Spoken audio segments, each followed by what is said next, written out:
press conference. And so a very real threat, an imminent danger threat. And so thereby the Secret Service took action, right? And then, as we know, as it's played out, the individual quickly escapes in a vehicle, and a great standby witness is able to provide very relevant information. So with those key pieces of information, law enforcement is quickly able to address this is not an isolated incident that happens to be a violent incident outside or in the vicinity of the golf course, but a direct threat to what Secret Service is saying on the form of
Good morning, and thank you so much for waking up with us here on Live Now from Fox. I'm Jeanne Francine here with you on this Monday morning, September 16th.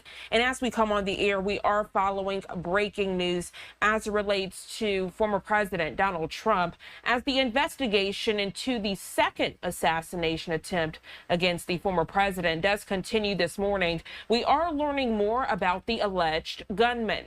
Fox News' Sue Guzman takes a closer look at Trump's condition as officials highlight how they apprehended the suspect.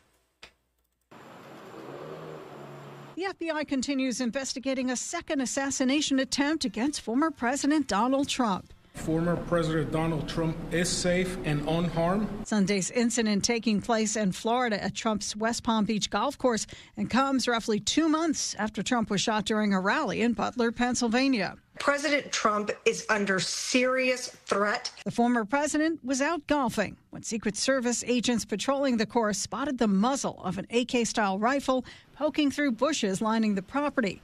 Agents opened fire, causing the suspect to make his escape. In the bushes where this guy was is an AK-47 style rifle with a scope, 2 backpacks, and a GoPro. A witness was able to catch the car and license plate number of the suspect. One of my road patrol units saw the vehicle, matched the tag. We pinched in the car, got it safely stopped, and got the driver in custody. Police identifying the alleged gunman as 58-year-old Ryan Ruth. Was not displaying a lot of emotion, never asked what is this about. Records show the suspect lived in North Carolina before moving to Hawaii in 2018.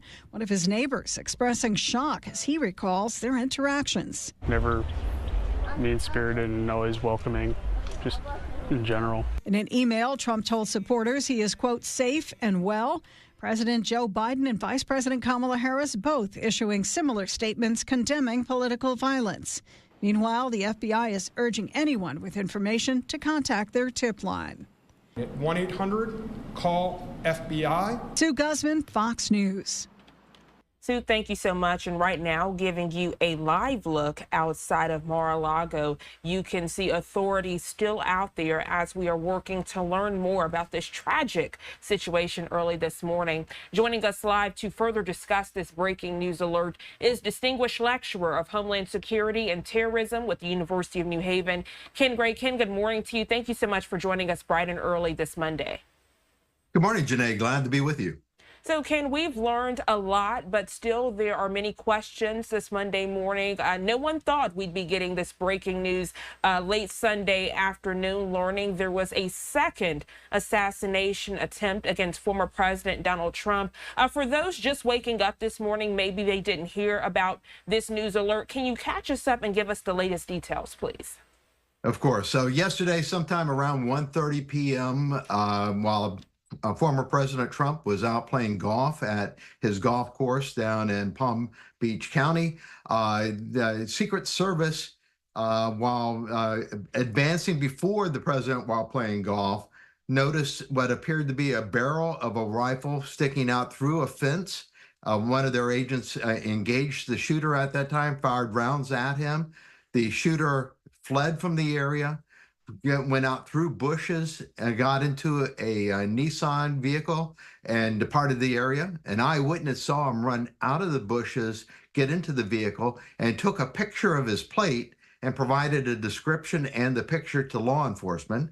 That information was passed to police departments throughout the area on a be on the lookout. The vehicle was identified the next county away, north of Palm Beach County there in Martin County. The vehicle was stopped and the driver was arrested. The eyewitness was brought to the area and identified the driver of the vehicle as the person he saw running out of the bushes. And the shooter has been identified as Ryan Wesley Roth, 58, previously of North Carolina and currently resides in Hawaii. Thank you so much for that detailed overview, Ken. So as we are discussing the shooter, many people wanting to know this morning, is there a motive? Why would this person try to assassinate former President Trump? So we don't know the answer to that as of yet. When he was arrested, he did not make any statements there at the arrest site. FBI and Secret Service were going to interview him yesterday afternoon. Whether he said anything to them, we have yet to hear. There has not been an update on that with a press conference bringing us up to current information.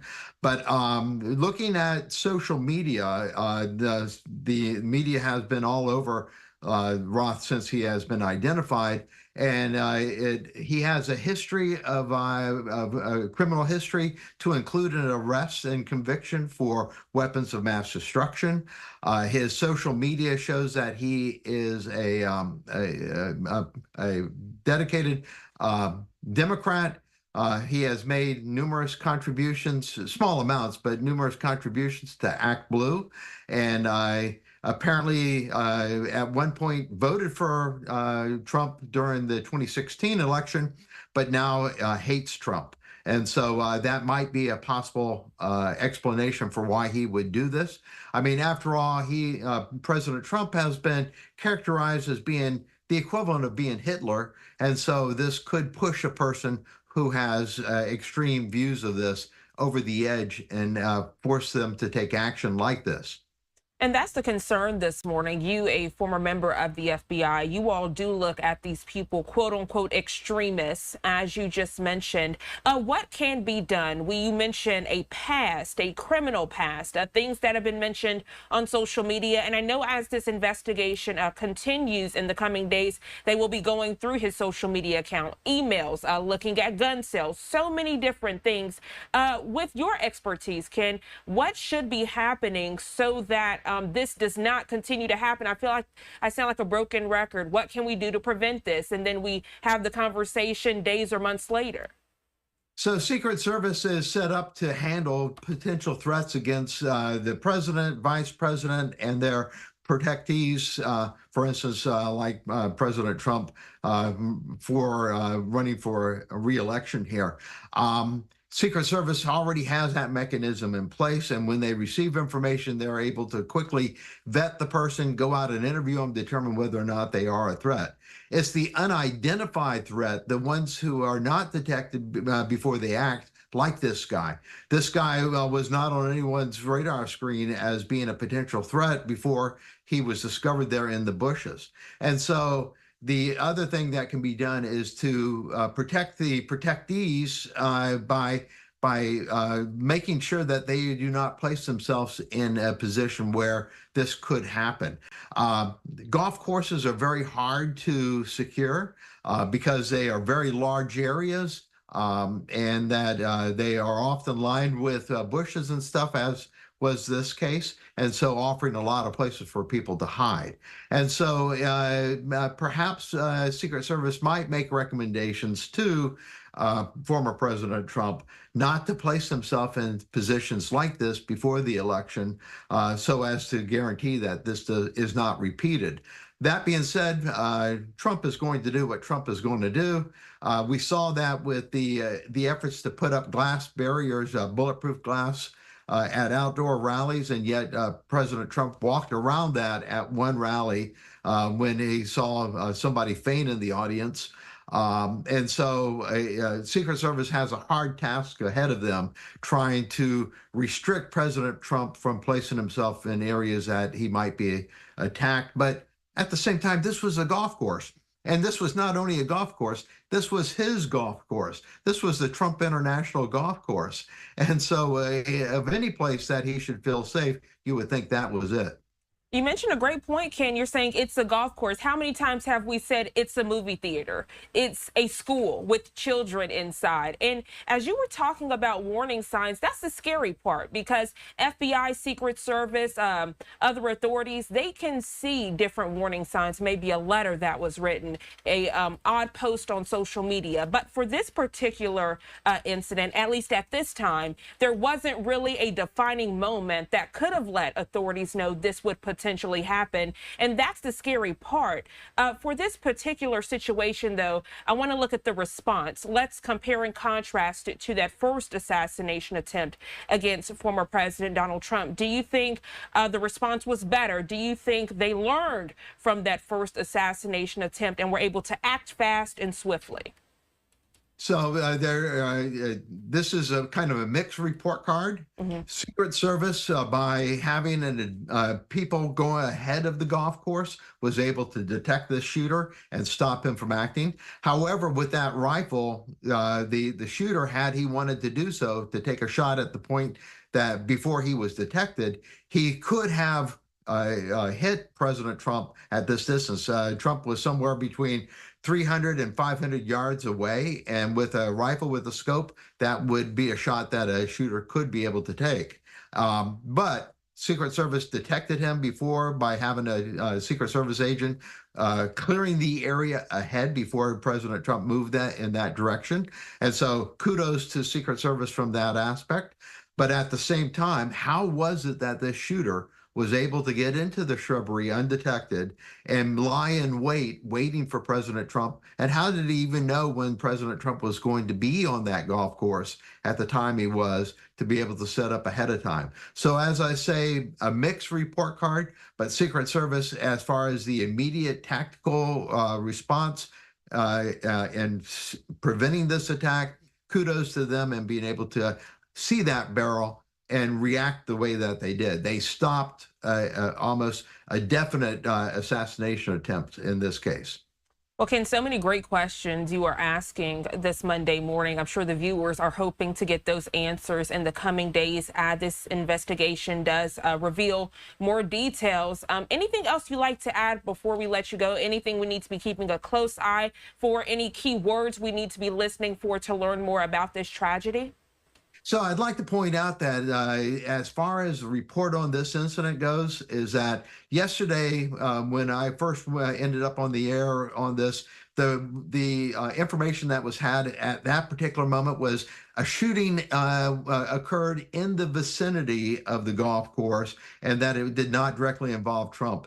That it moved from shooting in the general vicinity to a shooting in the parking lot between two people not involving Trump, to a shooting that was close to President Trump, and then it became a Secret Service agent that was the one that was shooting at a potential sniper. And then it turned into a very serious attempt on President Trump here.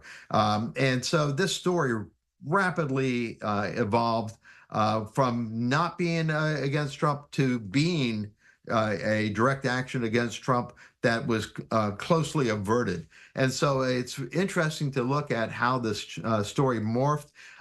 When details are not known ahead of time, or as it is breaking out, the media is going to fill that void, and we see how the story changed. So it's just interesting that really we have to wait until we get the facts before we put out a story about what went on. Absolutely. It's better to wait and say what you do know and not speculate and say what you don't know. Great points you are making this Monday morning. Ken Gray, always a pleasure. We appreciate your expertise and perspective on this topic. I'm sure you'll be joining us again in the coming days as we learn more. I hope you enjoy the rest of your day. Thank you so much. Thank you. Giving you another live look this Monday morning outside of Mar-a-Lago. Authorities still there in full force as we do work to learn more as this investigation is ongoing. As Ken mentioned in that interview, we are awaiting to hear more details from authorities about an updated press conference today. And once we get that information, you will be the first to know. But we do know that the Palm County Sheriff's Office, they did hold a press conference yesterday evening about their latest findings. I do want to play that for you now.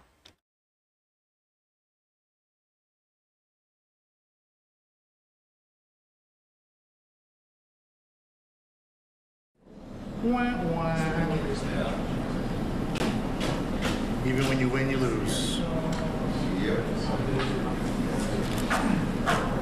So not happy.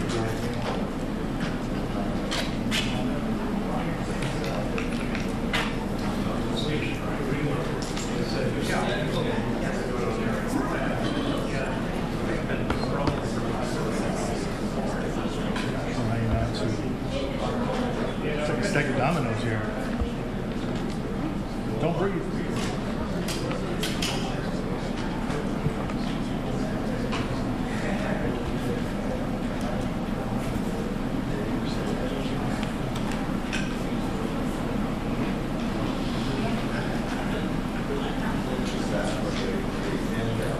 Aren't we? Do more with less. Big news breaks, big fixes.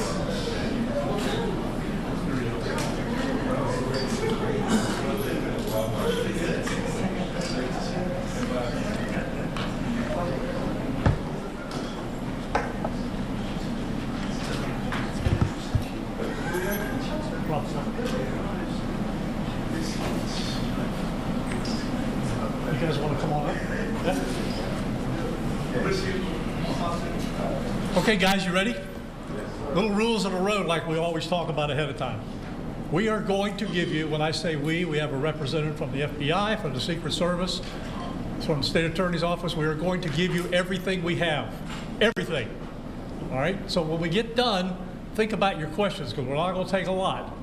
And keep them to the information that you heard. Don't get into what ifs, and because of this, we're not going to go there, all right? So keep that in mind, and we'll be good. So here we go. All right, 1:30 this afternoon. Call came out, shots fired. That was called in by the Secret Service. Because we're in constant contact with them all the time, we were notified of that, and we had units here that immediately sealed off the area. Fortunately, we were able to locate a witness that came to us and said, hey, I saw the guy running out of the bushes. He jumped into a black Nissan, and I took a picture of the vehicle and the tag, which was great. So we had that information. Our real-time crime center put it out to the license plate readers. And we were able to get a hit on that vehicle on I-95 as it was headed into Martin County. We got a hold of Martin County Sheriff's Office, alerted them, and they spotted the vehicle and pulled it over and detained the guy. After that, we took the victim, the witness that witnessed the incident, flew him up there, and he identified as the person that he saw running out of the bushes and jumped into the car. Now, in the bushes where this guy was is a AK-47 style rifle with a scope, 2 backpacks which were hung on the fence that had ceramic tile in them, and a GoPro, which he was going to take pictures of. So those are being processed right now. The Secret Service agent that was on the course did a fantastic job. What they do is they have an agent that jumps one hole ahead of time to where the president was at. And he was able to spot this rifle barrel sticking out of the fence and immediately engage that individual, at which time the individual took off. So that's what we know about the investigation. We have somebody in custody right now that is a potential suspect. We got a little bit more work to do on it, but as we usually do, as soon as we decide that we're going to book him into the county jail and the charges that he's going to be booked into, we'll get those to you and we'll get a picture of him and we'll get you his background. So now I'm going to turn it over to the representative of the Secret Service, and he's going to make a brief statement. Hi, good afternoon, everyone. I first want to thank all of our law enforcement partners, to include the Palm Beach Sheriff's Office and the Martin County Sheriff's Office, for their involvement today. Former President Donald Trump is safe and unharmed following a protective incident shortly before 2 p.m. on Sunday at Trump International Golf Club at West Palm Beach. The U.S. Secret Service personnel opened fire on a gunman located near the property line, and this matter is under investigation. I'll turn it over to my partners over at the FBI.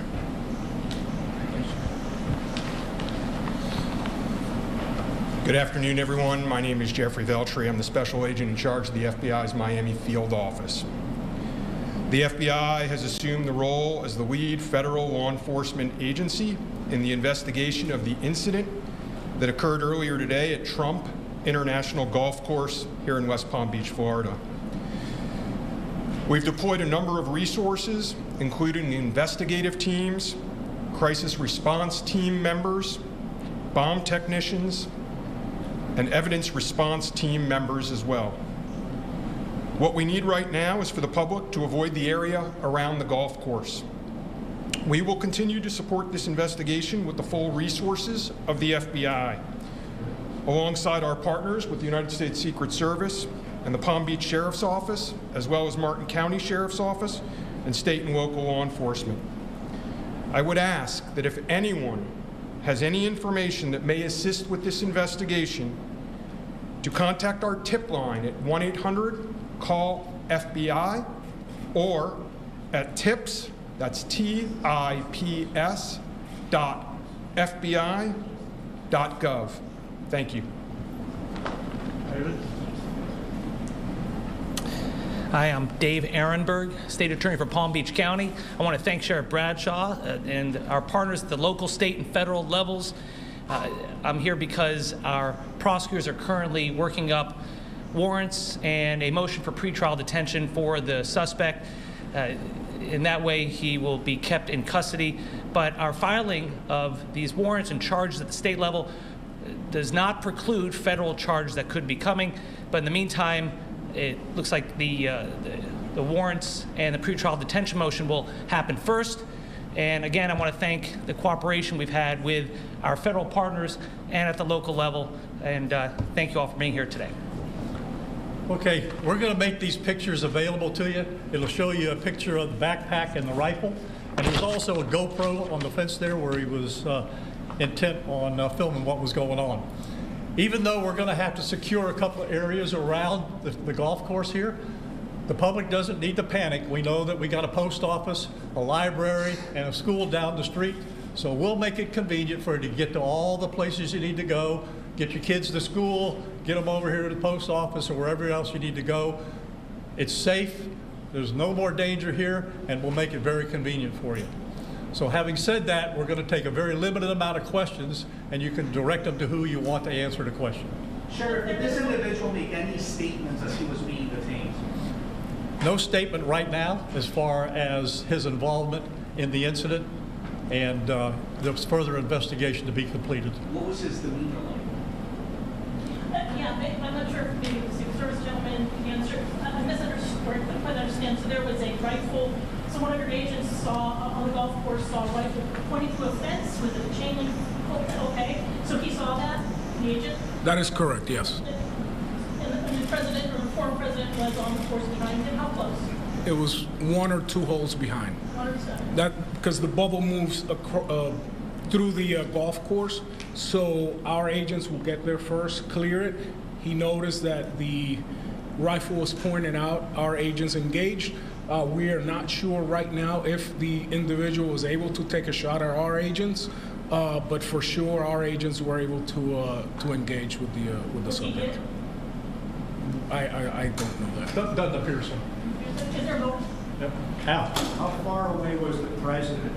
How far away was Donald Trump when this gentleman was caught and stopped? I got it. Okay. Probably between 300 and 500 yards, but with a rifle and a scope like that, that's not a long distance.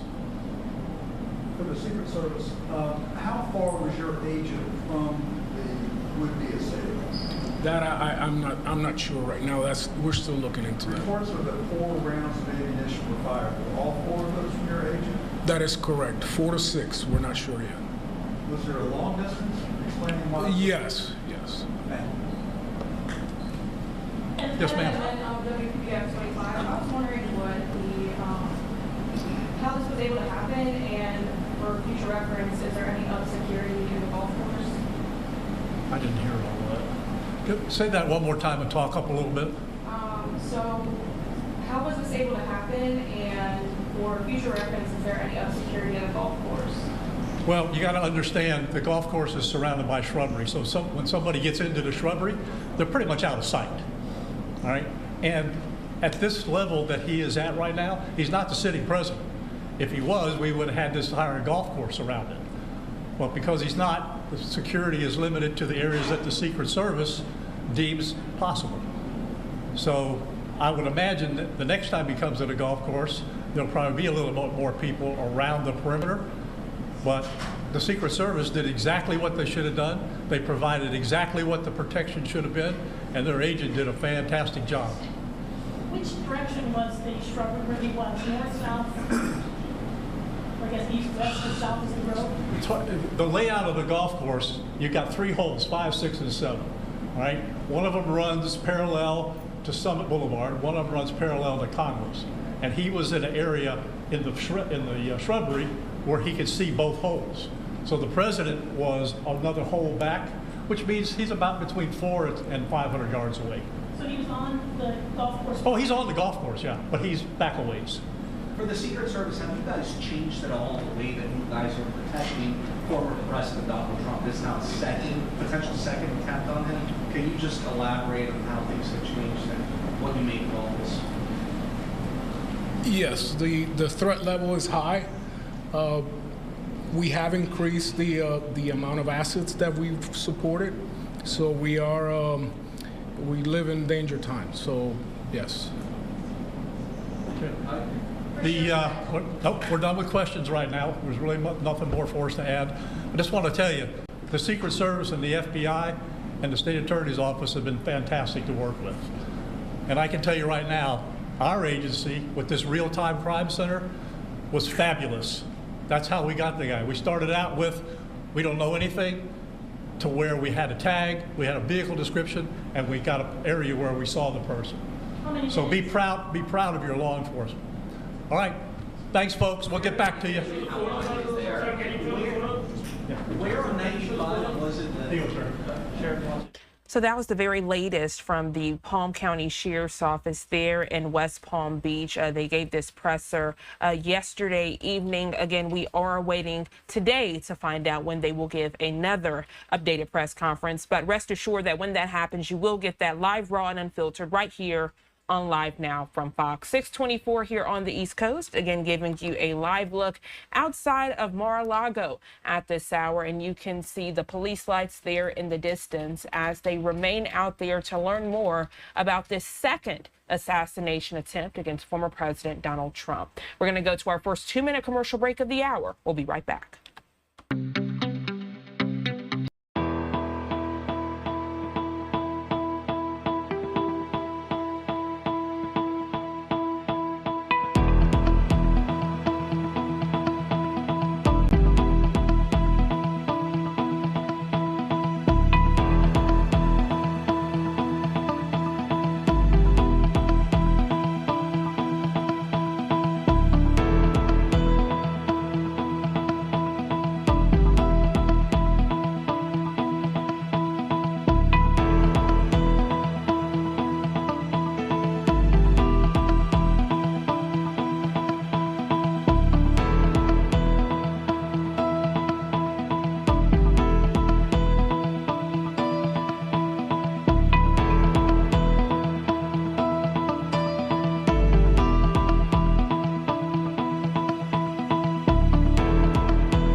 Welcome back to Live Now from Fox, and good morning to you. If you're just now tuning in, I'm Jeanne Francine. As we continue with your breaking news headlines this morning, I do want to show you the latest outpouring coming out on X this morning as relates to that second assassination attempt against former President Donald Trump. J.D. Vance putting out, "I'm glad President Trump is safe.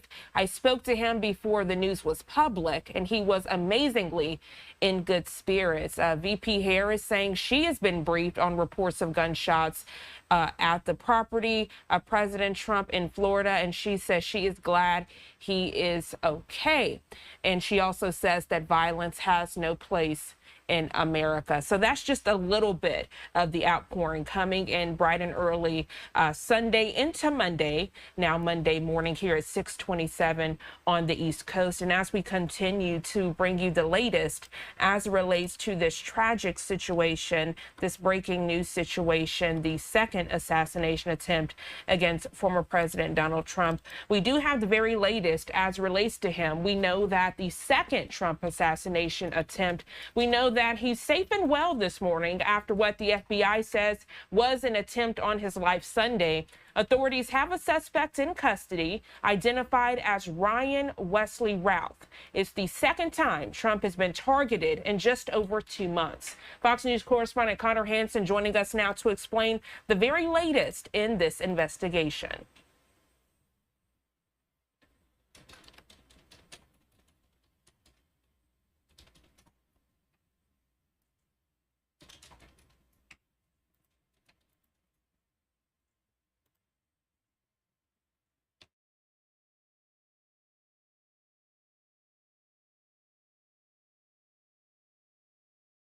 The FBI investigating a second assassination attempt against former President Donald Trump, this time at his golf course in Florida. Secret Service reported shots fired at 1:30 p.m. Sunday outside Trump International Golf Club where Trump was playing. A Secret Service advance team spotted the gunman before they opened fire. What they do is they have an agent that jumps one hole ahead of time to where the president was at. And he was able to spot this rifle barrel sticking out of the fence and immediately engage that individual, at which time the individual took off. The suspect tried to flee in a black Nissan. A witness reported the license plate to police. We were able to get a hit on that vehicle on I-95 as it was headed into Martin County. And they spotted the vehicle and pulled it over and detained the guy. Along the fence line where the suspect was hiding, Secret Service found an AK-47 style rifle with a scope, 2 backpacks, and a GoPro. The shooter's position within striking distance of the former president. Probably between 300 and 500 yards, but with a rifle and a scope like that, that's not a long distance. Trump was not hurt. President Biden and Vice President Harris were both briefed and issued statements saying they're thankful for Trump's safety. J.D. Vance also posted on X that he spoke to Trump, who was, quote, in good spirits. It's not clear when the alleged assassin started trailing the former president. Sunday's round of golf was not on his public schedule. The FBI and Secret Service are handling the investigation. Connor Hansen, Fox News. Connor, thank you so much. And again, giving you a live look at the, some people call tweets because it seems weird to say X, but they continue to come down this morning as we continue to learn more. Lindsey Graham saying, just spoke with President Trump. He is one of the strongest people I've ever known. 6:30 here on the East Coast. We're going to go to our second 2-minute commercial break of the hour. We'll be right back.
Welcome back to Live Now from Fox. 6:33 here on the East Coast. And right now, we do want to transition to another breaking news headline we are following this Monday morning. Potential tropical cyclone 8 forming off the southeast U.S. coast Sunday and is expected to become Tropical Storm Helene early this week. The National Hurricane Center saying the system, formerly known as Invest 95L, is now being called a potential tropical cyclone so that they are able to issue a tropical storm alert along the southeast coast. A tropical storm warning has been issued for the North Carolina and South Carolina coast this morning.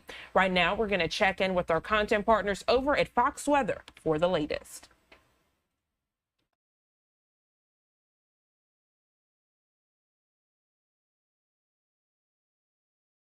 Alert on a Monday. Thanks for joining us here on Fox Weather. I'm Britta Merwin. We'll break it all down here this morning. I'm Craig Herrera. Thanks for being with us as we continue to watch a little action off the Carolina coast. Yeah, PTC number 8. Will it or won't it? But the take home is it doesn't matter. Yeah. I mean, honestly, at the coastline, it's going to feel like a tropical storm today, whether or not we get the designation. And the tropical storm warnings are in place because of that. Exactly, which is why we get that designation, right? And you think about the amount of rain that's going to come down, the surf along the coast, Carolina Beach, North Carolina. You can see, I know it's a little foggy or hazy right now, rather, the image itself. Yeah, the visibility not too great, but you can see the waves. Yeah, one after the other. I think the iris is just trying to adjust to the weather. Yeah. And the sun just about to come up, which is going to give us a real good imagery of what it looks like. We have Mike Seidel out there as well, so we'll check in with him. The hurricane hunters have been flying this, and they have noted that there's still fronts attached to this area of low pressure. So that's a big part of this because the winds are at 50 miles per hour. So the wind designation is there. You need winds above 39 miles per hour for a tropical storm. What's lacking is the internal structure and the fact that we have fronts attached to this and a big displacement. I mean, look here. The storm itself, Craig, way down here. The thunderstorms way up here. Yeah. So, you know, that separation is showing the lack of structure within this. To be honest, I don't know if it really has enough time to overcome these things for it to really become a full-blown tropical system. Especially as it tracks up, it's moving northwest, right? 3 miles per hour or so, and the closer it gets to land, of course, it's going to lose even more in the way of energy, and then eventually just wring out a ton of moisture. I think that's the big concern with this one, and as you talked about, you know, it's not whether it gets the name or not. You have to treat it as though it is a tropical storm. Just this time last year, we were talking about Let me tell you, when Wilmington goes through this batch of thunderstorms, it's going to feel like a tropical storm. Yeah, you're going to know. For sure. And you think about the winds that are with it and that will be with it for a good chunk of the day. There's a big gradient, high pressure to the north. It's also keeping it moving to the northwest. And between the two, with the winds coming together, at times you can have 40, 50 mile per hour wind gusts, and that's going to be a concern as well. But on the coast, boy, we saw the image of some of the waves, and some of the waves 5, 6 feet, and then you go out a little bit more, of course, stronger. The enhanced satellite shows some of those storm tops on the northern side of that storm and that front, as we talked about. And it also shows that there's no thunderstorms at the core. There's nothing there. Nothing. Nothing. I mean, and that's a problem, which means we probably not going to get Helene, which would be the next named storm on the list. But nonetheless, let's break it on down. There's a look at the hurricane hunters moving in there overnight and have been in there making their passes over the storm. There's the center of the storm, right? Yeah, they found the center. They also found some weak tropical storm force wind gusts. Yeah. That's pretty much all they found. There's a look at some powerful wind gusts, though. I mean, offshore, we have a buoy that has a 51 mile per hour wind gust. So wouldn't be a shocker for coastal areas to feel tropical storm force wind gusts. In fact, that's why the warning is up. But this is just going to be an indoor day. We'll get through it, and then we'll move on. But the move on process is going to take this rain up to the north. Yeah, and let's talk about that because I think a lot of from North Carolina up into the mid-Atlantic watching closely. But as we talk about what's going on, we've got the chance for some deadly rip currents. This is what it looked like in Myrtle Beach, South Carolina back in August on the 8th. Rodanthe as well. That home, you remember, from Ernesto got swept out to sea. We've seen this happen a number of times in Rodanthe. And when we talk about all of the waves coming through, beach erosion will be a concern. And here's a look at what we've got with where it's going up to the northwest. It is going to wring out all of the moisture along the coast. Watch for those flags to be up. And remember, a lot of these beaches aren't staffed anymore now that summer's over. So being out over the waters, you've got to be careful because there's no one there to watch for you. Taking a look at the rain still to come, and this is going to take us right through Wednesday. And Brett, right for the southeastern corner of North Carolina, the rain is going to add up easily, widespread, 3 to 5 inches of rain, maybe even more, especially close to the coast. And you saw that big batch headed to Wilmington. When you get some batches like that and you get one after the other or some training for even just a short period of time, the rain adds up quickly. This is an update. It's the flash flood threat now, a level 3 out of 4 for Wilmington all the way down to Myrtle Beach. But look at the real estate for the level 2. Extends all the way to the Great Smokies, into the Appalachians, over into Danville. So portions of Virginia also dealing with some heavy rain. And here's a look at the exclusive Fox model. Boy, those shades of red, you can see that consistent rain coming in through the afternoon. Britta, I think these schools that are maybe watching, I think you've been breaking down the breakdown. Yeah, I mean, Wilmington, on their website, for their county schools, their public schools, that's New Hanover County, they said that classes are still on as normally scheduled. They're going to monitor the conditions and adjust if needed. But the worst of this weather is going to be happening, you know, during the middle part of the day. So for families that are getting their kiddos together, got to sort of evaluate what you want to deal with today. Other schools like Myrtle Beach, they are doing e-learning today. So sort of making the decision to let parents and kids kind of do this at home today when the weather's moving through. Look at the right along coast. Yeah, tomorrow morning. Yeah. Ooh.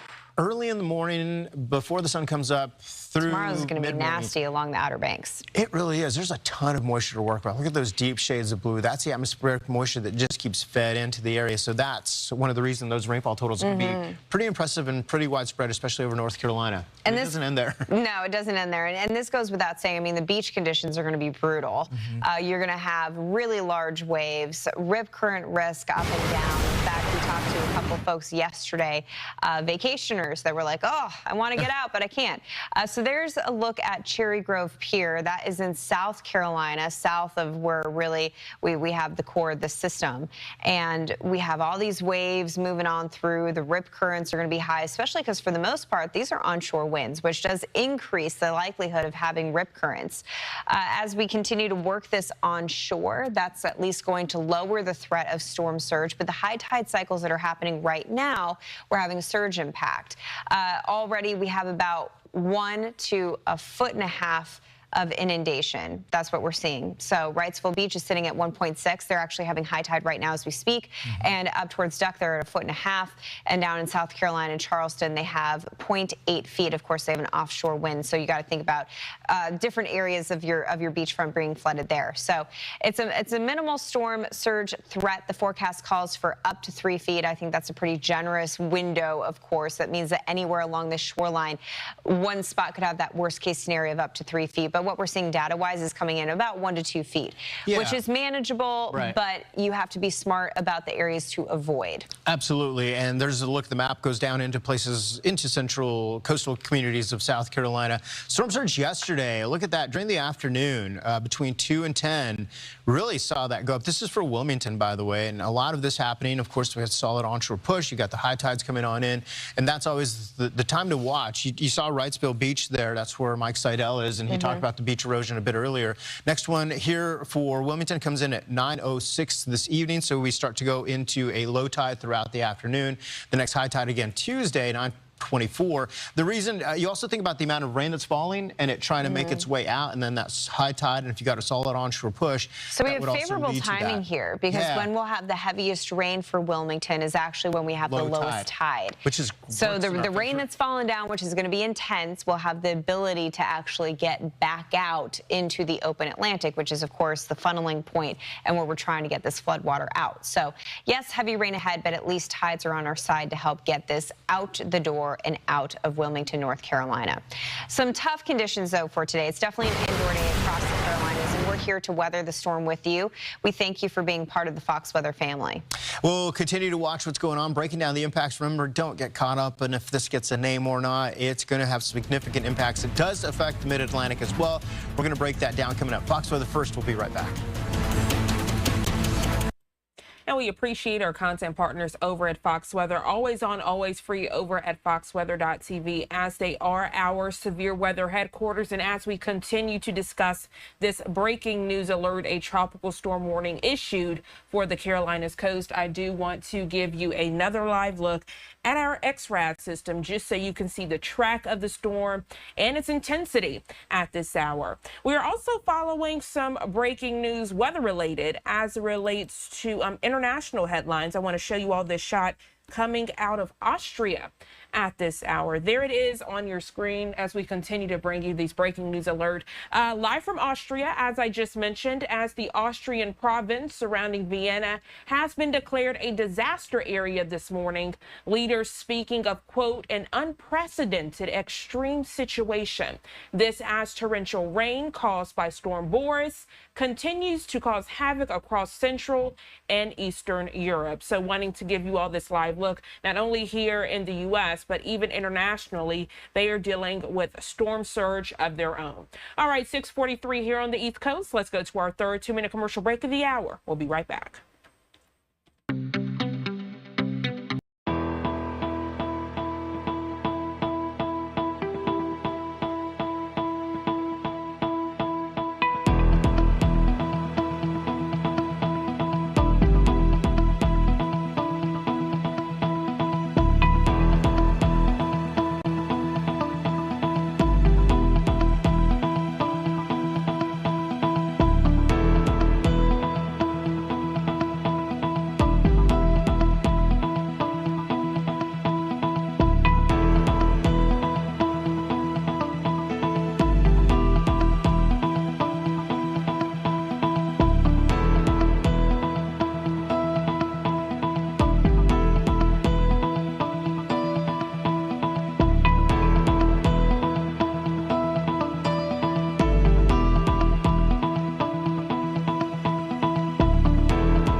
Welcome back to Live Now from Fox. I'm Jeanne Francine. Looking at the live feeds coming into our Live Now from Fox studios this Monday morning, we do have a new one I want to share with you. And this does keep us international this Monday morning. Before the break, we were discussing your weather-related headlines as relates to that tropical storm warning issued for the North Carolina and South Carolina coastline. And then I showed you all a disaster area that's been issued out in Austria, close proximity to Vienna as it relates to weather. But right now, taking you out to Madrid, Spain. A Real Madrid coach and player will soon hold a press conference ahead of facing Stuttgart in the Champions League. No word yet if this will be in English. The timing for this press conference, it was slated to start at 6:30. So timeliness is not on their side this morning. They're probably discussing final preps just to make sure they are in agreement with what they say to the media this morning. So we are awaiting this feed to come through. What I'll do is go ahead and take our final 2-minute commercial break. That way we can take this press conference in full and uninterrupted if it is in English. We'll be right back in just 2 quick minutes. Don't go anywhere.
Welcome back to Live Now from Fox. Bringing you this feed again. It has not officially started, but just to give you some context, it takes us out to Madrid, Spain, as the Real Madrid press conference will soon be underway with the head coach and a player ahead of them facing Stuttgart in the Champions League. I did get an update that this press conference would not be in English, so my apologies if you're a soccer fan, or as they like to call it in this area, football, but this will not be in English, but that's okay. We are rocking and rolling this Monday morning, and we do have another event to take you out to. This one happened before we came on the air this morning, but very important. This is the United Nations Human Rights Council 57th session.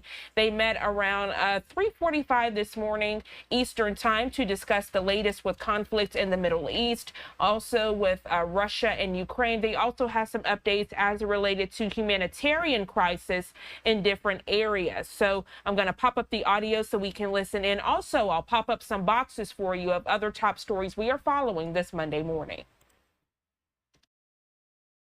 and damage as a result of climate change. We have to strengthen the protection of human beings and their assets against the negative impact of climate change. And Burkina Faso has put into place in 2015 a national action plan and special resiliency measures to protect the vulnerable communities. All of this based on the resilience and adaptation strategy launched in 2024.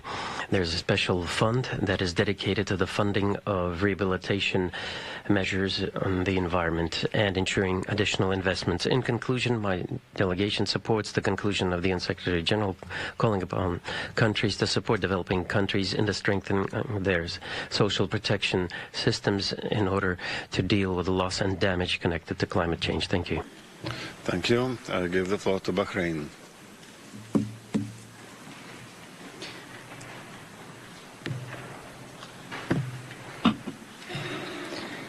Mr. Vice President, at the outset, I would like to align ourselves to the regional and political groups to which we belong, taking into consideration the report of the Secretary General highlighting the impacts and consequences of climate change on the human rights, the full enjoyment of human rights to a sustainable environment, which is one of the fundamental human rights. The Kingdom of Bahrain continues to assiduously monitor and develop effective policies to address the consequences of climate change. It took into consideration reaching the net zero by 2060 through a number of initiatives, including the National Plan for Vegetation and increasing the mangrove trees. The National Bahrain Development Plan has also launched a number of programs and initiatives to address the climatic impacts on human rights. In conclusion, my delegation wishes to express solidarity with international and regional initiatives to develop initiatives and strategies to address climate change impacts and finding sustainable solutions within the framework of the United Nations FCCC and Paris Agreement. Thank you, Mr. Vice President. Thank you. I give the floor to Egypt. السيد نائب الرئيس يأخذ وفد مصر علما. Thank you, Mr. Vice President. We take note of the analytical study prepared by the UN-Secretary General. It shows the importance of a comprehensive and direct evaluation of loss and damage resulting from climate change, including in the area of human rights, through mechanisms of compensation and remedies. We believe that international efforts are necessary in order to take measures to mitigate the impact of climate change.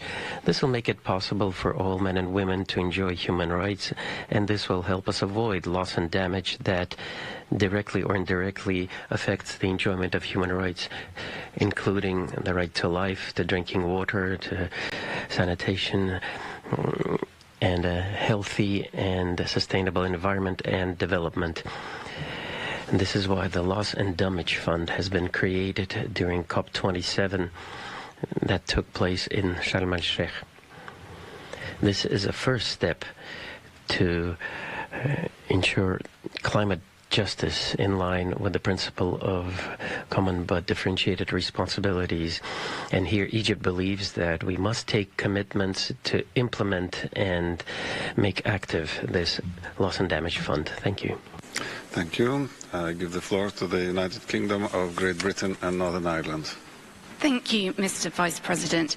The UK takes note of the Secretary-General's report and recognises that the impacts of climate change can lead to loss and damage. In many cases, those disproportionately impacted by climate change are women and girls, Indigenous peoples, those with disabilities, and those in vulnerable and marginalised situations.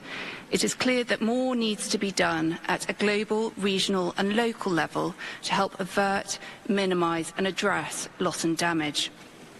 The UK welcomes the agreement made at COP28 on the operationalisation of funding arrangements, including a fund that responds to loss and damage and assists those countries particularly vulnerable to the adverse effects of climate change. The UK is using its seat on the Fund's board to work with all stakeholders to ensure timely implementation of an effective fund, ensure that the fund supports countries vulnerable to climate change, particularly the least developed countries and small island developing states, and to diversify sources of funding. The UK encourages collaboration, including via the UNFCCC, on shared solutions and ambitious approaches to address the impacts of climate change and to protect the most vulnerable. Thank you. Thank you. I give the floor to Romania. Thank you, Mr. Vice President. Romania aligns itself with the EU statement and thanks for the presentation of the Secretary General's report. Climate change impacts us in various degrees under different forms, but it is felt by all people and the whole planet. It's felt on everyone's plate. It's harmful for health, brings death, and changes maps. There are no human rights that could escape its destructive effects. Any action to avert and minimize climate change impact, but also loss and damages assessments, should be human rights based. This means also that those in most vulnerable situations should be at the top of duty bearers' priorities when designing and implementing climate solutions.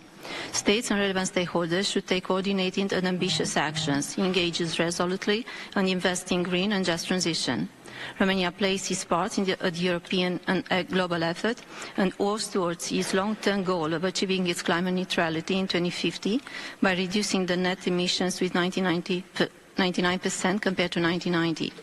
Currently, half of the electricity that Romania consumes comes from renewable sources, and by 2030, renewable energy will reach 55.8% out of total. Dear Vice President, what the Council can do this session is to send a strong message of unity in fighting climate change by consensually adopting the renewal of the mandate of the Special Rapporteur on Human Rights and Climate Change. We call on all states to support this resolution. Thank you. Thank you. I give the floor to Albania.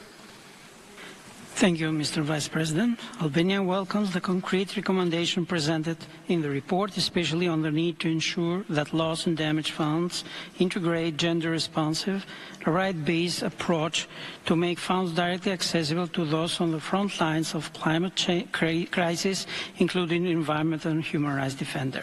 Albanian government has established legal framework in response to climate change to accelerate adaptation, mitigate the harmful effects, and contribute to global efforts. Albania initiated its long-term national adaptation plan process in line with international guidelines aiming to enhance Albania's long-term climate resilience and organize effective cooperation among various stakeholders, such as national institutions, local government units, private sector, civil society, and academia. To tackle the adverse effect of climate change on economic, social, and cultural rights, especially for vulnerable population, Albania has implemented climate resilience program, and it has established social protection mechanism to support individual and group affected by climate-related disaster, ensuring access to the basic needs and services. In conclusion, I would like to emphasize the importance of engaging in international collaboration and partnership for effective climate action. I thank you. Thank you. I give the floor to Philippines. Thank you, Mr. Vice President. As we speak, the Philippines is recovering from two major typhoons that hit it, one right after the other very recently, killing many and displacing tens of thousands. The irony is the Philippines is a carbon sink, cleaning the emission of others. When we initiated our annual resolution on human rights and climate change over a decade ago, some took the view that this was not within the purview of the Council. Yet here we are. The Secretary General's study shows in very stark terms how loss and damage is one of the greatest human rights accountability issues of our time. The figures are grim. Developing countries are expected to bear $580 billion of loss and damage every year by 2030. This shackles development and infringes on human rights. Meanwhile, in 2022, windfall profit of carbon majors was $3 trillion, with fossil fuel subsidies amounting to $1.3 trillion. Developing countries would need at least $2.4 trillion for adaptation, mitigation, and loss and damage. Yet climate financing from those who cause the most damage remains woefully inadequate. The most vulnerable among us are the least responsible, yet suffer the most, while the most responsible profits the most. The injustice of it all cannot be denied. The establishment of the Loss and Damage Fund, whose board the Philippines is to host, is a step in the right direction. But we need more than... I must thank Your Excellency for the statement, but the time has elapsed, and I give the floor to Ghana. Mr. Vice President, Ghana appreciates the Secretary General's study on the impact of the adverse effects of climate change. It is alarming that the annual economic cost of loss and damage in developing countries are alone projected to rise to at least $580 billion by 2030. Ghana is particularly concerned about the disproportionate impact of climate change on women and other vulnerable segments of the population, especially persons with disability. This exacerbates inequalities and undermines efforts to promote and protect human rights. The situation in the Sahel is dire, while coastal communities are losing their livelihoods due to rising sea levels and the destruction of wetlands. Mr. Vice President, Ghana has taken concrete steps to address these challenges. We have adopted the Marine Fisheries Management Plan 2022 to 2026 to reverse the decline in fisheries resources and implemented the closed season policy to allow fish stocks to recover. Ghana remains committed to the Paris Agreement and the outcomes of the COP negotiation within the UNFCCC framework. In conclusion, we urge all states and private sector to support human rights-based approaches to build resilience and mitigate the impact of climate change on our shared future. I thank you, Mr. Vice President. Thank you. I give the floor to UNESCO via video. The Secretary General Analytical Study on Climate reminds us that we must act with determination to protect our planet. We are confronted every month with record high temperatures with irreversible impact. Action should be science-led and consider distributional impacts. Only in this way we will make progress. We do this at UNESCO with our Bridges Coalition for Sustainability Science and with an upcoming report on the distributional impact of climate policies that is done under the realm of the managing of social transformation programs. And this is only fair if we consider that 10% wealthiest people on Earth emit up to 40 times more carbon than the poorest 10%. And yet, it's the lower income groups who will bear the brunt of climate disaster impact, including for youth, for women, for children.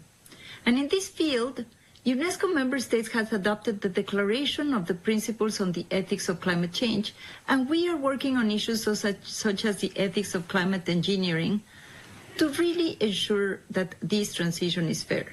Our work is contributing with the Pact of the Future, including our Declaration on the Responsibilities with Future Generations and Foresight. Our UNESCO Youth Climate Action Network are also active, and we trust their energy and commitment may make a difference in this complex moment we are confronting. Thank you. I give the floor to UNFPA. Thank you, Mr. Vice President. UNFPA welcomes the Secretary General's report, which underscores the critical links between climate change, human rights, and gender equality. Climate change remains a profound threat to sexual and reproductive health and rights, gender equality, and sustainable development. According to our 2023 global assessment, only 38 out of 119 countries have integrated SRHR into their national climate policies, leaving many without the protection and support they need. Women, girls, and marginalized communities are disproportionately affected by the impacts of climate change. The Secretary General's report emphasizes the need for human rights-based policies on prevention, mitigation, and response to climate-induced loss and damage, which primarily impact these vulnerable groups. Concurrently, UNFPA stands ready to support states to integrate gender equality and SRHR into their climate policies, with a view to enhancing government's responsiveness to the rights and needs of women and girls. This includes prioritizing climate-resilient health systems and universal health coverage in rolling out the Loss and Damage Fund established at COP28. In ensuring that the needs of the furthest left behind are met first, UNFPA uses geospatial data to identify vulnerable groups by age, poverty, and disability.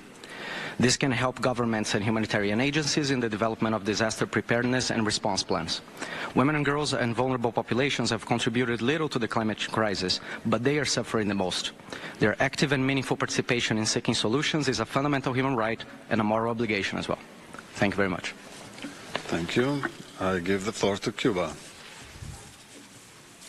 Thank you very much indeed, Mr. Vice President. We're grateful to the Secretary General for this study, which tackles an issue which is a priority for small island developing states, the SIDS. We reiterate the urgency for the commitments to be met in the areas of mitigation, adaptation and provision of implementation measures for us to be able to combat climate change consistent with the principles of equity and shared but common but differentiated responsibilities. CBDR states, developed states must fulfill their climate financing obligations and refrain from hampering the operationalization of the Fund for Loss and Damage. This should also refrain from enforcing UCMs against developing countries. Cuba is aware of the implementations of climate change on human rights, in particular for small island developing states, some of whom are suffering the brunt of the risk of disappearing because of the increase of global temperature and the rise of sea levels. We reiterate our commitment to find solutions to counter the phenomenon of climate change and to promote and protect all human rights for all. Thank you very much. Thank you. I give the floor to Pakistan. Thank you, Mr. Vice President. We thank the UN Secretary General for his analytical study focusing on the impact of loss and damage from climate change on human rights.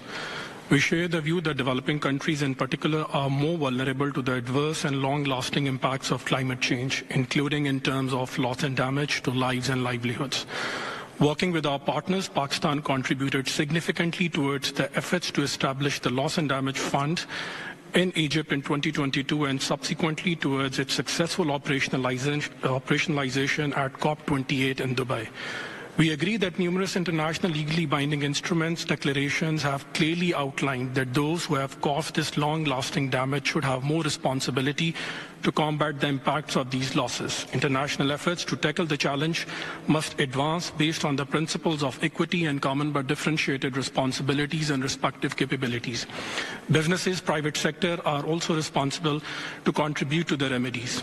We support the recommendation calling for mobilizing adequate resources for loss and damage financing. It is also important to enhance international cooperation in support of the efforts of the developing countries to strengthen their climate resilience. We once again thank the Secretary General for his study and look forward to similar analytical studies on the issue in future. I thank you. Thank you. I give the floor to the Russian Federation. Mr. President, Russia pays considerable attention to climate issues and actively participates in its discussion, makes a significant contribution to interstate efforts to reduce the anthropogenic impact on the environment and climate. We invariably advocate improving the effectiveness of existing international legal mechanisms in the climate and environmental spheres. We're convinced that such work should be carried out through the relevant bodies of the UN system and specialized organizations. At the same time, we consider the linkage of the human rights agenda with the problems of climate change to be unfounded and largely artificial. The presented study, largely built on unsubstantiated statements, is a vivid confirmation of this.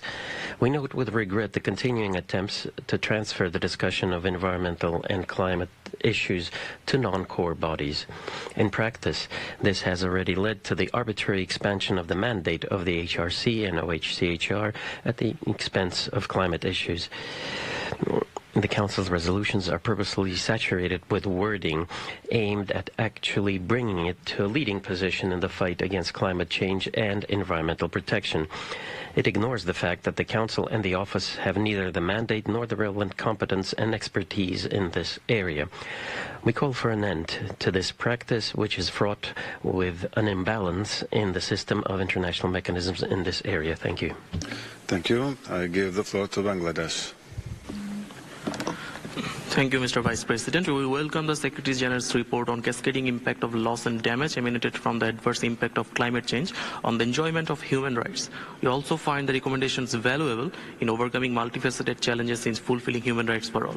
Mr. Chair, the principle of common but differentiated responsibilities and respective capabilities as enshrined in Article 2 of the Paris Agreement must be highlighted in all climate action to ensure equity to the people of all affected countries.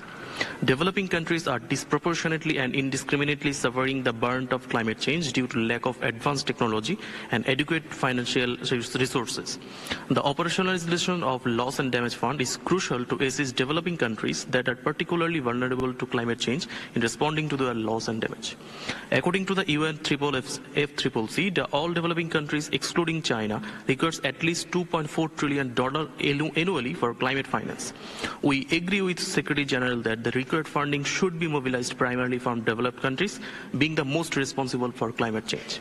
Mr. Chair, finally, we appreciate the view of Secretary General that a human rights-based multilateral debt relief mechanism by equitably restructuring or cancelling debt can help most vulnerable countries to climate change to avert, minimize, and address loss and damage. I thank you.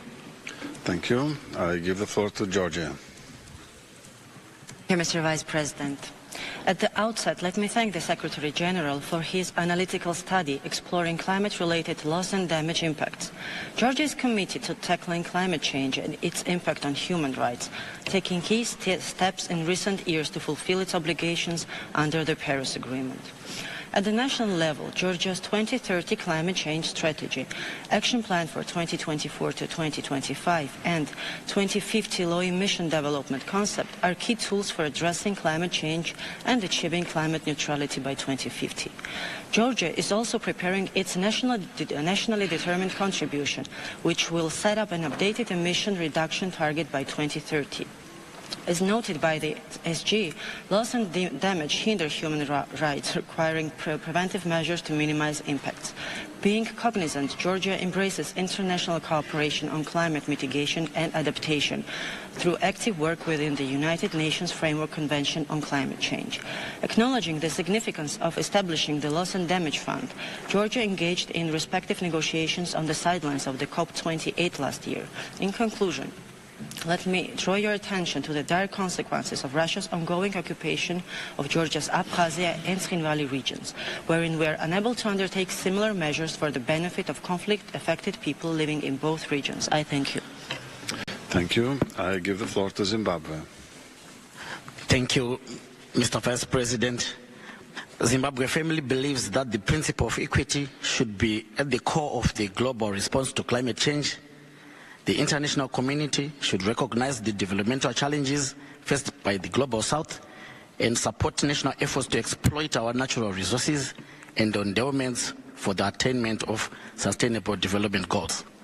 We reiterate the call for the full operationalization of the Loss and Damage Fund as the outcome of COP28 to mitigate the loss and damage resulting from the impact of climate change in our countries. Zimbabwe, like other countries in Southern Africa, is currently expressing and experiencing the negative impact of an El Nino-induced drought, and in response, the region launched a $5 billion appeal for assistance. We thank the United Nations system for its support in mobilization of requisite resources and appreciate the countries and organizations that have responded to the appeal. It is only through collective action that we can mitigate the catastrophic impact of climate change and mitigate the attendant loss and damage of this phenomenon. I thank you. Thank you. I give the floor to the United Arab Emirates. Thank you, Mr. Vice President. We have reviewed with great interest the study of the SG on the impact of loss and damage from the adverse effects of climate change. We share the SG's opinion that the protection of human rights within a climate crisis necessitates effective measures. The environmental work in the UAE has made big strides to deal with climate change and limit their impact, and that through a number of preventive measures and policies to mitigate the effects of climate change. We shed light on the need to enhance the current system to face climate change, especially with regards to loss and damage. The presidency of the UAE of the COP of the UNFCCC, COP28, was successful in operationalizing the fund, and we have received $700 million of pledges. In conclusion, we reiterate the importance of international cooperation. Thank you. Thank you. I give the floor to Malaysia. Mr. Vice President, in Malaysia, the impact of the alteration in rainfall patterns that lead to floods and droughts are a clear example of climate-induced loss and damage, which severely affects the full enjoyment of human rights by the population. In response to this issue, Malaysia is developing its National Action Plan on Business and Human Rights with access to remedies as a key pillar. This ensures that victims have access to effective remedies when rights are violated due to environmental degradation and disasters. We are also stepping up our climate policies through the National Climate Change Action Council to set up the policy direction for national climate action. While we are making every effort at the domestic level, we strongly emphasize the need for adherence to the principle of common but differentiated responsibilities and respective capabilities at the international level. Countries that have contributed the most to global emissions must take greater responsibility by assisting developing countries through support for access to remedies, capacity building, technology transfer, and financial assistance to effectively address loss and damage caused by climate change. Finally, we call on the strengthening of the right to social protection, which is essential to help build resilience against climate-related loss and damage, especially within vulnerable populations. It is important that they have access to safety nets that could help them recover more quickly and reduce the human rights impacts of climate change, such as falling into poverty. Thank you. Thank you. I give the floor to Samoa. Thank you, Mr. Vice President, and good morning to you all. Samoa aligns with the statement delivered by Maldives on behalf of the informal groups of SIDS, and we extend our appreciation to the SG for his report. Samoa remains concerned that even effective adaptation to climate change cannot avert or minimize all loss and damage, as reported by the IPCC. We have reached limits to adaptation that cannot be overcome. As part of the Alliance of Small Island States, we had been advocating on loss and damage for over 30 years and welcome the establishment of the Loss and Damage Fund, calling for its urgent mobilization. The Pacific receives less than 0.22% of global climate finance, and yet many of our islands and communities are at the forefront of the climate crisis. We must remain vigilant in the pursuit of maintaining global temperatures below 1.5 degrees Celsius, as projected trends continue to forecast a catastrophic future for small Pacific Island states. The Pacific is dependent on urgent climate action for our survival. We also wish to reiterate the SG's emphasis to urgently advance climate justice and strongly encourage states to consider the phasing out of fossil fuels.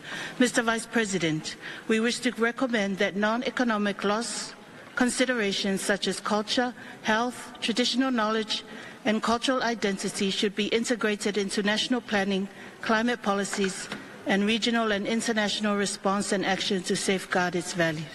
I thank you. Thank you. I give the floor to Ireland. Ireland aligns with the statement of the EU. Climate-related loss and damage has a profound impact on human rights and affects lives and livelihoods, cultural heritage, biodiversity and ecosystems. Furthermore, loss and damage disproportionately affects those with the least capacity for adaptation, including persons living in least developed countries and small island developing states, as well as persons in vulnerable situations. Age, gender, socioeconomic class, disability, migratory status, religion, sexual orientation, ethnicity and race also shape the extensive impacts and the experience of loss and damage. Loss and damage is a key priority for Ireland, demonstrated through our work in the United Nations Framework Convention on Climate Change, including participation on the Transitional Committee for Loss and Damage. Ireland's main priority for our work in this area is ensuring that the most vulnerable communities and countries can access finance to respond to loss and damage through different channels, including through the newly established fund. Ireland is now sharing a seat with the European Union on the board of the fund and is committed to ensuring that the fund becomes operational as soon as possible. We are working with the board to ensure that the fund delivers for those who need it most, particularly within least developed countries and small island developing states, recognising the threat that climate change poses to human rights within these countries. I thank you. Thank you. I give the floor to Mauritania. Thank you, Mr. Vice President. We would like to thank the Secretary General for his report. We concur with him on the need to expeditiously consider new solutions for the critical situation of climatic damages around the world. These solutions must be human rights based and equity based in order to address the climatic and environmental loss and damage on our blue planet. Any inaction towards the environmental challenges would be highly costly. Currently and in the future, it is highly important for us to engage in a new dynamic to pool efforts towards realizing the aspired environmental transition and to help each other to address the economic, social consequences of climate change. Mr. Vice President, we have taken assiduous efforts to address drought, climate change, and providing food security. This is embodied by allocating a large part of our budget to support agriculture, basic food supplies, and health and developing health systems. We have also created a gender representation for civil security and crisis management. The government has also exerted so much effort to address desertification, preserve biological diversity, and pasture land protection. The President interrupts. I would like to give the floor to Venezuela. Thank you, Mr. Vice President. We take note of the report presented by the Secretary General. Climate change is the direct consequence of the unsustainable production patterns of the prevailing capitalist system, excessive production and consumption. Significant importance for us is to have reliable data on L&D caused by climate change to create policies to combat this. We need to build capacity.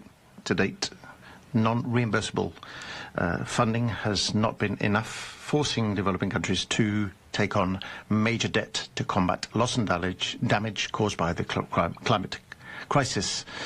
In addition to this, we have the criminal UCMs directly and indirectly affecting us in the way we can combat climate change. After the imposition of UCMs, despite this, we have adopted a fund as well as a national observatory to combat climate change, as well as the Presidential Council on Climate Change. Thank you very much for your kind attention. Thank you. I give the floor to Cyprus.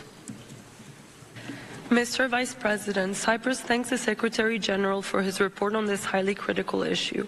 As a Mediterranean island nation, Cyprus is highly vulnerable to the adverse effects of climate change, which threatens both our environment and the full enjoyment of human rights.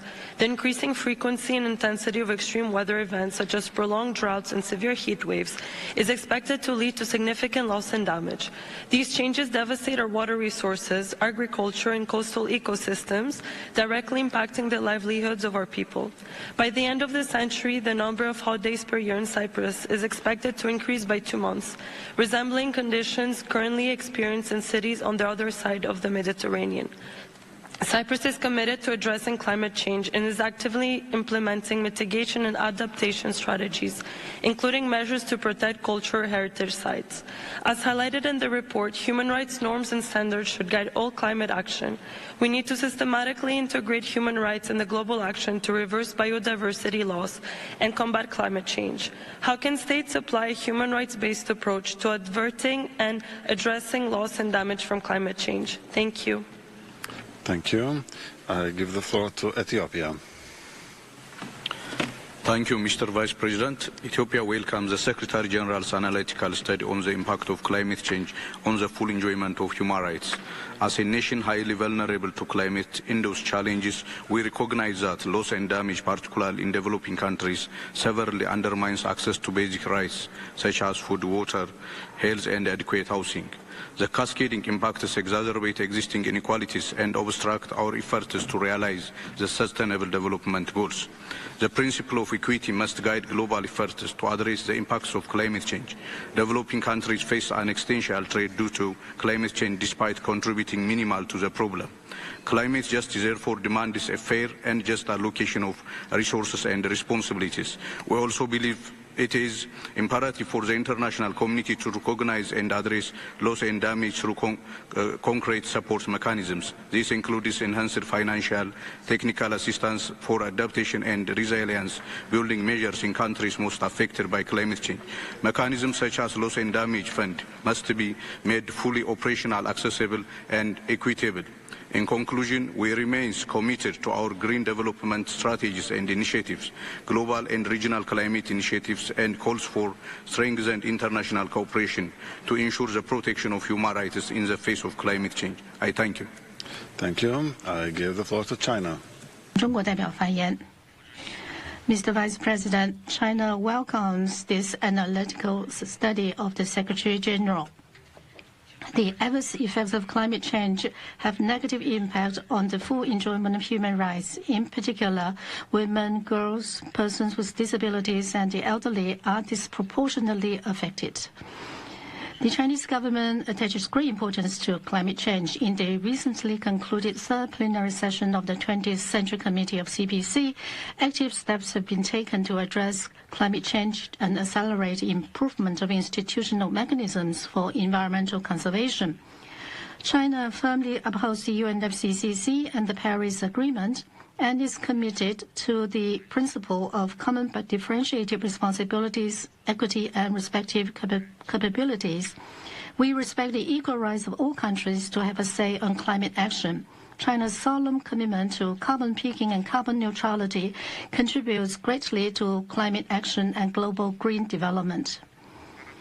Because of their historic responsibilities in climate change and their current capacity advantages, developed countries should take the lead in climate action. We call on the relevant countries to honor their commitment and, while taking the lead in drastically reducing their emissions, to provide financial, technological, and capacity building support to developing countries. Thank you, Mr. Vice President. Thank you. I give the floor to Mali. Thank you, Mr. Vice President. Mali supports what was said by the groups it belongs to and thanks the Secretary General for the analytical study on the effects of climate change on human rights. Climate change has significant effects on the exercise of all human rights. They cause much displacement and droughts and floods. These increasingly frequent climate crises cause huge damage. Furthermore, climate change can give rise to an increase of waterborne diseases as well as malnutrition. Girls and women are particularly vulnerable. To conclude, we underscore the need to adopt adaptation policies and resilient policies to mitigate the effects of climate change and give the Loss Damage Fund enough resources for it to be operationalized. Thank you. Thank you. I give the floor to the United Nations Environmental Programme via video. Thank you, Mr. President. The United Nations Environment Programme welcomes the report of the United Nations High Commissioner for Human Rights and the Secretary General. The report focuses on the impact of loss and damage from the adverse effects of climate change on the full enjoyment of human rights. It explores equity-based approaches and solutions to address loss and damages. Loss and damage from climate change hinder the effective enjoyment of fundamental rights, such as the right to life, health, food, housing, development, and a clean, health, and sustainable environment. Additionally, loss and damage disproportionately affect regions, groups, and populations already in vulnerable situations. Its impact is most strongly felt by indigenous people, peasants, migrants, children, women, girls, persons with disabilities, older persons, people living in small island developing states and least developed states. UNEP believes in human rights-based approaches to addressing loss and damage impacts. In this regard, UNEP is at the forefront of advancing the right to a healthy environment by producing regular environmental rule of law and climate change litigation reports showing global trends on the use of different legal approaches to addressing environmental crises, including the use of human rights-based approaches. UNEP reaffirms its commitment to address the climate crisis and working with states, UN agencies, civil society organizations, and other stakeholders. Thank you. Thank you. I give the floor to Turkey. As I understand, this speaker is not in the room. Therefore, I give the floor to Vanuatu. Thank you, Mr. Vice President. Vanuatu acknowledges and notes the Secretary General's analytical study on climate change and aligns itself with a statement delivered by the Maldives on behalf of the small island developing states. Vanuatu remains a highly prone state to natural disasters and climate change impacts. With each passing year, natural disasters compound with the effects of climate. If you're just now tuning into Live Now from Fox, on the left side of your screen, we are in Geneva, Switzerland, as earlier this morning, the United Nations Human Rights Council, they did resume their 57th session, as several topics have been discussed since this session first came underway as it relates to conflict in the Middle East, Ukraine, and then today they are discussing climate change. And speaking of climate change, that bottom right box, you're getting a live look at our XRAD system as a tropical storm warning has been issued for North and South Carolina. So we are on weather watch this morning. And then that top right box, we continue to look at the second assassination attempt against former President Donald Trump. We're going to go ahead and go to our first 2-minute commercial break of the hour. But when we come back, checking in with Fox News correspondent Doug Luzader. Also, you're in for a special treat as former Obama administration Secret Service member Dr. Brian Gant. He's joining us live this morning as well. We'll be right back in just 2 quick minutes.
Welcome back to Live Now from Fox, and good morning to you if you're just now tuning in. I'm Jeanne Francine, 7:34 here on the East Coast on this Monday morning, and we continue to follow your breaking news headlines. It has happened again.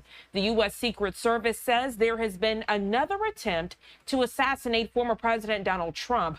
The would-be assailant is in custody this morning. As Doug Luzada reports from Washington, we're learning there are renewed questions about protection protocols. Doug, good morning to you. Former President Trump is uninjured. He is defiant, but there is a sense of disbelief that this has happened again, just over 2 months since the president was shot in Pennsylvania. Police cordon off the scene of yet another assassination attempt against former President Donald Trump. This time, though, a Secret Service agent caught a glimpse of a gun through a fence along Trump's Florida golf course. Former President Donald Trump is safe and unharmed. An agent opened fire and the suspect fled, but he was soon pulled over and arrested. He's been identified as 58-year-old Ryan Ruth of Hawaii. A rifle and a backpack were found at the golf course fence. The gunman was at a distance, but close enough. Probably between 300 and 500 yards, but with a rifle and a scope like that, that's not a long distance. Trump sent an email to supporters, "Nothing will slow me down. I will never surrender." His rival on the campaign trail, Vice President Kamala Harris, wrote, "I condemn political violence." The Secret Service has stepped up protection for Trump after he was shot in the ear at a Pennsylvania rally back in July. But it's still not the level of protection he was afforded when he was president. He's not the sitting president. If he was, we would have had this entire golf course around it. It's another issue for Congress to consider, already in the midst of investigating the July assassination attempt. This rhetoric against President Trump, this narrative that he will be the next dictator, that he is the next Hitler coming, it has got to stop. Enough is enough. And the Secret Service has already been under intense scrutiny after that first assassination attempt. We're still waiting for their final report on that event as this investigation moves forward. In Washington, Doug Luzada, Fox News. Doug, thank you so much. Giving you a live look there outside of Mar-a-Lago here at 7:36 on the East Coast. And as we further discuss this breaking news alert, joining us live this morning is Dr. Brian Gant, a former Obama administration Secret Service member. Dr. Gant, good morning to you. A pleasure having you join us bright and early here on Live Now from Fox. Good morning. Thank you for having me. So, Dr. Gant, it doesn't seem like anyone was expecting to see that breaking news come down Sunday afternoon. I would love to get your first reactions, you being a former Secret Service member yourself. Definitely disheartened by what occurred. I'm glad the agents and the advance team were in place to identify and take down the attempted assassination. Copycat artists usually, you usually get, some of those after, different events, whether they be active shooter situations or in this case, attempted assassination. But I'm definitely glad things worked out for the best. You mentioned those copycat artists, and I'm so glad you did, because there's always someone out there, some evil person who wants to try to one-up the last tragedy that we've seen in America. Did we learn from that first assassination attempt against Donald Trump? Did you see Secret Service step up and act swiftly compared to the first time that we saw it unfold? I've definitely seen a step up in protection. The resources needed to guard security sites, as you saw in the first attempted assassination, and then the second site, which is a golf course. Those are numerous resources from a state, local, and a federal perspective. Even if they're advancing a site such as the golf course, which they go to frequently, right? He plays golf there a lot. You might have a sense of safety because you know the course, you know the different angles. You've been there a lot, but as you can see, a copycat artist can set up a shooter's nest, maybe do a little recon prior to the president getting there, and to try to inflict harm. So there's always a level of attentiveness that you have to have doing that particular job, any particular day. No, absolutely. I apologize for interrupting. I was going to say, when you were saying that, made me think about the authorities in that press conference. And we heard authorities say that the Secret Service that was allotted to the former president is different than Secret Service that current President Joe Biden would have. The question was posed, why wasn't more Secret Service out there? And they said, well, he's not a current sitting president. Can you put that into perspective? Because for many people, that was off-putting, thinking he wouldn't get the same type of protection, knowing the public light that he currently has. Yeah, I believe that with all due respect to the sheriff, and I understand what he means, and I think what he was trying to say is usually, with a sitting president, you're going to different rallies, different places. That bubble, the motorcade route, everyone knows, that the president is in town, right? And so you may not have that fanfare with a former president, so to speak, to kind of fly under the radar, et cetera. But in this case, in particular with an assassination attempt not too long ago, that former president who's going through a campaign right now and whose threat level, I'm assuming, is pretty high, is going to have a number of resources. Now, it may not equal the level of a sitting president, but the resources will certainly be there for that former president as well. Dr. Brian Gant, truly a pleasure to have you join us bright and early. We appreciate your candidness and your expertise on this topic. Anything else you'd like to add before we let you go? Anything myself and the viewers need to be keeping a watchful eye for in the coming days? I would just keep a watchful eye on, again, I've been going through the profile, looking at different news articles and things of that nature concerning this particular gentleman, 58 years old. The rifle that he had, that AK-47, not typical of someone who will be attempting kind of a long-range shot. That particular weapon, military-style weapon, usually used in urban environments. So I think we need to kind of really dig into the profiles of these individuals who are attempting these particular plots. Dr. Brian Gant, truly a pleasure. Thank you so much for joining us. I hope you enjoy the rest of your day. You as well. And again, giving you another live look outside of Mar-a-Lago, 741 here on the East Coast. We're going to get to our first 2-minute commercial break of the hour, but when we come back, checking in with Fox 5 Atlanta, as we do have some updates this morning as it relates to that tragic Appalachia High School shooting. We'll be right back in just 2 quick minutes.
Welcome back to Live Now from Fox. 7:44 here on the East Coast, and we continue with your breaking news headlines. He was 14 and loved video games. She was a beloved algebra teacher. Both were killed in a shooting rampage at Appalachia High School. Fox 5 Atlanta's Caitlin Pratt joins us live this morning from the Fox 5 Atlanta live desk with a look at the funeral services we can expect. Caitlin, good morning to you. Thank you so much for joining us. Good morning to you. Yes, certainly an emotional weekend, that's for sure. Two separate services located in the metro Atlanta area, in the Barrow County area, where this all unfolded less than 2 weeks ago, providing an opportunity for mourners to get together, find some sort of relief, but the healing has yet to begin.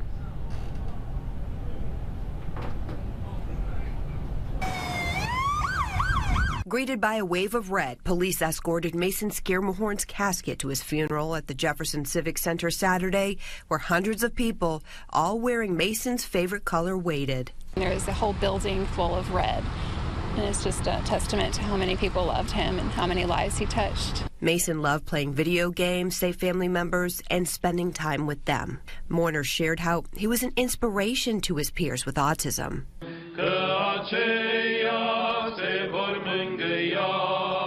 And in Beaufort, mourners honored Christina Iremia. Survivors say the math teacher gave her life to protect theirs. The 53-year-old who immigrated to the U.S. from Romania more than 20 years ago was described as noble, patient, and caring. That was her dream. She always wanted to teach children. She loved children a lot. She didn't have any children by her own. So she said that her classes they're all her children. A private funeral was held last weekend for Richard Aspinwall. The 39-year-old math teacher and defensive coordinator of the school's football team was also killed in the attack. And there was a fourth victim as well, a teenager, also 14 years old. His name is Christian Angulo. He'll be honored later this week. A viewing set in that same community where the high school is, Barrow County, on Thursday night. A funeral set to start on Friday. And as for the accused killer, again, also 14 years old, he remains in a youth detention center. His father also charged in connection with this crime. That's the latest here at the live desk in Atlanta. I'm going to send it back to you. Caitlin Pratt, just a tragic situation, but we definitely appreciate you joining us to keep us up to date. Thank you so much for joining us this Monday morning. I hope you enjoy the rest of your day. Thank you so much. 7:47 here on the East Coast. We are going to go to our third 2-minute commercial break of the hour. When we come back, following more breaking news this Monday morning as it relates to one of the founding members of the Jackson 5. The details when we come back in just 2 quick minutes.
Welcome back to Live Now from Fox. I'm Jeanne Francine, 7:49 here on the East Coast, and we are following breaking news this Monday morning, transitioning to some shocking news that just came into our Live Now from Fox studios. According to our content partners over at TMZ, we are learning this Monday morning that Tito Jackson, the brother of Michael Jackson and co-founder of the Jackson 5, has died.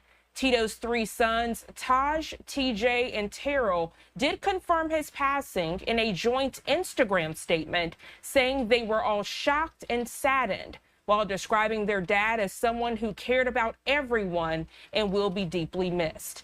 An official cause of death has not yet been released.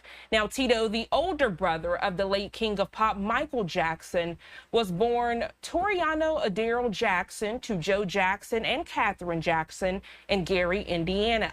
Tito went on to form the famous family's pop group alongside brothers Jackie, Jermaine, Marlon, and of course, Michael. The Jackson 5 had a slew of chart-topping hits, including I Want You Back, ABC, The Love You Save. The group pumped out 10 albums as the Jackson 5 and 5 more as the Jacksons. Tito, along with the other Jackson 5, they were inducted into the Rock and Roll Hall of Fame back in 1997. Tito, he also had a solo career, recording 2 albums, including Tito Time, back in 2016. We do know, as TMZ does go on to say, that Tito did reunite with his brothers when the Jacksons toured in 1984.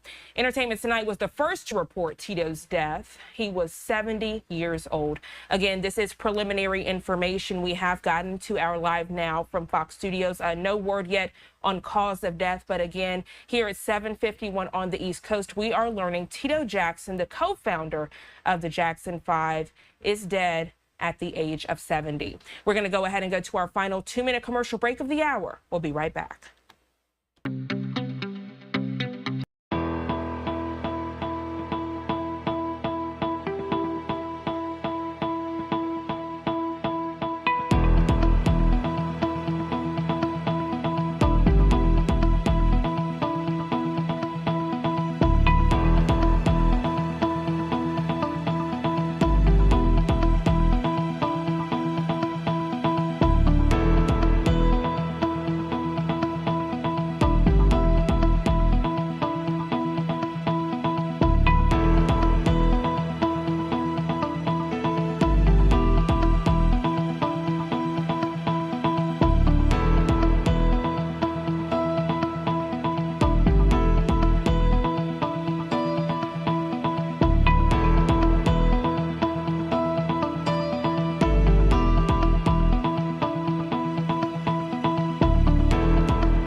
Welcome back to Live Now from Fox. 7:53 here on the East Coast, and good morning to you if you're just now tuning in. We got a new live feed into our Live Now from Fox Studios, which does have us transitioning to the very latest of conflict in the Middle East. The UN's top human rights body holding a news conference this morning on escalating violence and rights violations in Gaza amid the Israel-Hamas war. Let's listen in. And we have some other shots I can pot up of top stories we are following this Monday morning.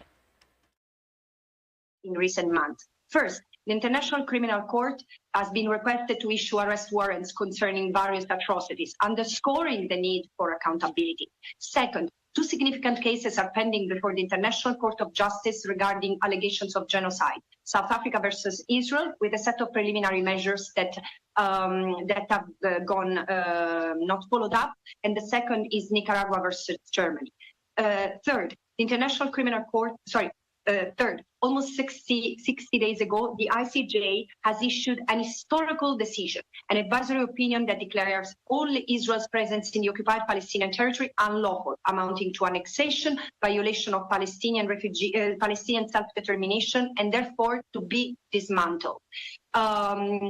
The advisory opinion provides clear guidance on the responsibility of states and international organizations to address these violations. Third and last point, shockingly, in the face of the abyss reached in the OPT and the hope provided by the international justice system, most member states remained inactive at best, or actively aiding and assisting Israel's criminal conduct. The international community must act decisively and must act now. And as I'm speaking to media today, let me say something. Too often, media has disseminated Israeli disinformation, which has served to justify the crimes being committed. This coverage has contributed to dehumanize Palestinians and to its public perception, undermining accountability. As a Western citizen myself, I ask Western journalists among you, if you really resent and repent our past, if you really resent and repent what Western countries have done to millions during colonialism, including during Nazi fascism in Europe, stop dehumanizing the Palestinians.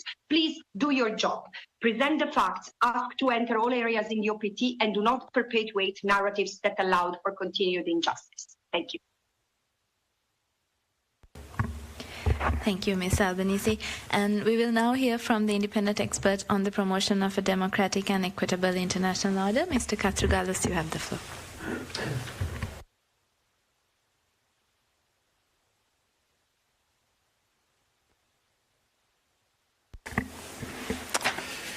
It is clear now to everybody that there is an evolving tragedy in Palestine. However, this tragedy is not an issue just for the Palestinians. It is immediately related to the future of multilateralism and the United Nations system of rules. There is nowadays an obvious crisis of both of them. Double standards, silence before major international crimes like those committed in Gaza, official threats against international judges. Recently, the prosecutor of the International Criminal Court has said that he had heard from a senior figure that the court was not built for the West and its allies, but just for Africa and thugs like Putin. So I think that it is important for the future of a fair, just, democratic, equitable international order, not to adopt double standards regarding international crimes, but have a uniform position based on principles, values, the United Nations Charter. It is important the immediate recognition of the state of Palestine. It is of utter importance all states to exert pressure for an immediate stop, a ceasefire of the war in Gaza. The warrants recently demanded by the prosecutor of the ICC are a promise of accountability and of impunity for the occupied Palestinian territory. This promise should be kept. Any further delay would undermine the deterrent effect that accountability could create. It is really regrettable that European states have acted against these warrants. The International Court of Justice, which will determine the state responsibility of Israel has already declared the occupation illegal. Its work is complementary to the work of the ICC for full justice in Palestine. Both courts must do their work without foreign interference and threats to demonstrate the promise of global justice and individual accountability for all victims of this war. Many thanks. Thank you. And we continue with the Special Rapporteur on Water. Mr. Agudo, you have the floor.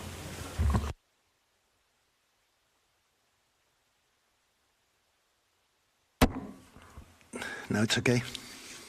Thank you very much. Well, Israel, through government and army spokesmen, publicly proclaimed from the beginning of this war that it would cut off water, food and energy to the civilian population, explicitly. Currently, the population lives on an average of 4.7 liters of water per person and per day. Any one of us uses no less than 100 liters per day for our daily needs. And the WHO sets the minimum requirement in emergency situations at 15 liters.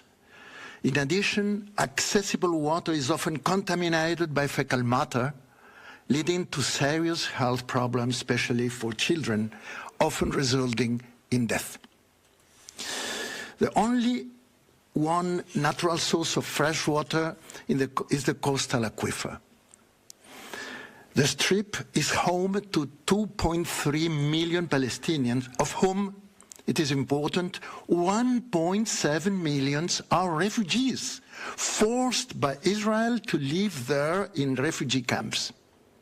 This huge population has been forced to pump 3 times more water than the aquifer receives through natural replenishment, resulting during the blockade for 1.5 decades in intense marine intrusion and salinization. In addition, Israel has been blocking 70% of the materials needed to build and operate sewage treatment plants as dual-use materials, preventing proper sewage treatment, which has led to progressive fecal contamination of groundwater. Until the outbreak of the war, drinking water was supplied by desalination plants and a limited amount of water sold to the Palestinians by Israel. This provided drinking water to around 40% of the population. At the outbreak of the war, Israel radically cut off this water supply and cut off the power supply, collapsing desalination plants.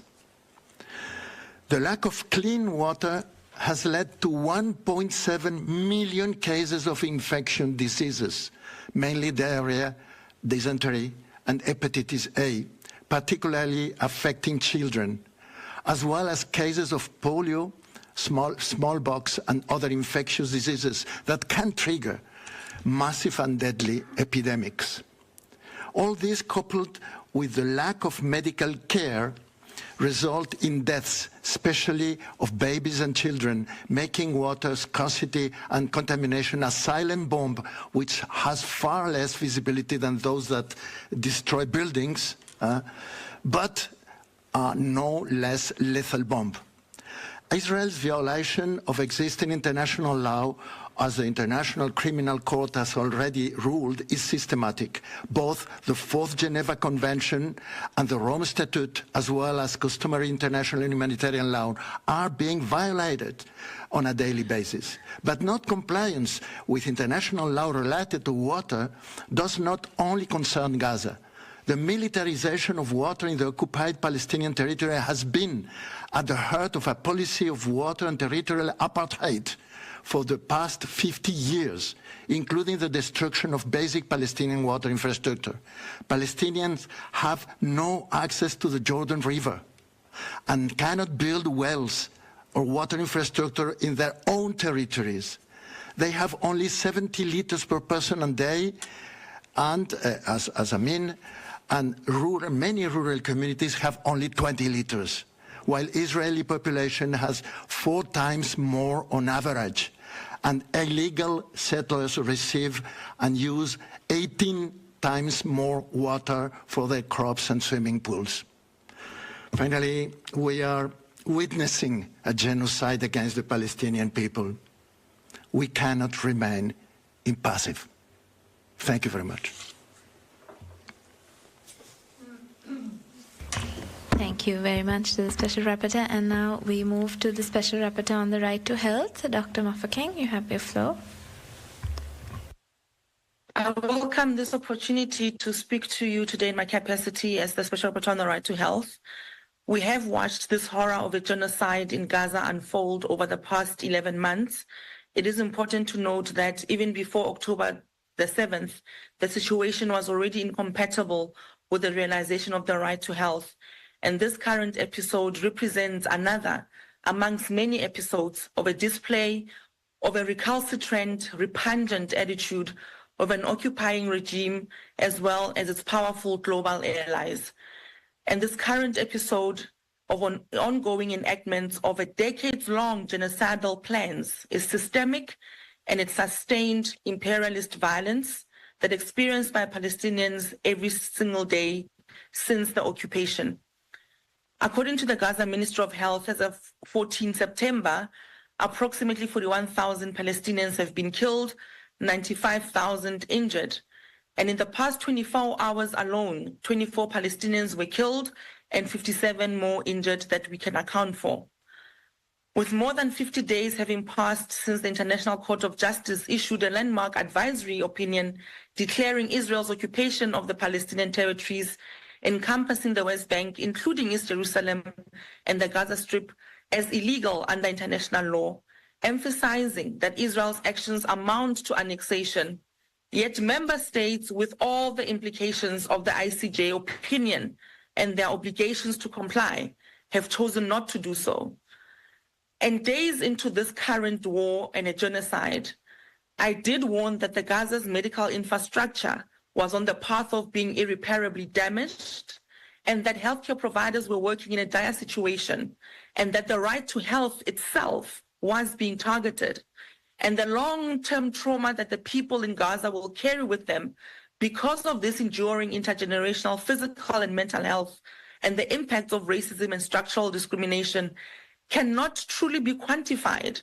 We are yet, as a world, even as clinicians and doctors such as myself, yet to develop a matrix to truly measure the true impact of what this genocide has meant, the compounding effect of what this situation is, remembering very well that even before October the 7th, life was not conducive to dignity in the Gaza Strip. And so the attacks on hospitals, on healthcare workers, are on a scale we have never seen before. And the right to health has been decimated at every single level. Today, only 17 out of the 36 hospitals are partially functional and maintain some minimal service. And only 58 out of 132 primary healthcare facilities are functional as they struggle to save lives amid critical shortages of healthcare workers, trickling supplies of fuel, medical items. And we know with the polio vaccination program right now, a lot of children have received their first dose of vaccine. However, they and their families continue to face bombardment when they try to reach those facilities. They are still at risk of bombardment when they depart those facilities. So the continued concern for the right to health is still continuing, as we see with the kinds of illnesses such as skin disease, air and waterborne illnesses, acute mental health distress that continues, that we cannot have a siloed approach that looks at only one solution and does not take into account the fact that for Gaza to recover, for a health system to do what it needs to do, there has to be an immediate ceasefire. And that is not something that should be negotiated. An immediate ceasefire is absolutely necessary. My mandate continues to receive information regarding arrests and detention of healthcare workers specifically. And this demonstrates a pattern that even when medical personnel are on duty, they are also being forced to evacuate hospitals. They are being harassed to leave their patients behind. Some are arrested, some are dying and killed under those circumstances of torture, repeatedly being beaten in prison with their bodies showing signs of torture. And I have communicated in an urgent appeal to Israel some of these concerns. So the destruction of the health system right now is created by this genocide. It's completely incompatible, but it's been enabled by Israel and its allies to be able to continue. There must be an end to the occupation. There must be an immediate ceasefire. We must allow critical medical supplies and secure the safety of healthcare workers to reach every single facility. Expedite medical evacuations for everyone who needs them. And my last point is that the intimidation and harassment of United Nations staff and experts who are carrying out their mandates must be stopped. And this issue must be taken seriously, as we are all operating within mandated work, and there is no place for harassment, intimidation, or even reprisals for people who are working with the United Nations, including targeted intimidation and harassment of experts. A genocide is incompatible with realization of the right to health, and peace follows liberation. And as you can see, there is no way that you can extinguish the human desire for freedom. And this is ultimately about the freedom of the people to self-determine. Thank you very much. Thank you, Special Rapporteur, and thank you to all the experts for sharing their statements today. We'll open for questions now, take some questions in the room first, and then move to those of you joining us online. If I could please ask you to state your name and organization when you ask. Yes, thank you. My name is Isabel Saco. I work for EFED Spanish News Agency. I have two questions. One of is for Mr. Arroyo. I would like to know if he considers that water is being used as a weapon of war in Gaza, concretely, and if you remember any other case or situation where water has been used in this way in a war. And for all the participants, if you could briefly say if you agree or not from the perspective of your own mandate, if there is genocide in Gaza or not. Thank you.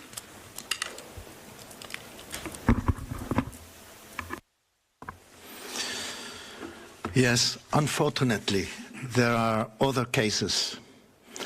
Water is more and more used as a weapon against civilian population, not against the other army. I have cases also at present in the border between Syria and Turkey, in the region of in the Aluk population, and other cases. We are seeing also in some way also this kind of strategy in Ukraine also, but nothing comparable, similar to the case of not just Gaza, but Palestinian in general, occupied Palestinian, because it's something that is organized from 50 years ago, and now during the war in Gaza, it was explicit. It was not just to say, no, explicitly recognized, we will cut water, food and medicaments. So this is, I used to say, just in order to know, when international law qualifies the systematic blockade of food, normally we talk more on food, it's okay, as a crime against humanity in the category of extermination. This is the Rome Statute. Water, I remember to you that water is the main food we need, human beings, and it is irreplaceable. But at the same time, if drinkability is not guaranteed, it becomes the most terrible vector of disease and death that exists in the world. So in this case, this is clearly employed as a weapon in Gaza. against Palestinian civil population.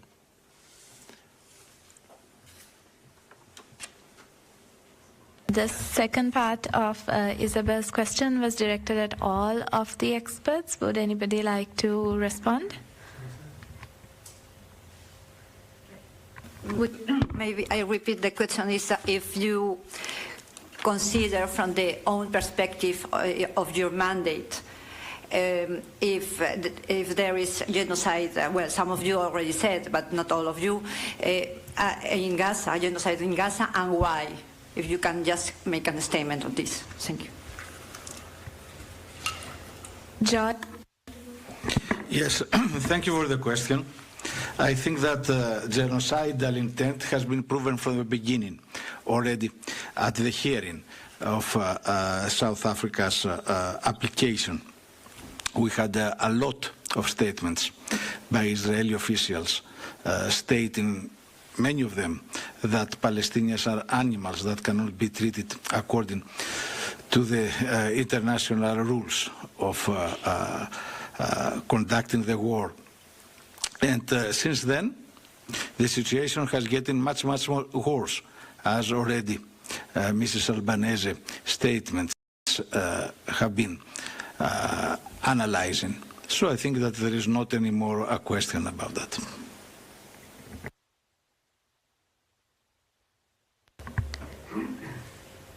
Would any of the other experts, Ms. Albanese, would you like to? May I? Yes, please go ahead.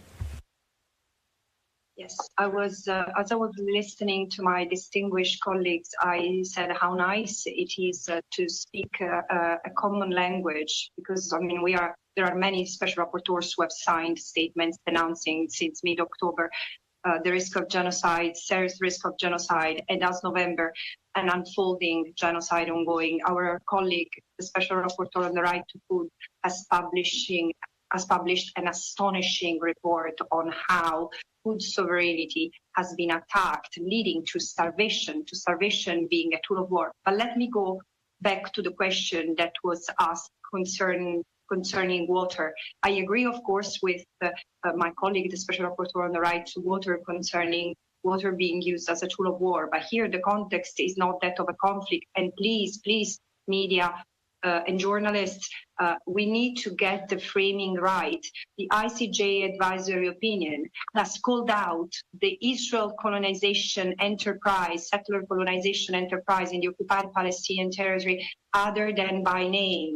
Therefore, you have to keep in mind that water, including in the West Bank and East Jerusalem, was already being used not just as a tool of war, as a tool to encourage, to push people into forced displacement, because the per capita water distribution was 80% of the total water basins that have been encircled by the wall and by settlements for the settlers who shouldn't be, the Israeli settlers who shouldn't be there in the first place, and 20% for the Palestinians. So we are talking of 300 liters per capita per Israeli settlers, and 70 liters per person on average to the Palestinians. So this is the context, and we shouldn't miss the forest for the trees. Israel has put forward a settler colonial enterprise in what remains of historical Palestine, and it is to be stopped now.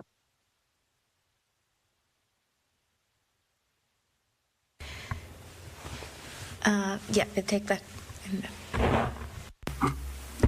Thank you very much. Musa Asi, Al Mayadeen TV.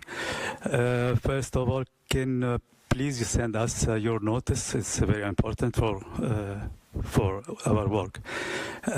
J'ai une question pour Madame Albanese. Vous intervenez pour je ne sais pas combien de fois depuis le 7 octobre, et à chaque fois vous dénoncez le crime de guerre qui se passe à Gaza, et vous avez toujours des messages envers la communauté internationale. Aujourd'hui, après bientôt une année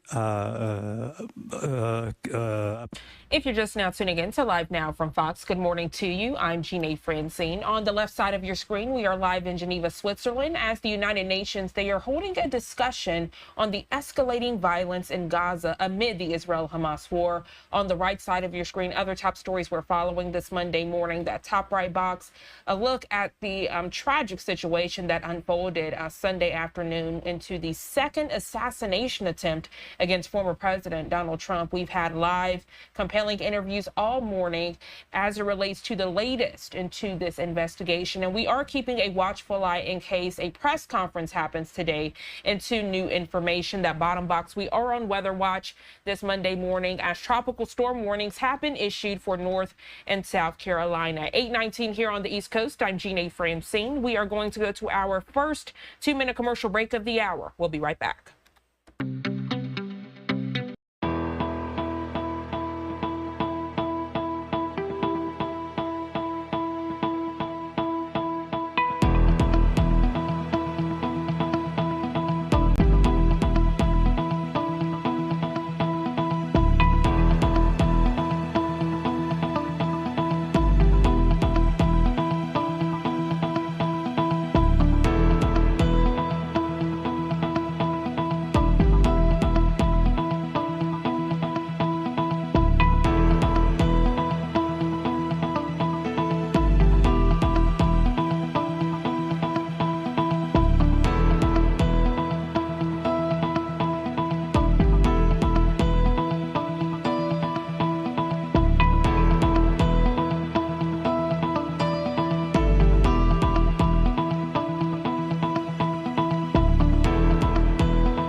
Welcome back to Live Now from Fox. Good morning to you. If you're just now tuning in, I'm Gina Francine. 8:21 here on the East Coast, and we are getting some more live feeds into our Live Now from Fox studios. This one takes us out to Hong Kong. You are getting a live look there this morning as part of celebrations marking the Mid-Autumn Festival. Dozens of people are in attendance, and then you have others that are a part of this festival that will carry a giant dragon with incense sticks and then parade through the streets of Hong Kong. This is to pray for well-being and peace. The Mid-Autumn Festival is an ancient tradition in East Asia, marking harvest time, and perfect timing, right? Because there you go, seeing the Dragon Festival underway. I'm going to pop up the audio to see if we can hear anything on this feed.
All right, so this event not in English, but you did get to hear some cool music, and then you got to see that giant dragon with incense sticks paraded through the streets of Hong Kong. Again, this is to pray for well-being and peace.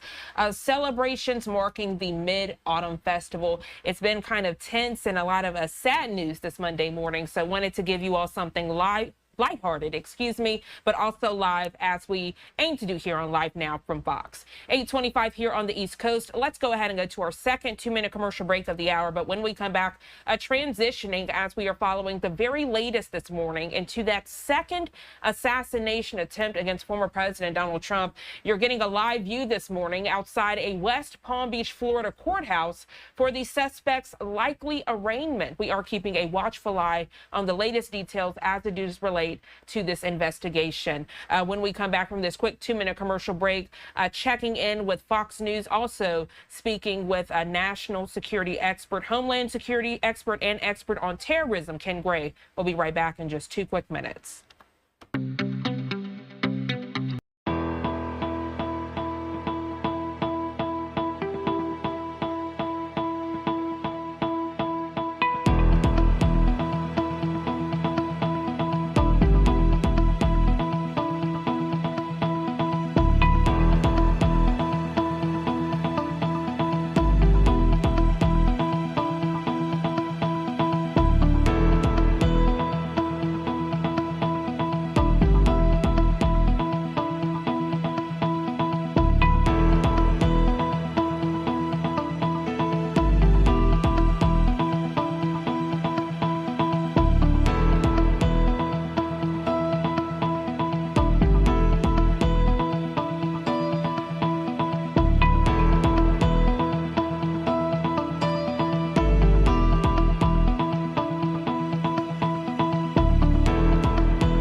Welcome back to Live Now from Fox. 8:28 here on the East Coast. And as the investigation into the second assassination attempt on former President Donald Trump does continue this morning, we are learning more about the alleged gunman. Fox News' Sue Guzman takes a closer look at Trump's condition as officials highlight how they apprehended the suspect.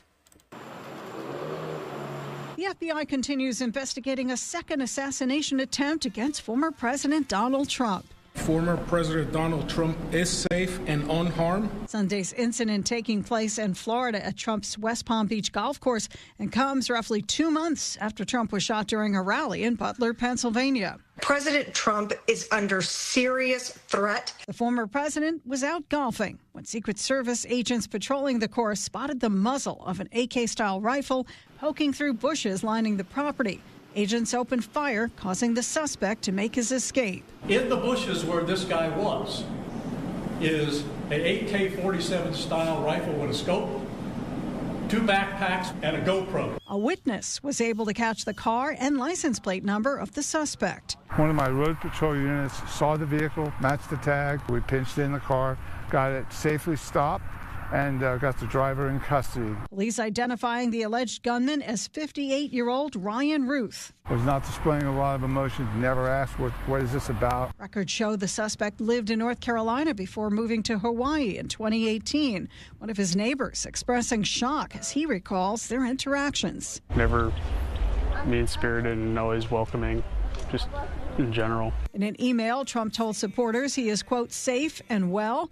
President Joe Biden and Vice President Kamala Harris both issuing similar statements condemning political violence. Meanwhile, the FBI is urging anyone with information to contact their tip line. At 1-800-CALL-FBI. Sue Guzman, Fox News.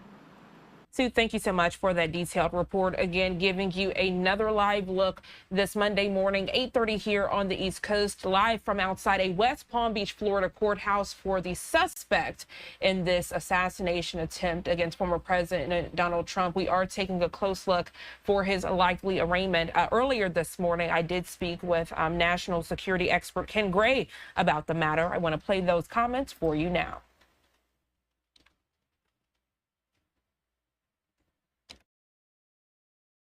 For joining us bright and early this Monday. Good morning, Janae. Glad to be with you.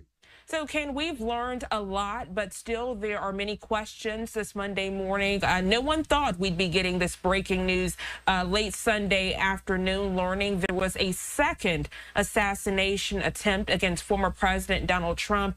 For those just waking up this morning, maybe they didn't hear about this news alert. Can you catch us up and give us the latest details, please?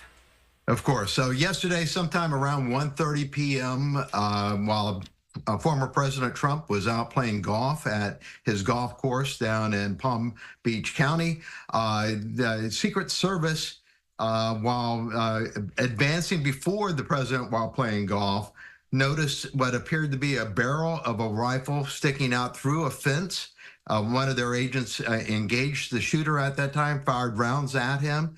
The shooter fled from the area, went out through bushes, got into a Nissan vehicle and departed the area. An eyewitness saw him run out of the bushes, get into the vehicle, and took a picture of his plate and provided a description and the picture to law enforcement. That information was passed to police departments throughout the area on a be on the lookout. The vehicle was identified the next county away, north of Palm Beach County there in Martin County. The vehicle was stopped and the driver was arrested. The eyewitness was brought to the area and identified the driver of the vehicle as the person he saw running out of the bushes. And the shooter has been identified as Ryan Wesley Roth, 58, previously of North Carolina and currently resides in Hawaii. Thank you so much for that detailed overview, Ken. So as we are discussing the shooter, many people wanting to know this morning, is there a motive? Why would this person try to assassinate former President Trump? So we don't know the answer to that as of yet. When he was arrested, he did not make any statements there at the arrest site. FBI and Secret Service were going to interview him yesterday afternoon. Whether he said anything to them, we have yet to hear. There has not been an update on that with a press conference bringing us up to current information. But looking at social media, the media has been all over Roth since he has been identified, and he has a history of criminal history to include an arrest and conviction for weapons of mass destruction. His social media shows that he is a dedicated Democrat. He has made numerous contributions, small amounts, but numerous contributions to Act Blue, and apparently at one point voted for Trump during the 2016 election, but now hates Trump. And so that might be a possible explanation for why he would do this. I mean, after all, President Trump has been characterized as being the equivalent of being Hitler. And so this could push a person who has extreme views of this over the edge and force them to take action like this. And that's the concern this morning. You, a former member of the FBI, you all do look at these people, quote unquote, extremists, as you just mentioned. What can be done? You mentioned a past, a criminal past, things that have been mentioned on social media. And I know as this investigation continues in the coming days, they will be going through his social media account, emails, looking at gun sales, so many different things. With your expertise, Ken, what should be happening so that this does not continue to happen? I feel like I sound like a broken record. What can we do to prevent this? And then we have the conversation days or months later. So Secret Service is set up to handle potential threats against the president, vice president, and their protectees, for instance, like President Trump for running for a re-election here. Secret Service already has that mechanism in place, and when they receive information, they're able to quickly vet the person, go out and interview them, determine whether or not they are a threat. It's the unidentified threat, the ones who are not detected before they act, like this guy. This guy was not on anyone's radar screen as being a potential threat before he was discovered there in the bushes. And so the other thing that can be done is to protect the protectees by making sure that they do not place themselves in a position where this could happen. Golf courses are very hard to secure because they are very large areas. And that they are often lined with bushes and stuff, as was this case, and so offering a lot of places for people to hide. And so perhaps Secret Service might make recommendations to former President Trump not to place himself in positions like this before the election so as to guarantee that this is not repeated. That being said, Trump is going to do what Trump is going to do. We saw that with the efforts to put up glass barriers, bulletproof glass, at outdoor rallies, and yet President Trump walked around that at one rally when he saw somebody faint in the audience. And so Secret Service has a hard task ahead of them trying to restrict President Trump from placing himself in areas that he might be attacked. But at the same time, this was a golf course. And this was not only a golf course, this was his golf course. This was the Trump International Golf Course. And so of any place that he should feel safe, you would think that was it. You mentioned a great point, Ken. You're saying it's a golf course. How many times have we said it's a movie theater? It's a school with children inside. And as you were talking about warning signs, that's the scary part, because FBI, Secret Service, other authorities, they can see different warning signs, maybe a letter that was written, a odd post on social media. But for this particular incident, at least at this time, there wasn't really a defining moment that could have let authorities know this would potentially happen. And that's the scary part. For this particular situation, though, I want to look at the response. Let's compare and contrast it to that first assassination attempt against former President Donald Trump. Do you think the response was better? Do you think they learned from that first assassination attempt and were able to act fast and swiftly? So this is a kind of a mixed report card. Mm-hmm. Secret Service, by having people go ahead of the golf course, was able to detect this shooter and stop him from acting. However, with that rifle, the shooter, had he wanted to do so, to take a shot at the point that before he was detected, he could have hit President Trump at this distance. Trump was somewhere between 300 and 500 yards away, and with a rifle with a scope, that would be a shot that a shooter could be able to take. But Secret Service detected him before by having a Secret Service agent clearing the area ahead before President Trump moved in that direction. And so kudos to Secret Service from that aspect. But at the same time, how was it that this shooter was able to get into the shrubbery undetected and lie in wait, waiting for President Trump. And how did he even know when President Trump was going to be on that golf course at the time he was, to be able to set up ahead of time? So as I say, a mixed report card, but Secret Service, as far as the immediate tactical response and preventing this attack, kudos to them and being able to see that barrel and react the way that they did. They stopped almost a definite assassination attempt in this case. Well, Ken, so many great questions you are asking this Monday morning. I'm sure the viewers are hoping to get those answers in the coming days as this investigation does reveal more details. Anything else you'd like to add before we let you go? Anything we need to be keeping a close eye for? Any key words we need to be listening for to learn more about this tragedy? So I'd like to point out that as far as the report on this incident goes, is that yesterday when I first ended up on the air on this, the information that was had at that particular moment was a shooting occurred in the vicinity of the golf course, and that it did not directly involve Trump. That it moved from shooting in the general vicinity to a shooting in the parking lot, between two people not involving Trump, to a shooting that was close to President Trump, and then it became a Secret Service agent that was the one that was shooting at a potential sniper, and then it turned into a very serious attempt on President Trump here. And so this story rapidly evolved from not being against Trump to being a direct action against Trump that was closely averted. And so it's interesting to look at how this story morphed. When details are not known ahead of time, or as it is breaking out, the media is going to fill that void, and we see how the story changed. So it's just interesting that really we have to wait until we get the facts before we put out a story about what went on.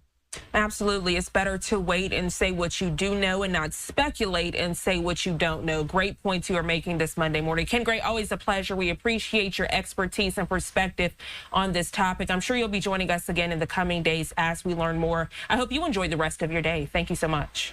Thank you. Good morning. And right now at 8:41 here on the East Coast, giving you a live look there in Mar-a-Lago. Again, we are keeping a close ear to the pavement, waiting to see if another press conference will in fact happen today as more information is released into the second assassination attempt into former President Donald Trump. 8:41 here on the East Coast. We are going to go to our third 2-minute commercial break of the hour. But when we come back, staying on top of safety and security this morning, checking in with Rapid SOS CEO Michael Martin. He's working closely with Apple this Monday to make sure that critical information through video is shared in a safe way. More details when we come back in just 2 quick minutes.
Welcome back to Live Now from Fox, 8:44 here on the East Coast, and we continue to discuss safety and security this morning. Apple announcing that emergency SOS live video will be available starting today, Monday, September 16th. This new life-saving feature actually helps close the safety gap between the caller during an emergency and 911 to paint that full picture for emergency responders. Apple has made it easy for customers to share this critical information through video and working with intelligence safety platform Rapid SOS to make it easy for 911 telecommunicators to send those video requests to citizens. Well, joining us live this morning to further discuss this news alert is Rapid SOS CEO Michael Martin. Michael, thank you so much for taking out the time to join us this Monday. Thanks for having me, Janae. So the timeliness of them putting this out compared to what we saw yesterday with former President Donald Trump, very timely to say the least. A lot of concern this morning about safety and security and sending videos and alert information to 911, but also keeping those first responders safe. If you could paint a picture for us and provide this perspective, please.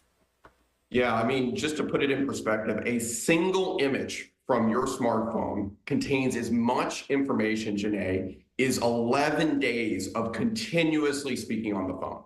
So as you think about the power of an image or even live streaming video to help first responders and law enforcement during an emergency understand what is occurring. And as you mentioned, just yesterday, we saw the power of that image where an eyewitness actually was able to get a photo of the suspect leaving after that assassination attempt, the vehicle, the license plate, and that led to a swift capture here. So I think it is really an exciting time that Apple and Google, also working on similar technology later this year, are rolling out the ability for 911 and first responders to, in an emergency, allow an end user to share a video clip or a photo into their systems. As you can imagine, yesterday, Michael, so much information coming in real time. And in the world of AI, right, there's also the concern of if the information is accurate, especially as you are discussing with 911 telecommunicators, and then they are relaying that message to authorities and first responders there at the scene. Is that a concern for you all about making sure that a proper video and proper information is being shared and not a hoax to potentially put first responders in an unsafe situation? Yeah, and this is why, like, we've been working with over 21,000 911 and first responder agencies to think about how do we implement this technology thoughtfully. So starting today with iPhones 14 and newer on iOS 18, they will have the ability, Janae, to share live video or a photo into 911 and first responder systems. But what we'll actually see is first responder agencies will be thoughtfully deploying this over some period of time. So working on training, policies and procedures, and obviously the technology that allows this information to verify that those media that's shared and operationalize it into their system. So all of us should be aware this capability is going to start being rolled out, but certainly we're going to see those first responder agencies deploying this in a thoughtful and methodical way over a period of months as that gets deployed across the United States. For some of those viewers that aren't too tech savvy, this might be their first time hearing about this type of safety and security feature that they can literally have in the palm of their hands. For those that aren't too familiar with it, though, could you share how they do it and how they do it properly and safely? Yeah, so importantly, this is a capability that is ultimately 911 and first responders, based off of all of their training and expertise, can effectively allow a user to opt into sharing in that moment. So if you have a iOS 18 compatible device that is an iPhone 14 or newer, during a live 911 call with a 911 center that is participating, based off the flow of that conversation, that 911 telecommunicator may give you the option to share live video or a photo from your phone about that incident. So you can imagine if there's some sort of situation with an assailant that has a weapon, right, or some sort of hazardous material fire or something like that. These are the types of situations where a 911 telecommunicator may ask you to share that information. And then you'll actually see the user interface of your device, the calling screen that we're all familiar with. You'll see a new option that appears that allows you to share that information directly into the hands of that 911 telecommunicator. Michael Martin, truly a pleasure having you join us here on Live Now from Fox. And again, I'm sure you and Apple didn't know the tragic situation that would happen Sunday, leading to you all unveiling this today and making it available. But nevertheless, we appreciate you sharing with the viewers how we can use this in real time and ultimately how we can keep ourselves and the men and women in blue safe as well. Thank you so much for joining us. Anything else you'd like to add before we let you go? Yeah, I just want to one last time just talk about the incredible work that 911 and first responders are doing with that. So excited to see big technology partnering up with public safety agencies and first responders to take on these challenges. Michael Martin, thank you so much again for joining us this Monday on Live Now from Fox. I hope you enjoy the rest of your day. 8:50 now on the East Coast. I'm Jeanne Francine. We're going to go to our final 2-minute commercial break of the hour. When we come back, heading out to a live event as it relates to that Titan submersible. The details in just 2 quick minutes.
Welcome back to Live Now from Fox. 8:52 here on the East Coast, and we continue with your top stories and headlines this Monday morning. This one takes us out to North Charleston, South Carolina right now with the experimental Titan submersible that was lost and found to have later imploded. The Coast Guard quickly convening a high-level investigation into what happened. A public hearing underway into their findings. Let's listen in, and of course, I'll pop up some boxes on your screen of top stories we're following this Monday. The Independent Safety Board Act of 1974 is required to determine the cause or probable cause of this accident and issue a report of the facts, conditions, and circumstances related to it. The NTSB has joined this hearing to avoid duplicating the development of facts. Nevertheless, I do wish to point out that this does not preclude the NTSB from developing additional information separately from this proceeding if that becomes necessary. At the conclusion of this hearing, the NTSB will analyze the facts of this accident and determine a probable cause independent of the Coast Guard. At a future date, a separate report of the NTSB findings will be issued, which will include our official determination of a probable cause. If appropriate, the Safety Board will issue recommendations to correct safety problems discovered during this investigation. These recommendations can be made in advance of the report. On a personal note, and on behalf of the entire NTSB, I'd wish to express my sincere condolences to those lost loved ones in this tragedy.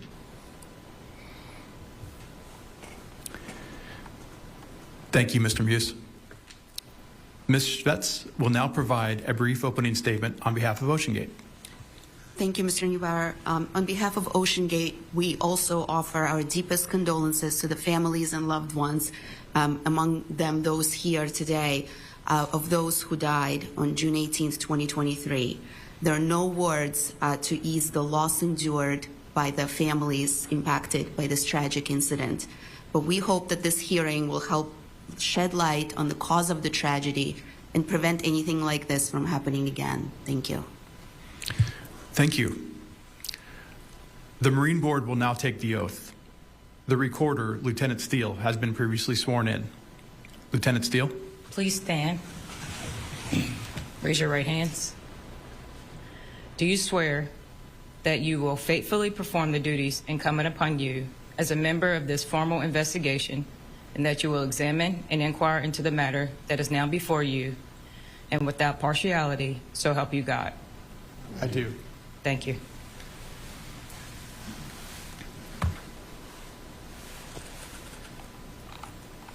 This concludes the opening statement.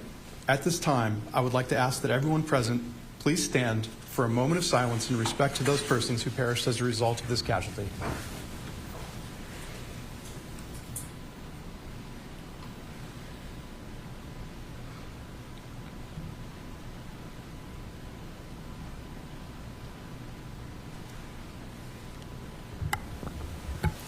Thank you. Please be seated.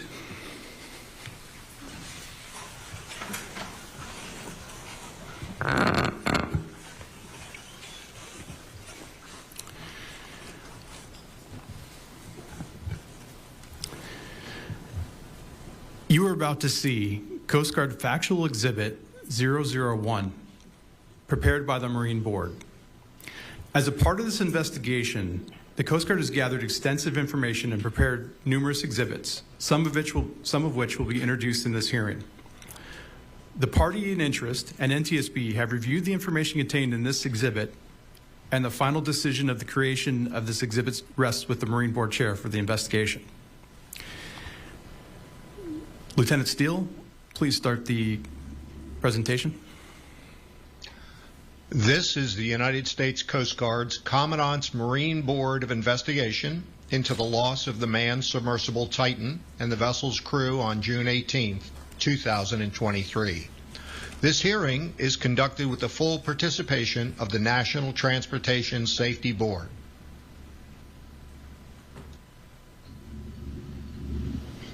The purpose of the investigation is to determine whether there is evidence that any failure of material, either physical or design, was involved or contributed to the casualty, so that proper recommendation for the prevention of the recurrence of similar casualties may be made.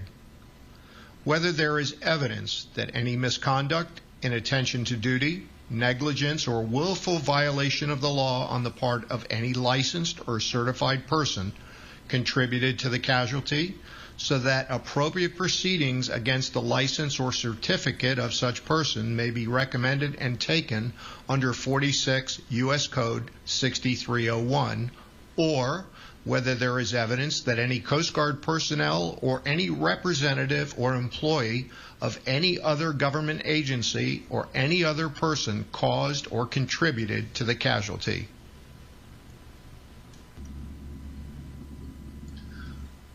This image is affixed with labels showing the significant components of Titan.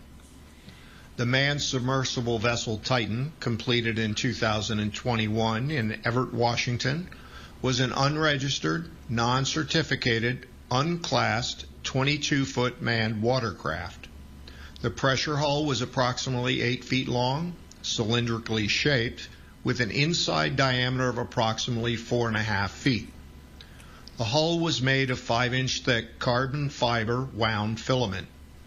The carbon fiber pressure hull was glued fore and aft to grade 3 titanium rings, which were then affixed to the forward and aft end titanium domes. The forward dome was hinged to the starboard side of the forward ring to allow for entry and exit into the Titan. The forward dome was fitted with a 23-inch acrylic frustum window for visibility. The aft titanium dome was secured to the aft titanium ring with 17 9/16-inch stainless steel bolts, and this section housed various electronics and computers. External to the pressure hull was a 5-foot tail cone section which housed 2 lithium batteries, 2 motor controller pods, buoyancy blocks made of Syntac foam, and the tracking system.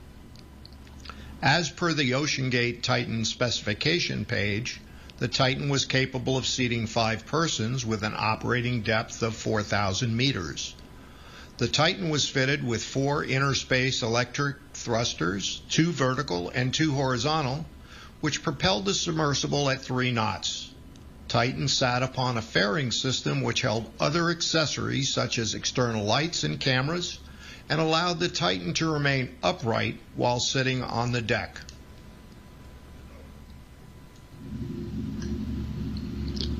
The vessel particulars for the Titan are contained on this slide. The official name, Titan. Identification number, none. Owner-operator, OceanGate, Inc., Everett, Washington, United States.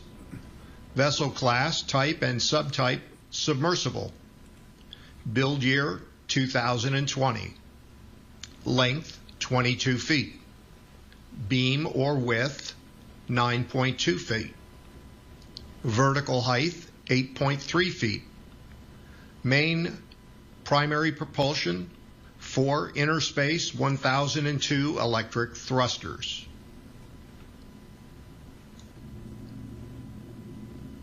At the time of the accident, on Titan Dive C2-088, the following persons were the crew of the vessel, and they perished in the accident. Stockton Rush, pilot, owner. Paul-Henri Nargeolet, co-pilot. Shahzada Dawood, crew person number 1. Suleiman Dawood, crew person number 2. Hamish Harding, crew person number 3. The manned submersibles Antipodes and the Cyclops 1 are shown on the right. OceanGate history. OceanGate LLC was founded in 2009 by Stockton Rush, Guillermo Sonleim, and Sarah Schwitters. OceanGate corporations include OceanGate Inc., OceanGate Expeditions, and OceanGate Foundation. In 2009, purchased the Antipodes, a 13-foot American Bureau of Shipping Class A1 submersible with a depth capability of approximately 305 meters. Applied for Coast Guard certification, unable to attain due to Subchapter T regulations. Attained Oceanographic Research Vessel designation and conducted dive operations in Puget Sound, Miami, and San Francisco. Glancing to the right side are promotional images created by OceanGate for early dive operations. 2013, purchased a 5-person, 22-foot submersible with a 500-meter capability. Cyclops 1 was utilized as a test platform for software, technology, and equipment for Titan. Never applied for inspection from the U.S. Coast Guard. Obtained Oceanographic Research Vessel designation from the Coast Guard Sector Puget Sound in 2018. Conducted domestic operations from 2015. The Andrea Doria mission in 2016 departed Boston, towed to the dive site off Nantucket Island, charged mission specialist $20,000 for seat on the submersible. The Hudson Canyon mission in 2020 departed New York, towed by an offshore supply vessel. Mission specialist paid $35,000 for the dives. Completed 17 major expeditions with Antipodes and Cyclops 1. The image displayed on this slide is a side profile diagram of the 1/3 scale model for the Titan prototype for the test conducted in December of 2015. In 2013, entered contract with University of Washington Applied Physics Lab for approximately $5 million for the development, construction, and testing of a manned carbon fiber submersible. Estimated time frame for the vehicle, Titan, was 30 months. 2015 to 2016, the 1/3 scale model testing. In December of 2015, that model failed at 2,943 meters.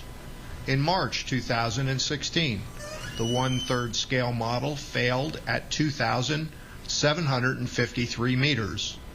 In July of 2016, the model failed at 4,465 meters.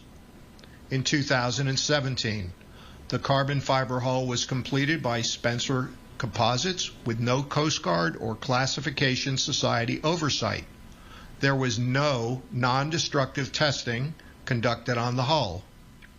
The original plan was to utilize carbon fiber domes, but due to the failures in the 1/3 scale model, cited in the above image, they then switched to titanium domes and rings, which were manufactured by TIFAB with no Coast Guard or classification oversight.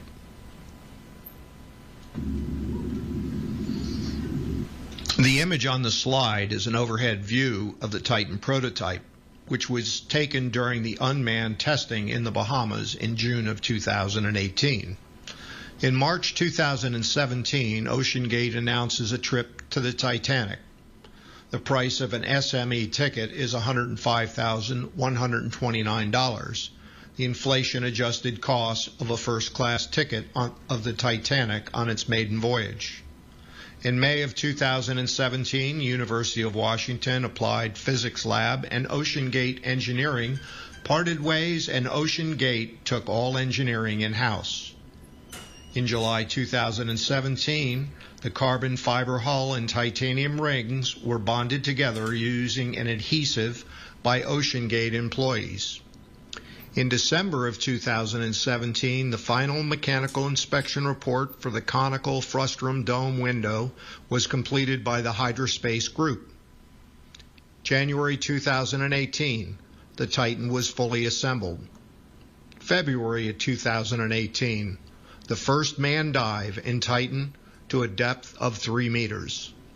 In April of 2018, the Titan arrives in the Bahamas, allegedly struck by lightning, delayed the scheduled test dives. OceanGate released a statement canceling the 2018 Titanic expedition due to weather. OceanGate was unable to achieve a depth of 4,000 meters for less than 45 days before the expedition. June 2018, 3 unmanned dives were conducted to 1,200 meters, 2,500 meters, and 4,000 meters. Titan prototype history, late 2018 to 2019. On this slide in the lower right corner is an image with an area of damage circled for the Titan prototype, and in the picture above that, the prototype on a trailer for transport for testing in the Bahamas. December 2018, Mr. Rush completed a solo dive in Titan to approximately 3,939 meters. April 2019, completed a dive to 3,760 meters.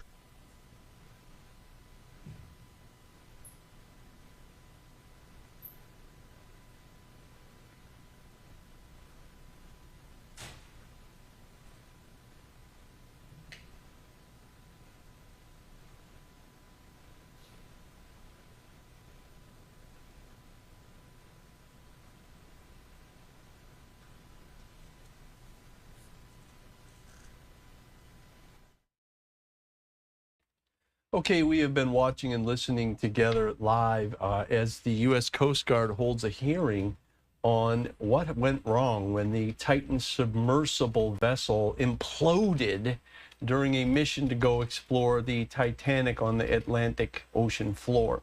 We've lost the audio for this feed right now, so we're troubleshooting that as we speak, and we're going to take a quick commercial break as we adjust the technology on that.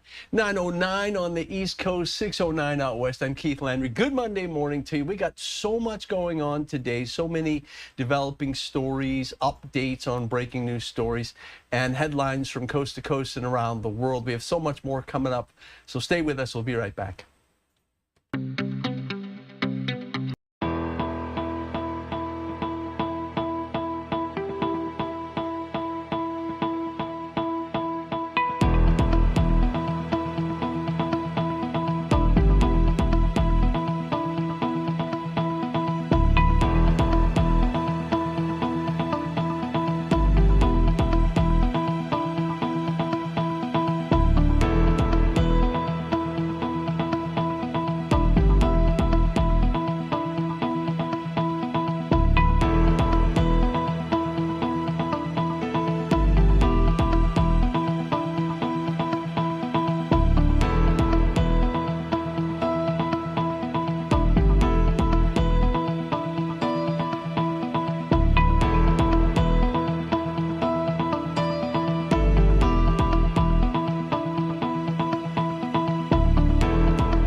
Welcome back to Live Now from Fox 9/11 on the East Coast, 6, now 12 on the Pacific Coast. And we are taking you back to Charleston, South Carolina, where the U.S. Coast Guard is holding an investigation, a public hearing, into what went wrong when the Titan submersible vehicle, a mini submarine, was going down to explore the Titanic and actually imploded, killing all the people on board last year. So let's go back to that live and listen in and see what they're investigating and focusing on. They have been describing the vehicle itself, the actually build, the materials, and so on. So let's go back and see what they're focusing on now. Approximated depth of the Titan was 165 meters. 44 seconds later, the Titan requested a comms check with a communication of K to the Polar Prince. The Polar Prince received a ping from the Titan approximately every 5 to 10 seconds. Communications continued throughout the descent. There were no transmissions which indicated trouble or an emergency aboard the Titan. At 10:47:27 a.m. local, the Titan messaged dropped to WTS. The depth of the Titan was approximately 3,341 meters. This was the last message that was sent from the Titan. 6 seconds later, at 10:47:33 a.m. local, the Titan was pinged for the final time.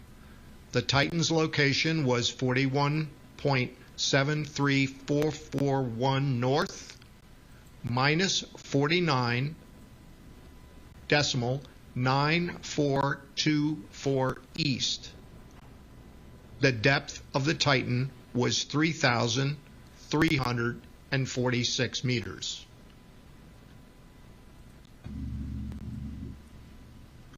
At 10:49 and 50 seconds a.m. local, the Polar Prince sent a message to the Titan that stated, "Lost tracking." There was no response. The Polar Prince continued messaging the Titan 2 or 3 times per minute with no response. At 11:15 a.m. local, the master of the Polar Prince was advised that as of approximately 10:47 a.m., there was a loss of communication with Titan. According to the mission director, they followed the miscommunication protocol outlined in the OceanGate Health, Safety, and Environmental Manual.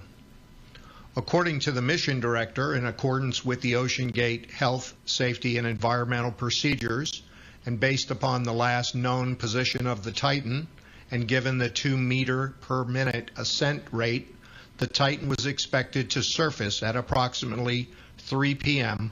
local time.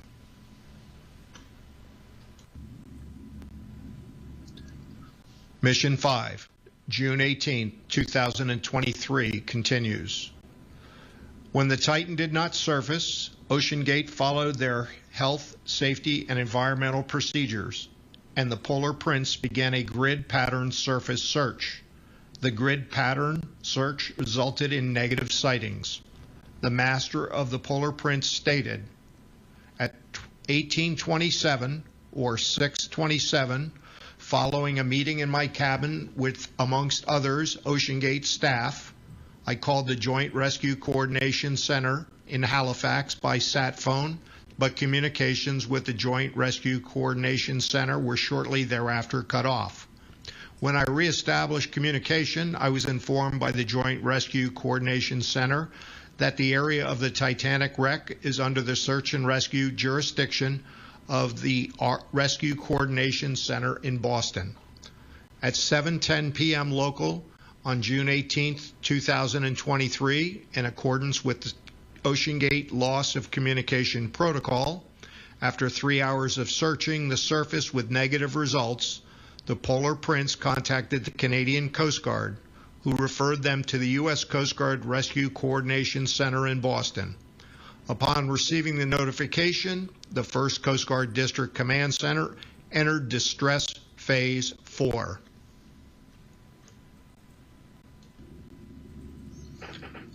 On June 22, 2023, at 10:50 a.m. local time, the Pelagic Research Services 6000 remotely operated vehicle, which had been searching since arrival at the distress location, discovered the aft tail cone and other debris of the Titan on the seafloor after extensive searching. This discovery led to the conclusive evidence of the catastrophic loss of the submersible Titan and the death of all 5 crew members aboard. To the right is an image of some of the Titan wreckage on the seafloor. During the 2 recovery operations, presumed human remains were recovered from the Titan ocean floor site. The remains were recovered and respectfully transported to shore. The Air Force Medical Examiner System, located at Dover, Delaware, positively identified DNA profile for the 5 victims, and the Rhode Island Medical Examiner matched the DNA profiles to the victims and coordinated decedent affairs with the families. This concludes Coast Guard Exhibit 001, the hearing overview factual presentation. Thank you for your attention. Thank you. I'd like to make one correction to the voiceover for the presentation. On slide 6, the OceanGate Foundation was, the voiceover indicated that was a company under OceanGate, and there was just an associated organization. Also, there were some lost voiceover communications during the presentation. That exhibit will be posted on the Coast Guard's public site for review, if the public is interested in reviewing it in depth. At this time, we're going to show an animation that was created by Coast Guard auxiliarist Gary Markle. This animation was created using automatic identification system information from the polar prints, as well as telemetry data that was provided from the Titan submersible. It includes all of the text communications between the surface vessel and the Titan, which were the only means of communication during the dive. Lieutenant Steele?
Okay, we've been watching together and listening live in North Charleston, South Carolina. The U.S. Coast Guard investigating the implosion of submersible vehicle Titan as it went to explore the wreck of the Titanic on the ocean floor, killing all on board in 2023.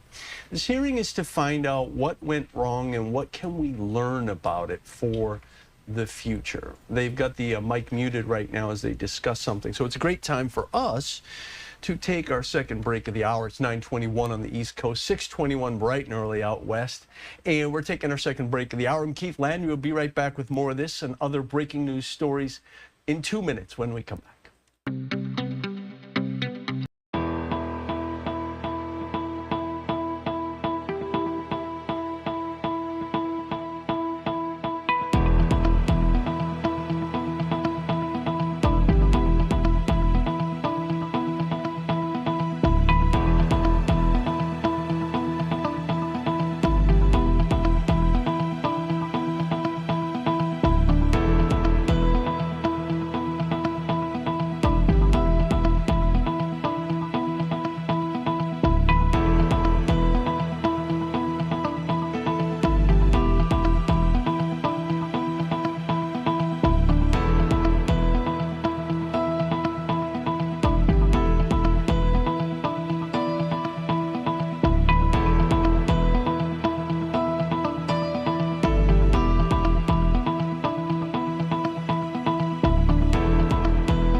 Good morning. Welcome back to Live Now from Fox. I'm Keith Landry. 9:23 on the East Coast, 6:23 out west. We are going to pivot and take you to Israel right now. Overnight, 16 killed in the Gaza Strip by Israeli airstrikes. And the Israeli government is giving its daily briefing with an update on the war. Let's listen. The latest COGAT figures, 1,018,000 tons. That's 1,018,000 tons of humanitarian aid have been delivered into Gaza on 51,500 trucks since the start of this war. You can get all the details of Israel's humanitarian efforts on COGAT's website. On baby food in particular, and baby care units and nutritionally rich food, especially for babies, packages are continuously entering Gaza. Just last week, 2.5 tons were facilitated into Gaza. And Thursday saw the third and final day of the vaccination campaign in northern Gaza, where 6,400 children were vaccinated just on that day. But in total, 559,000 children were vaccinated across the entirety of Gaza during the entire campaign.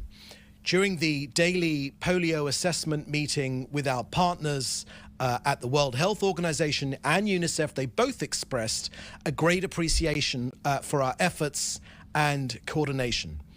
As we always say, Israel will continue working with our partners to facilitate humanitarian aid and medical aid and their responses needed for the civilian population in Gaza. Hamas wanted a famine, Israel prevented one. Hamas wanted a polio outbreak, and Israel has prevented one. So that's the end of our briefing here today. I will now take your questions, which you should put in the chat, together with your news outlet. Okay, first question here I can see is from Jody Cohen at World is One News in India. What can you tell us about reports that Gideon Saar might be given a ministerial role? Thank you for that question, Jody. We won't be dealing with any of those political type questions during these briefings. No doubt things will become clear later in the day or after that, but we don't deal with those sorts of political questions here during these briefings, but thank you for asking. Next question is from Joel Pollack at Breitbart News. Can you kindly elaborate on the manufacture of weapons to be supplied to northern communities? The rifles are all made in Israel. Is this part of a shift to domestic weapons manufacturing to reduce reliance on foreign suppliers? And are the components and materials for the rifles also sourced in Israel? Thank you for that question, Joel. The government press office put out a statement earlier today regarding armaments needed to protect our people. During that briefing, that statement, we told about the Arad rifle. It's an Israeli-made rifle which takes the best of our experience and puts it into the manufacture of that weapon. For more information, I would put you back to that statement, which gives some of the figures, some of the details. That's about all I have to say on that. Next question is from David Clement from the News Forum in Canada. Is Israel considering retaliating against the Houthis in Yemen? Thank you for that question from David Clement at the News Forum in Canada. At the start of yesterday's cabinet meeting, the Prime Minister said that we're in a multi-front campaign against Israel, against Iran's axis of evil, which is striving for our destruction. As you said, David, just yesterday morning at 6:30 a.m., the Houthis launched a surface-to-surface missile from Yemen at our territory. But of course, the Prime Minister made clear that they should know that we will exact a high price for any attempt to attack us. And I would just add that Forbes, using IMF figures, International Monetary Fund figures, lists Yemen as the 10th poorest country in the world. Just a reminder that Israel has no border with Yemen, no territorial dispute with Yemen. It is simply a matter of Jew hatred. Indeed, the slogan of the Houthis is God is the greatest, death to America, death to Israel, and a curse upon the Jews, and victory to Islam. So the Prime Minister, he also said that whoever needs a reminder of Israel's defense against the Houthis, against their attack, is invited to visit the port of Hodeidah. The Prime Minister made clear that whoever attacks us will not evade our strike. Hamas is already learning through through our determined action, which will bring about its destruction and the release of all of our hostages. This Houthis are an Iranian proxy. They're part of the seven-front battle which we're fighting Iran. Israel knows how to defend itself. Israel, the government, is mandated by its people. It is our primary responsibility, in common with every government around the world, to defend its people, and that is precisely what we will do. We know how to defend ourselves. We've done it before in the past, and we will do it again to ensure this country's safe and secure future. Next question is from Jim Williams at Zenga International News at Washington, D.C. What is the Prime Minister's goals in his meeting on Hezbollah with U.S. envoy Amos Hochstein, Defense Minister Gallant, and other senior security officials? Will there be a summary of the results of the meeting available after they speak? Thank you for that question, Jim. I've told you about our response regarding the Houthis, but let me share with you our thoughts about what's happening in the north, because the Prime Minister also said yesterday at the start of yesterday's cabinet meeting that he had visited the north in the last few days. He said he was extremely attentive to the residents of the north. He speaks with them and with the heads of local authorities in the north. The government sees their distress. We hear their anguish. The current situation is not sustainable. The current situation is not sustainable. Now, this requires a change in the balance of forces on our northern border, and Israel will do whatever is necessary to return our residents securely to their homes. The government is completely committed to this, and we will not suffice with anything else, with anything less.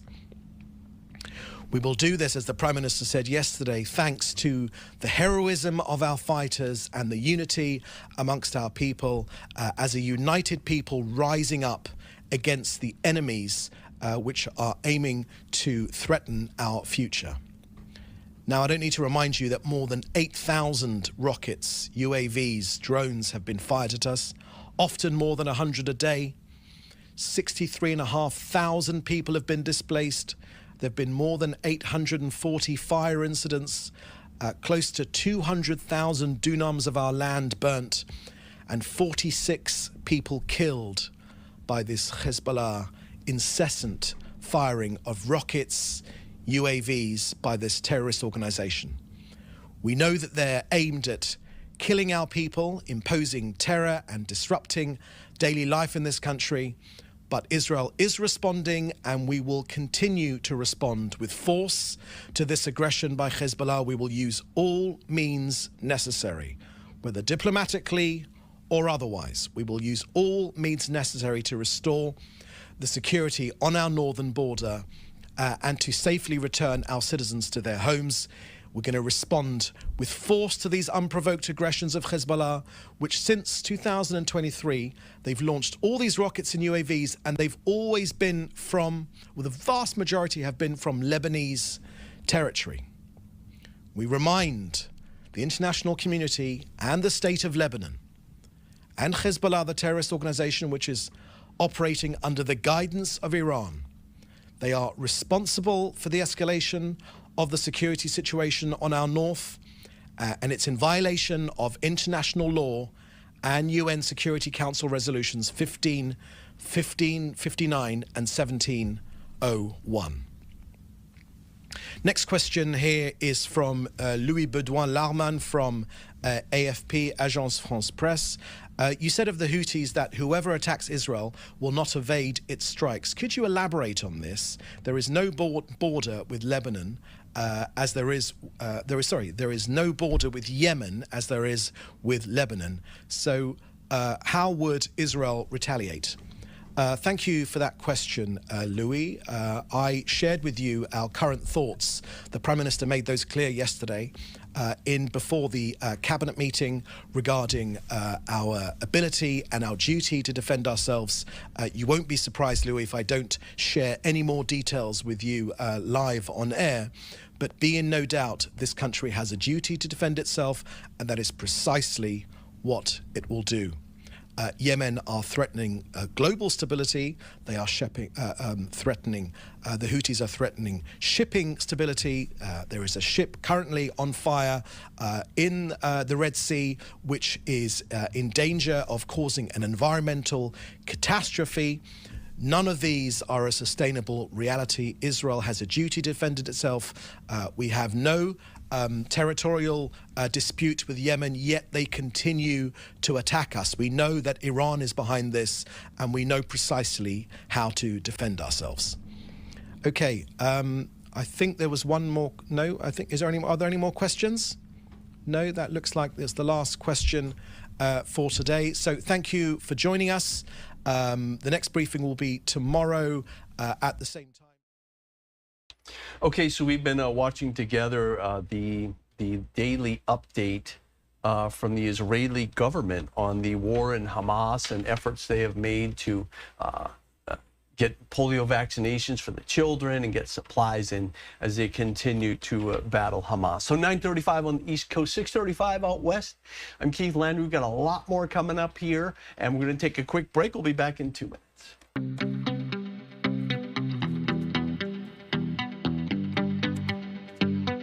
Okay, so there's...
Welcome back to Live Now from Fox. I'm Keith Landry. Hope your Monday's off to a great start. 9:37 on the East Coast, 6:37 out west. We're taking you to the United Nations right now, the Security Council, talking about the situation in the Middle East, almost a full year into the war now between Israel and Hamas. Let's listen in. The International Criminal Court has been requested to issue arrest warrants concerning various atrocities, underscoring the need for accountability. Second, 2 significant cases are pending before the International Court of Justice regarding allegations of genocide. South Africa versus Israel, with a set of preliminary measures that have gone not followed up, and the second is Nicaragua versus Germany. Third, the International Criminal Court, Third, almost 60 days ago, the ICJ has issued an historical decision, an advisory opinion that declares all Israel's presence in the occupied Palestinian territory unlawful, amounting to annexation, violation of Palestinian self-determination, and therefore to be dismantled. The advisory opinion provides clear guidance on the responsibility of states and international organizations to address these violations. Third and last point, shockingly, in the face of the abyss reached in the OPT and the hope provided by the international justice system, most member states remain inactive at best or actively aiding and assisting Israel's criminal conduct. The international community must act decisively and must act now. And as I'm speaking to media today, let me say something. Too often, media has disseminated Israeli disinformation, which has served to justify the crimes being committed. This coverage has contributed to dehumanize Palestinians and to its public perception, undermining accountability. As well, a Western citizen myself, I ask Western journalists among you, if you really resent and repent our past, if you really resent and repent what Western countries have done to millions during colonialism, including during Nazi fascism in Europe, stop dehumanizing the Palestinians. Please do your job. Present the facts, ask to enter all areas in the OPT, and do not perpetuate narratives that allowed for continued injustice. Thank you. Thank you, Ms. Albanese. And we will now hear from the independent expert on the promotion of a democratic and equitable international order. Mr. Katrougalis, you have the floor.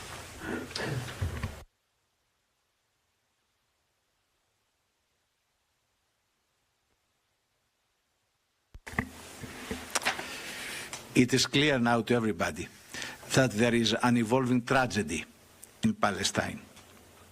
However, this tragedy is not an issue just for the Palestinians.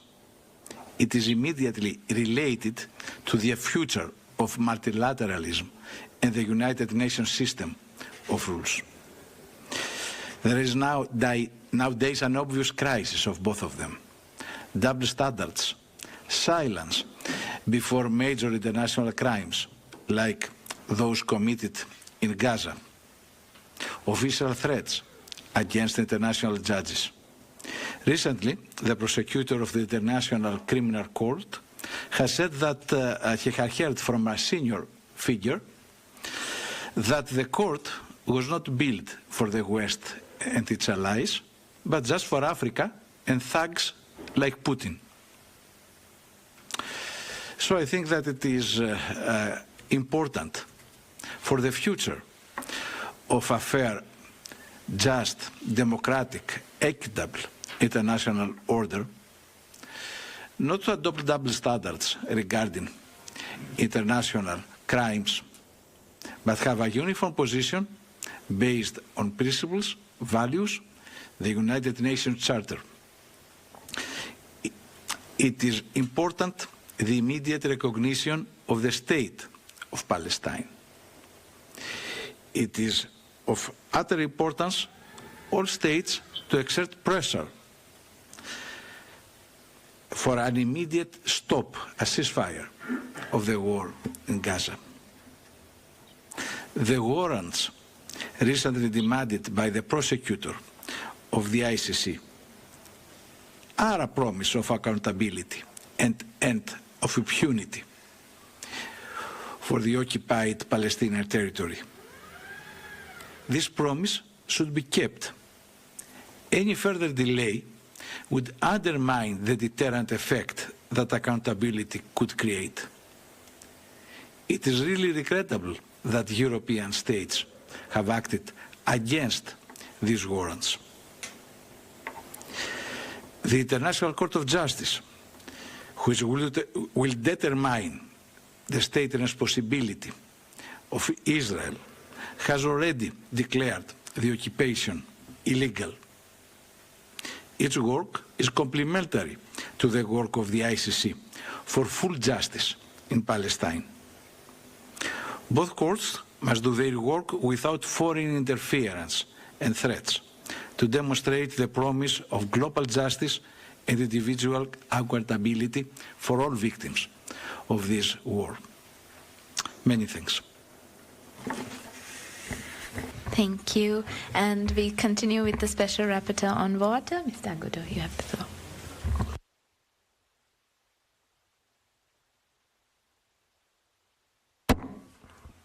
Now it's okay. Thank you very much. Well, Israel, through government and army spokesmen, publicly proclaimed from the beginning of this war that it would cut off water, food and energy to the civilian population, explicitly. Currently, the population lives on an average of 4.7 liters of water per person and per day. Any one of us uses no less than 100 liters per day for our daily needs.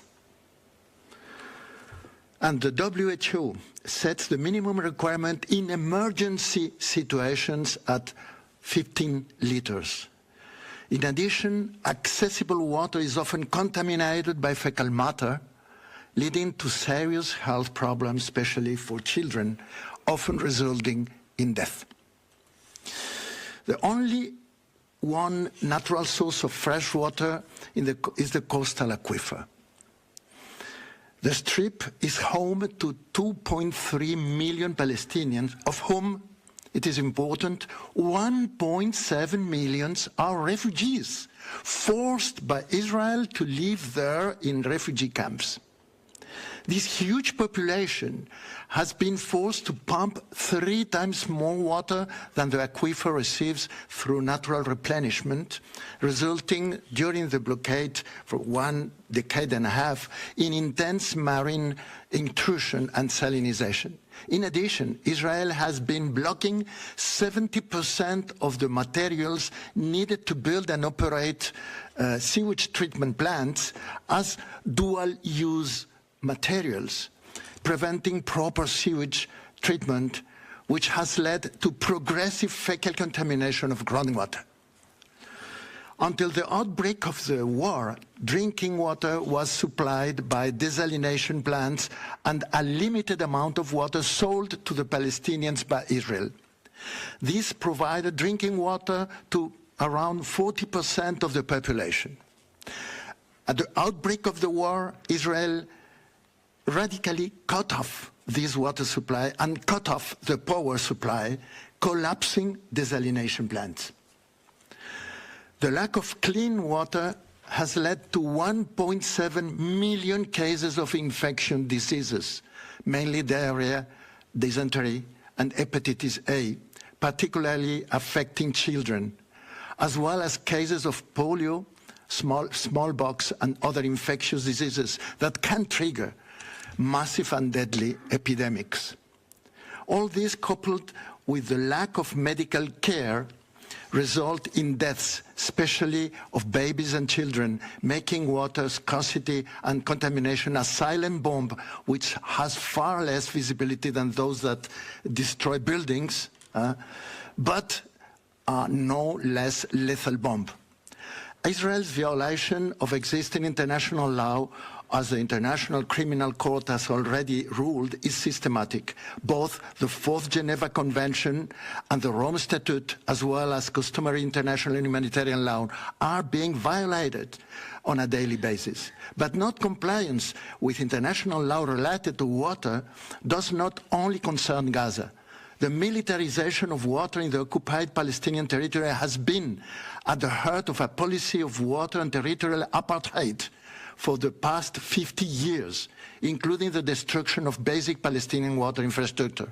Palestinians have no access to the Jordan River and cannot build wells or water infrastructure in their own territories.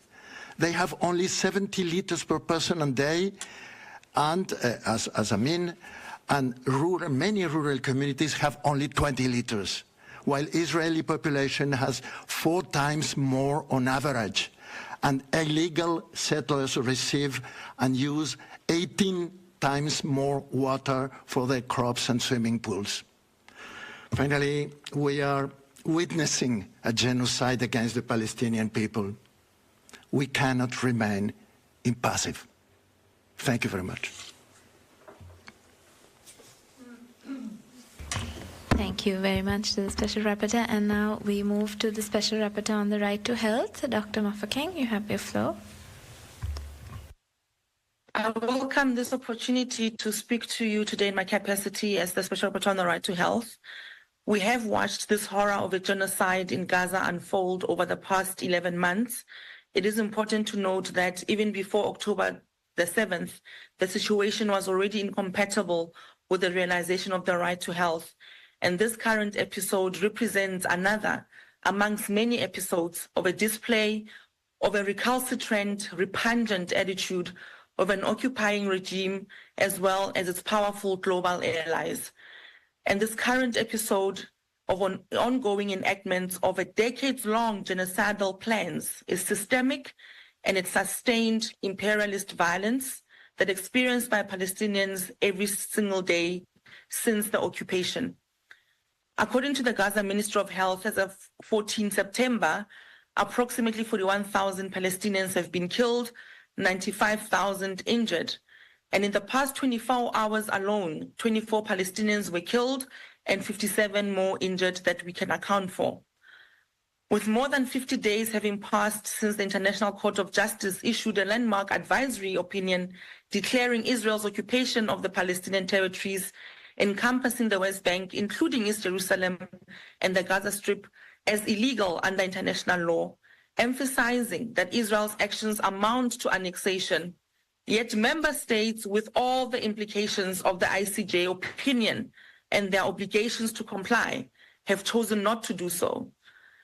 And days into this current war and a genocide, I did warn that the Gaza's medical infrastructure was on the path of being irreparably damaged, and that healthcare providers were working in a dire situation, and that the right to health itself was being targeted, and the long-term trauma that the people in Gaza will carry with them because of this enduring intergenerational physical and mental health, and the impact of racism and structural discrimination cannot truly be quantified.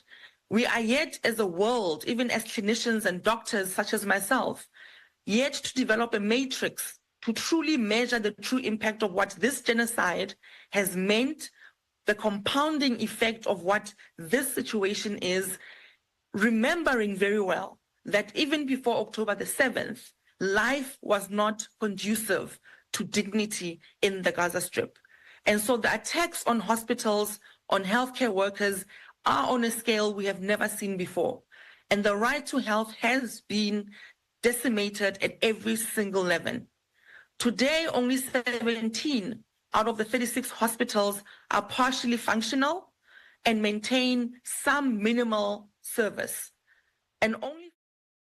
Okay, we've been watching live together as the United Nations discusses escalating violence in Gaza in the war with Israel and Hamas. We're going to pivot. We're going to take a quick break at this time, and when we come back, we'll have a lot more breaking news stories for you and all the day's headlines after a 2-minute break. Stay with us.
Welcome back to Live Now from Fox. 9:54 on the East Coast, 6:54 bright and early for our friends out on the West Coast. I'm Keith Landry. Hope you're off to a fantastic start.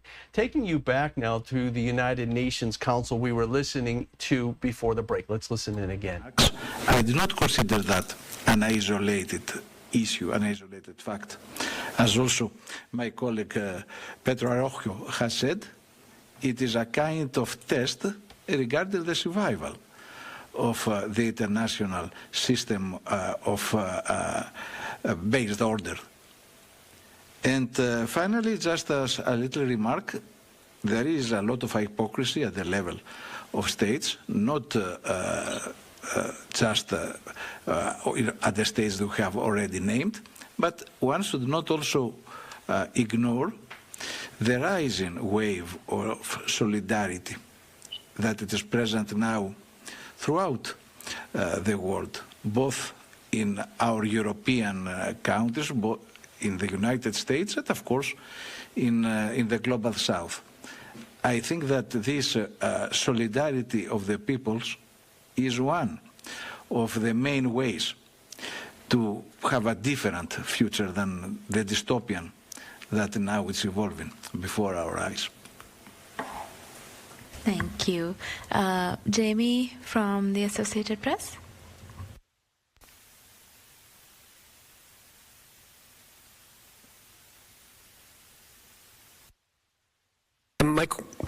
Can you hear me? Okay.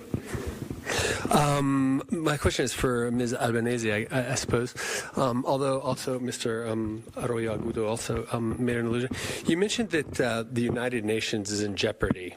I think if I understood your French comments correctly.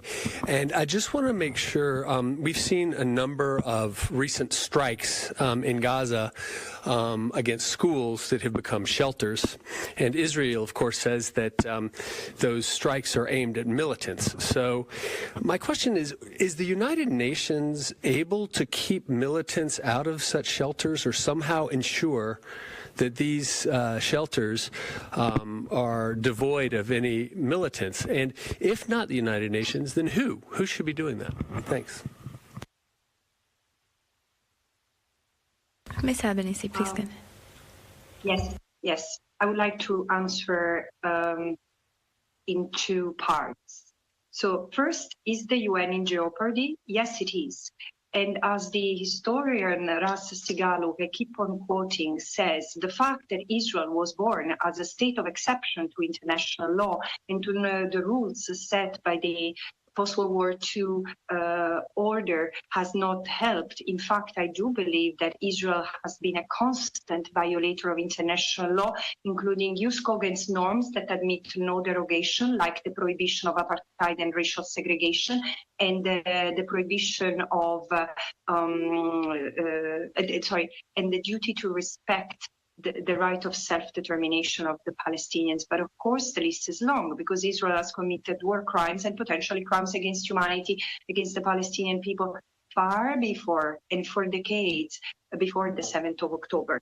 So yes, I mean, this is a vulnerance in the UN system. I'm not saying that there are no other violators of international law and UN resolution, but surely Israel has a systemic pattern, and the impunity that has been granted has enabled its hubris in standing against every and any UN norm, international law provision, including the ICJ, 2 ICJ advisory opinions and 3 sets of ICJ provisional measures to prevent genocide. Now, going to the militants, it seemed to me that again we are facing a framing problem. Now, I know I'm aware that what I'm going to say is going to sound quite problematic to those who seem to believe that Israel is allowed to do anything it pleases in the occupied Palestinian territory. But because Israel's presence is unlawful in the occupied Palestinian territory, it constitutes an aggression against the right of self-determination. And the Palestinians, like it or not, have the right to resist the oppression of course, within the realm and within the limits of the law. Therefore, civilians cannot be targeted, killed, or taken hostages, no question. But your question makes me think that there is a justification for Israel's assault against the Palestinians in Gaza, including what might legitimately constitute resistance. And this is problematic. Because I don't think that Israel will ever succeed eradicating Hamas, because, again, and this is beyond what under international humanitarian law constitute a legitimate military purpose. I've said it over and over, together with other international law experts. But again, you cannot eradicate the legitimate expectations of people to have freedom and dignity, because this is what is at stake here. And rest assured that the Palestinians will continue to resist, like any people who has been under colonial rule, and the history is replenished of experiences of people breaking the yoke of colonization after enduring years of subjugation and repression. Palestinians are not an exception. Thank you. Nina, did you have a question? Yes, thank you. Nina Larson, AFP. I wanted to follow up on the question about the UN being in danger. Israel, as you've said, has had a fairly contentious relationship with the UN since for years and years, but it's obviously reached a low point now. I mean, how do you see that impacting the UN's work in general, impacting your own work, and also sort of the fact of ignoring rulings, is that having an impact on other countries, do you think, and their relationship to the UN? Thank you. Which of the experts would like to take that question? Would it be? I don't know. When I'm very, very close to us, escalators doesn't work. Tomorrow I have a side event here, and I have no translation. We have no the second travel we are obliged by the rapporteurs is not possible because the UN has no money for this. It's obligation.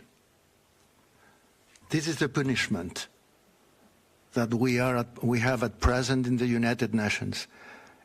It should be a scandal, an international scandal, because the main powers are delaying the payment.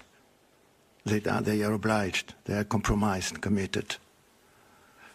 It's a direct impact on the daily functioning of the United Nations, but the problem is much bigger, of course, because is the fact that at present many people says, well, United Nations is not useful. And what happens after this? When the criminal court make a decision, when the council, the Security Council make decisions, and nothing is respected, and the main powers doesn't do nothing, doesn't do anything. We are blowing up the United Nations if we don't react. At the same time, I used to say, and this is my position, just my position, is a great opportunity for reacting, for changing the needs, the things that we need to change in this United Nations, that continue to be an institution that we need more than ever. So perhaps this situation, this critical situation, is the opportunity for rethinking what to do in front of this.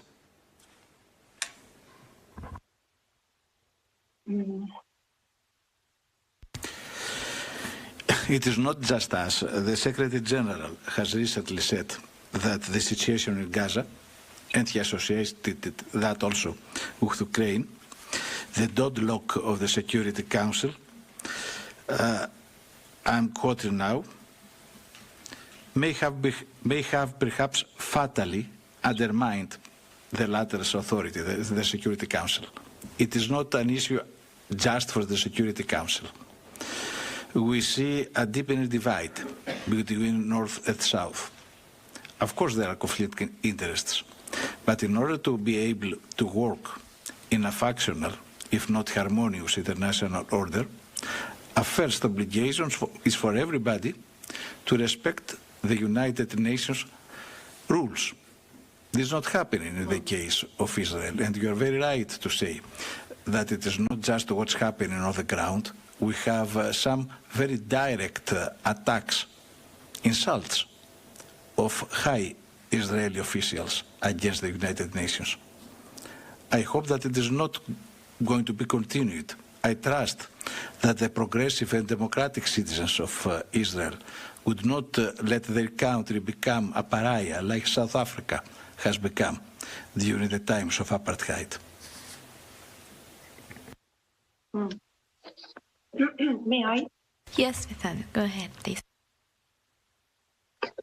I share what my colleagues have said, although I think that it's unavoidable for Israel to become a pariah in the face of its continuous, relentless, vilifying assault on the United Nations on top of millions of Palestinians.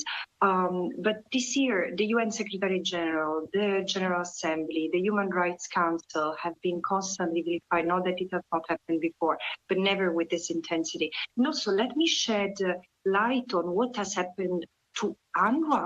UNRWA, which is not only a lifeline for Palestinians in the occupied Palestinian territory today, but also Israel. UNRWA represents, as a subsidiary organ of the General Assembly, an untouchable mechanism that testifies the permanent responsibility of the United Nations toward the Palestinian people till their question of self-determination and the right of return of millions of Palestinian refugees is not addressed and resolved. And this year, UNRWA has been attacked physically and functionally. It has had around 200 staff members killed. 70% of UNRWA infrastructure has been either destroyed or severely damaged. UNRWA premises have been attacked while sheltering thousands of civilians. And on top of it, UNRWA has been smeared and vilified. And I wish, and of course wishing in bracket, but in inverted commas, I wish the attacks were only by Israel. But it seems to me, and I fear sometimes to be victim of a conspiracy, but then you put the numbers together and you see what member states, especially Western states, are doing, defunding UNRWA and even supporting Israel's actions against UNRWA as an overall attempt to get rid of the agency. This is so wrong morally, legally, and politically that it is to be looked at as one symptom of a greater problem, that is, does Israel deserve to continue to go unpunished for its relentless attacks on the United Nations? Should there be a consideration of its membership as part of this organization, which Israel seems to have zero respect for? Thank you. We have a few questions online, and since we're running short of time, I'll just move to Jeremy from RFI.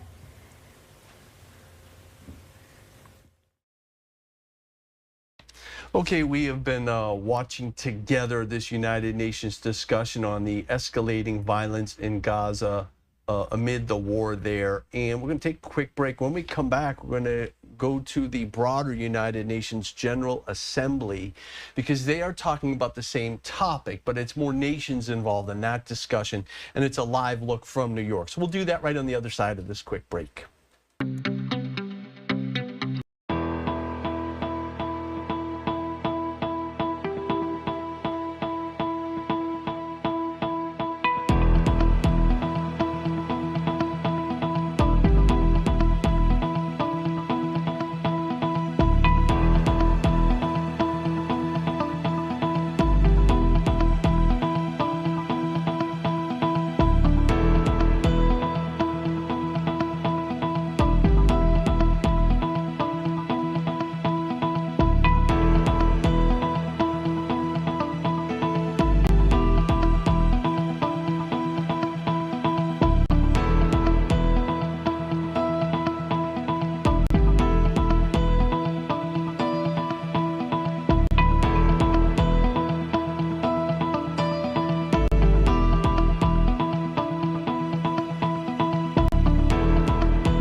West to start off your new work week or school week or whatever it might be. I'm Keith Landry.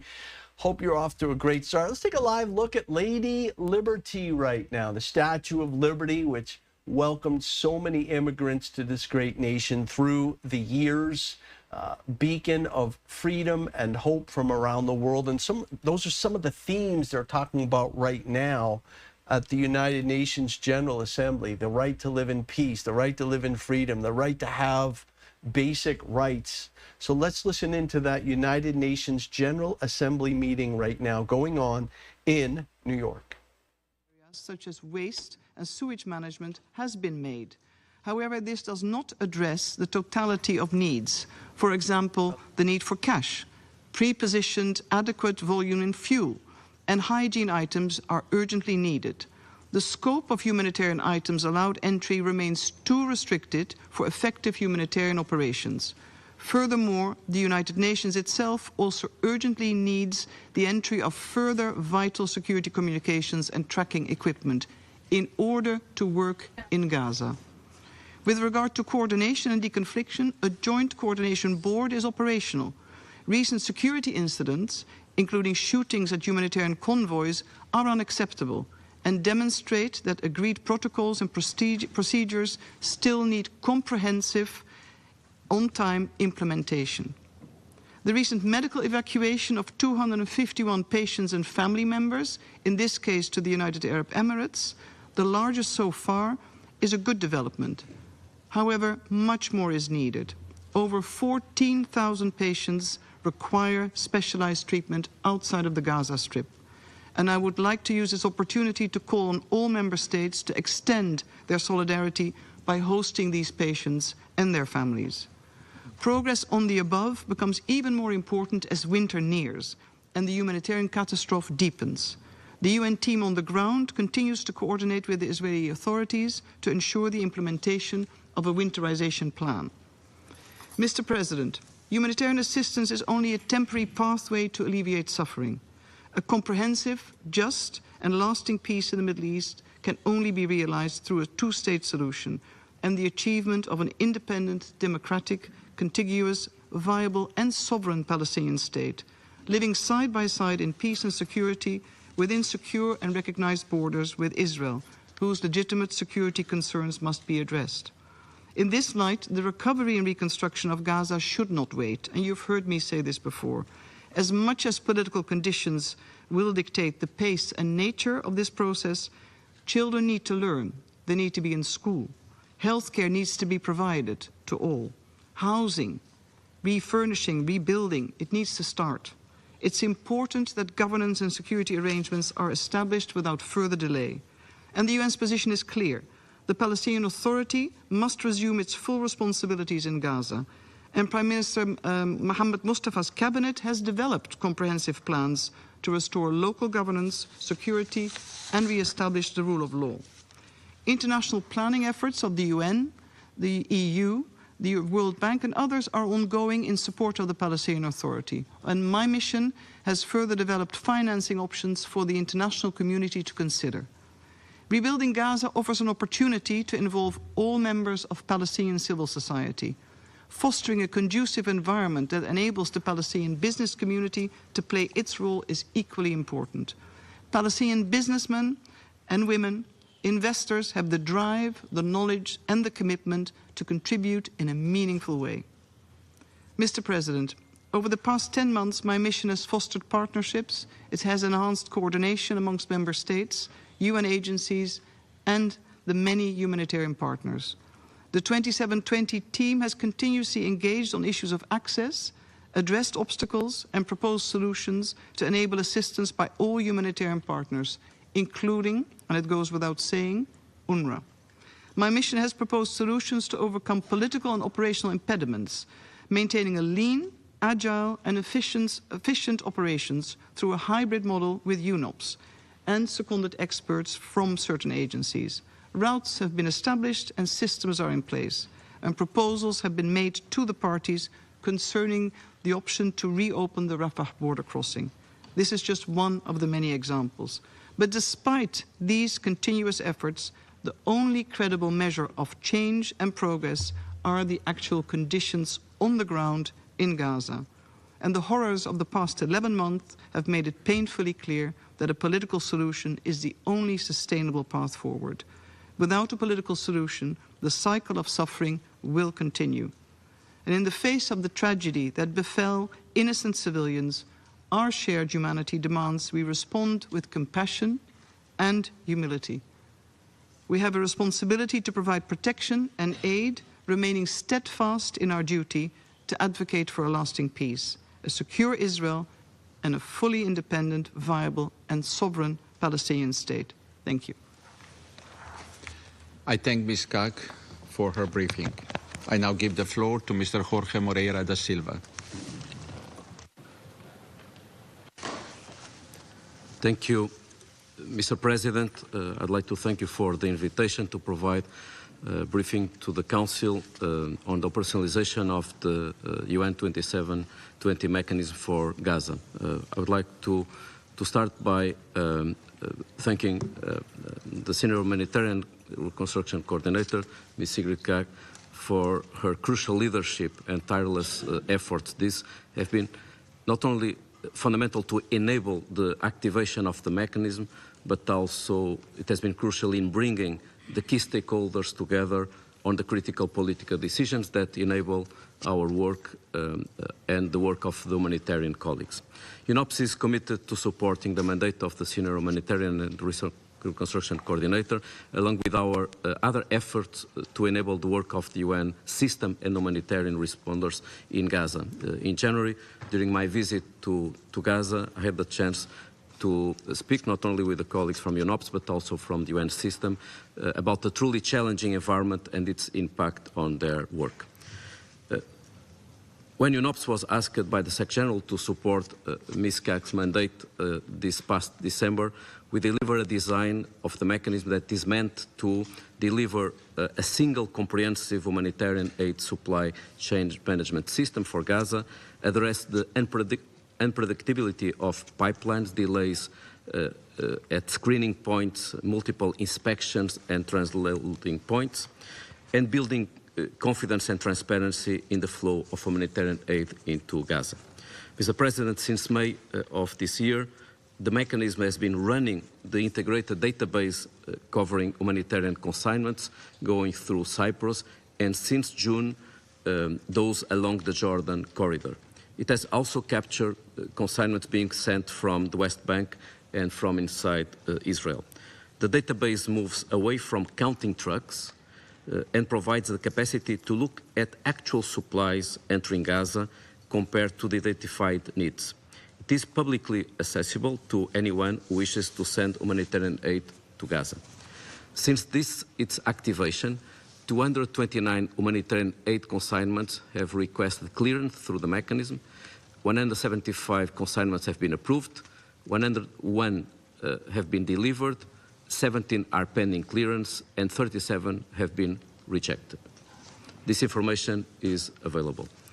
This translates into more than 20,000 metric tons of humanitarian aid cargo delivered to Gaza through the facilitation of the mechanism, out of which over 20,000 metric tons of food and nutrition consignments, close to 1,000 metric tons of shelter consignments, 400 metric tons of wash supplies, over 170 metric tons of medical aid, and close to 50 metric tons of protection supplies and smaller consignments of other humanitarian aid supplies.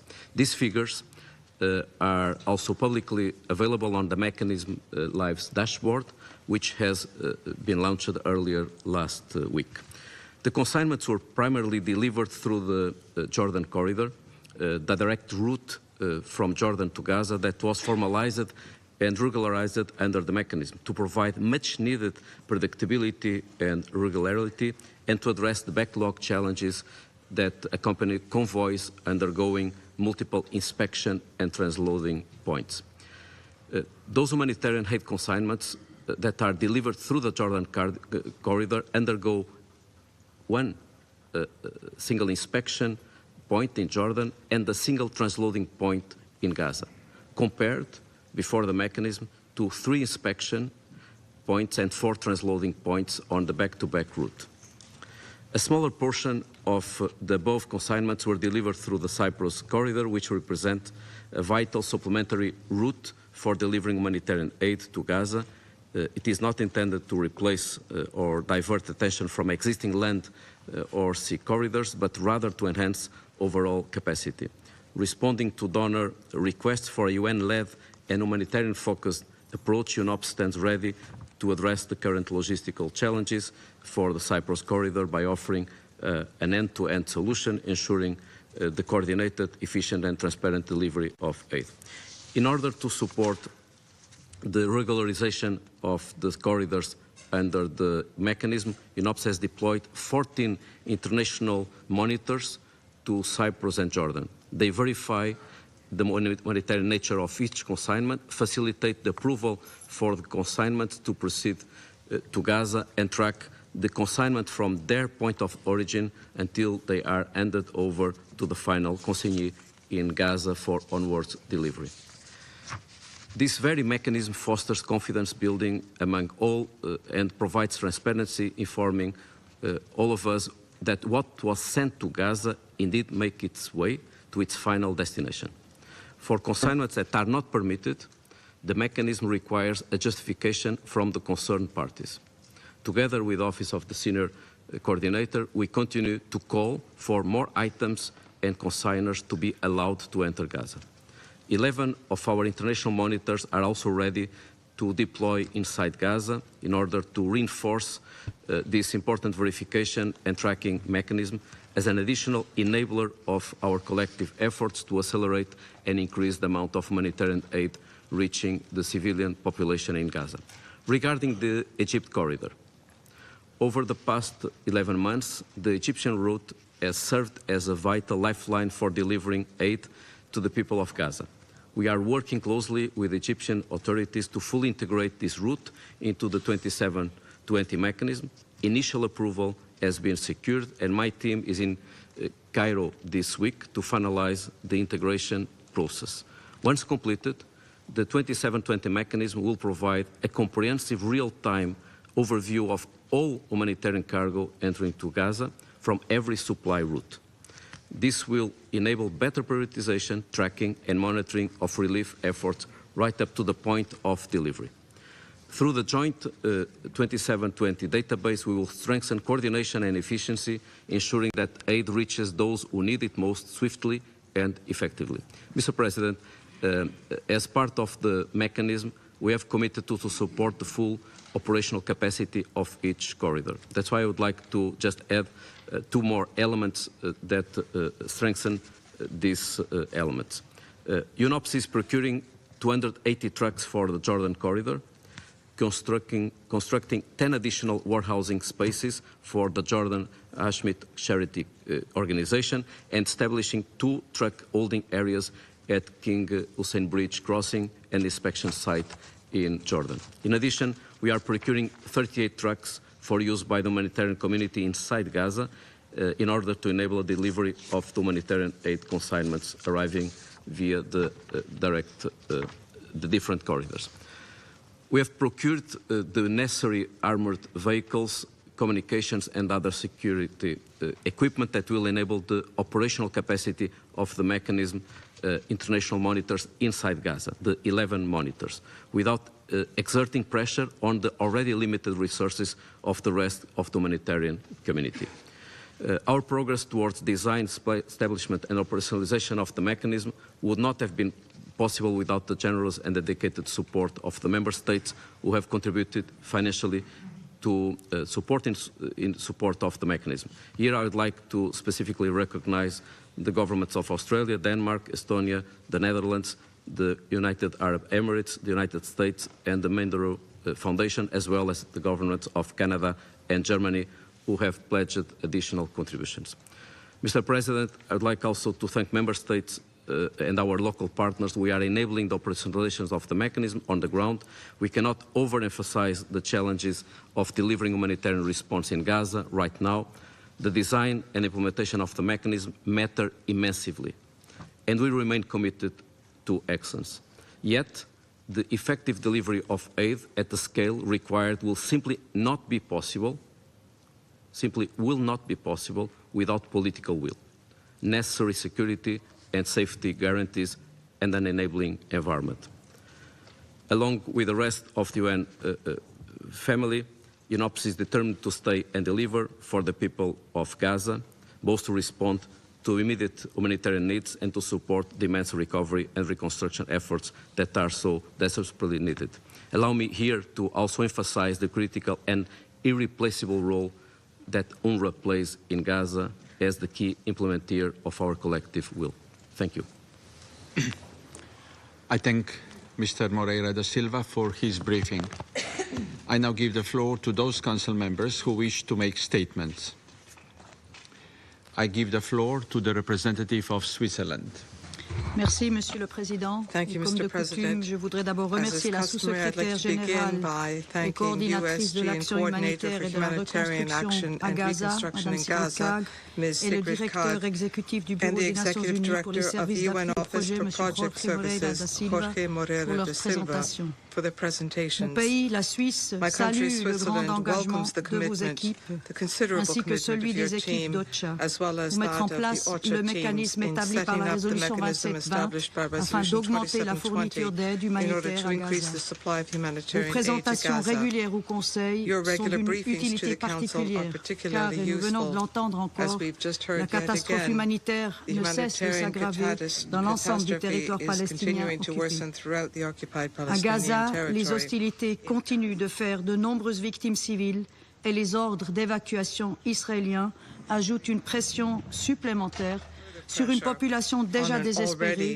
dont desperate beaucoup sont des population, enfants, many of whom are limitant children, l'accès aux services essentiels. limiting access to essential Par ailleurs, services. plus de 100 otages restent en In captivité addition, more than 100 hostages remain in captivity, and once again, we call for their immediate and unconditional release.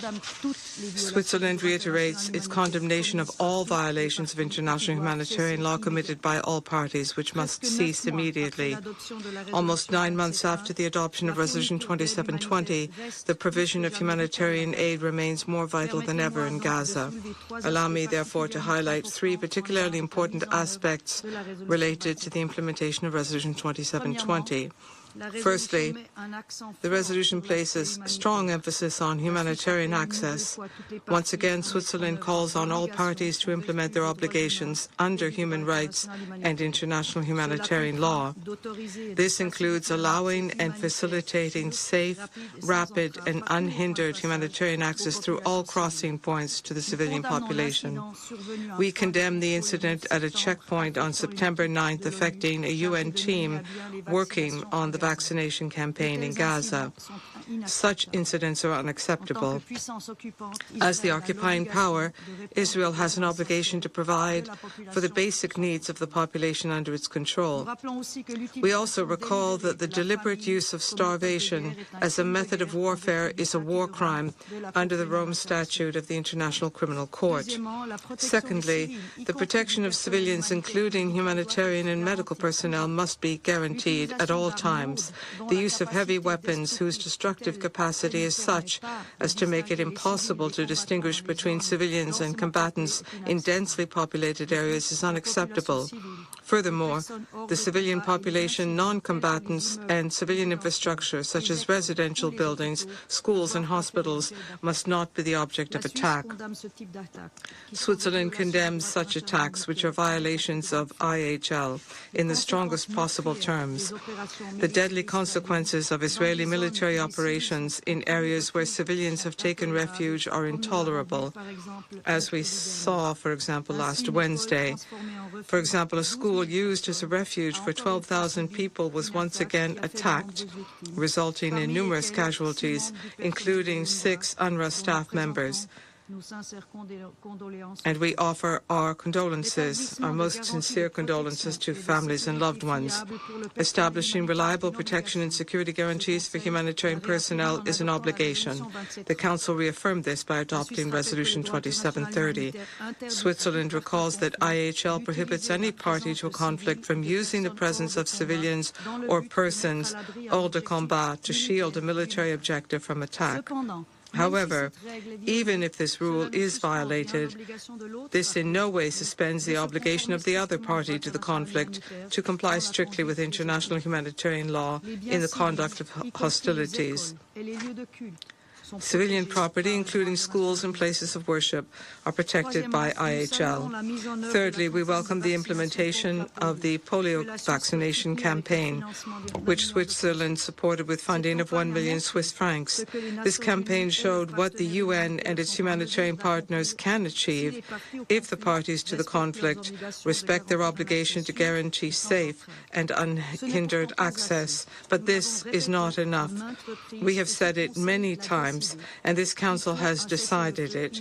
We need an immediate ceasefire. Mr. President, despite the consistent efforts of the USG and her team, the reopening of all crossing points is necessary in view of the immensity of the needs.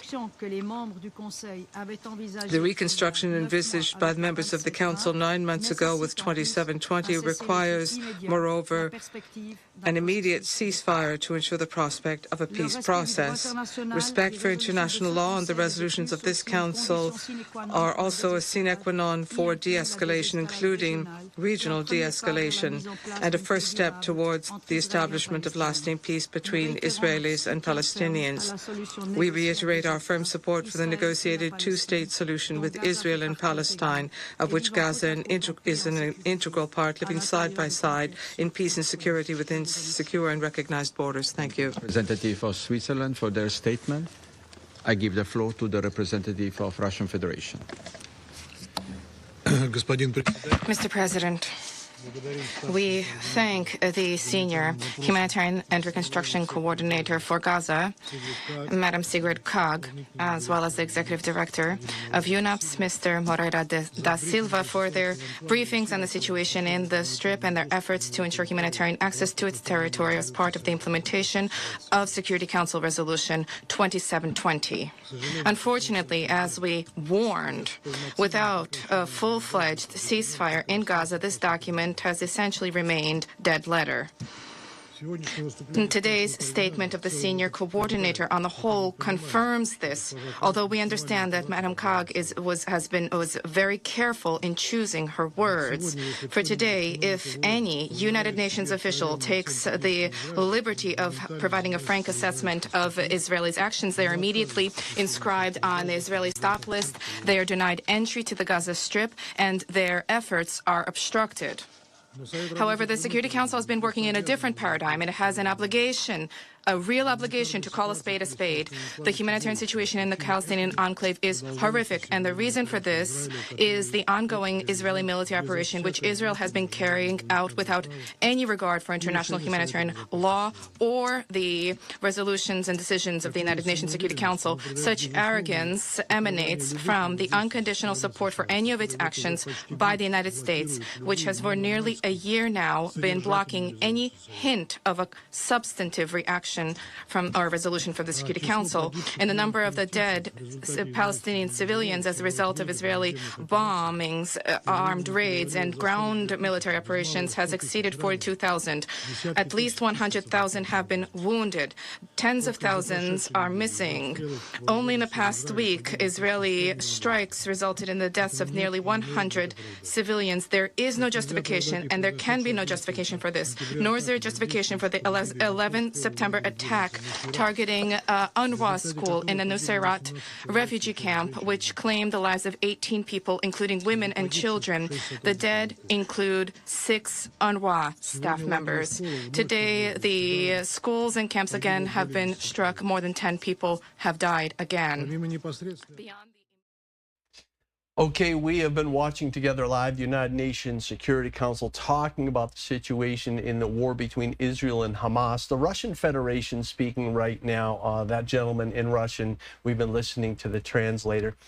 Going to take our second break of the hour here on Live Now from Fox. But first, we have a major developing story that I want to make sure we get to, and we get this out as quickly as possible. Our colleagues at the Associated Press are reporting that Ryan Wesley Ralph briefly entered a Florida courtroom Monday morning for his first appearance, wearing a dark blue jail jumpsuit and his arms and legs shackled. He sat quietly for about 5 minutes with no visible signs of nervousness before federal marshals led him back out to await his hearing. So the new development in the attempted assassination, the second attempted assassination of former President Donald Trump, is that the suspect has been brought into the courthouse in West Palm Beach, and the suspect, Ryan Routh, has appeared. The AP reports that he was there for the first appearance, wearing that dark blue jail jumpsuit, with his arms and legs shackled, sitting quietly for about 5 minutes, no visible signs of nervousness, before the marshals led him back to await the hearing. Of course, the FBI continues its investigation into what happened. An astute, alert Secret Service member, while Donald Trump was out playing golf on one of his golf courses on the 5th hole, noticed that about 400 yards ahead, there was a rifle poking through the fence aimed in the direction of the former president. That Secret Service agent opened fire. The suspect fled in an SUV, and they were able to apprehend him in Martin County. That's the latest. But we did want to get that in before we go to break here, that the suspect has appeared in court. 10:36, we are taking a quick break here on Live Now from Fox. We'll be right back in 2 minutes.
Welcome back to Live Now from Fox. I'm Keith Landry. 10:38 on the East Coast, 7:38 out west on your Monday morning. Hope you're off to a great start so far. We have been watching live together in New York City, the United Nations General Assembly, where the topic is the war between Israel and Hamas. Almost a full year now, coming up on the 1-year mark. Right now, the Russian Federation is speaking in Russian about their thoughts on what Israel is doing there, and we're hearing from English from a translator. Let's go back out to New York live now. Counter under the circumstances of the complete devastation of the sanitation and health system in the Strip. At any point, there can be an outbreak of other communicable diseases. In Gaza, the regular vaccines have virtually been depleted. These are vaccines for tuberculosis or immunization from diphtheria, tetanus, and whooping cough. These have been depleted. The patients with grave chronic diseases have critical shortages of such medicines as insulin, and these patients are doomed. The need to deliver basic medicines to Gaza is something which needs to be urgently addressed, and Israel, as far as we can understand, as far as we can see, is not amenable to ameliorating the situation. Mr. President, let us not mislead anybody. Given the ongoing military operation of Israel, which has been ongoing for more than 11 months, where the U.S. is a sponsor, the adequate delivery of assistance to the population of the Strip is simply not possible. Humanitarian workers are powerless. They are defenseless in the face of Israeli strikes, and who continue to inhumanely demand that they die during these strikes, whereas the Security Council for nearly a year has been walking in circles and has been unable to compel the Israeli authorities to end its punishing military machine and to stop it. Let us recall that if the UN Security Council resolution on a ceasefire, which we formally have already, if this is not being enforced, then the members of the Security Council can consider measures to ensure its implementation. For the Security Council has the relevant experience and all of the necessary leverage and means, including in the context of a peacekeeping presence in the Middle East. Colleagues, we are all perfectly cognizant of the fact that while intense military operations are underway, it is unrealistic to bank on any significant progress in stabilizing the humanitarian situation on the ground or stepping up humanitarian assistance to the people of Gaza. We need to recognize a simple fact. The problem lies not in the presence or the absence of any mechanism for delivery of humanitarian assistance. The problem lies in the absence of conditions for this due to military operations, where the Israelis are not even making any exceptions for schools or hospitals, nor exceptions provided for UN humanitarian convoys. For this reason, regardless of what is said in this chamber about humanitarian operations, the paramount objective remains to ensure the immediate and comprehensive ceasefire in Gaza. Only here, this time, we need to talk not about empty words, such as Resolution 2735, which was not viable even when it was adopted, and we talked about this on a number of occasions, but we need to focus on a real, explicit demand from the Security Council. Only after this will it be possible to seriously discuss resolving the issues related to delivering humanitarian assistance to civilians. And now, as for the calls which we heard to focus on the question of rebuilding the Strip, of course, this is exceedingly important. However, this is something which is for the long term. Before we talk about the day after tomorrow, we need to understand what tomorrow will look like. And we need to give an assessment of today rather than shamefully sweeping the facts which we have at our disposal under the rug. What will remain of Gaza if the Israeli military operation continues at the current pace? And what will happen with the remaining Israeli hostages? Their fate is of no concern whatsoever to the Israeli authorities, and they have already taken the decision to sacrifice the majority of them. And this is unfortunately what we are seeing, and we hope that the membership of the Security Council will perceive will have a feeling of collective responsibility for developments in the Strip, and that we will together immediately develop the necessary measures to de-escalate and ensure that they are enforced. For now, unfortunately, we do not see this happening, and we continue to hear empty and hypocritical calls in this chamber. Thank you for your attention. I thank the representative of Russian Federation for their statement. I give the floor to the representative of France. Mr. President, I thank Madam Kag for her briefing, and especially for her tireless commitment on the ground. France supports Madam Kag's mandate, and we also demand the full and immediate implementation of Resolution 2712, 2728, 2720, and 2735. I wish to focus on 2 points. First and foremost, international humanitarian law needs to be complied with by all parties. The protection of humanitarian workers needs to be guaranteed under all circumstances. The proliferation of incidents targeting them is intolerable.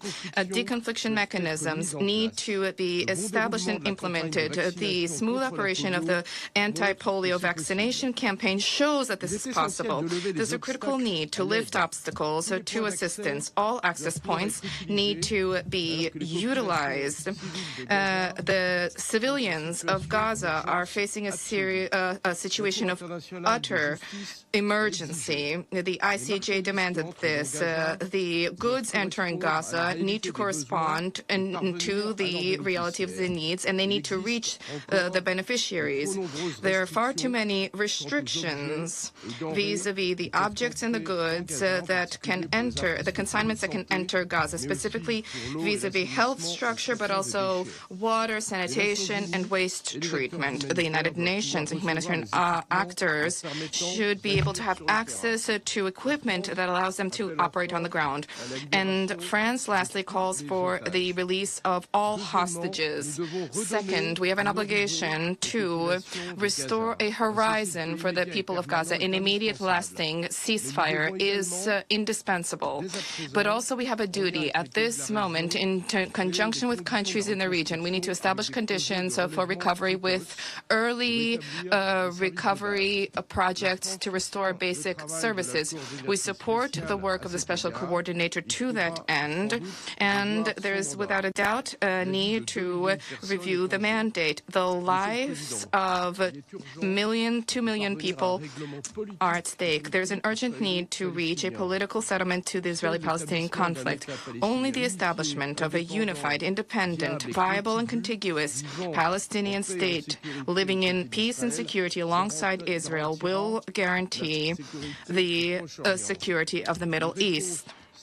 A strict humanitarian response will not suffice, nor will a purely security-level response suffice. Otherwise, the current crisis will once again break out again and again. France will remain committed to ending the crisis, to a path based on a two-state solution.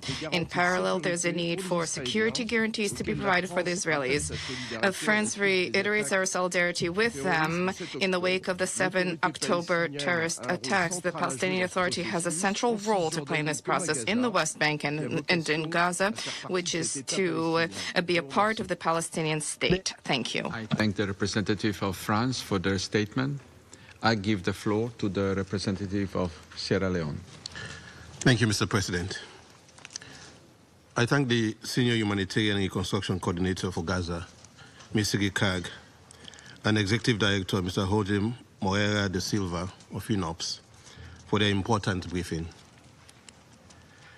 As we have listened in this chamber almost every week to report about the humanitarian and security situation in the Gaza Strip, one can hardly imagine what it is like for the men, women, and children who live the harrowing, nightmarish reality of death, torture, displacement, hunger, and diseases every day.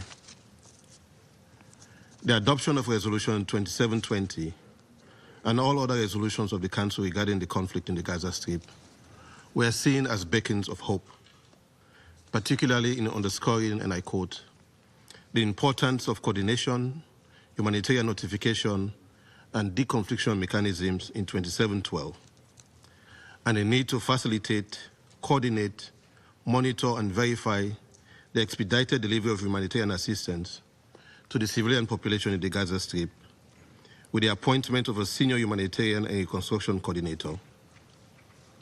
Regrettably, almost a year to the current phase of the escalation of the conflict, and months after the adoption of resolutions 2712, 2720, 2728, and 2735, their full implementation is disturbingly lacking. Violence and deliberate obstruction continue to undermine humanitarian effort. Aid workers must deal with many bureaucratic measures aimed at preventing them from accessing the devastated population in the Gaza Strip, or are outrightly denied access at checkpoints during major humanitarian deliveries. According to OCHA, the frequency of denial of access by Israeli authorities nearly doubled in August as compared to July 2024. It is also reported that persistent obstacles hampering entrance of aid vehicles through the Karem Shalom crossing are causing shortages of medical supplies, throughout the Gaza Strip. It is even more alarming when humanitarian personnel themselves are subject to violent attacks contrary to international humanitarian law. In this regard, we reiterate a strong condemnation by the Secretary General of an attack on the UNRWA school serving as a shelter in Nusrat, central Gaza, that killed 6 UNRWA personnel, as well as women and children. These actions, which violate international law, including international humanitarian law, cannot be justified under any circumstances. Repeated evacuation orders are shrinking the so-called safe zones in the Gaza Strip and increasing danger for many displaced Palestinians sheltering in makeshift sites. The report of an Israeli airstrike on 10 September in Al-Mawasi, part of Khan Yunis, confirmed this unacceptable narrative. The constant bombardment and exchange of rockets between the Israeli Defense Forces and Hamas and the other militant groups in the Gaza Strip for the past 11 months has severely affected critical infrastructure and cropland areas. A satellite assessment conducted by the United Nations Satellite Center revealed that 68% of the roads and cropland areas across the Gaza Strip have been destroyed. It is estimated that there has been over $18.5 billion United States dollars of infrastructural damage to the area. Mr. President, full operationalization of SCR 2720 will require achieving an immediate and permanent ceasefire and restoration of law and order in a society now characterized at the barest minimum as a war crime scene, lawlessness, looting, and social disorder. The absence of internal security structures has increased risk of attacks on aid convoys and humanitarian personnel. As we collectively pursue the objective of making humanitarian aid delivery process faster, efficient, and directly beneficial to civilians in the occupied Palestinian territory, and as we assess the reconstruction outlook, Sierra Leone would like to state the following. Firstly, we acknowledge the significance to facilitate, coordinate, monitor, and verify unhindered humanitarian aid delivery into Gaza, and the relevance for reconstruction of the Gaza Strip, and the work of the Office of the Senior Humanitarian Reconstruction Coordinator, including through meaningful engagement at all levels with relevant stakeholders. Sierra Leone remains supportive of this work and its continuation, and we emphasize that the provision of and access to humanitarian aid and essential services, which are scarce in supply in the Gaza Strip and the West Bank, should remain a priority during the allocation of relief consignment. Okay, we have been watching live the United Nations General Assembly in New York City talking about the war between Israel and Hamas, which is coming up on its one-year anniversary in a few weeks here. And just talking about human rights issues and keeping the terrain where folks are living, and the displaced Palestinians, water, polio vaccines, things like that.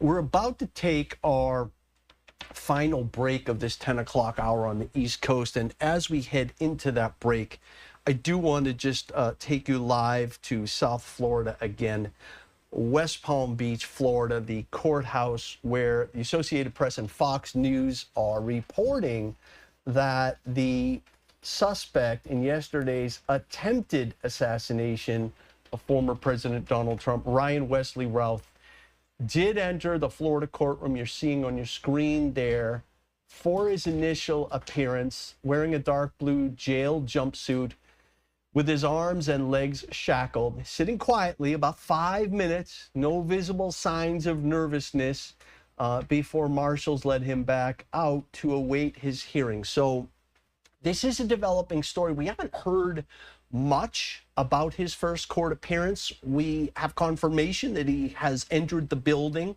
with federal marshals.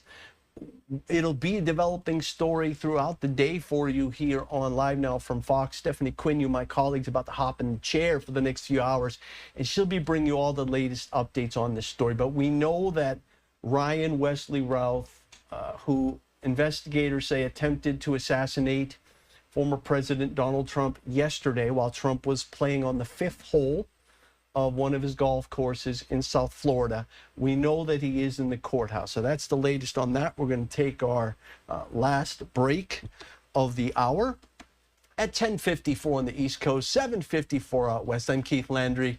We will be back in 2 minutes.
Welcome back, everyone. Here to Live Now from Fox. We appreciate all our viewers continuing to join us right now. Taking a look at the Dow Jones, starting off the Monday in the green, 122 points. We'll continue to follow it for you throughout the trading day. Hi, everyone. Mike Pace here. Thanks again for joining us, as always, bringing you top stories, headlines, and, of course, when breaking news happens, you know we have you covered on Live Now. Do want to continue to take you back out to New York City, UN Security Council meeting on the crisis in Gaza.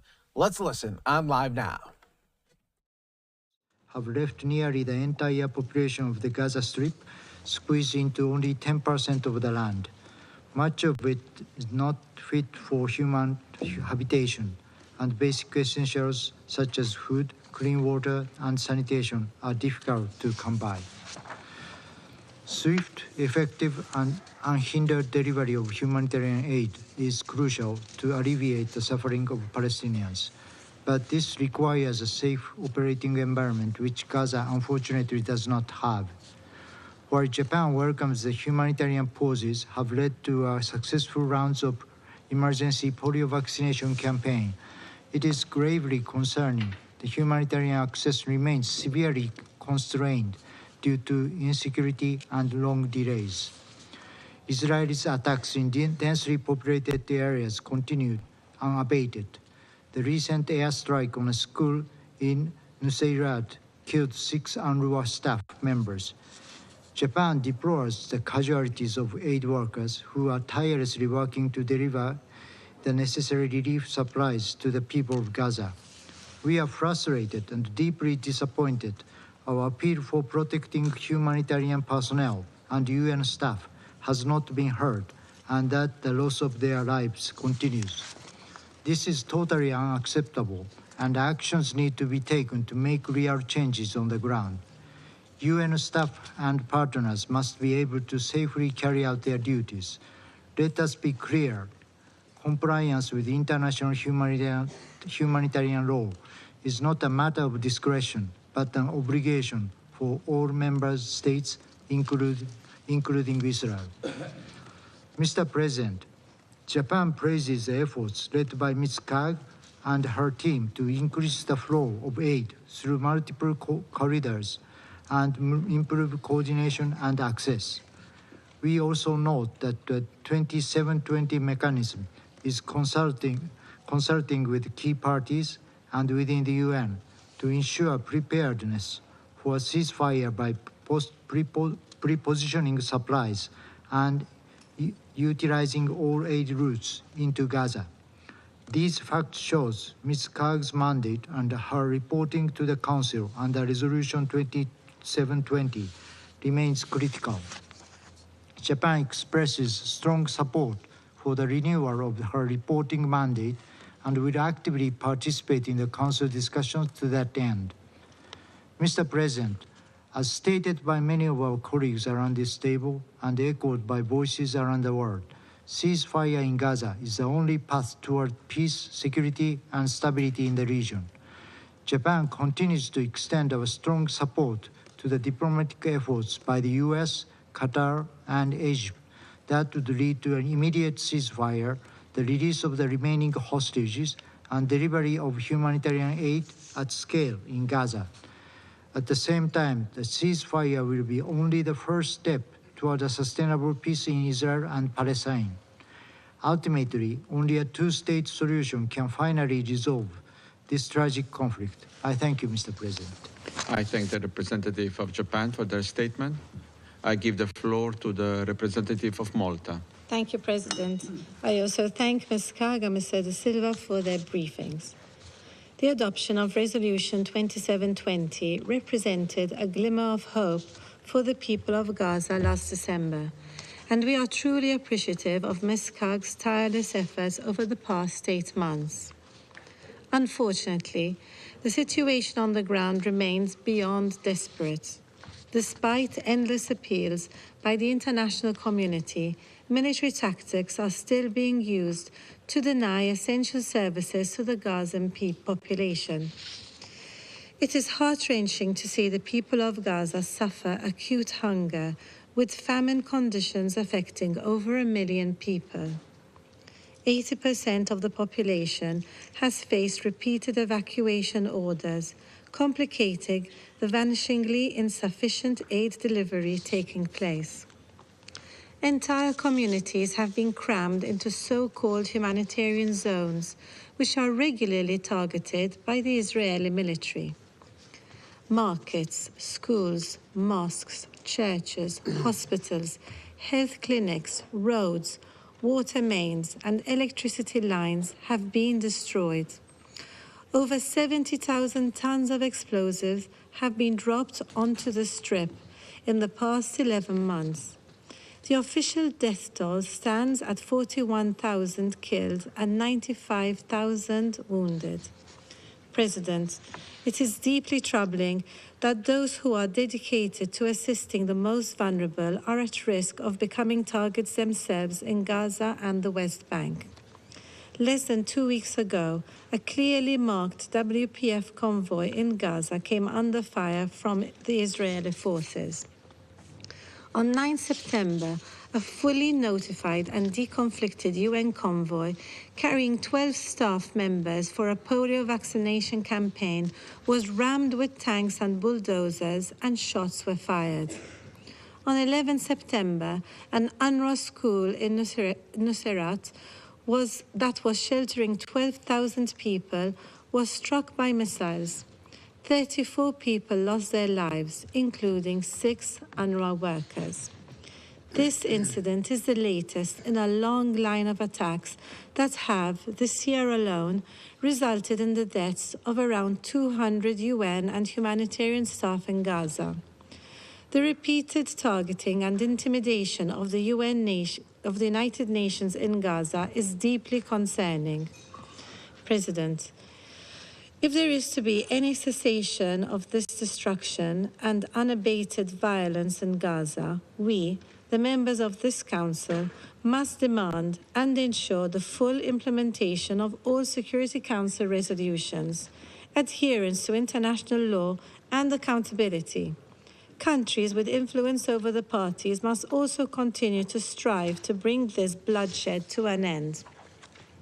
The full and immediate implementation of the ICJ Provisional Measures Orders is an essential first step, particularly as they relate to the unhindered facilitation of humanitarian assistance and the cessation of attacks against the civilian population.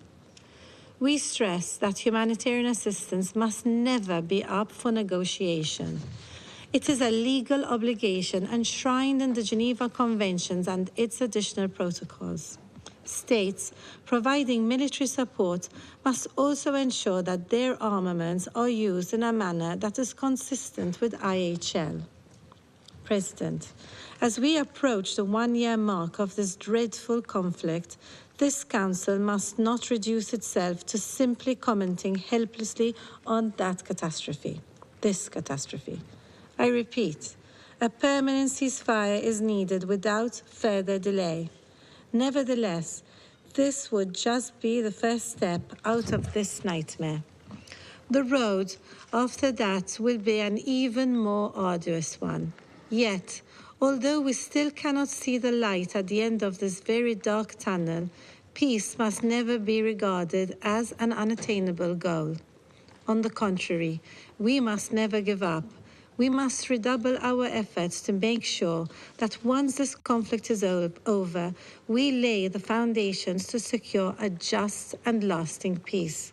A peace based on a two-state solution along the pre-1967 borders, addressing the legitimate aspirations of both sides, with Jerusalem as a future capital of two states living side by side in peace and security, in line with all the relevant Security Council resolutions and internationally agreed parameters. I thank you. I thank the representative of Malta for their statement. I give the floor to the representative of Algeria.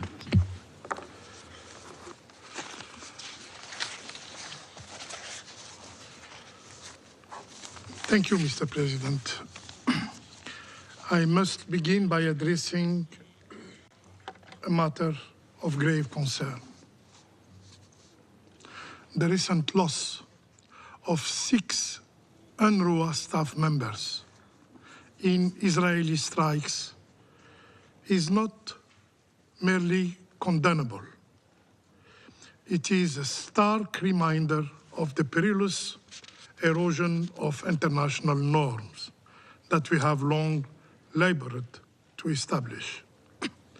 Such incident, along with attacks on other humanitarian personnel, including the WFP convoy strike, at the very heart of the principles enshrined in the international humanitarian law. We stand at a critical juncture. As Mr. Lazzarini, General Commissioner of UNRWA, wisely observed, the longer impunity prevails, the more international humanitarian law and the Geneva Conventions will become irrelevant. This is a path we cannot afford to tread. Mr. President, I thank Mrs. Sigrid Kaag and USG Moreira da Silva for their briefings. I commend Mrs. Sigrid Kaag for her effort in implementing Resolution 2720.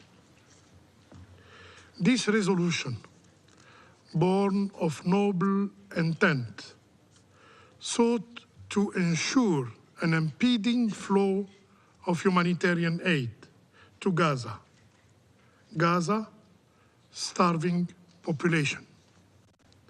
Yet, 9 months on, we must confront an uncomfortable truth.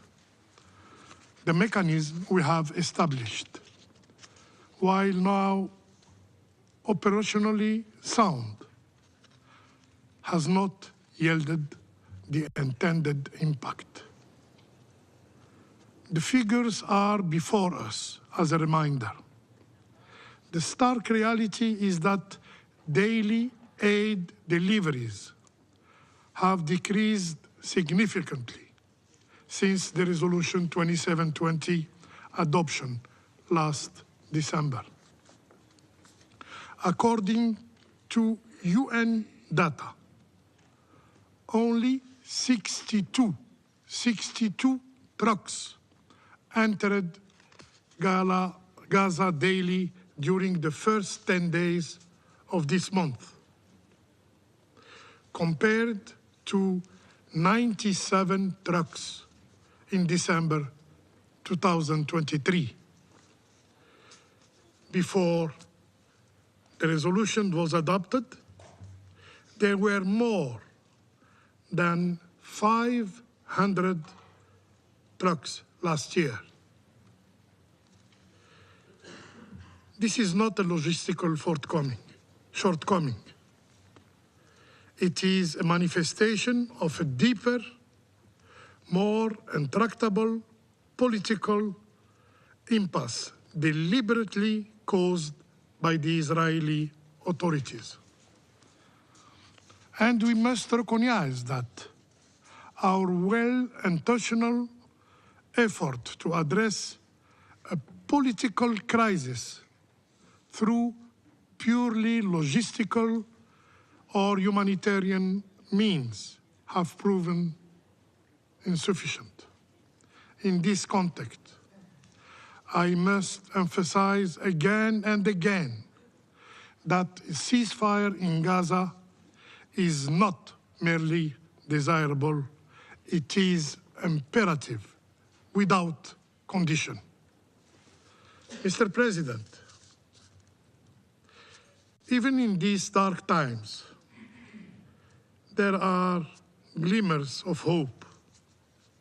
The recent polio vaccination campaign, which by the 13th of September had reached over 560,000 of the total of 632,000 children in Gaza. It is a testament of what can be achieved if there is a political will.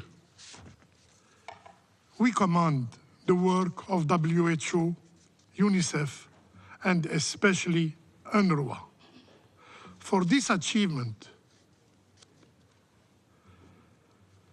we commend the work of Mrs. Kag and her team.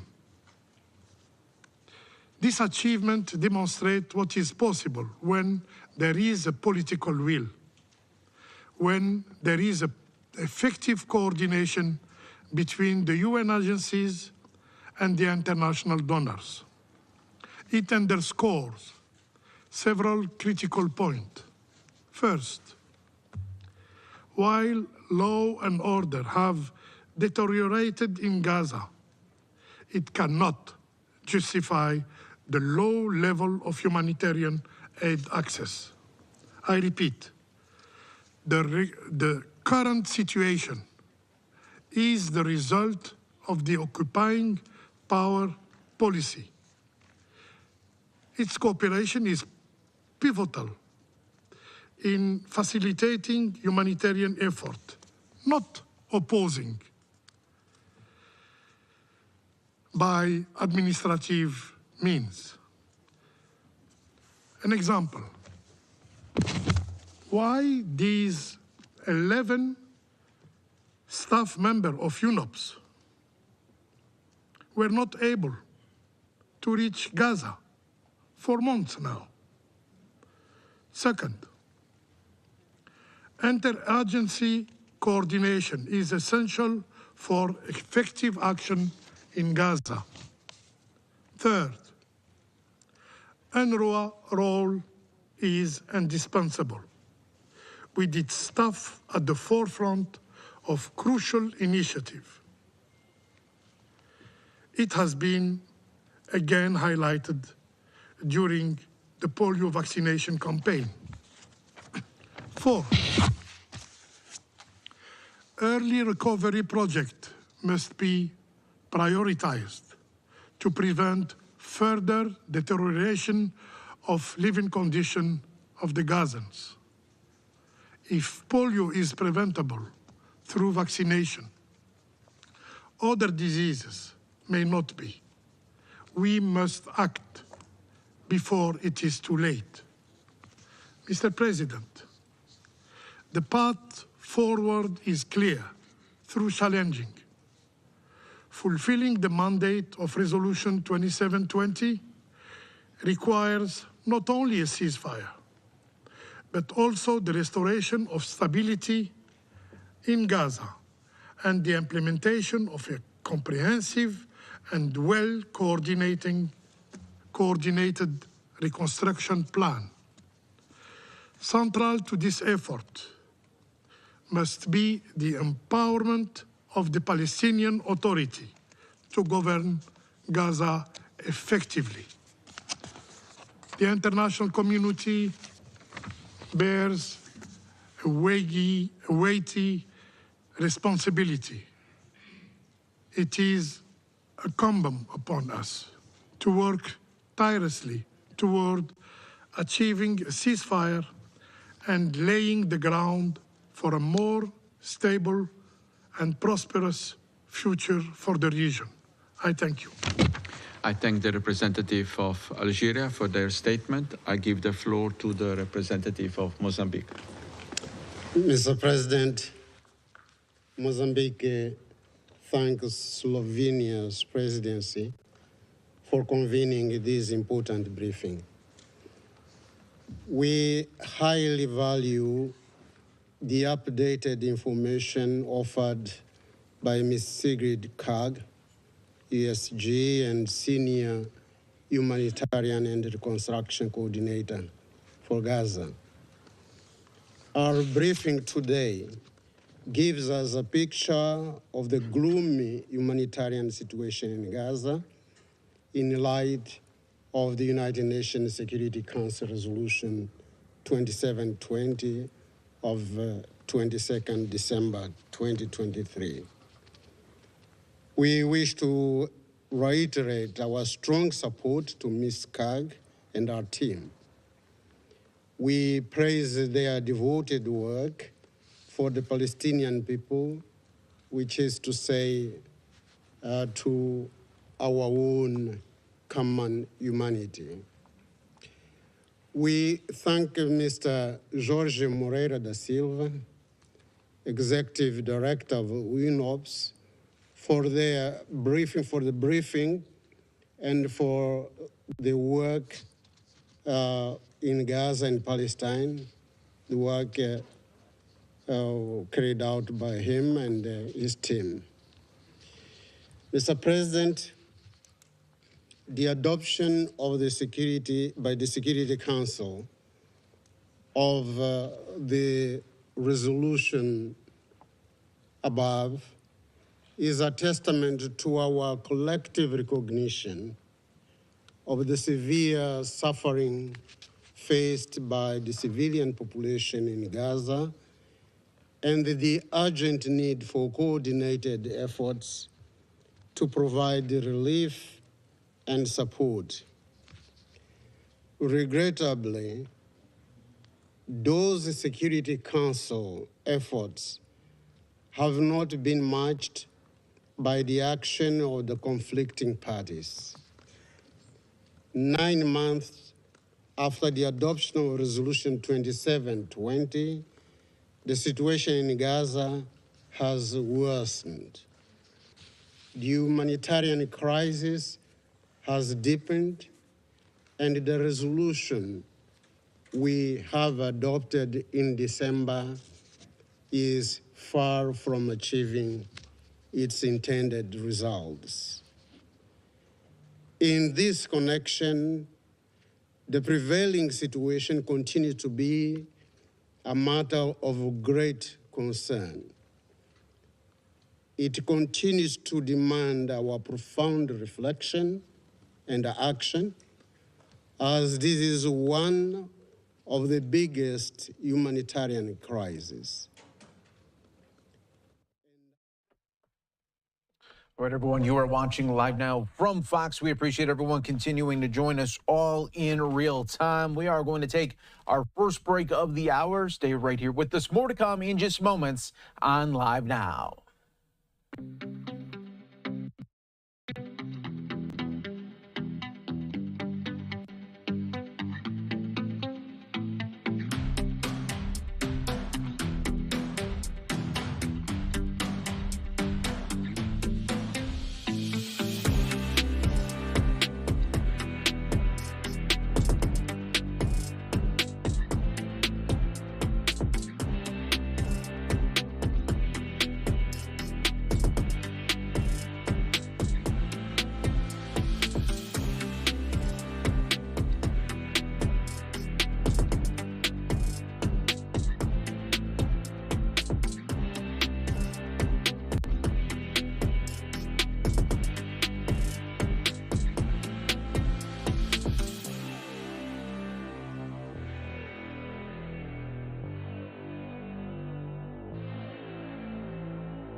And welcome back, everyone, here to Live Now from Fox. I'm your host, Mike Page, as we continue to bring you the world of top stories, live feeds. And remember, when breaking news happens, we have you covered. Take you back out live to New York City, where the UN Security Council meeting continues on the war in Gaza.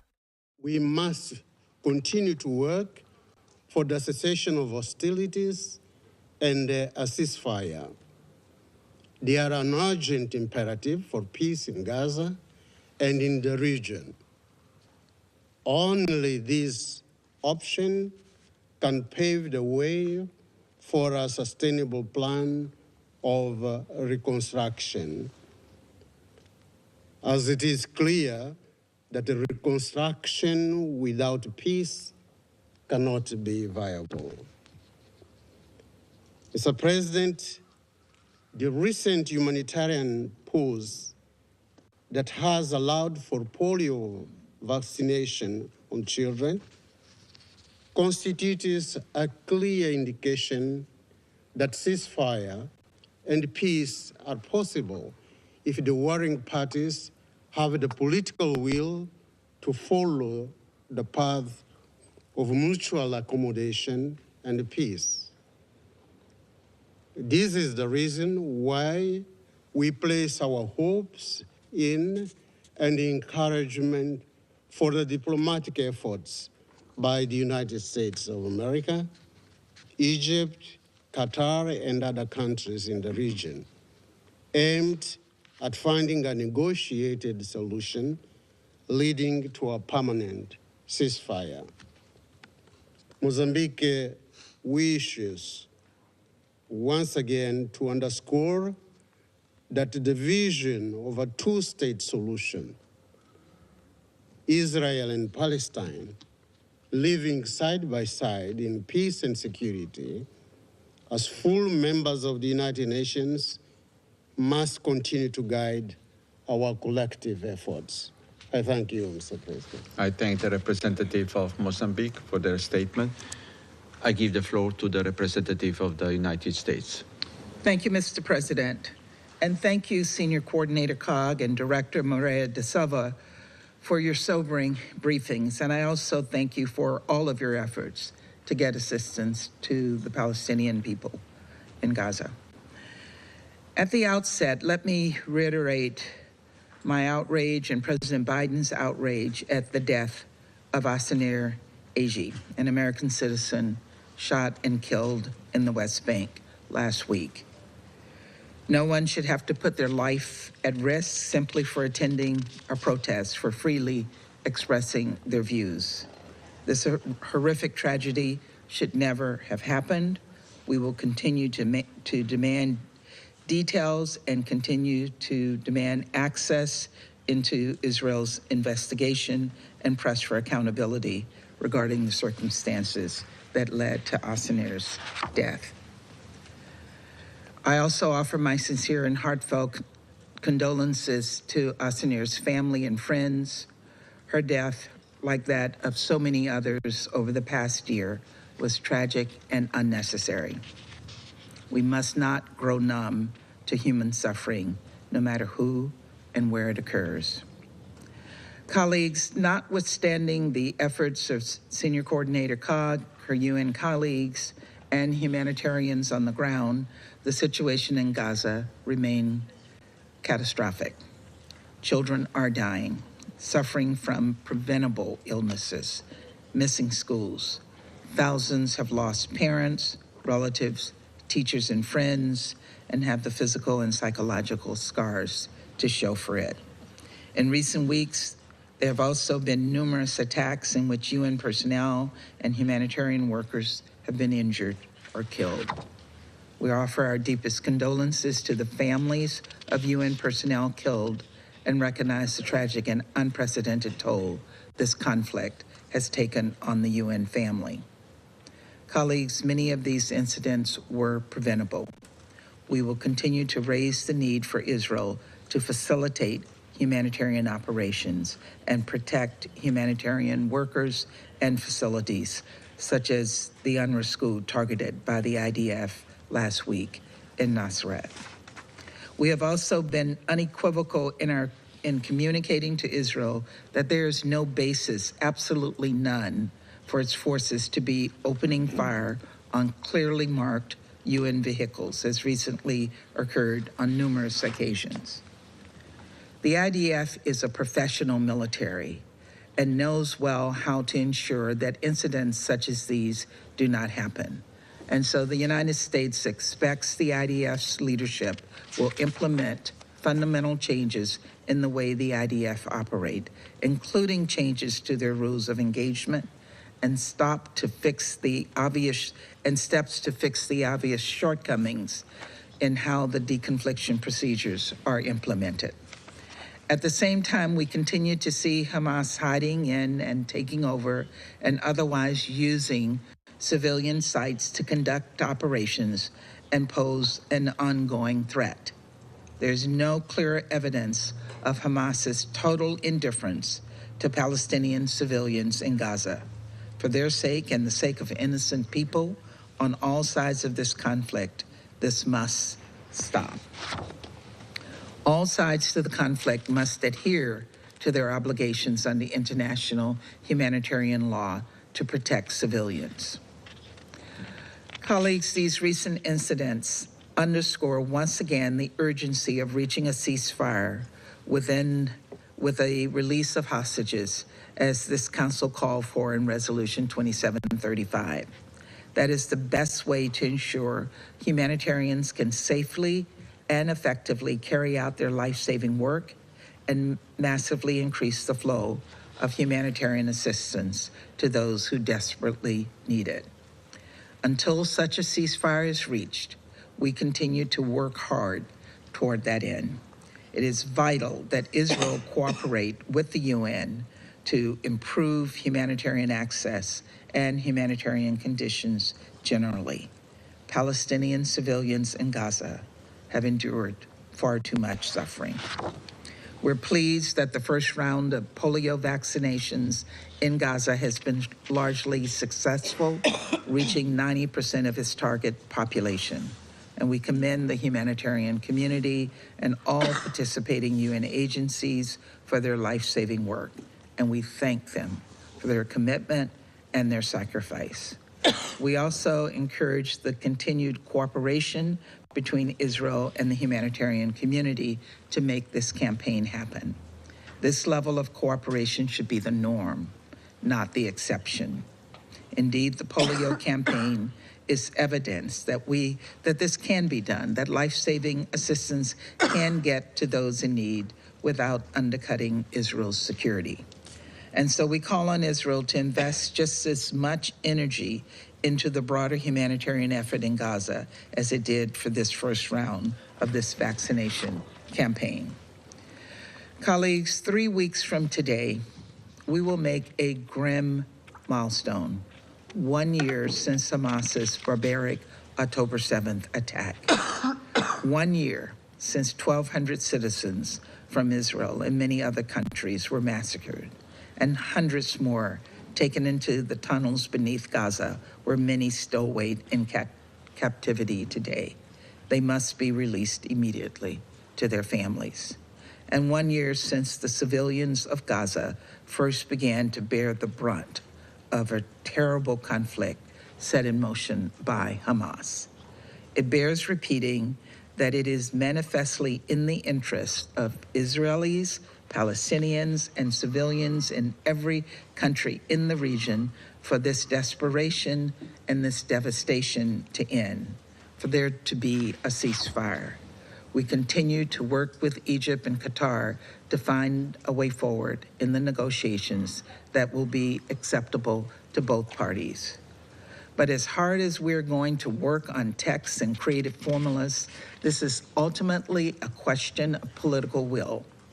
Whether or not leaders on both sides are prepared to recognize that enough is enough, and that the time has come to make some hard choices and some difficult compromises to end this carnage. We urge all council members with influence over Hamas to join others in pressing its leaders to stop stalling, make these compromises, and accept the deal without delay. Lives depend on it. The future depends on it. Colleagues, we remain committed to a two-state solution that will allow Israelis and Palestinians to live side by side in peace and security. Thank you, Mr. President. I thank the representative of the United States for their statement. I give the floor to the representative of Guyana. Thank you, Mr. President. At the outset, I wish to thank you for organizing today's briefing, and I express appreciation to Senior Coordinator Sigrid Kaag. All right, we're just listening there to the U.S. representative demanding a ceasefire in Gaza. We'll continue to follow that for you right here on Live Now from Fox. We are going to take another 2-minute break. When we come back, we will talk about the Trump attempted assassination from yesterday, what we know the very latest, and this morning, what Trump is saying to Biden and Harris. We'll have it for you on the other side of the break on Live Now from Fox.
And welcome back, everyone, here live now from Fox. I'm your host, Mike Page. Thanks again for joining us.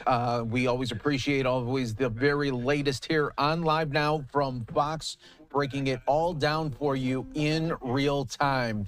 We are learning some new information right now in the attempted assassination of Donald Trump. Learning of that at 4 p.m. Eastern. There will be another law enforcement update on this matter here. So, of course, we will be bringing that to you all in real time here on Live Now from Fox. We do want to continue on with related stories here regarding Donald Trump and what he said this morning to Fox News Digital. He is blaming Biden and Harris for the dangerous rhetoric that has been seen on the campaign trail. Former President Trump said today that President Biden and Vice President Harris's rhetoric is what causing him to be shot at following the second assassination attempt on him since July, while telling Fox News Digital that the suspected gunman acted on highly inflammatory language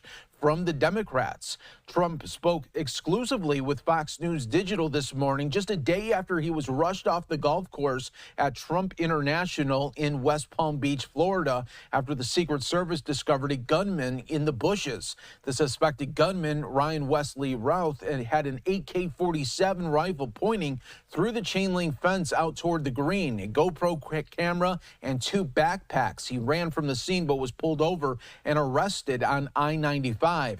Authorities are treating the episode as an apparent assassination attempt against Trump. Trump was safe following the second assassination attempt against him since July. He believed the rhetoric of Biden and Harris, and he acted on it, Trump said of the gunman in an interview with Fox News Digital. Their rhetoric is causing me to be shot at when I am the one who is going to save the country, and they are the ones that are destroying the country, both from the inside and out. Trump pointed to Biden and Harris's past comments, casting Trump as a threat to democracy while telling Americans they are unity leaders.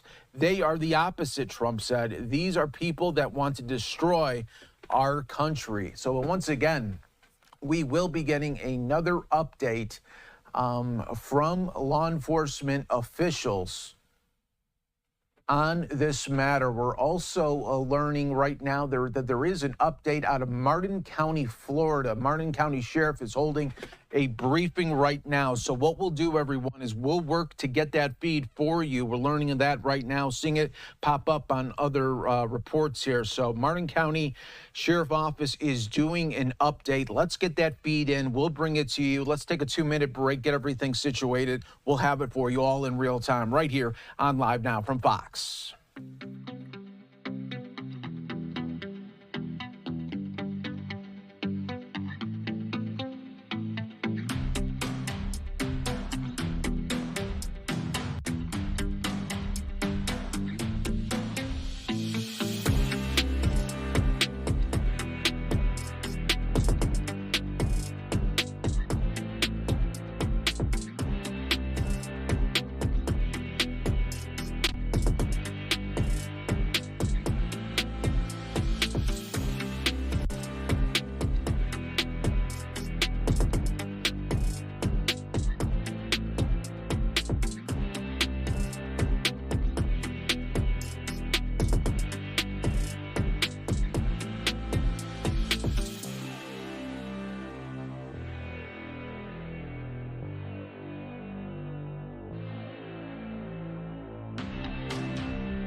All right, welcome back, everyone, here live now from Fox. Our team is working to get us that news conference out of Martin County, Florida, with the latest on Donald Trump and the attempted assassination from yesterday. As soon as we get it, we'll bring it to you here on Live Now from Fox. In the meantime, do want to go back out to the UN Security Council meeting. We'll bring it to you here on Live Now.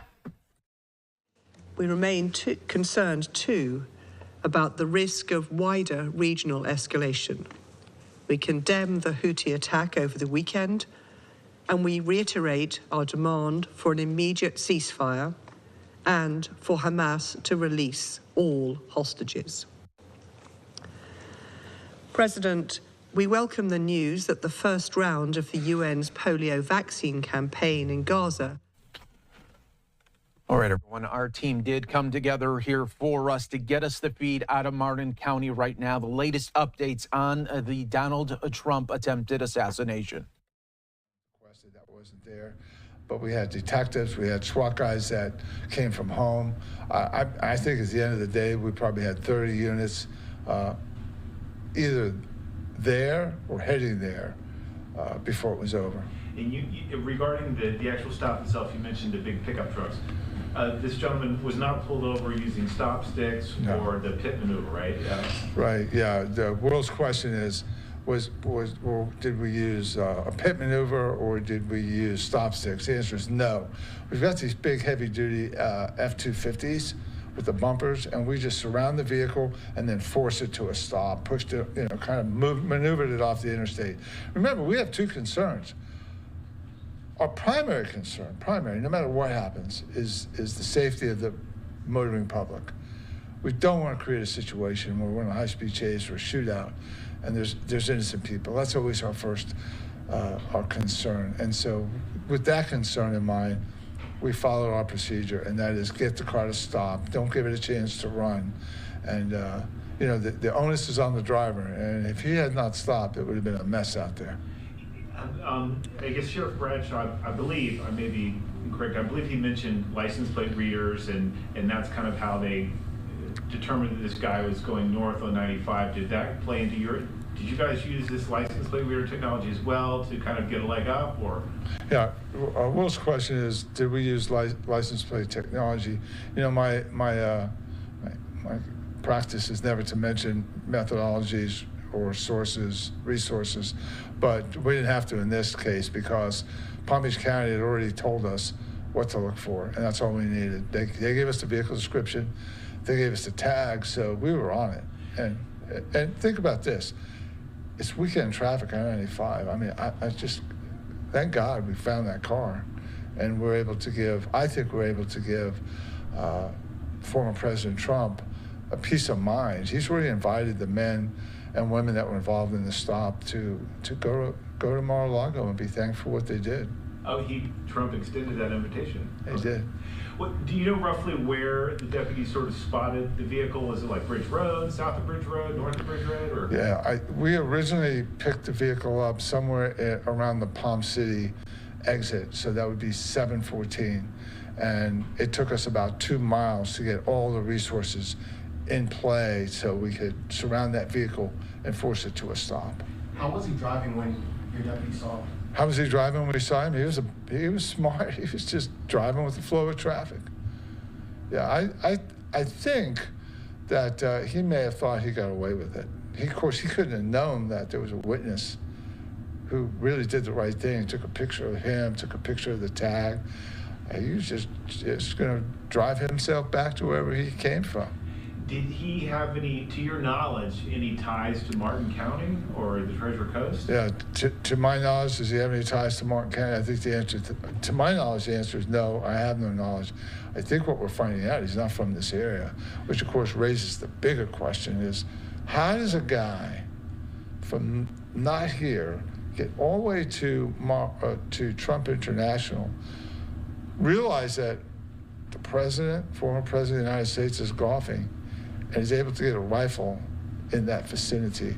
I think that's the question the FBI, the Secret Service are laser focused on today. Is this guy part of a conspiracy? Is he a lone gunman? If he's a lone gunman, President Trump is that much safer because we have him. But if he's part of a conspiracy, then this whole thing really takes on a very ominous tone. And Sheriff, you mentioned a witness a few seconds ago. When it comes to that witness, you guys always, when it comes to cases, are saying, please let us know if you see this, please let us know if you see this. That one witness made possible what you guys did. Yeah, that's good. Your comment and question, did the one witness make it all possible? The answer is unequivocally yes. Just think a minute. Let's say he got down there, attempted assassination, nobody sees him, he gets away. Actually, he would have gotten away, but a civilian saw him.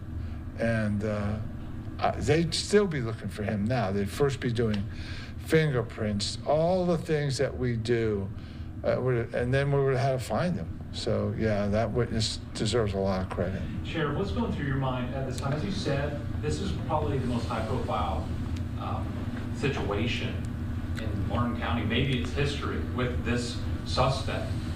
As sheriff, what's going through your mind saying, hey, this is actually happening in our county right now? Well, what's going through my mind as sheriff as we've made this stop is that this is a once-in-a-career, it's a once-in-a-lifetime event. I mean, how many people get a shot off at the former president of the United States? I mean, the poor guy's already been shot once. And then for that suspect to come into this county, I already had somebody asking me, does it feel like the Lee Harvey Oswald, and Jack Ruby, a situation where the Dallas police and they catch the assassin in that case of John F. Kennedy. So I feel like, yeah, without being hyperbolic, there's just a touch of history, and but the credit, again, I just have to stress that the credit goes to those road patrol officers who made the stop and took the chance. Do you know where exactly on 95 this? Just a better sense of where things ended, I suppose. Yeah, where did things actually end? So we picked the car up at about the 110, later northbound, by which time we've shut down all traffic. We've got units lined on 95, slow everybody down, and within 2 miles of the 110, so right out to 112, we're able to stop and neutralize the subject.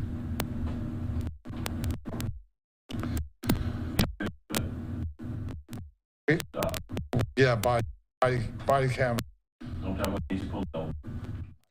All right, as you can see there, a little bit issues regarding the audio. So we'll keep an eye on that. If we get a better feed, we'll bring it to you here on Live Now from Fox. But that was the Martin County Sheriff talking about not even 24 hours removed from the second attempted assassination on Donald Trump. We'll see if that audio can clear up. Let's take our final break, though, of the hour right here on Live Now from Fox. Stay right here with us. We're just getting started on this very busy Monday.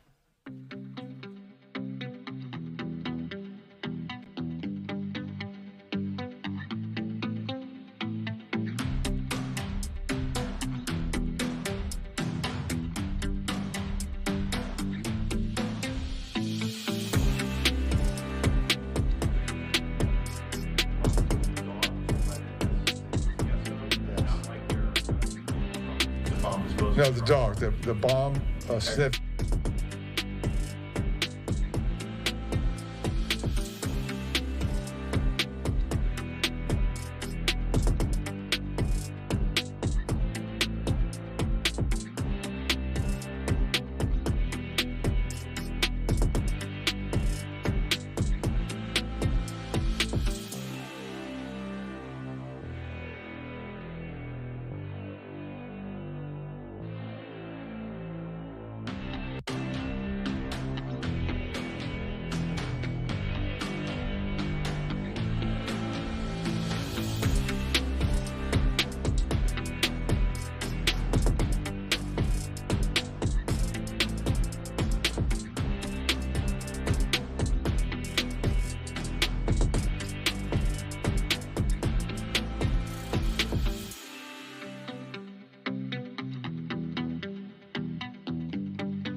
All right, everyone, welcome back here to Live Now from Fox. We are setting up for a new hour coming up in about 10 minutes. I'm your host, Mike Page. We'll be guiding you through the world of top stories, live feeds, and, of course, when breaking news happens, you know we have you covered here as always. All right, coming up in about 10 minutes, everyone, we will be taking you out to Texas here, where Governor Greg Abbott is going to be giving a border security update.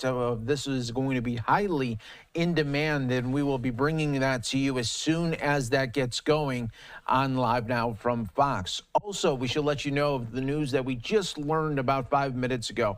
There will be another law enforcement update regarding the second attempted assassination attempt on Donald Trump. That is happening at 4 p.m. Eastern, and of course, we will bring it to you from the beginning all the way until the end right there. Oh, looks like we do have some other breaking news that is just popping up on our screens right now. Let's news alert it right here as we show you this fire right here. We're waiting to get information on it here, but Sky Fox Images is again showcasing this to us. So as soon as they give us the info, I mean, we're getting the feed and we're putting it out there as soon as we getting it for you. So that's as fast as we can bring it to you. And you can see right now this huge flame. Okay, we are getting it right there, Deer Park, Texas, with these aerials. So let's get you some info right now as we continue to work with our team to get us the very latest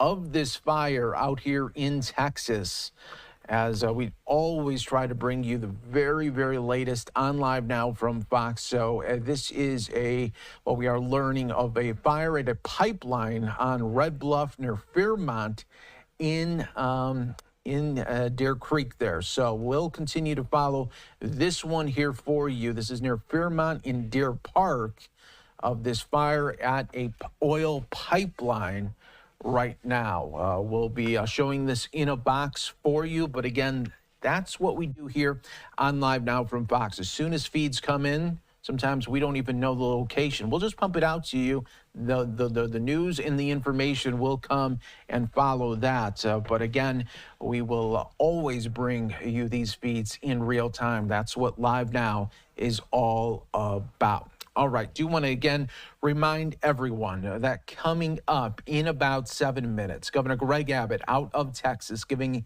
a border security update. We will be bringing that to you in full when it does get going. And of course, we are monitoring this fire at this pipeline in Texas as well, in Deer Park. So we'll keep that visual up for you as well. We will also show you the latest UN Security Council meeting that is happening live. We try to bring you as many different live feeds as we can, and it is setting up for a busy Monday afternoon. We're getting close to 12 p.m. Eastern, almost 9 a.m. Pacific. Attitude, use the significant influence it holds over the party, prevail upon Israel to cease its military operations without delay, as demanded by the Council resolutions, to give the long-suffering Palestinian people a chance to live. China supports further action on the part of this Council to put out the flames of war, mitigate the humanitarian disaster, and bring peace to the region as soon as possible. Thank you, President. I thank the representative of China for their statement. I give the floor to the representative of Ecuador. Gracias. Thank you. Mr. President, I'd like to thank Coordinator Cog and Director Moreira da Silva for their reports. At the same time, I renew my country's support for your work. Ecuador supports the efforts of the Coordinator's Office with all of the parties to work towards an opening and reopening of additional crossings into Gaza to guarantee an urgent increase in aid. And at the same time, we welcome efforts to ensure access to Gaza of critical humanitarian provisions for health, waste management, education, water supply, sanitation, and hygiene. By August 28th, the Coordinator's Office's efforts had facilitated the delivery of more than 27,000 tons of aid. Mechanism 2720 is operational. What is lacking is the political will to allow for the delivery of aid in the quantities needed in order to alleviate the appalling situation of the civilian population in Gaza. Colleagues, 11 months since the onset of the war have gone by, following the terrorist attacks perpetrated by Hamas, which Ecuador once again condemns. And it has been more than 8 months since the adoption during the Ecuadorian presidency of Resolution 2720, in which the Council called on the parties to allow, facilitate, and provide for the large-scale, immediate, safe, and unfettered delivery of humanitarian assistance to the civilian population in Gaza. Despite the efforts of the coordinator, her team, and other actors, it has still not been possible for humanitarian aid to be provided and distributed at the necessary scale and without any obstacles in order to guarantee access by the population in Gaza to food, water, sanitation, electricity, telecommunications, and medical services.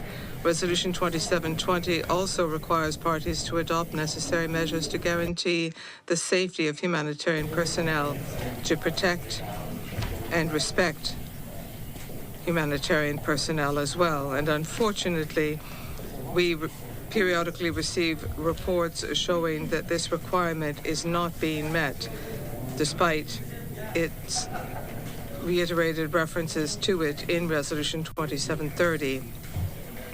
Once again, my country calls for a complete and immediate implementation of Resolution 2735, allowing for an immediate ceasefire, the release of hostages, and the delivery of sufficient aid to Gaza, as well as the safety of humanitarian personnel.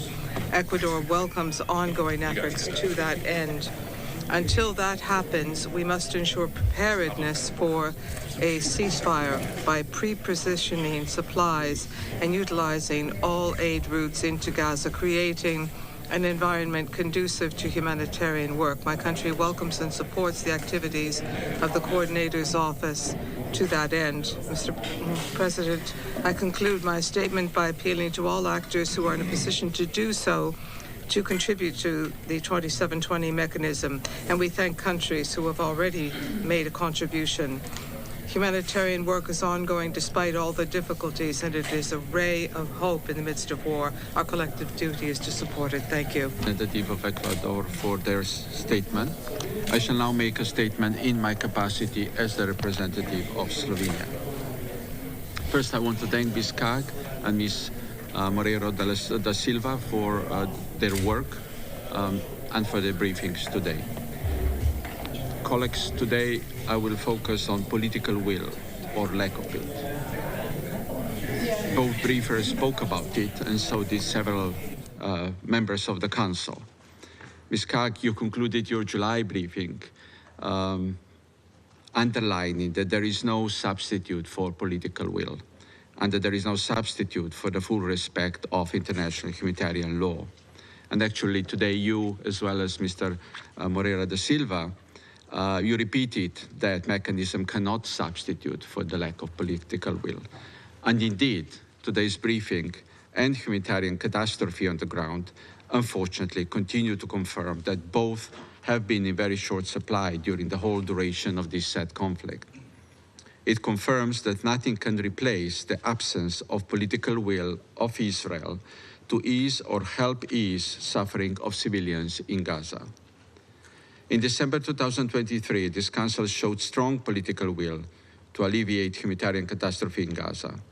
It passed Resolution 2720, which mandated a mechanism and a senior coordinator with a focus on humanitarian aid and reconstruction of Gaza. 9 months later, the mechanism is operational, the coordinator has been committed, yet the main purpose of the resolution, the delivery of humanitarian aid at scale, has not been achieved for lack of political will and disrespect of the international humanitarian law. Corridors have been established and additional crossings open, yet some largely or completely non-operational, including Rafah. Obstacles, uncertainty, and unpredictability keep dictating delivery of aid. In Gaza, challenges continue to mount, from attacks on the conflicted shelters and convoys, evacuation orders, food insecurity, diseases, breakdown of law and order, to destruction of basic infrastructure. We condemn recent incidents, including the attack on UNRWA school turned shelter. We have to end this sense of impunity for lack of respect of international humanitarian law, as if civilians can be subjected to killing, maiming, bombing, torturing, displacement, starvation under the eyes of international community and the Security Council. This is unacceptable. There have been few glimmers of hope. We welcome medical evacuations, which took place last week, and the first round of polio vaccination campaign, which was carried out by WHO, UNICEF, and UNRWA with Israel's support. When there is a political will, civilian population can be protected and can be taken care of. This war has passed the limits of the conceivable of human suffering and of the international order we trust. Yet over 3 months since the adoption of Resolution 2735, we see absence of political will to implement it and to finalize the ceasefire deal. What is growing, I sense, is the political will in the Council to do more to ensure a ceasefire is implemented. We are approaching 7th of October, a year of this tragic conflict. This is not an opportunity, but a duty for the Security Council to show not only political will, but determination to help end it. It is time for the Security Council to ensure compliance with its resolutions. The way forward for us is a cascading approach to exert pressure to ensure ceasefire that holds, a rebuilding of life in Gaza from security, restarting education, health and psychosocial services to garbage collection, an immediate start of the time-bound political process and implementation of the two-state solution, and reconstruction of Gaza, which will unfortunately present a long-term project. The Palestinian government should be at the center of these efforts and plans.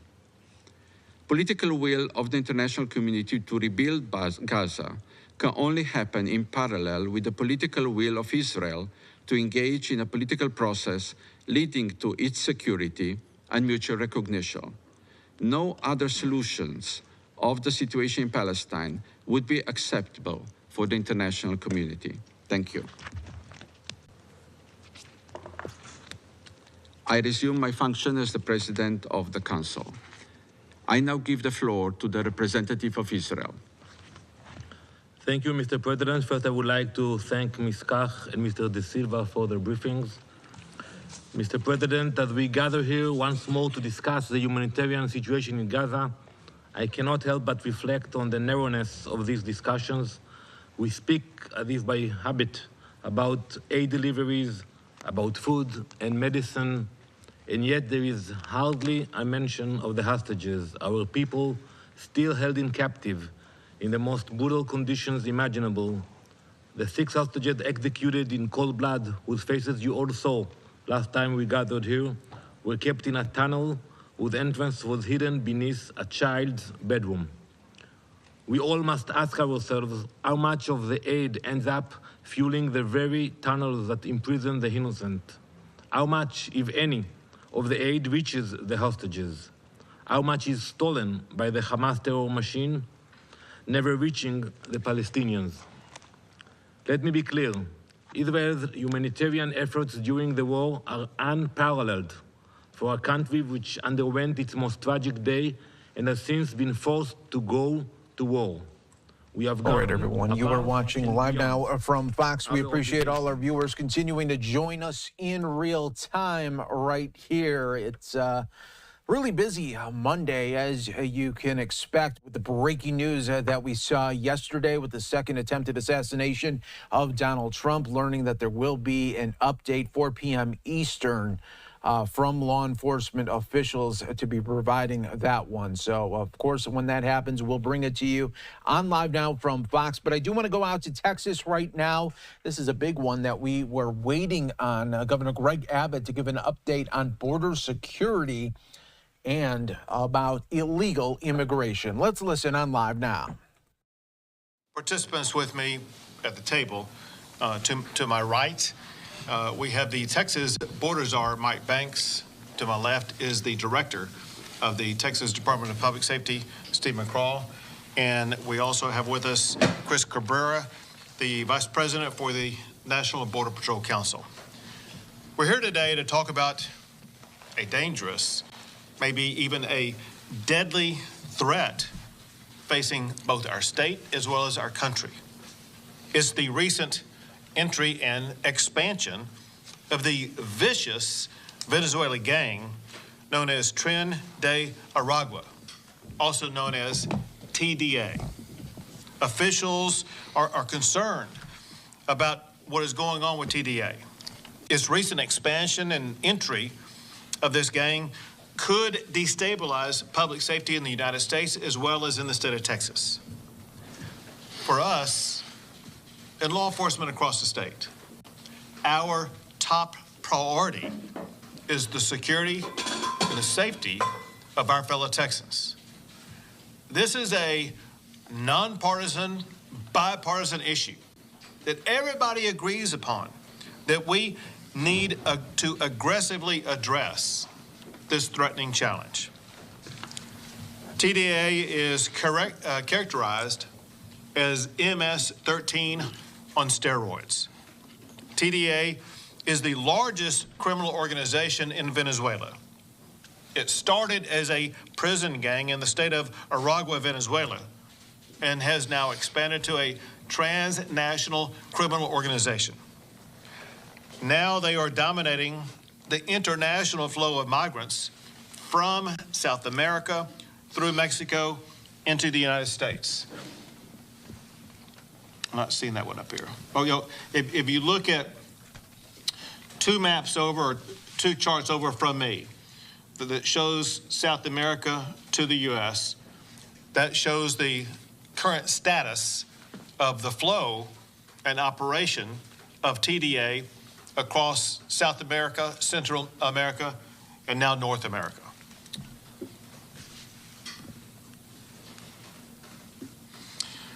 TDA is notorious for their brutal violence and murder, and their kidnapping, extortion, bribery, and trafficking of drugs, weapons, and even humans. They've been linked to more than 100 law enforcement investigations across the country. They were involved in the brutal attack and assault upon New York Police Department law enforcement officers. Reports have also linked TDA to the murder of Lincoln Riley. Intelligence reports show TDA has been given the green light to shoot law enforcement officers in the United States. In other countries infiltrated by TDA, history has shown they first flood the countries with military-age Venezuelan men. Next, they begin to establish a base of operations. Finally, TDA begins a spree of violent and bloody criminal activity. We've now seen the beginnings of these operations in the state of Texas. The second to last map that you see on your left-hand side are locations in the state of Texas where we have identified either known or suspected TDA activity in the state of Texas. Since 2021, more than 3,000 illegal immigrants from Venezuela have been arrested in Texas, and another more than 200 are wanted. There is currently no TDA database to be able to verify if these arrests are of TDA members or non-TDA members. So what the Texas Department of Public Safety is working on, as well as other law enforcement, they're working to create a database from scratch. They're doing that by watching for suspected TDA activity that matches the known methods of operation of confirmed TDA activity in other countries. We will build that database by looking at common traits shared by TDA. You see on a chart right here some of those characteristics. They include tattoos, scars, marks, types of crime, methods of operation. Now, importantly, today, I'm announcing what Texas is doing to stop the spread of TDA in our state. I ordered the Texas Department of Public Safety to launch a statewide operation directly targeting TDA to deter and to disrupt their criminal operations in Texas. DPS is collaborating with federal and local law enforcement through the Texas Anti-Gang Centers. When I became governor of Texas, there was one anti-gang center to crack down on gang activity in our state. Today, there are now 9 anti-gang centers across the state in Dallas-Fort Worth, El Paso, Houston, Laredo, Lubbock, McAllen, San Antonio, Tyler, and Waco. You will see those locations on this map over here. Also, I signed laws that provide more than $100 million to support these anti-gang centers over just the next 2 years. But to more directly target TDA, I directed DPS to elevate TDA to a Tier 1 gang, the worst of the worst, ensuring that DPS deploys the resources that are needed to corral this growing menace. Already, we're making arrests of suspected TDA members. For example, recently El Paso residents were concerned about criminal activity at the Gateway Hotel in El Paso.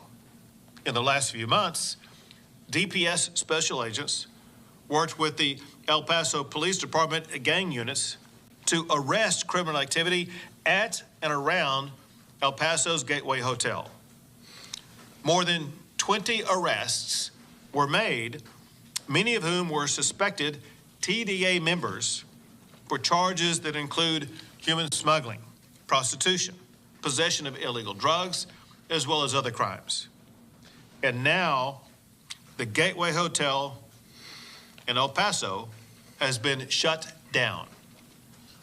And earlier this year, more than 100 suspected TDA members were arrested after the riots at the El Paso border when immigrants assaulted the Texas National Guard. Also today, I am officially declaring TDA a foreign terrorist organization.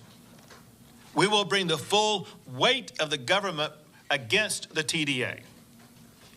By declaring TDA a foreign terrorist organization, Texas will use the courts to halt their operations, use civil asset forfeiture to take their property, use enhanced criminal penalties to keep them in jail behind bars for longer periods of time. At this time, I'm going to sign that proclamation.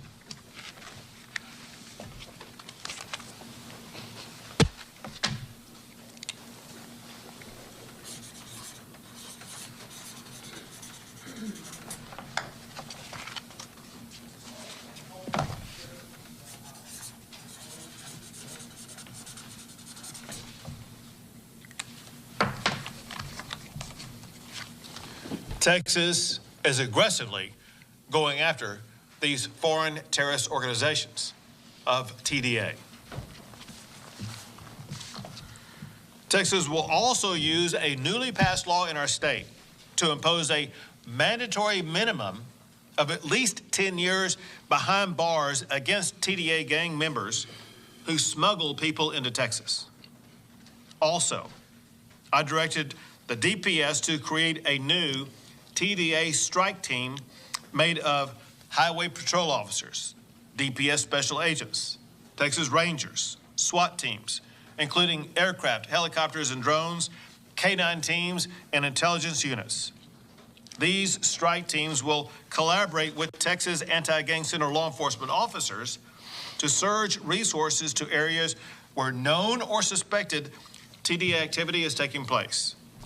Together, they will seek to identify and arrest TDA gang members. Our goal among law enforcement in the state of Texas is to defend our state from the growing threat of TDA. We're not going to allow them to use Texas as a base of operations to terrorize our citizens. Texas is a law and order state, and I will ensure that law enforcement has every tool they need to keep our community safe. At this time, I will turn it over to Director McCraw of the Texas Department of Public Safety. Governor, thank you. Trinity Agua, TDA, gangsters are like cockroaches. They multiply quickly. Small intrusions into communities become infestations if not aggressively pursued.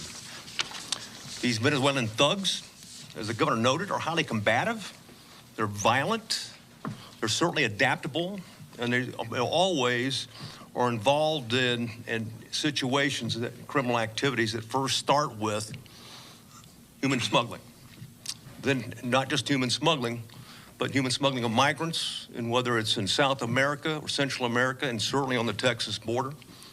They are involved in the extortion, kidnappings, rape, assaults, and sex trafficking of migrants. Once in place, they expand their criminal operations. We've seen it around the state to try to get a foothold. And when we talk about expanding their criminal operations, they're talking about pushing out other criminal gangs operating in that area. Governor Abbott has made it very clear is that we'll not allow any of these TDA gangsters to gain a foothold in Texas. To that end, Texas anti-gang centers already have ongoing criminal enterprise investigations against TDA in all of the operational areas throughout the state.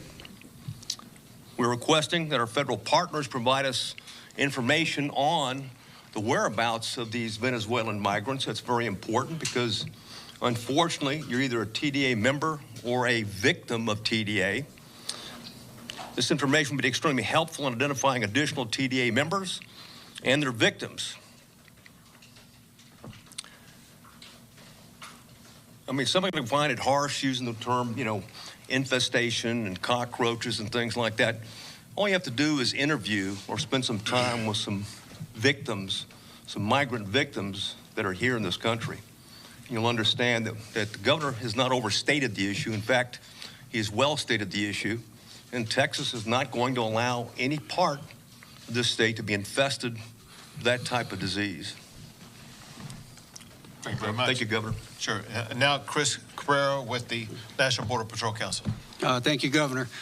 I could sit up here and throw statistics at you and give you numbers as far as how many people are crossing and how many are gotaways, but none of that would really matter when dealing with the issue that we have here.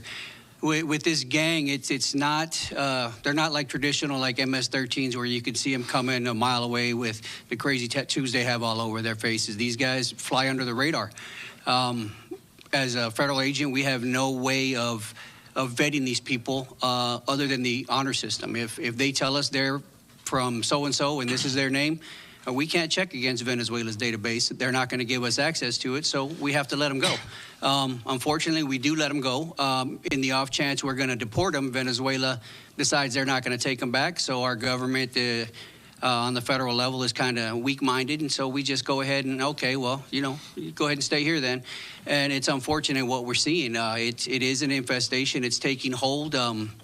Not just in Colorado or New York. It's up in Michigan, Florida, Texas, you name it. It's spreading. And what people fail to realize is working on the border, we see everything come through, but it doesn't affect us as much as it affects the rest of the United States, especially Houston. Everything that comes through our area just passes through and it ends up as your problem or a problem somewhere up north. And if people don't wake up and see it for what it is, we're going to be in a lot of trouble in this country. Thank you. Now the Texas Border Czar, Mike Banks. Good afternoon. I want to be very clear that a TDA problem in Texas and the rest of the United States is a direct result of open border policies.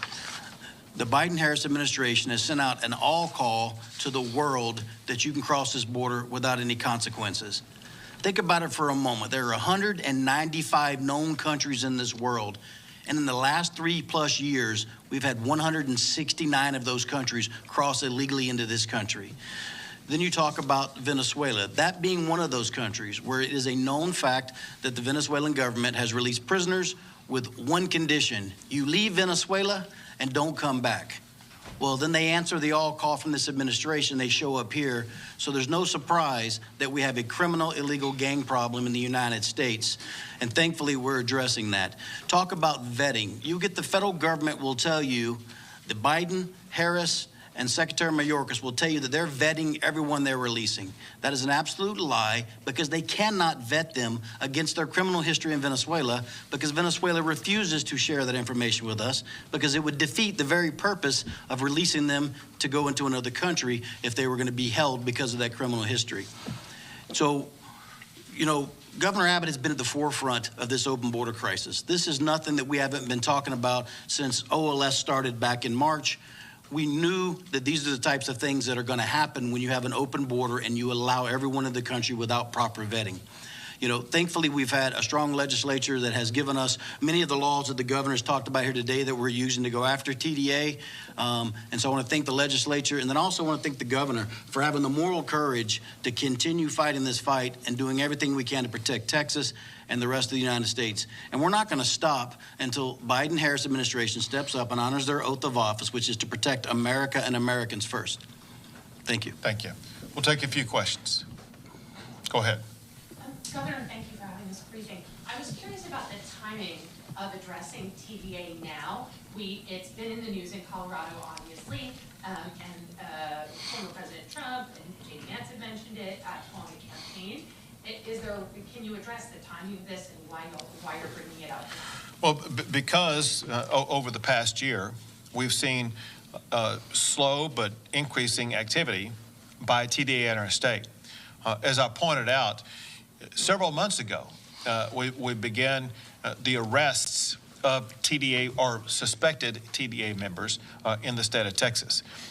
With the increased flow, we've had to not only expand our efforts, but add to the crackdown by doing things like declaring them a foreign terrorist organization, using enhanced tools, using these anti-gang centers to prioritize.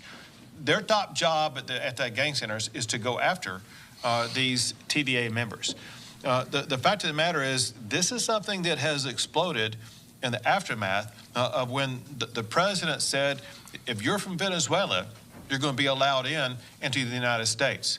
As Mike Banks was explaining, as also Colonel McCraw were explaining, there is no database. Like if Border Patrol, arrest or encounters a person from Venezuela, they may think or suspect that could be a TDA member, but there's no database to be able to determine that and confirm that.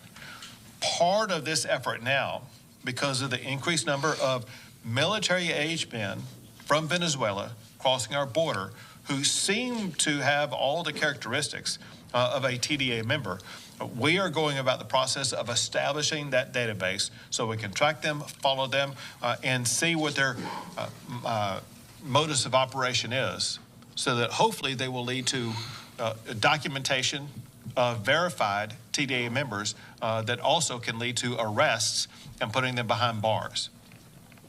Governor, can you describe what is the documented and suspected TDA activity in the Houston area? I see it's marked on the board over there. And then should Texans just assume that any young man who's come over from Venezuela, given that we've already said they're hard to identify, are members or suspected members of organization? On your first part of your question, I'll have Director McCraw talk about what's happening in Houston.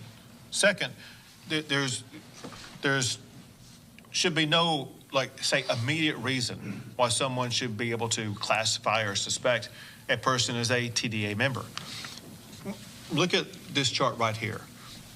Those provide some, not all, but some of the characteristics of TDA members. You know that, like MS-13 gang members, they have certain traits, or certain tattoos, certain markers and things like that that raise suspicion they're probable MS-13 members. Same thing goes with Tren de Aragua, and that is that there are characteristics, methods of operation, but maybe most significantly, when you add these markers to one of the leading things they do, and that is they come into a country, they will smuggle people into the country, they will then engage in human trafficking. We feel when you add all that together, we're dealing with a TDA member. We want to arrest them and see if maybe they'll confess or see if other things occur that will lead to a TDA member. Even with that said, even if they don't confess to being a TDA member, because of what they have done in the United States, that makes them a criminal for which they should be arrested and prosecuted. But on the first part of your questions about Houston, I'll have Colonel McCraw address that. Yes, sir. It's not just in Houston, but around the state. What we've seen is TDA members, what they'll do is they'll infiltrate areas by following migrants that they exploited at the border, they continue to exploit, including the sex trafficking of children. That's where it starts with, okay? Then they quickly expand and multiply. And at that point in time is when they engage in other criminal activities. And there is no, I've said opportunistic before, there is no limit to what those criminal activities are. It's just all about profit in that regard. And once they have and sell and fully established in that regard, they threaten the other criminal gangs and more victims. And what do TDA members look like? Well, they look like Americans, is what they look like, plain and simple. So we focus on the criminal activity. And if you're a Venezuelan national, been released, come here illegally, and you come between the ports of entry, you've been apprehended by Border Patrol and released into the United States because there's no proper way of vetting them, at that point in time, okay, it depends on whether they're a migrant, okay, a victim, an associate, or a TDA member. They don't have a lot of rival gangs in Venezuela like the U.S. They're not talking about the Aryan Brotherhood, Aryan Circle, so forth and so on. They basically have monopolized, okay, crime in Venezuela and exported it to Chile, Peru, and Colombia. And about 2018 is when they became transnational. And the federal government has designated them as certainly a transnational criminal organization. So they understand the threat the federal government does. Unfortunately, we're not getting much help if you're going to allow them into the country. Forgive me, but we presented a map of Texas with a documented TDA activity marked in the Houston area. Right. That's what that particular red dot means. Exactly. You see both suspected, and you see also actual through. What is this, the actual documented crime in the Houston area?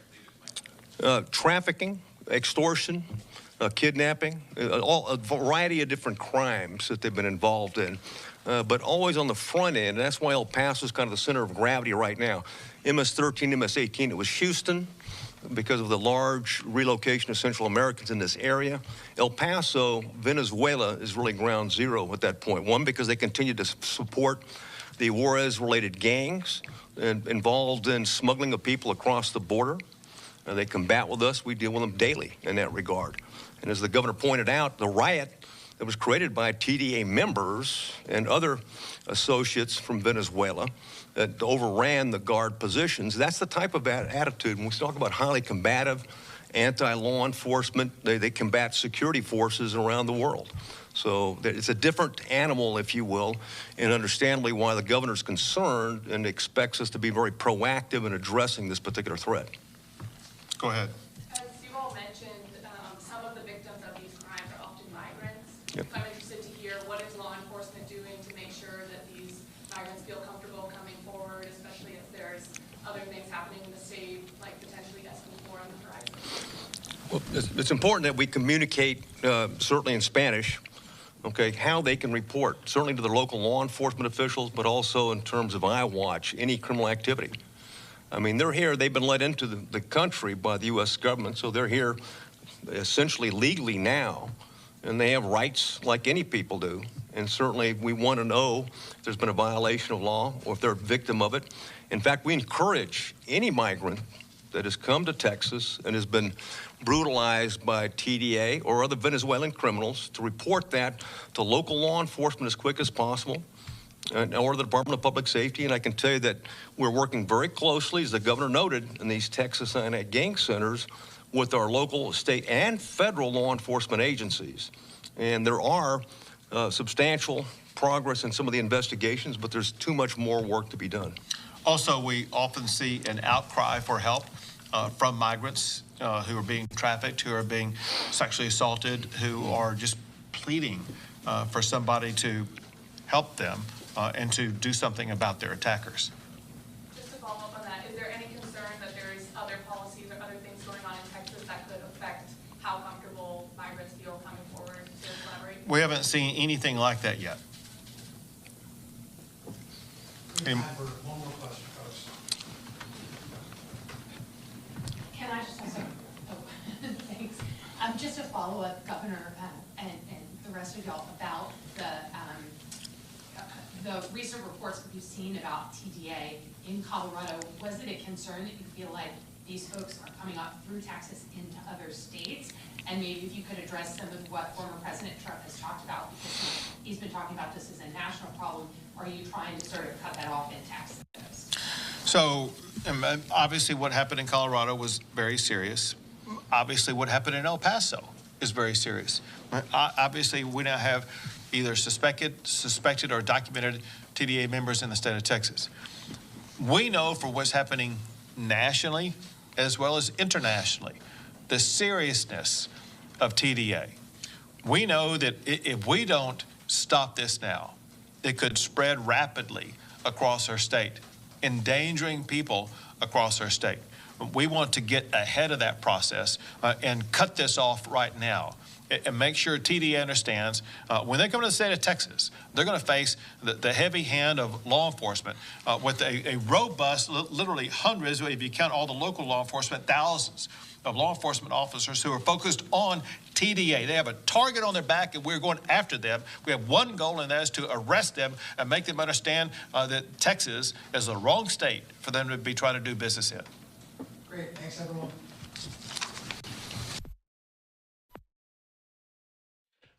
All right, Texas officials, including Governor Greg Abbott, talking about the Venezuelan gang known as TDA.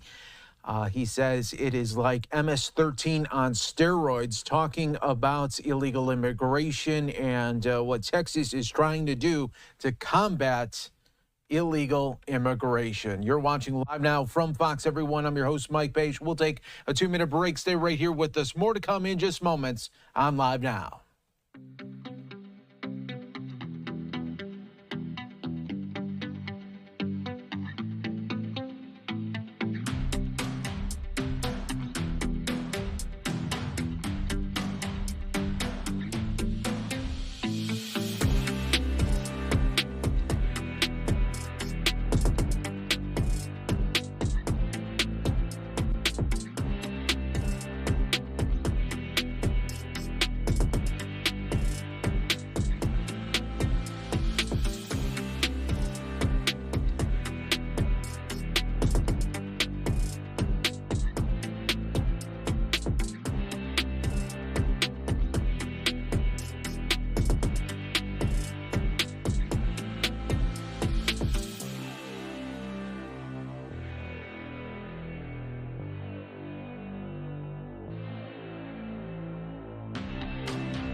All right. Welcome back, everyone, here to Live Now from Fox. We appreciate you joining us tonight on a special on Fox. TMZ investigating Matthew Perry and the secret celebrity drug ring. So we are going to be talking about this right now with the founder of TMZ, Harvey Levin, joining us here. And Harvey, this is a fascinating portrayal of the whole underground drug ring and unfortunately what happened to Matthew Perry.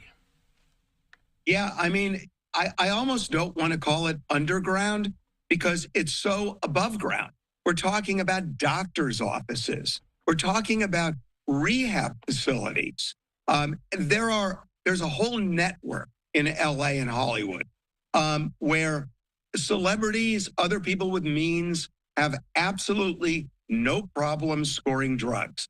Doctors who do this are no different than street drug dealers, except they charge more and they have the cover of a medical office. And this was someone who we all know that had really exuberant amounts of money, and they were fully taking advantage of him. Do we know, Harvey, just how much above what they should have been charging him? Well, you know, I don't know specifically what they were charging for ketamine. What I will tell you is he said he has blown millions of dollars, millions and millions of dollars on rehab facilities. And I mean, look, we talked to Kelly Osbourne, excuse me, who said that the first rehab she went to, they just taught her how to be a better drug addict. And there are rehab facilities that will give celebrities drugs to keep them there. This is shocking. There are rehab facilities that will place people outside of AA meetings and look for weak people coming out. They will befriend them, re-addict them, and then take them back to rehab where the facility charges another $100,000. I mean, this is, like you said, it's happening out there in the opening. What did you find here in this investigation where, can this be stopped? Or is this just something with, if the people have the money, they're going to be able to find the drugs? Well, so far that's the case. Kelly Osbourne was 13 years old and she was getting Oxy from doctors. She was filling the prescriptions at pharmacies. And the medical board eventually found out about it. They never once got in touch with her. So if the medical board isn't going to be vigilant, doctors are getting away with it. And Harvey, do we know when Matthew Perry was on his book tour talking about his substance abuse issues, was he already back in the throes of addiction? You know, it's really hard to know. I mean, he went back and forth so many times. And, you know, I had spoken with somebody in his camp less than a month before he died. And they were saying he's clean, he's healthy. And they told me this after he died, but it just wasn't the case. Yeah, that's so unfortunate there. But what's shocking, though, to so many is that this is still just out in the open. And like this documentary is going to show that if you have the money and the means, you're going to be able to get hooked up. Absolutely. And, you know, as egregious as one of the celebrities we interviewed said, he would go to doctors' offices and trade swag for drugs. That's how crazy this has gotten. Yeah, that's horrible. But looking forward to tonight, where it's going to be must-watch TV. Harvey Levin, thank you so much for joining us on Live Now from Fox. It airs tonight. Matthew Perry, the secret celebrity drug ring, TMZ investigates. We appreciate it, Harvey. And it's on, and just so you know, it's on at 9 o'clock Eastern, 8 Central. We will all be watching. Thanks so much, Harvey. My pleasure.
And welcome back, everyone, here to Live Now from Fox. I'm your host, Mike Page. Thanks again for always being with us as we continue to bring you the top stories, headlines, and, of course, breaking news as it happens. We do want to show you the body cam of the arrest that happened yesterday of the suspect of the attempted Trump assassination. This is the body cam that we are just getting in.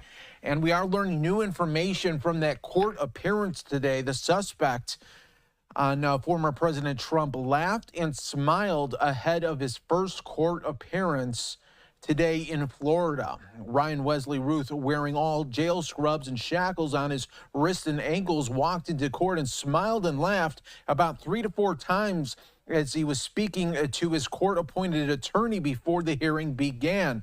No cameras were permitted inside the federal court hearing in West Palm Beach, Florida, regarding charges of possession of a firearm by a convicted felon and possession of a firearm with an obliterated serial number. But this is the new video that we are showcasing to you here on Live Now from Fox. We're also being told that 4 p.m. Eastern, we will have an update from the FBI and Secret Service on this matter. And of course, we will be bringing it to you live, raw, and unfiltered on Live Now from Fox. The suspect appeared fully engaged and answered all the questions from the judge during the about 10-minute long hearing today. He will be formally arraigned on September 30th. Fox News is told additional federal charges are possible. The initial charges announced Monday will keep the suspect in custody. The judge also asked the suspect if he was able to afford his own defense or if he needed a public defender. The suspect said he does not have enough income, and when asked by the judge, said he makes about $3,000 a month, has zero savings, and owns zero real estate. The suspect also told the court that he has 2 trucks in Hawaii worth about $1,000 each, partially supports his 25-year-old son, and does not own any jewelry there. So again, we will be bringing this to you 4 p.m. Eastern on Live Now from Fox. The FBI, Secret Service will be giving their latest updates, and we will be bringing it to you right here on Live Now from Fox. Let's take another 2-minute break. When we come back, we'll talk a little bit more. Trump just putting out a statement on Truth Social as well as X, talking about the rhetoric that he feels is against him. We'll have it for you on Live Now.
And welcome back to Live Now from Fox. I'm your host, Mike Page. Always great to be with you as we continue to bring you the world of top stories, live feeds, and of course, breaking news as it all happens. Well, just moments ago, Donald Trump put on X a statement, and I'll read that out to you. It goes a little bit longer. I have the full one for you here. He says the rhetoric lies and exemplified by the false statements made by Comrade Kamala Harris during the rigged and highly partisan ABC debate and all of the ridiculous lawsuits specifically designed to inflict damage on Joe's, then Kamala's, political opponent, me, has taken politics in our country to a whole new level of hatred, abuse, and distrust. Because of this communist left rhetoric, the bullets are flying, and it will only get worse, allowing millions of people from places unknown to invade and take over our country is a sin. Our borders must be closed and the terrorists, criminals, and mentally insane immediately removed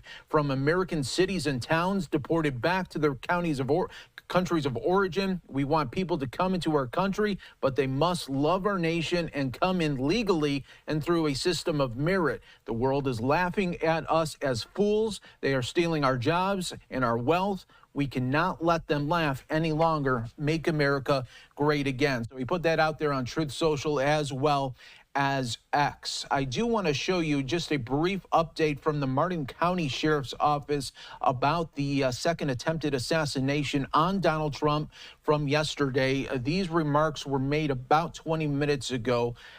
It is not in sync with the audio and video, so we'll do our best to show you other images here on Live Now from Fox.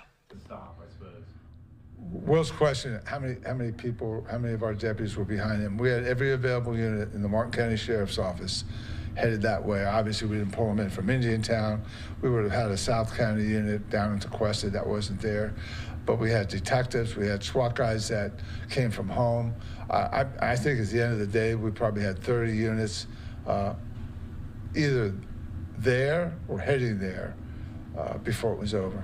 And you regarding the actual stop itself, you mentioned the big pickup trucks. This gentleman was not pulled over using stop sticks or the pit maneuver, right?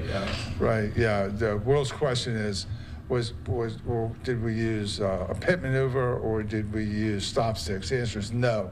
We've got these big heavy-duty F-250s with the bumpers, and we just surround the vehicle and then force it to a stop, pushed it, kind of maneuvered it off the interstate. Remember, we have two concerns. Our primary concern, no matter what happens, is the safety of the motoring public. We don't want to create a situation where we're in a high-speed chase or a shootout and there's innocent people. That's always our first our concern. And so with that concern in mind, we followed our procedure, and that is get the car to stop, don't give it a chance to run. And the onus is on the driver, and if he had not stopped, it would have been a mess out there. I guess Sheriff Bradshaw, I believe, I may be incorrect, I believe he mentioned license plate readers, and that's kind of how they determined that this guy was going north on 95. Did that play into did you guys use this license plate reader technology as well to kind of get a leg up, or? Yeah, Will's question is, did we use license plate technology? My practice is never to mention methodologies or resources, but we didn't have to in this case because Palm Beach County had already told us what to look for, and that's all we needed. They gave us the vehicle description, they gave us the tag, so we were on it. And think about this, it's weekend traffic on 95. I mean, I just, thank God we found that car, and I think we're able to give former President Trump a peace of mind. He's already invited the men and women that were involved in the stop to go to Mar-a-Lago and be thankful for what they did. Oh, Trump extended that invitation. He did. Do you know roughly where the deputies sort of spotted the vehicle? Was it like Bridge Road, south of Bridge Road, north of Bridge Road? Or? Yeah, we originally picked the vehicle up somewhere around the Palm City exit, so that would be 714. And it took us about 2 miles to get all the resources in play so we could surround that vehicle and force it to a stop. How was he driving when your deputy saw him? How was he driving when we saw him? He was smart. He was just driving with the flow of traffic. Yeah, I think that he may have thought he got away with it. Of course, he couldn't have known that there was a witness who really did the right thing, took a picture of him, took a picture of the tag. He was just going to drive himself back to wherever he came from.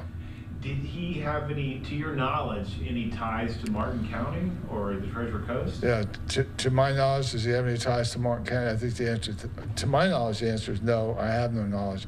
I think what we're finding out, he's not from this area, which of course raises the bigger question is, how does a guy from not here get all the way to Trump International, realize that the president, former president of the United States, is golfing, and he's able to get a rifle in that vicinity?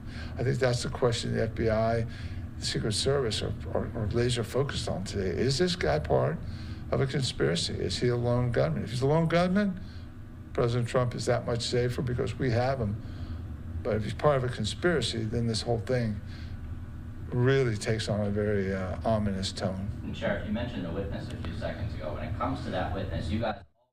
That was the latest from the Martin County Sheriff's Office about the arrest yesterday from the suspect of the second attempted assassination of Donald Trump. That caught on the body cam that we are just showing you right now. Well, that is going to do it for my time here on the desk. But my colleague on the other side of the break, Stephanie Quinu, will be with you for the next several hours. And she'll also have this next live event that we are planning to take out of Nassau County, New York, getting an update about Trump's scheduled visit coming this Wednesday. Talk about new security measures given everything that has happened in the last 24 hours. So we'll be bringing that to you on Live Now from Fox. Before we go, a live look here at Mar-a-Lago on this Monday afternoon. You're watching Live Now from Fox.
Welcome back to Live Now from Fox, and you're taking a live look out of Nassau County, New York, where we are expecting executives and the Commissioner of Police to brief the press on former President Trump's scheduled visit to the area this coming Wednesday. That briefing will also include new security measures. This comes right after a second assassination attempt of former President Trump. So as soon as this briefing gets underway. We will bring that to you right here on Live Now from Fox. You can see that they already have a podium and they are making those preparations as we are anticipating that briefing to get underway any moment now. And we do continue to follow breaking news as the suspect in former President Trump's second assassination attempt appeared in federal court.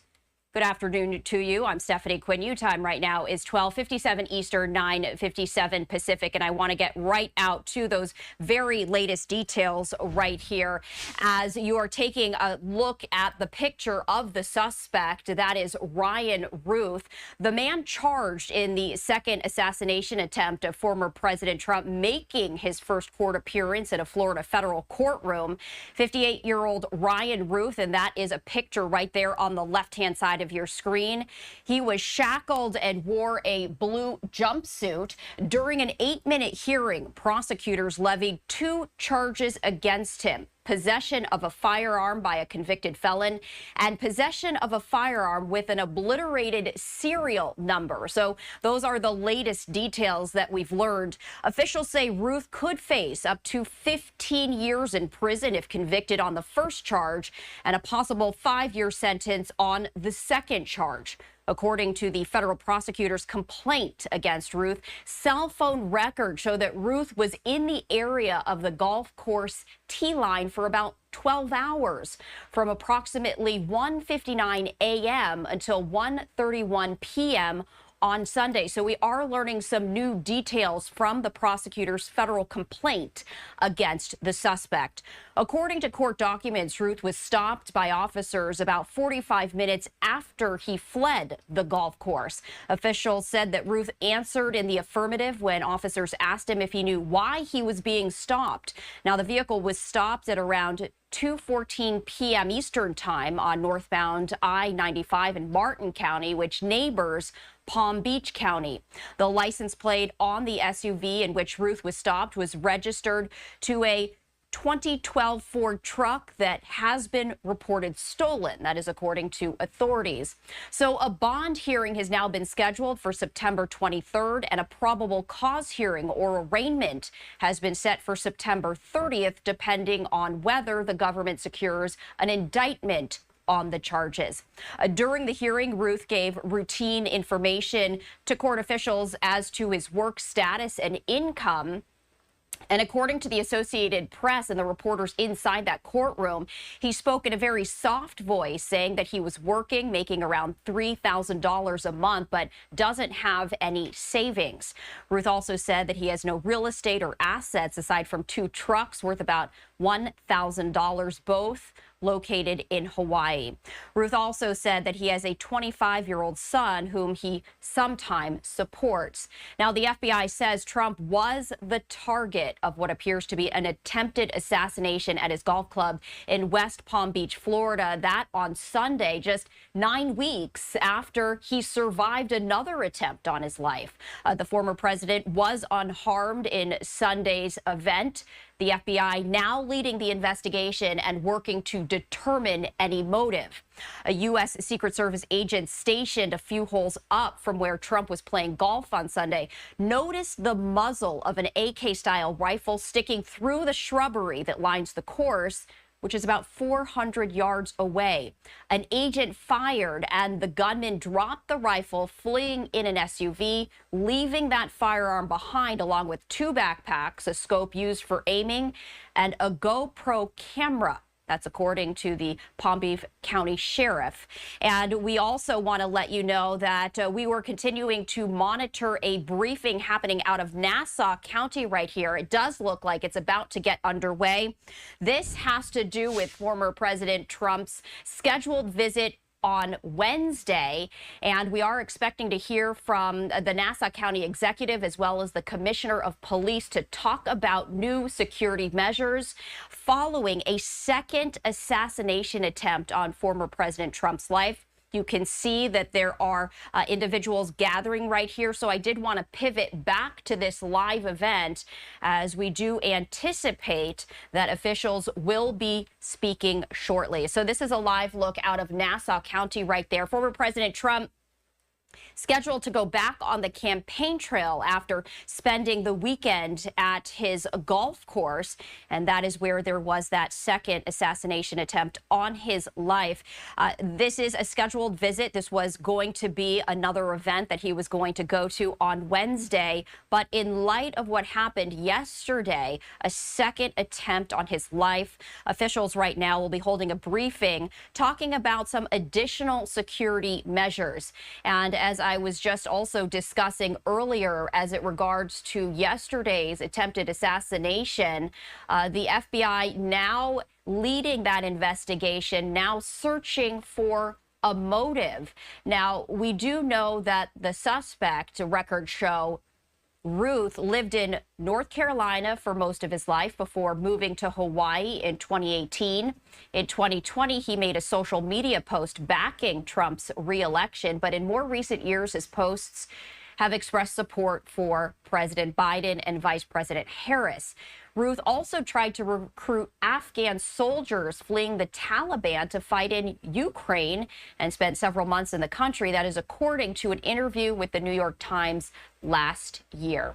Sunday's attempted assassination after a previous assassination attempt on former President Trump, that was back on July 13th when he was shot at a rally in Butler, Pennsylvania, and a bullet grazed his ear. Following that, there were congressional hearings looking into the catastrophic failure of the Secret Service failing to protect the former president and having the shooter allowing him to scale a building and point his assault rifle at the former president and at the crowd. So you can see the heavy police presence right here at Nassau County as we are expecting officials to hold a briefing specifically focused on the increased security measure as they are anticipating former President Trump to visit there at a campaign stop on Wednesday.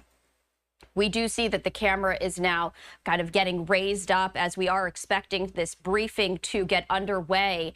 And so what we're going to do now is we're going to just stay on this just a little bit to see if the briefing gets underway in the next 30 seconds or so. If no one comes up to the podium, what we're going to do is we're going to take a 2-minute break, come back as we do await this security briefing a day after there was a second attempt on former President Trump's life. This specifically talking about additional security measures as Nassau County is expecting the former president to visit on Wednesday. So we don't see anyone at the podium. We are going to step away for a 2-minute break. Much more live breaking coverage after that. Stay with us.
Welcome back to Live Now from Fox. I'm Stephanie Quinu. Time right now is 1:07 Eastern, 10:07 Pacific. And I do want to head back to this live look right here. This is out of Nassau County, New York, as we are expecting officials to hold a safety briefing as they do expect former President Donald Trump to visit that county on Wednesday as part of his campaign stops during this presidential election season. You can see the heavy police presence right there as all of these law enforcement officers are armed.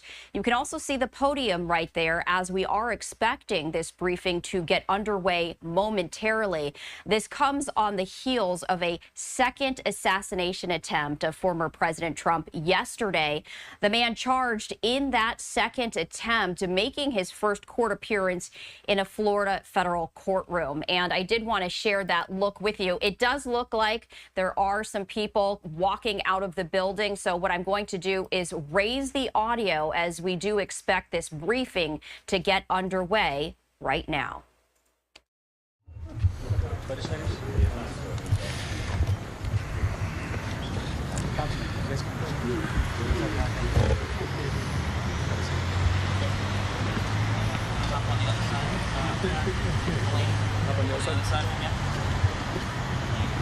Dennis, if you can move down just a little bit. Yes. In there.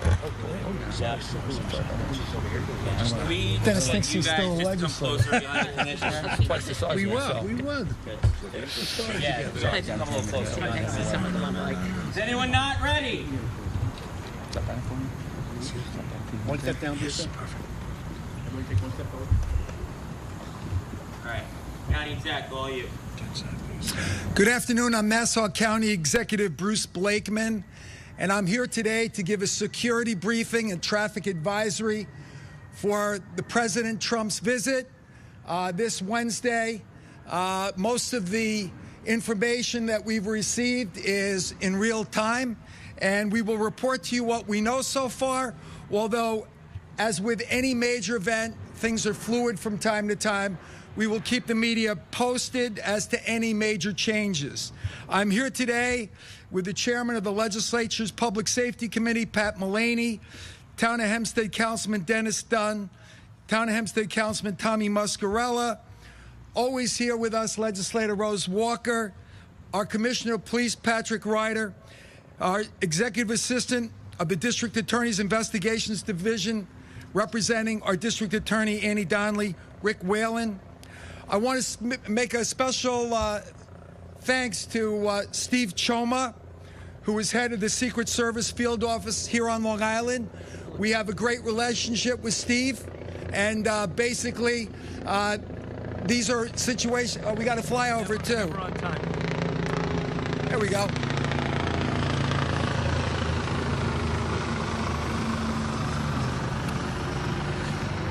So again, a special shout out to Steve Choma, the agent in charge of the Secret Service Field Office here in Long Island, who we have an outstanding relationship with him and the agents in his department. I want to thank the New York State Police, the Department of Homeland Security, the NYPD, the MTAPD. So, we are used to big events here in Nassau County. We've hosted the presidential debates, the U.S. Open. We've had the International World Cup T20 cricket matches here. We had 156,000 people from 7 nations over the course of 12 days, incident-free, 3 ISIS threats, direct threats against the tournament. We had a very safe and pleasant experience for everybody who came during those 12 days. We will be hosting the Ryder Cup next year here in Nassau County. On this weekend, we will also have the Prime Minister of the largest nation in the world, Prime Minister Modi from India, who will be visiting Nassau County. We regularly have international figures that come to Nassau County. This is nothing new. Our police department and all of our other agencies are prepared and we're ready. Let me first say that the rally on Wednesday will be at the Nassau Veterans Memorial Coliseum in Uniondale. The doors will open at 3 p.m. However, I want to stress this. People should get there very early who want to attend the rally. If you are not attending the rally, Uniondale, Hempstead, East Meadow, there will be traffic congestion because of the rally. We are advising you, if you don't have business in that area, to stay away because, again, the traffic will be incredibly heavy in that area from about 12 noon till about 10 p.m. So that 10-hour period, there'll be a lot of traffic in the area. If you're not going to the rally, stay home, unless, of course, you live or work in East Meadow, Uniondale, or Hempstead, at which point our police department will do their very best to make it user-friendly so you can get to and from either your home or your business or whether it's local shopping. But again, the traffic will be incredibly heavy. If you are looking for tickets, it is completely controlled by the Trump campaign. We have no tickets available other than a small allocation for dignitaries. If you would like to attend, go to donaldjtrump.com for tickets. They will give you the information you need. I believe they will be oversubscribed, so I want to warn everybody that we are told it's first come, first served. So again, we may not be able to accommodate as many people as we would like. Since becoming county executive almost 3 years ago, we've sworn in 200 new police officers. We have a new training academy, intelligence center, and we have a new training village that will be open this year. We have the finest police department in the United States, incredibly educated, well-trained, and experienced. And we believe that we will be able to keep not only the president and his guests and staff safe, but the general public as well. Let me outline to you some of the assets that are available. First of all, I want to thank our volunteer firefighters and EMTs, particularly the Uniondale Fire Department, that will be lending assets to us for this event. The Nassau County Police Department will have the following units available for the event. The Bureau of Special Operations, which is our SWAT team. Operation Overwatch will be in effect. Our intelligence center will be fully staffed. Our special investigation squad will be working with our state and federal partners to gather intelligence and disseminate that intelligence to all needed agencies. We will have aviation up in the air. Our mounted units will be on site. Community affairs, our pop cops, the detective division, our K-9 unit, emergency services unit, highway patrol, core unit, CERT unit, and our emergency ambulance bureau will all be working that day, as well as our Office of Emergency Management, our Department of Health, and of course, the Fire Marshal's office. So we feel very confident that we will have the assets necessary to make sure that this is safe for everyone. Again, we have the resources. This isn't our first rodeo. We feel very confident. Commissioner Ryder and I have spoken about this. Where is he? Many, many times in the last week and a half. And again, we're not being overconfident. We are planning very carefully with our federal and state and local partners to make sure that this is a safe event. With that, we will take any questions that the media might have. How much is this costing Nassau County taxpayers over time, all the units that you talked about, the use of the Coliseum for an entire day?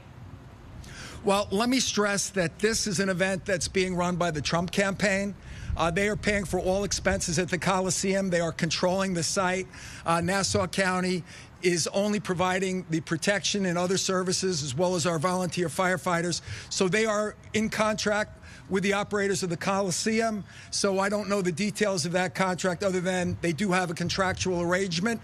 With respect to overtime, we provide security to all dignitaries that come into Nassau County, whether it be Prime Minister Modi, whether it be former Speaker Nancy Pelosi, who was here a few days ago, our Majority Leader, Chuck Schumer, who is from New York, Speaker Johnson, and various dignitaries, ambassadors, heads of state.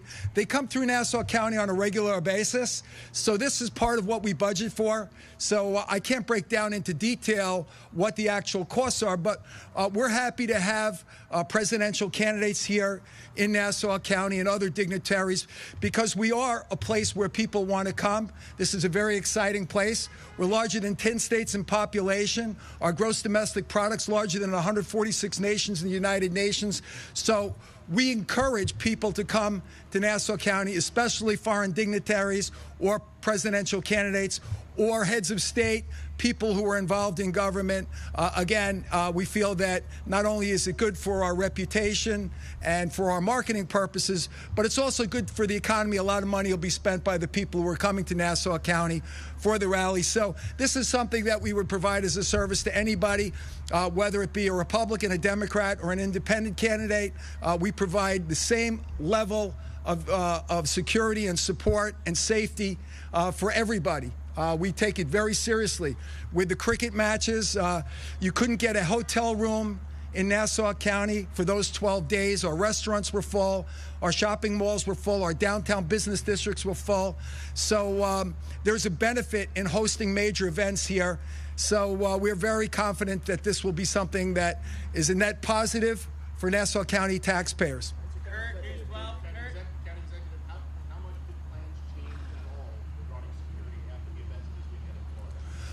Well, again, our federal partners are running the security for this event. The Secret Service is in control.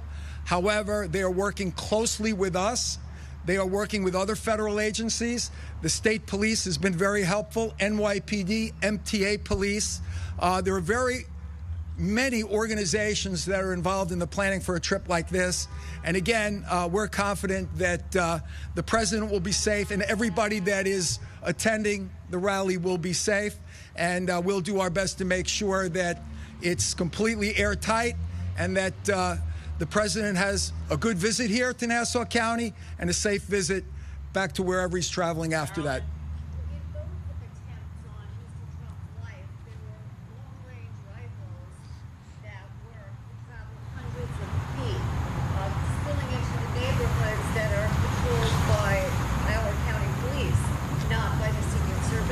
So I'm just wondering in this instance, how big will the perimeter be to allow the public when this visit takes place? Yeah, so basically the Secret Service works in conjunction with the Nassau County Police Department concerning all safety and security outside of the Coliseum and then to a lesser extent inside the Coliseum. So basically we are in control with the advisement of the Secret Service for everything that happens outside, but we work hand in hand with them. Obviously, we take their suggestions. We make suggestions because we know our communities better.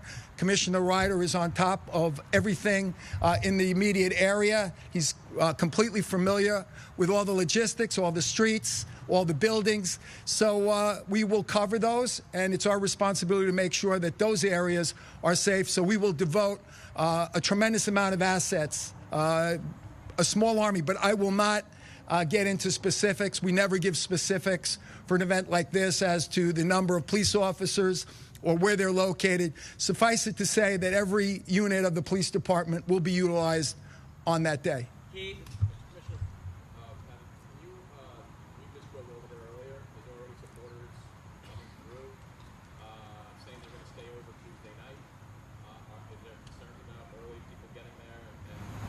There's no security there at the moment. So are there concerns about people getting in 24, 36 hours before the event actually starts and then So that lot is completely locked down the night before. Nobody will be in the lot, nobody will be in the Coliseum.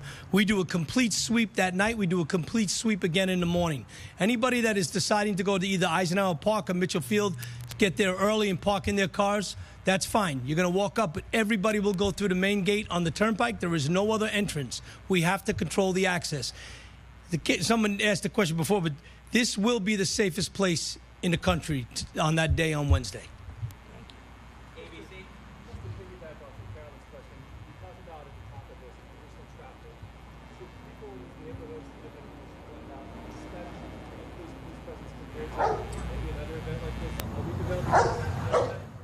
There will be an increased and enhanced police presence, as well as additional law enforcement assets that will be available to us. Again, we will utilize all of our federal, state, and local partners as well. So the Nassau County Police Department will be in control. We will have enough assets available to ensure that the surrounding communities are safe. But we also work with, again, our partners in law enforcement and Homeland Security. It's a team effort, and we've been meeting as a team. And again, especially in light of recent events with the shooting in Butler, Pennsylvania, and the attempt on President Trump's life, as we saw at the golf course. Yes, of course, we are communicating. Our intelligence center is open. We're sharing intelligence. We are devoting assets to where they're needed, and we will continue to do so. Are there any threats? I can't comment on that. That's information that the Secret Service and PD intelligence would have, and that's something that they would keep to themselves for obvious reasons. Thank you, sir. Okay, thanks.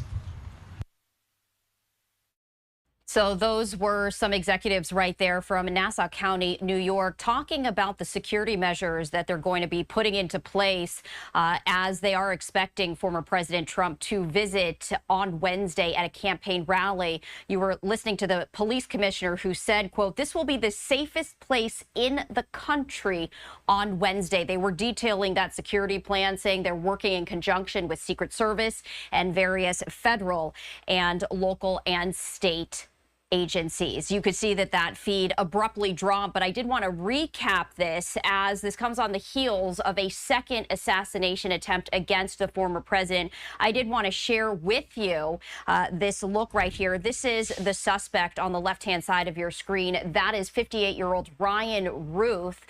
He was arrested and actually in federal court today. You're also on the right-hand side of your screen taking a live look at Palm Beach, Florida. That is where the former President Trump was during that second assassination attempt as he was golfing nearby his Mar-a-Lago estate.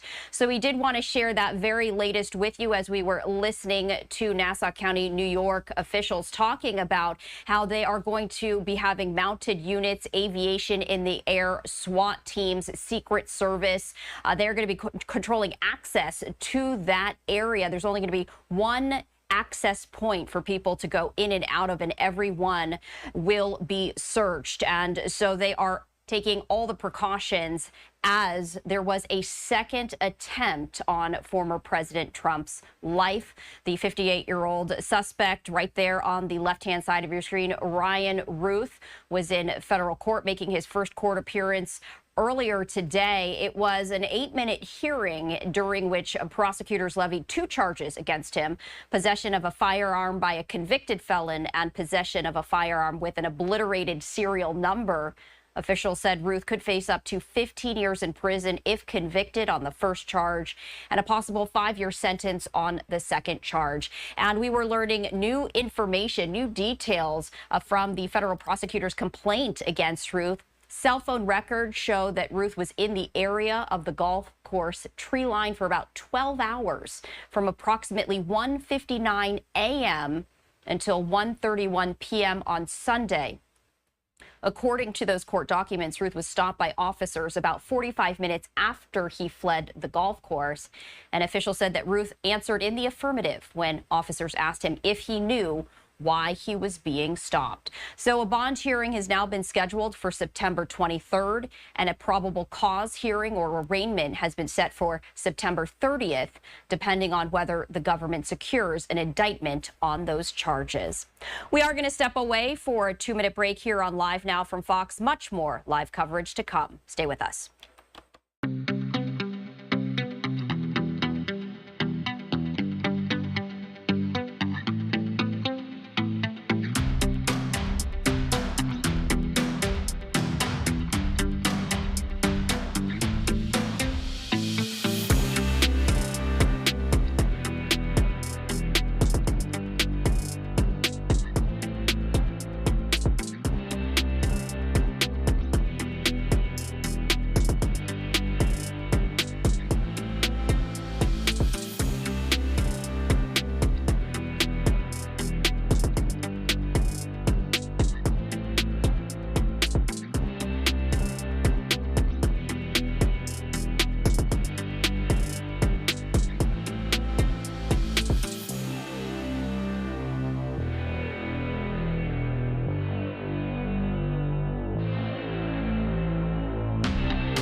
Welcome back to Live Now from Fox. I'm Stephanie Quinu, and we do have a new live video stream that came right into our Live Now from Fox newsroom, so I wanted to share this with you. This is a live look at an event that is set to take place in just about an hour. This is in Philadelphia, Pennsylvania, where President Biden will be delivering remarks at the National HBCU Week Conference. If you're not familiar with HBCU, that stands for Historically Black Colleges and Universities. So the president is expected to speak and address the crowd right there. We will bring you his remarks as they happen. In the meantime, we are also following some breaking news out of Texas. This is a live look from LaPorte, Texas. As evacuations are underway, take a look at your screen. If you're not looking there, take a look at this. There is a massive pipeline fire happening right now, and evacuations are underway. As you can imagine, this is an incredibly dangerous situation. Emergency crews are actively working to control this fire that's really just billowing up in the air. The hazmat team and other resources have also responded to the scene. There have also been reports of power outages in that area, as this is a massive pipeline fire. What we're going to do now is we're going to pivot to our Fox 26 Houston team as they have continuous coverage of this breaking news. So we're going to pivot to that and listen in right now. Is impacted. This is exactly why we are telling you, if you are at home right now and you live near this, specifically in the evacuation zone, you just need to go ahead and leave right now, because this is changing minute by minute. If you look on the left-hand side of your screen right now, you saw a school bus going by, so we haven't heard if there's going to be any release, any early release yet. What they're going to do at this point, LaPorte ISD saying schools are under that shelter in place. So perhaps those buses are just out and about, going to get into place and to be ready whenever that decision is made. But right now, shelter in place for all those kiddos, and any nearby schools are making sure that they stay safe. But it has been such a surreal thing to watch this unfold, and that there won't be any fire around these homes and all of a sudden smoke is pouring out of them. I've really never seen anything like it. You see certainly fire and flames hopping from one structure to another, but never just smoke just flying out of these and not able to see anymore. And the power poles just smoldering. And the playground has been on fire for 2 hours now, and it's just the surrounding area. It looks like maybe that's a dirt path or gravel. I can't tell what that is, but it's stopping the fire from spreading, which is a good thing. Which is a really good thing, yeah, because look at this home right here, the second home from the right. Smoke pouring out of it. And you can't help but wonder why that home. I mean, it's certainly directly across, but so are the other homes. My thought earlier is, you know, was there a window open? Was there something that's making it draw to this particular home out of all of those in that line? But again, certainly right across from it, it's going to be in the hot spot, the hot zone. That HEB, though, right there, the top left of your screen, that parking lot is totally empty, so it seems like they cleared out their customers and employees and left quickly. But I imagine it's probably a bit more difficult for the Walmart employees, for the people who likely just ran out of the business if the cars are still there, because I mean, many of those likely, obviously employees, but many of them also customers too, who probably just ran out of the store, because what else can you do when you walk right out of a Walmart and then boom, you see this fire right in front of you? There's definitely a big difference in the field now. So if you look behind the fire and over to the left, where you see a firefighter truck still pouring water on that, all morning for the last 2 hours, we have seen this field up in smoke. Now that is contained, and so that it looks like that they've been able to cool off that area. They're still concentrating on the homes that are just to the right of it. Those backyards have really been in jeopardy. That whole fence line charred, if not burned down, in front of some of the homes. You can see where some of the foam or the water is behind that one. That is where we saw the worst damage of the fence being completely burned down. You do see that car there, likely maybe some sort of utility vehicle there next to the flame. We don't know if someone was in that car. We don't know if anyone was even working at the time, but that car at this point, a mess. We don't know if anyone is directly impacted, if there was a worker there. We don't know. We did see a gate open. We don't know if anyone is injured right now. Let's just be clear about that. So we don't have any reports of any injuries. or anything like that. We just know of, at this point, San Jacinto College is canceling classes for the rest of the day and urging its employees to stay home. Students can leave at this point. LaPorte ISD is under a shelter in place for several of the nearby schools, and nearby businesses have evacuated their employees. You see the totally empty HEB at the bottom of your screen. As we zoom in on the right side, you see this Walmart, which at this point is also closed. We've gotten that account from employees who were running out of the business when this explosion happened. And I imagine all of the other businesses, the shopping plazas, there's an Aaron's you see there, there's a Chili's nearby. We heard from a woman who was at the Chick-fil-A. All of that closed right there on Spencer Highway. But in the meantime, fire crews are doing what they can to at least keep this contained to the pipeline itself, and none of the residential buildings, the homes there, make sure they are not impacted by this. But if you live nearby, please leave your home if you're in the evacuation zone between Louetta and Canada, because look right there at the bottom left of your screen, more so in the middle as Sky Fox continues to circle this, where you see that lone fire truck there dousing a small mobile home. We're zooming in now, but a small mobile home that is on the other side of Spencer Highway with water, trying to ensure that it does not impact that home. That is indicative of why we're telling you, just go ahead and leave, because it is unsafe. Anytime you see something like this, you can't help but immediately be concerned about the air quality. We talked to a resident earlier, and she said she had turned off her air conditioner. She made sure all of her windows are closed. But Harris County does have an air quality hub. Right now, I'm looking at this area, and from what I can see, and from I will call myself an amateur because I don't know this map, it's showing green. It seems like if this is being updated, that the air quality in that area is okay. I certainly will want to talk to an expert about that and get their take on it. But from what I can see, they actually show clusters around the city, and from what I'm seeing in the Deer Park and LaPorte area, it's showing to be in the green, or showing to be what's considered good or safe. So we will certainly be waiting to hear. As Delon told you moments ago, there is a media staging area, and you know that will be one of our first questions, making sure that everybody in that area is okay, that they're breathing safe air, and if not, what they would do about it. But again, from what I can tell, it looks promising. And the other question then, and a lot of people are asking this on social media right now, who owns this pipe? We don't have no word yet on who actually owns the pipeline. And then obviously the chemical that is inside this pipe that's burning right now. From witness accounts there on the ground, from our chief photographer there, our assignment editor who lives nearby, all of them said they don't smell anything. That does not mean that the air is safe. That just means they don't smell anything at this point. We don't know exactly what is burning right now, nor do we know who actually owns this pipeline. We just know at this point, this has been burning at least. We have been on air for more than 2 hours at this point. Unclear when this fire exactly started. I imagine likely minutes before that. But a lot of questions that we have right now, and as soon as that press conference begins, whenever it does begin, we will bring that to you. In the meantime, if you need somewhere to go, you have a couple of options. You can either go to the East Harris County Activity Center, which is 7330 Spencer Highway in Pasadena. There is also a media staging area. Let me bring that location back up for you. That is 2911 Center Street, which is also the reunification center as well. And we are going to, at least as soon as that information, the media staging center is actually the Deer Park Police Department, so that is also the unification center. HPD, we've also learned, has 14 units providing mutual aid to the fire. Deer Park is there, which this is right on the border of Deer Park technically and LaPorte, so both of them working in conjunction to fight this at the same time. We've heard Atascocita is sending some of its units there as well.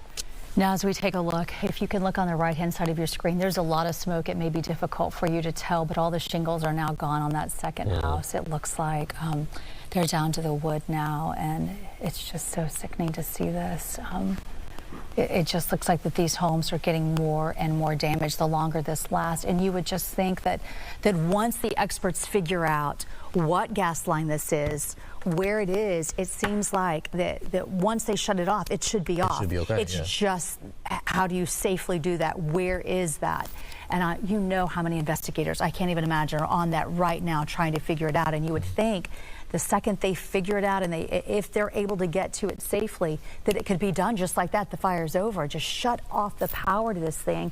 But it's just trying to figure out what it is. And look, the playground still on fire. It's so bizarre to see what is happening here. It seems like it's coming and going because at one point it wasn't, and now it's back. It's just interesting because you see one home that's smoldering and then the homes nearby are okay. The homes closer to the fire are okay. And look at this backyard. They have now been able to contain that because if you see the fun thatched roof right there, before their fence was gone, that was all up in flames. They were able to bat those down, but this house is the one that is just so sickening to see because they're doing everything they can to get it out. But look at all the smoke coming out of those front windows. It is, and if you see now the fourth house over to the right, now smoke is starting to billow from the front of their home. So it is really starting to catch up with these homes. It just couldn't handle the heat of 2 hours of something that massive. It's And just too nearby much. cities sending their crews as well. I could look on that fire, that ladder truck, and saw that was Pasadena fire there behind that home. So you've got Pasadena, which is obviously right there nearby, Deer Park and LaPorte as well, which are, I mean, this is technically on the border of LaPorte and Deer Park. In the meantime, like I said, I've referenced Atascocita, the Harris County hazmat team is headed there or should be there already at this point. And I'm sure we'll hear more and more of other crews who are working in mutual aid because this is such, I mean, a massive part of land and it continues to spread to other homes. So we are continuing to follow breaking news in LaPorte, Texas, as you're taking a live look of a massive pipeline fire. Right now, schools in that area are in a shelter-in-place order. We were hearing from our Fox 26 Houston team right now, a lot of questions unanswered. Unclear who owns the pipeline, unclear what is burning, but we are continuing to monitor this breaking news. We do need to step away for a 2-minute break. After that, continuing this live coverage. Stay with us.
Welcome back to Live Now from Fox. I'm Stephanie Quinu. And at this hour, we are continuing to follow some breaking news out of LaPorte, Texas, after a massive pipeline fire has led to a shelter in place for a number of schools in that area.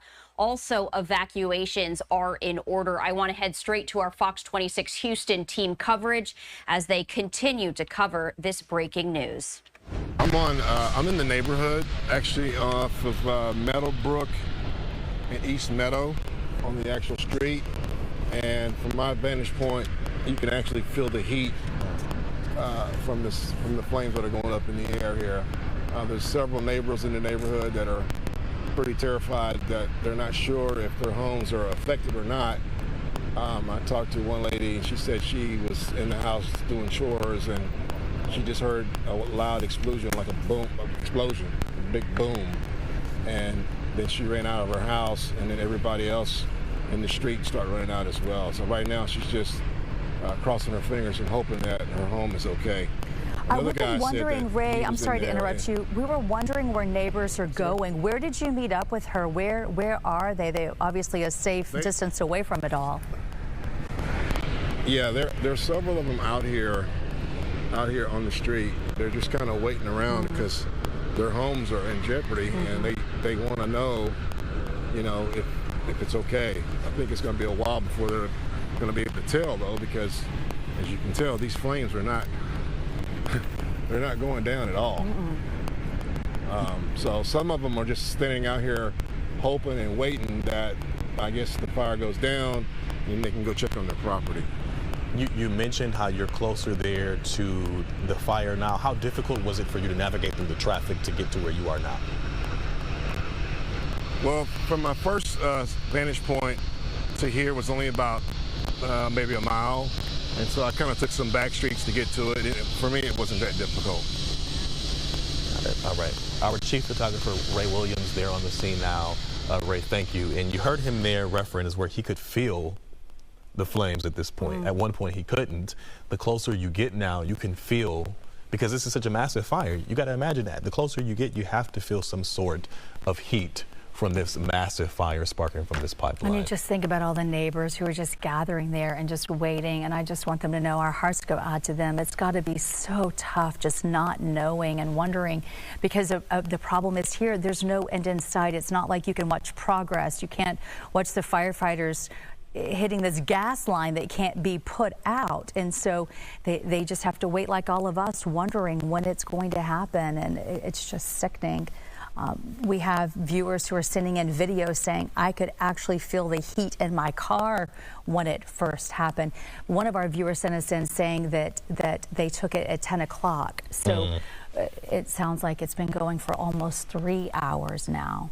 Yeah, we are standing by still awaiting any word on a press briefing from Harris County officials at this point. We know there is a media staging center at the Deer Park Police Department, and we've learned that's also a reunification site as well, along with the East Harris County Activity Center, which is a safe zone for anyone that needs to cool off, needs somewhere to go. Let's just say you can't go to work, you can't go home, and you need somewhere to be. So you have two options, either the Deer Park Police Department, which is the Unification Center, or the East Harris County Activity Center. No word yet on an exact time for a press conference just yet, but I imagine maybe officials are waiting to gather more information because right now this is not stopping, and it doesn't look like it's going to stop anytime soon. No, in fact, it's now hopped over to a neighborhood we weren't even watching all day, and that was a mobile home you saw just a moment ago on the far right hand of your screen. It looks like there's major roof damage to that, and it almost looked like the roof was melted because this is so hot. Right now we're only seeing it affect one in that area, but that's how we also saw this other neighborhood where it started with one and then half a dozen and so on. We just want to make sure everybody knows residents between Luella and Canada advised to evacuate immediately.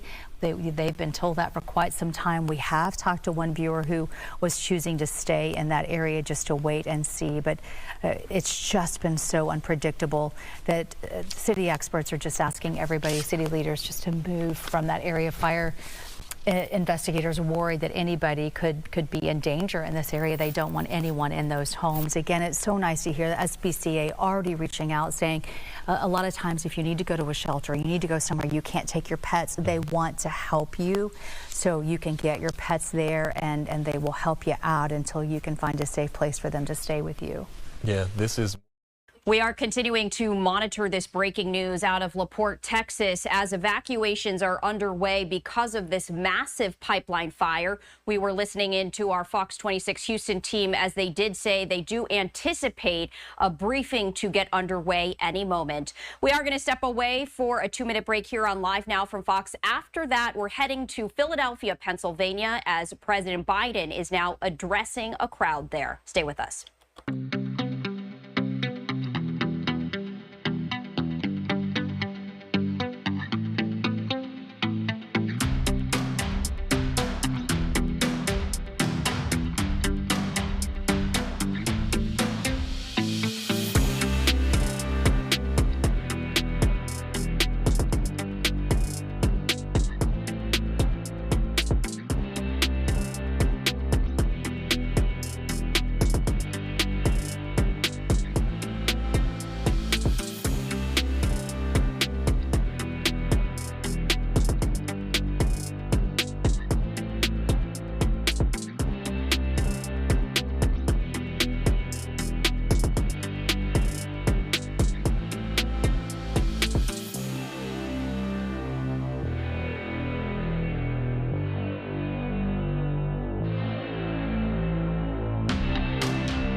Welcome back to Live Now from Fox. I'm Stephanie Quinu, and our next live event takes us out to Philadelphia, Pennsylvania, as President Biden is delivering some remarks. We're going to play them for you right now.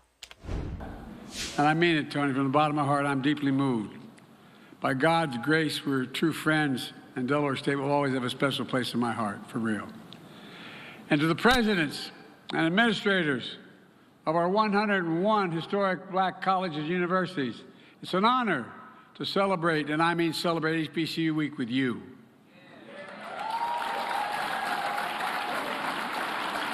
Before I begin, I want to make a quick reference, the attempted assassination against our former president in Florida yesterday. I commend the Secret Service for the expert handling of the situation, and the former president is protected from harm, and the subject is in custody. An acting head of the Secret Service is in Florida today assessing what happened and determining whether any further adjustments need to be made to ensure the safety of our former president. Let me just say, there is no, and I mean this from the bottom of my heart, those of you who know me, many of you do, no place in political violence for political violence in America. None. Zero. Never. I've always condemned political violence. I always will in America. In America, we resolve our differences peacefully at the ballot box, not at the end of a gun.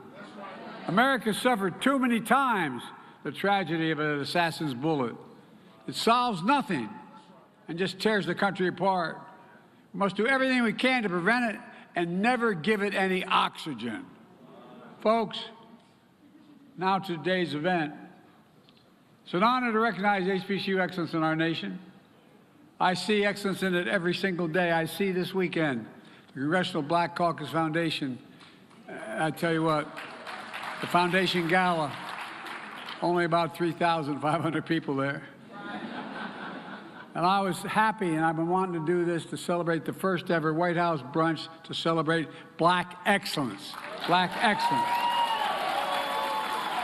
Which many of you and your alumni attended. It's about time to point out what's already been done. I'm proud to have the most diverse administration in history. It taps into the full, I mean it, I made a commitment my administration is going to look like America. It taps into the full talents of our nation, including graduates of HBCUs like our amazing Vice President is. Folks, together, Kamala and I know that an education makes a person free. HBCU's education makes you fearless as well. It matters. I mean it. More than 180 years, born under the shadow of slavery and Jim Crow, HBCUs have instilled a sense of purpose and freedom, a commitment to make a difference for all their students, to lift up not just yourselves, but others along the way. Institution grounded in the belief that every American, of every race, and every background, every zip code, and you know me, I mean this, should have a fair and equal chance to go as far as their God-given talents can take them. That's who we are.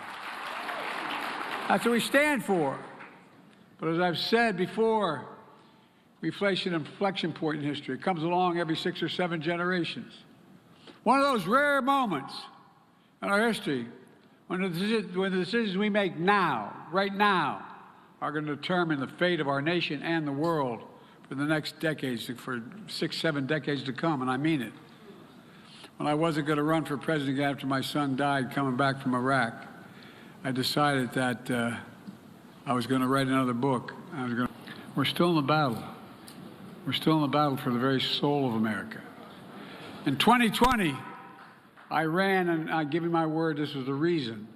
I ran to redeem the soul of America and restore decency and dignity to the office of the presidency.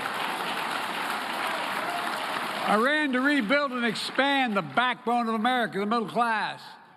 And I ran to unite the country, remind ourselves that we can do anything we want to do when we do it together. 4 years later, we made incredible progress because Kamala and I kept our commitment to you to ensure that all our students and all of our colleges and universities should be able to succeed. That's why I signed an executive order reestablishing the White House initiative on HBCUs after my predecessor allowed it to lapse. Thank you, Dr. Trent, for leading it. I can't see you out there, but I'm sure you're there. Thank you, Tony and Dr. Glover, for leading my presidential board on HBCUs. I'm also proud to lead the first administration in history to have a working group from the Divine Nine in the White House.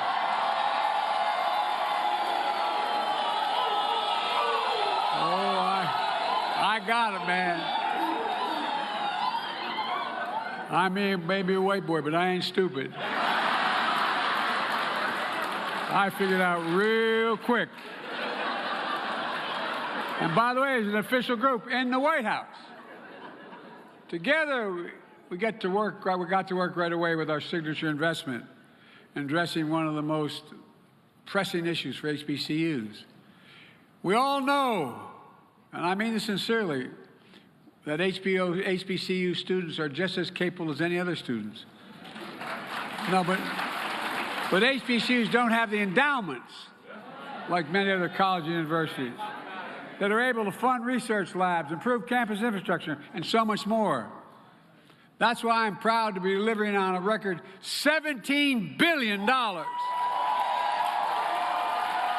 billion for HBCUs, the most ever any administration has ever committed.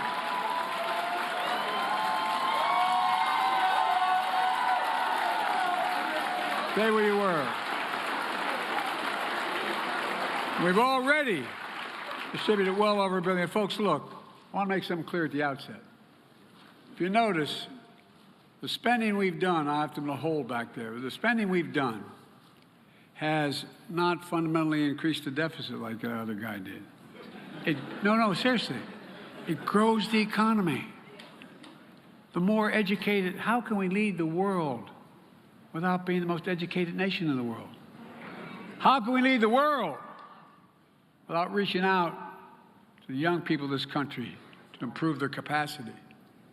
You know, it's helped everything from HBCUs to do everything from providing financial aid via Pell Grants to building new housing and research labs, to prepare black students for jobs and industries of the future in high demand fields like cybersecurity, engineering, biochemistry, healthcare, and so much more.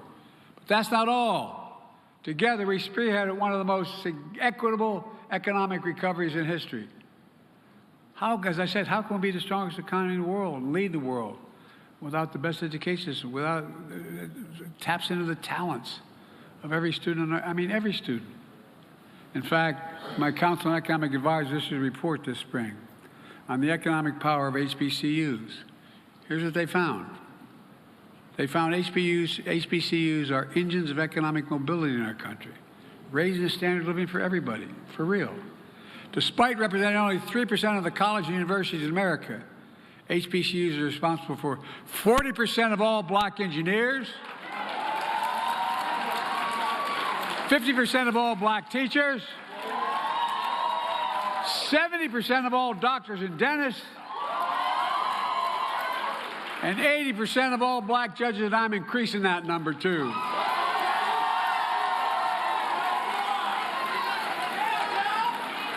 But that's not all. My Chips and Science Act, which I was committed to, finally got it done. We ensure we create more hubs of innovation at HBCUs, create pathways to develop more researchers, and grow a diverse semiconductor workforce here at home. For example, I was in New York where I announced a significant chips investment with Micron, a leading semiconductor company that parented and partnered with Norfolk State University to build a 6,000 square foot high-tech facility for students and other researchers. My National Science Foundation just awarded $2 million to Clark Atlanta University to support their work in the HBCU CHIPS network, fueling semiconductor research and development, and a workforce capacity at HBCUs. This is in addition to last week's announcement of $10.5 million for National Science Foundation grants to facilitate STEM research at more than a dozen HBCUs, including Central State University, a project to build a semiconductor R&D capacity. I'm also excited to announce that 4 HBCUs, Fort Valley State University, Russ College, Savannah State University, and Shaw University, are receiving additional critical funding to boost their STEM programs, prepare their students for these incredible opportunities. And moving forward, I've encouraged semiconductor companies to continue to create and expand partnerships with HBCUs as they invest in American manufacturing. And Vice President Harris and the National Space Council she leads are ensuring the federal government, industry partner, and HBCUs collaborate in opportunities for space-related technology and innovation, the future. And folks, my Office of Science and Technology Policy is developing and sharing the best approaches across the entire government, how to expand STEM research and investments in HBCUs. In addition, my administration continues to diversify the federal workforce, starting by opening doors of opportunity like the HBCU Scholar Program that celebrates its 10th anniversary. I want to congratulate the 2024 cohorts of scholars, the largest cohort, all of whom are with us. Stand up if you're here. All right.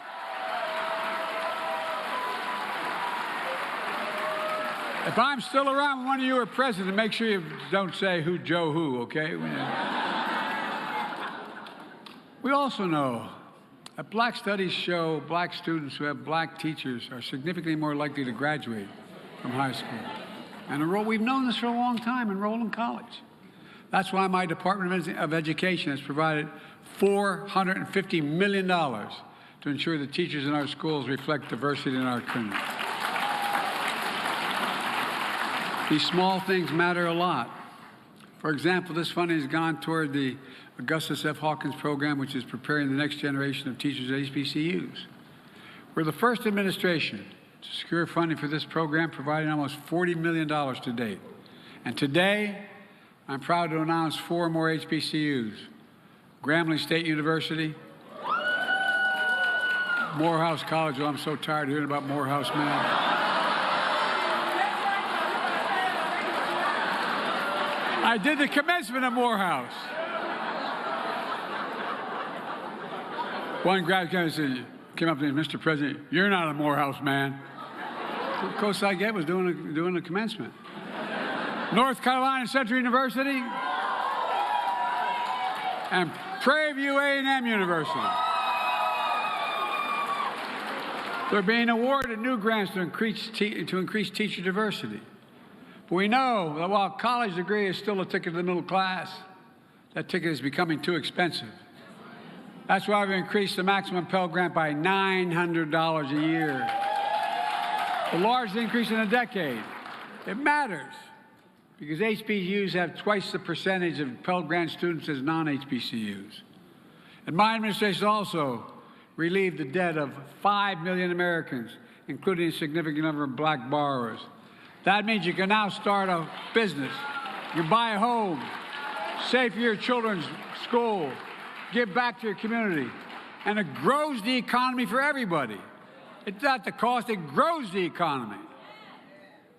There's so much more we're doing to help more HBCU students walk into a life of generational wealth and to be providers for their families, leaders of the communities, dreamers and doers of the nation. In fact, in just 4 years, working with HBCU leaders, we're making the most significant investment in Black America ever in American history.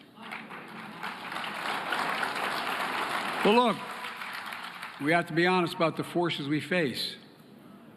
We gather together in a year when we commemorate two of our nation's most historic achievements. The 70th anniversary of Brown versus the Board of Education that segregated our public schools. It laid the groundwork for the Civil Rights Act of 1964 and outlawed discrimination in employment and public places, in which we've just observed its 60th anniversary. Instrumental in both achievements was Thurgood Marshall, an alum of Lincoln University and Howard Law School. By the way, Lincoln's closer to Wilmington than it is to Philly. I've been there many times. And generations of HBCU educators and students who came before. It opens the doors of hope and opportunity for a generation of Black Americans and for the entire United States of America. It really does.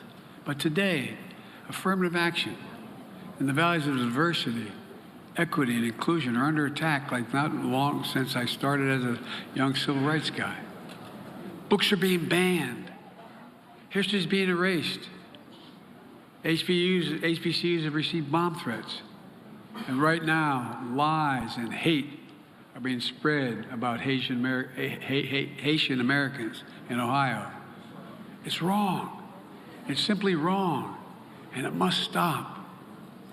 There are those who want a country for some of us, but not for all of us.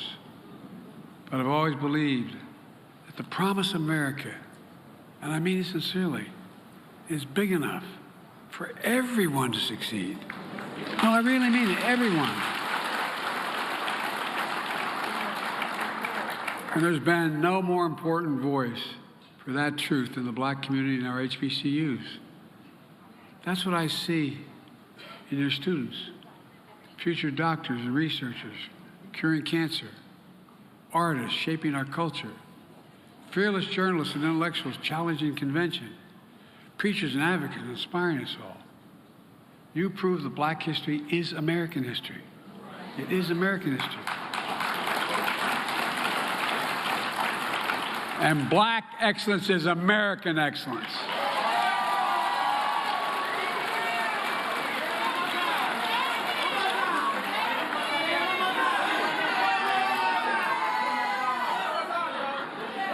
Well, let me tell you something. If I show up on your campus, you better be nice to me. Look, let me close with this. Mary McLeod Bethune was the highest-ranking Black woman in Franklin Delano Roosevelt's administration. A pioneering educator, activist. She founded the proud HBCU Bethune-Cookman University. Here's what she said. She said, "The freedom gates are half ajar. We must pry them fully open." That's what I'm trying to do. pry them fully open. For over 180 years, HBUs have been prying open freedom's gates. For the past 4 years, Kamala and I, with the help of all you and great leaders out there in the city that I serve with in the Congress and the Senate, are pushing right alongside them. And God willing, as HBCU graduate, the future President of the United States is going to soon be sitting behind the Resolute desk, pushing the gates of freedom open once and for all.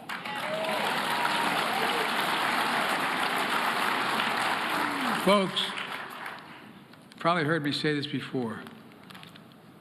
We just have to remember who the hell we are.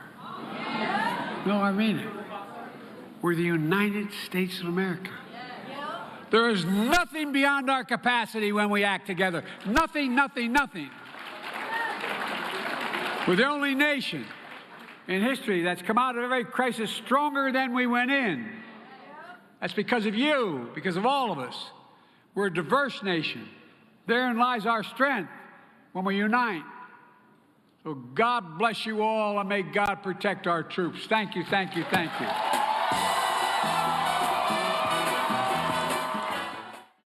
And that is President Biden speaking at the National HBCU Week Conference, the conference for historically black colleges and universities, happening right there live in Philadelphia, Pennsylvania. And we also heard President Biden also addressing the second assassination attempt of former President Trump, commending the Secret Service for keeping Trump safe, making those remarks at the very beginning of his speech. We are going to step away for a 2-minute break here on Live Now from Fox. I'm Stephanie Quinn. Time right now is 2:09 Eastern, 11:09 Pacific. We're also continuing to follow some breaking news out of LaPorte, Texas, where a massive pipeline fire has caused shelter-in-place orders and evacuations. We're going to head back there live as our Fox 26 Houston team coverage continues. Stay with us.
Welcome back to Live Now from Fox. I'm Stephanie Quinn. We continue to follow some breaking news out of LaPorte, Texas, as a massive pipeline fire has led to evacuations as shelter-in-order places. But we also wanted to let you know, just into our newsroom, that we've been getting an update, and we do understand that emergency responders are going to be holding a press briefing in just about 20 minutes. And of course, we are going to bring that to you live as it happens. We are also going to continue to follow that breaking news with our Fox 26 Houston coverage. We're going to pivot to that right now and listen in. 15 seniors being transported from a facility. They're all in wheelchairs, and so, or 4 of them are in wheelchairs. And so you think about the difficulties of getting them to another facility where they can be safe. And then we want to make sure you know that Faith Bridge Church has opened its doors as a safe haven along Center Street. That's 4711 Center. And so that will be really nice to know that will really help out. Yeah. You know, you start thinking about an area like this, Spencer Highway is super busy, lots of homes, businesses. You have a Walmart, assisted living, multiple assisted living facilities, neighborhoods, all impacted by this now. And this started, if you're just joining us here, around 10:30. Melissa and Delon came on air and really started filling us in about what happened here. It's possible it may have started around 10 a.m. That's what we're first hearing from pictures coming in from our viewers. And then just think about, so once this does go out, how this is going to affect businesses in that area, because look at all the utility lines. In fact, it looks to me like this green space that we've seen that's been catching on fire was almost cleared out for a line of power lines. The majority of those are gone. And it, you know how so you think about CenterPoint's going to have to come in, they're going to have to rebuild all that structure. So this is going to affect thousands of people for days to come until they can get the power back up and all of these homes going back and get their electricity going. And you know, you guys want to be careful too if you're someone who may be a little bit at risk when it comes to the air quality. We're still monitoring that as well. Like, you know, there's a lot that has to happen here before we can give you guys some definitive answers about how we move forward. But then as you get this close-up shot, my goodness, I know we just got word the PSI, the pressure associated with this natural gas line is reducing, but just look at this for a second as you see that car. It does look dramatic, but I can tell you from watching this for the past few hours, it doesn't look as dramatic. Before, it would almost take my breath away, and I don't think I'm getting numb to it. It does seem like it is a little bit less. Obviously, still incredibly traumatic, and there's no way to know how long. Even the experts don't know how long it will take for this to go down. And it looks like, from what I'm seeing on the surrounding houses, I'm not seeing them smoke as much. It seems like maybe that the firefighters have the houses cool enough now, but maybe that pressure is down just enough that it's the less intensity is helping the situation as well. That's a really good point. Again, we are waiting for more details here from investigators. We have a media staging center. We have multiple crews there on the ground. Our Leslie Delaspore, our photographer Ray, they're there as well. So as soon as that is up and running, we'll bring you that. Also, you know, so many people are impacted here, even here at Fox 26. One of our employees lives right near the scene where this was happening. So we are also thinking about him and his family just as much as we are thinking about yours. We really want to make sure that you guys are as safe as possible. As we get another look here from Sky Fox. I've done a lot in my career. I've never seen a situation like this. This is the first I'm kind of witnessing something I agree. like this. It's just such an unusual situation, and we've talked all morning about so many times you can watch the fire spread and you know what's to come. This has just been hit or miss of what is going to be next. It's just been such a bizarre situation. Again, Energy Transfer releasing information talking about from what we're understanding, perhaps that vehicle that you're seeing nearby drove over a line, but yet they're reporting at this point that we have no reports of any injuries. And so Energy Transfer is one of America's largest, most diversified midstream energy companies, and we'll be waiting to hear more from them. Again, in about 15 minutes, we're supposed to hear from investigators on the scene. They are opening up a staging area for the media, and we do have crews on the ground there ready to ask those questions that I know you're all wanting the answers to. Yeah, just a little statement we got from Energy Transfer about 15 to 20 minutes ago. I just want to read a portion of it here. It says the line has been isolated so that the residual product in the line can safely burn itself out. So when Melissa's talking about the PSI and everything reducing, that's because they've now shut off the valve on both ends of this pipeline. So we're going to continue to see this slowly but surely kind of reduce in size of this fire. This statement goes on to say we have no timeline at this point on how long that process will take, but we are working closely with local authorities. Again, we have that media staging area. We have reunification centers established. We have shelters and cooling centers available across the city. So there is a cohesive effort here to provide the necessary resources for those impacted. As I go back to the statement here from Energy Transfer, it says we are aware of early reports indicating that an unknown passenger car entered our right-of-way and struck the valve location. That is the vehicle, the charred vehicle you see there. The main concern for us is that we are unaware if someone may have still been in that vehicle at the time this explosion took place. And in regards to the explosion, Melissa, I really heard some powerful, eyewitness accounts. You guys had so many people just come in and share the story, because if you were living close to this, some people said they really heard or even seen what took place. And even felt it. They felt their house rattle. They heard the windows rattle. They felt rattled when they looked out their window and How saw could you not? what was That's happening. Incredible It would be scene out there. so scary to look at and to see that. And we even talked to a young student who wanted to see what it was all about, and she was one of the people we've talked to got closest to it, took some video, and she said she could feel the heat of that fire on her body, and it was overwhelmed, and she backed off and got out of there because she could tell that it just didn't feel safe. We keep checking in with LaPorte ISD for anyone who has kiddos there going to, if there are some nearby schools, they're still saying all kids are safe. They have them in shelter in place. And our hope is that this would certainly burn itself out before school gets out, and that can resume as normal. Not sure what the plan will be if that's not the case, but they, the ISDs do such a good job of informing parents. So I'll be watching out for those emails, for those text messages, and you will be getting those alerts. And earlier on in your coverage, I was really encouraged to hear one homeowner I believe you were speaking with. She mentioned how she received an alert from the LaPorte. Almost immediately. That, I cannot stress to you guys enough how important it is to sign up for those alerts, whether you're in Harris County, LaPorte.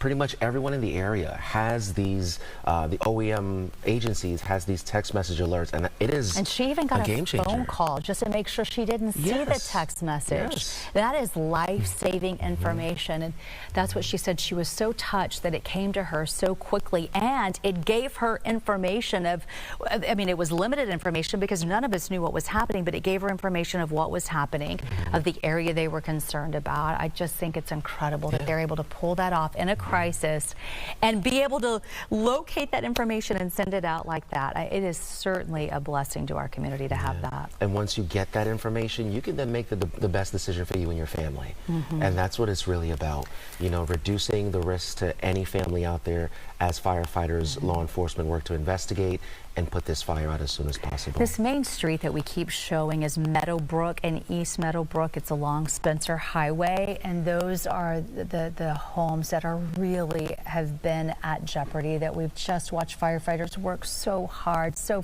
fast, so furiously out there to be able to do their part. We've been checking in with our meteorologists, and they said that if there had to be a day that this happened and we needed weather to cooperate, this would be the day. And you can look right there at the left side of your screen. You don't even see those trees swaying in the breeze, which was so helpful when we saw those little grass fires popping up everywhere. Yes, it's hot. That's certainly not a blessing. Probably could have used some rain today, but at least they didn't have wind fueling this unpredictable fire. And even with that in mind, though, you can see the charred on the other side of the street. You can see the fire essentially jump the street a little bit. So just imagine if we did have high winds to deal with, that could have really accelerated this fire, because if it's able to move across the street and char some of the grassy areas there, potentially putting other businesses and homes in jeopardy, just imagine if we had higher wind speeds.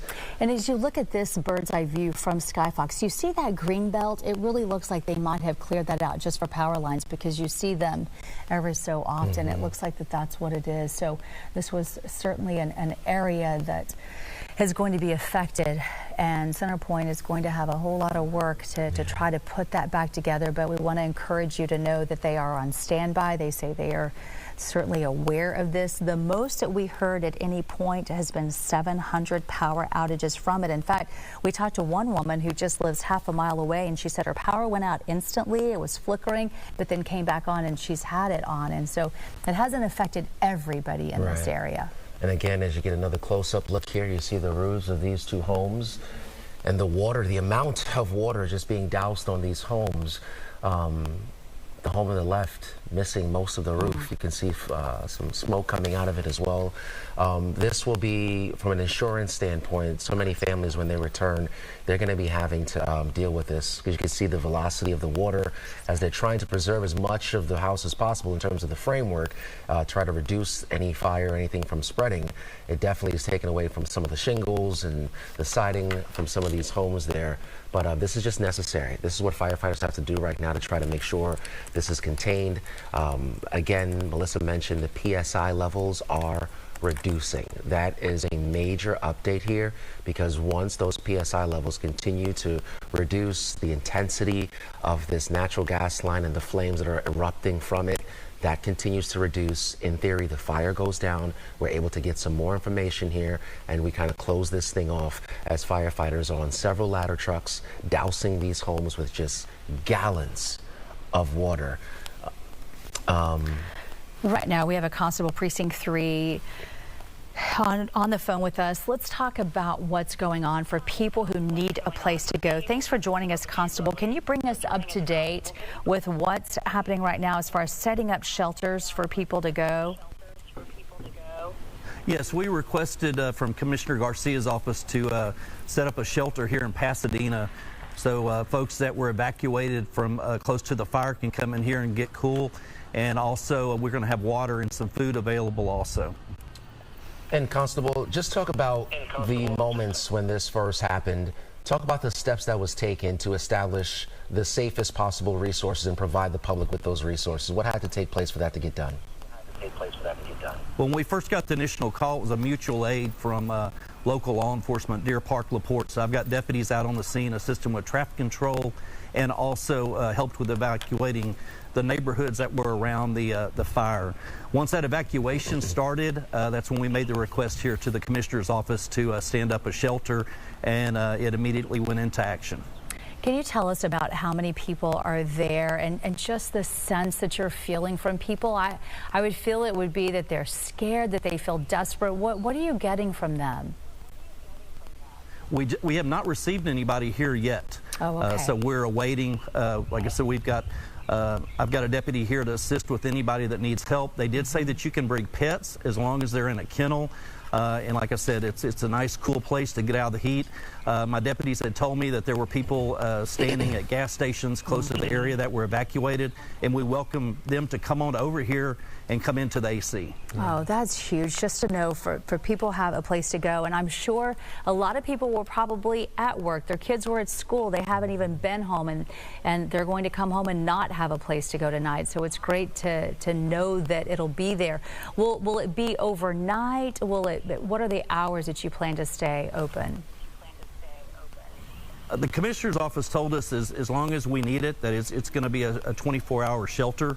And like I said, and we'll be here also to assist folks if needed. Talk about the capacity. Like, how many folks can you assist here if it does turn into an overnight situation? Well, they're using the big community room, but we do have some rooms off to the side also. And they said they were willing to bring in whatever resources we needed to assist, to make everybody comfortable till they get that situation under control. Constable Sandlin, for anyone who might just be joining us, can you please go over again where you are, the address, just to make sure all of our viewers know? I would encourage anybody, if you know anyone who lives in this neighborhood, to jot this down. Make sure that these homeowners get this and know they have a safe place to go. Yeah, I'm at the East Harris County Community Center. It's at 7340 Spencer Highway, which is real close to Center Street in Spencer. I would imagine that that's going to get a lot busier again later in the day, depending how long this lasts as well. All right, Constable, thank you again from Precinct 8, actually, for taking time on a busy day to be able to walk us through all of this. Glad to help. Thank you. And we do want to thank our Fox 26 Houston team as you're taking a live look at a podium right there as we are expecting a briefing to begin momentarily on this massive pipeline fire that is impacting LaPorte, Texas. And so you can see the podium there. It is expected to get underway in just about 3 minutes or so. You can actually see one of those gentlemen giving the thumbs up sign. What we're going to do is we're going to step away for a 2-minute break here on Live Now from Fox and bring you that update as it happens. Stay with us.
Welcome back to Live Now from Fox. I'm Stephanie Quinn. Time right now is 2:29 Eastern, 11:29 Pacific. We have a number of live events happening right now. I did want to share this live look with you. This is out of Palm Beach County as we are expecting law enforcement to provide an update on former President Trump's second assassination attempt.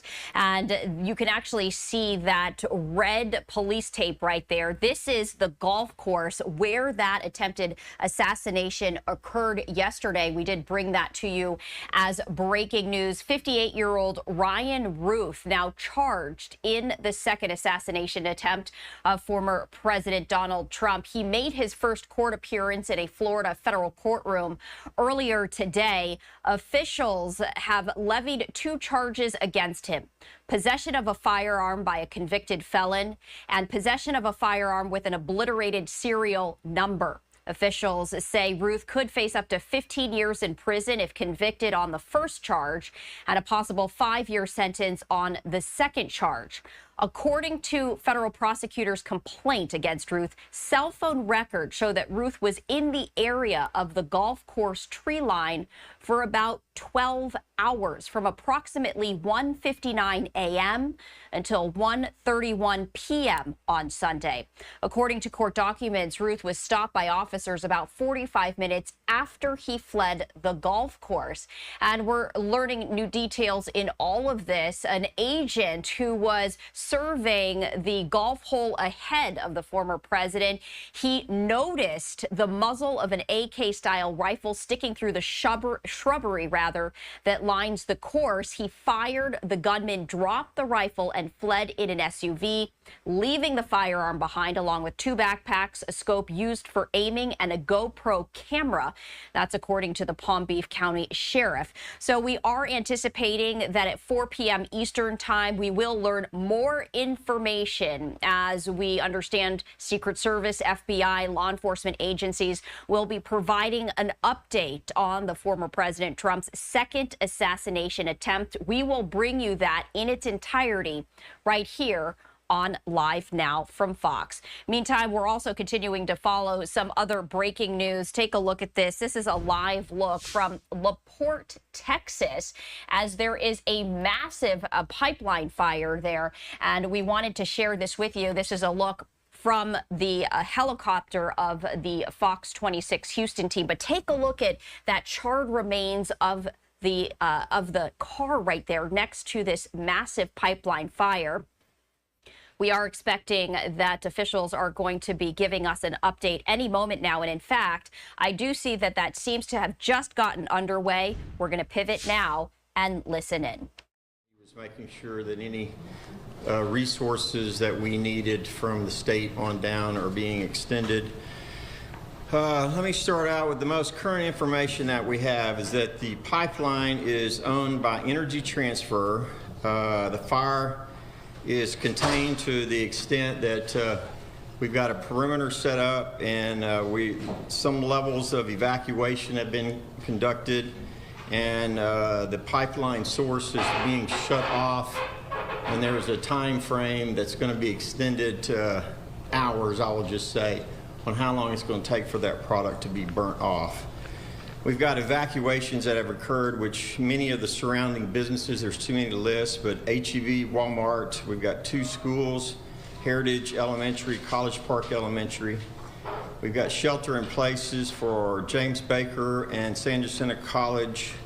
The Jimmy Burke Activity Center on 13th Street is set up for any of the evacuees or people in the impact zone that need a place to go. Partners that are working with us on this situation is LaPorte, Pasadena, Harris County Fire Marshals, Harris County Pollution Control, the Deer Park Fire Department, Pasadena Fire Department, LaPorte Fire Department, and we have constables here from Precinct 8. We've got Tatum here. So all the resources that can be extended are here and present.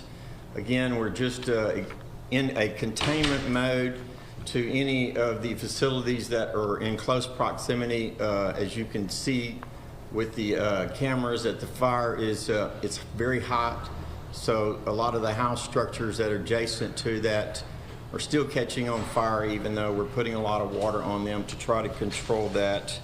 I'm sure as we go through the day, there's representatives from Energy Transfer that will be here to start assisting and working with anybody that's displaced, and we'll be putting out that information here shortly in a press conference on where anybody that's in the impact zone, which roughly is about a half a mile from proximity to the fire itself. Did you have anything you wanted to add to that?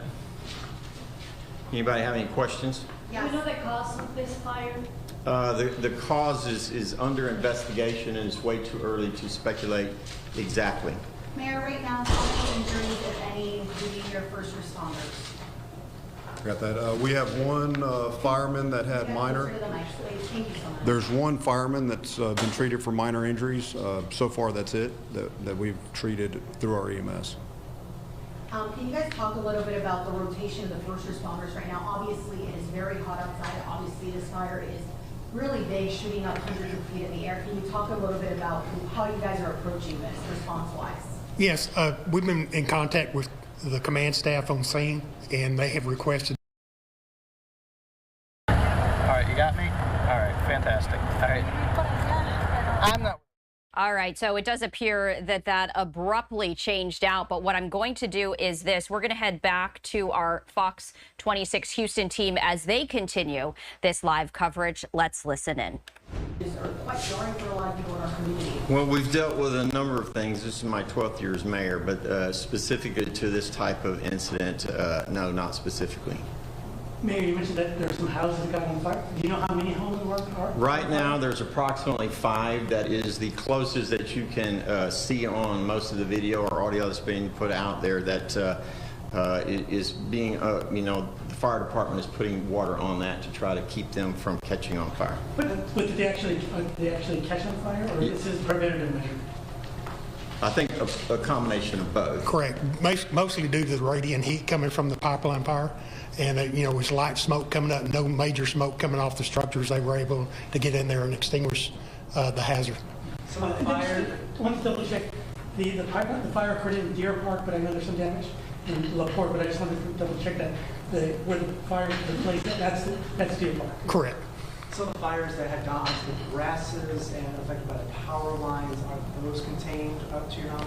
Correct. The grass fires on the pipeline right away appear to be contained. Of course, we still have some smoke in utility poles, and as they can get in there later on to assess that and get close enough when the fire dies down, they'll be able to extinguish that. And the status now of the number of customers affected by the power line? I don't have that number. Mayor, do you know if this was an explosion, or can you just talk more about the way projectiles went to burn grass and burn other things? Can you just... In all honesty, until the investigation is complete, we're not going to speculate on anything in regards to the original source or what caused the incident to occur. There's a number of different things, and all that will be worked out after the fire is put out. Mayor, how hard is to contain this fire at this moment?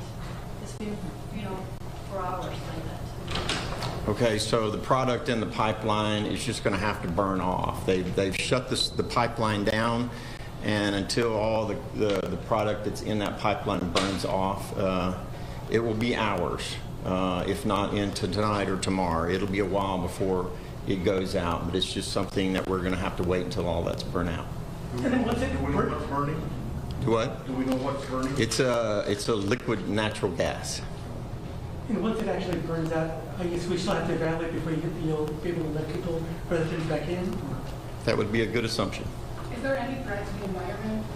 Not to the best of our ability, but I know there's multiple agencies, including the county, that's doing air monitoring. So, but I would not suspect there's any health danger as far as environmental impact. But all that's being monitored. So you mentioned that it could be up until tomorrow. Is there a possibility that more homes could be affected? No. The company's statement had mentioned something about an unknown passenger car that may have struck the valve. Any knowledge about that? That's going to all be part of the investigation. It'll get worked out after the... Going back to our question about the possibility of potentially fire spreading, how are you so sure that it's not going to happen? Can you It's contained to that one isolated spot. That's what we know. Hypothetically, anything's possible, but we don't foresee that spreading beyond where it's at. What's your message to the folks that live along that area? We met a woman earlier today. She was very emotional in her car, had no idea. We later found out that her home was one of the homes that had fire in her front door.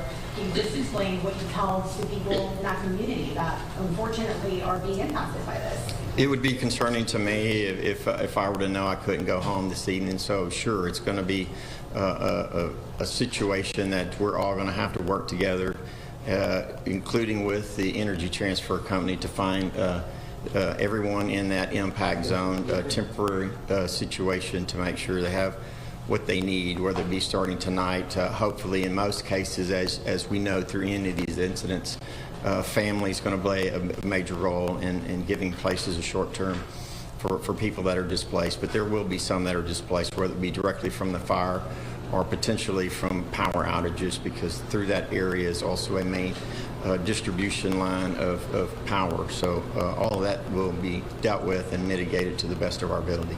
Is the Red Cross assisting you all with any of that? To the best of my knowledge, I haven't had any communication with Red Cross. Most of it is just dealing with the county itself. How many total homes are in the evacuation area? I don't have a specific count on that. That's probably, just guessing, and like straight evacuated was probably 50. The ones that are going to be impacted by it from power, it's going to be significantly more than that.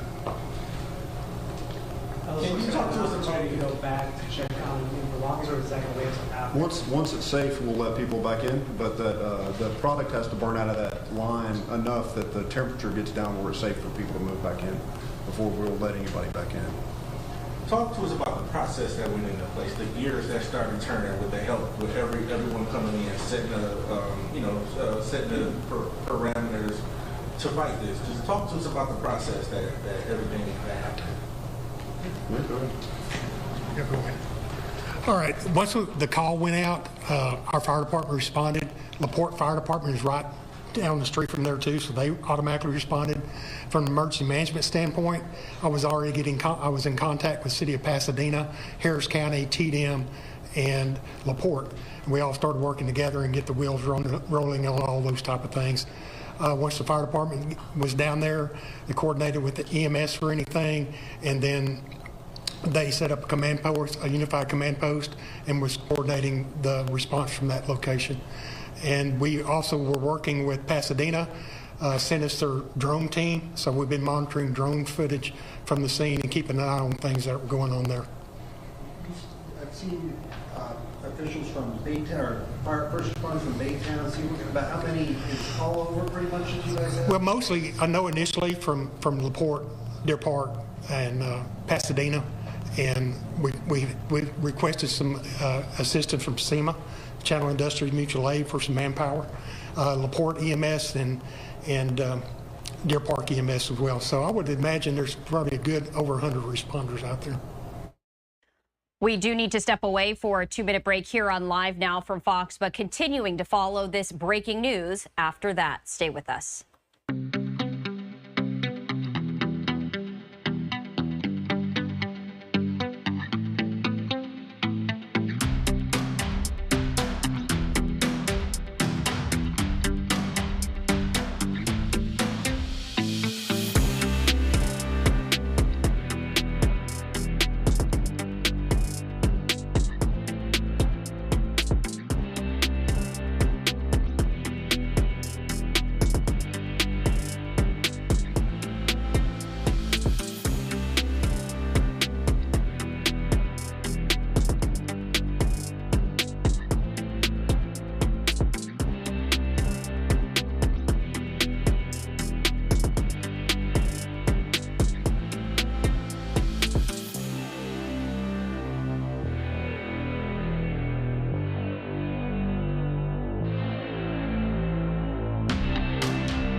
Welcome back to Live Now from Fox. I'm Stephanie Quinu, and we continue to follow breaking news out of LaPorte, Texas, where we've learned that one firefighter has been injured while battling a massive pipeline fire there. Evacuations underway, and officials saying it will be hours before that fire finally burns out. We're going to head now live back to our Fox 26 Houston coverage as the question and answer period of that briefing continues. Let's listen in.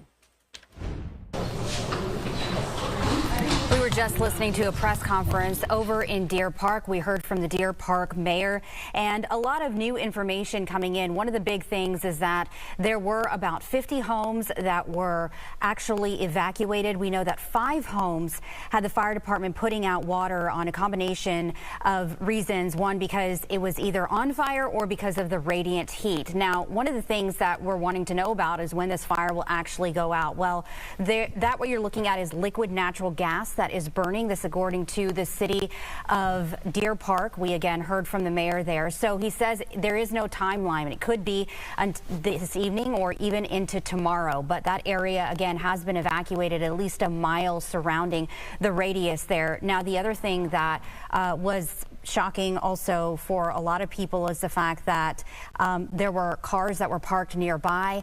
We have actually heard from some people who we'll hear later on who actually parked their cars and then didn't know what to do because they had to walk back to their homes because they weren't allowed to go back into their homes after this fire actually broke out around 8:55 this morning. And we do know that flames grew at one point to create these smaller grass fires that crews are working to currently keep under control. And you're looking at this live shot here. This fire has been burning since early this morning, and you see that one car which somehow got in, and it has burned obviously, and there's still fire crews out around the area that are putting out some of these smaller flames. Now, specifically in regards to that car, I think a piece of information we just learned from this press conference as well is that we learned there was a fence around this area. So we are not clear as of right now how that car made its way into that area, what exactly took place. Again, we do not have any word of injuries, or we don't know if someone was in that car at the time of this this pipe bursting and then the flames that erupted from it. But I do want to say, though, although this is a jarring scene to look at, things are progressing in a positive manner, from the sense that we now know that the valves are shut off on this natural gas, this liquid natural gas line. So once that happened, the PSI and the volume and the strength of how this natural gas is coming out of this pipe has been reducing. So with that in mind, it will eventually at some point burn itself out, therefore reducing the amount of heat that it is emitting to the local businesses and homes in the area, therefore allowing law enforcement and first responders there to kind of chart us forward on a new course as we try to move into the next step of this recovery phase, because right now the focus is still here, this fire. And we also did learn about what kind of natural gas this is. So it's called a Y grade, which is a term used to describe the combined natural gas liquids, or NGLs, resulting from the natural gas processing process. We also know that Energy Transfer owns the pipeline that is burning in LaPorte right now, and they said the line has been isolated so that the residual product in the line can safely burn itself out, and we have no timeline at this point on how long that process will take. Again, that is Energy Transfer. They're the ones that actually own the pipeline that is currently burning in LaPorte. And although the Mayor Mouton there of Deer Park was hesitant to give us any inclination in regards to that car again and how this happened, that same press release from Energy Transfer stated that they are aware of early reports indicating that an unknown passenger car entered our right-of-way and struck the valve location. So that coming from the company, the mayor was hesitant to paint that picture for us, but at least from the company themselves, we are aware, according to them, that that vehicle, which we now know there was a fencing in that area, entered that area and hit the valve, which then released this gas around 9:55 here this morning. We learned the LaPorte Fire Department is right down the street, so the first responders were on scene very early, and we were up here on Fox 26, one of the first in the area, to get you guys some live scenes of this fire as it continues to burn. And also, just to kind of put in perspective, the amount of water that we have seen over the last 4 hours or so, or 3 hours or so, is incredible, because although you don't see flames coming from these homes, the water damage and the smoke damage, it's all damage. So from an insurance standpoint, these homes don't necessarily have to be on fire for there to be significant damage to these homes, and this being something that homeowners now have to deal with their insurance companies. But we also learned that Energy Transfer has some folks coming to the area, and they're going to be assisting homeowners here to get them some more information about what to do next. And that was really encouraging to hear, because right now, you know, if you're a homeowner living across the street from this pipeline and the company at the source of this, you know, is offering help, you certainly want to hear what they have to say. Definitely. And also there's multiple agencies that are are on their way right now, if not already, doing some of that air monitoring, because that can impact a lot more people who are living in that area or surrounding area there. Now, what was really surprising to me also, and even for a lot of our viewers, the fact that the Deer Park pipeline, the fire actually jumped Spencer Highway and spread over to LaPorte. So it was a very concerning area at that time. Again, this was closer to 10 o'clock. And we also heard from the mayor of Deer Park, who said that there were buses that were coming to help with the firefighters because they've been out here in this heat. I mean, we're looking at, what does it say, 91 degrees out there? Probably feels like close to 100. 99, yeah. So yes. JD gave us an update a little bit ago. He said it feels like it's 99. Yes, and so those firefighters out there working for now almost 4 hours trying to put out the flames around the area, which you see there. But again, when are we going to see this go down, this fire that we're seeing? Well, there's no timeline for that. But like you were saying, and we've been monitoring this from even our homes when we were looking at it, when we started our broadcast there, continuing coverage, that it looks a lot less intense than it did earlier this morning, which is good news. Yeah. And you know, if you're just joining us and you hear us say that, you might be like, really? Yes. But yeah, because it's still jarring to see. Yes, definitely. But it was, we are making progress, folks. Yes, I mean, it was like up to, I mean, it looked like up to 300 feet, 400 feet, and now it looks like it's less. So you can just imagine. One of the other things that's really playing a good role is the weather, the fact that there's not much wind there. And I know JD's been talking about that, and that's obviously one of the factors as well. So we're also dealing with power outages. The great thing is that this is happening during the day when people aren't asleep, which would have been a lot worse possibly. And there's shelters that are right now in place. So a lot of information coming in, and this is something certainly that we're going to continue to monitor. And like the mayor had said with Deer Park, we're going to also be getting some press releases and press updates. So we'll be updating you as well. But I was just looking at some of the interviews that we have done so far, which we will provide a little bit later in our broadcast, just about the intensity and the emotion that these residents around the area are feeling when they're having to just leave their homes. I know that one homeowner had reported how her dog was still left in her home and she wanted to go back. Don't know if the dog is doing okay, but really what we've also been seeing, that parking lot there, I do believe that's the Walmart, and none of those vehicles have moved. And you can see a lot of ladder trucks there still putting out the fire, a lot of grass fires, we understand. And you see all of that just smoke billowing in the air, which obviously is very dramatic. But like we have been saying, it's a lot better than it was around 10, 11 o'clock. So hopefully this will die down by the next couple of hours. But again, no timeline has been given. Yeah, it's just a waiting game right now. And as we continue to wait here, we know as the 2:30, 3 o'clock hour approaches, parents, we are paying a very close eye to what the local school districts there are saying. We know San Jacinto College earlier on here today was under a shelter in place. Now that everything is being canceled for the day, people are being encouraged to stay away from the area because Spencer Highway, one of the main thoroughfares in that community, closed off in both directions as they are trying to continue to contain this for as long as they need to, because again, the pipeline, the valves are turned off. But we are continuing to listen in to our Fox 26 Houston team as they cover this massive pipeline fire as it still burns. We're going to step away for our final 2-minute break. Much more coverage after that.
Welcome back to Live Now from Fox. I'm Stephanie Quinu. Time right now is 2:56 Eastern, 11:56 Pacific, and I do want to share this live look with you.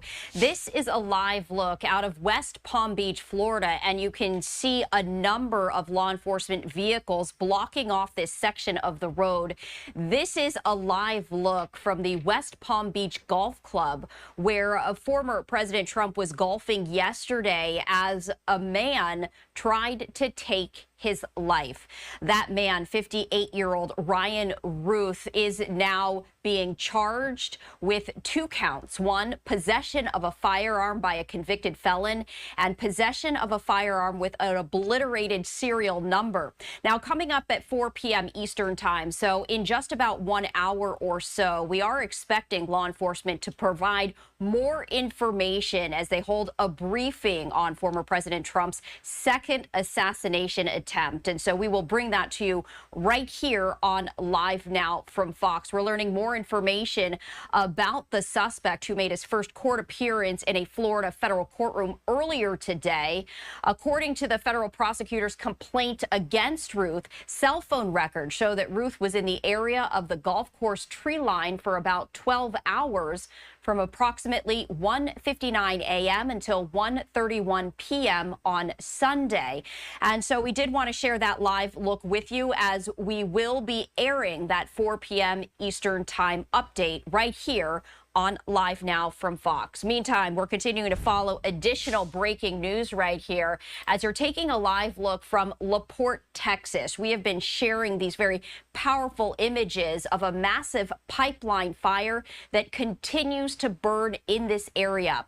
Evacuations continue to be underway as firefighters battle the blaze. We do know that one firefighter is being treated for minor injuries. Hundreds of people without power. 50 homes currently evacuated within a 1-mile radius. We were hearing from officials a short time ago. We brought that to you live right here, saying it could be hours until this massive natural gas fire burns off completely. And so we continue to follow our Fox 26 Houston coverage as they continue their continuous coverage of that breaking news. We're going to shift gears and listen in.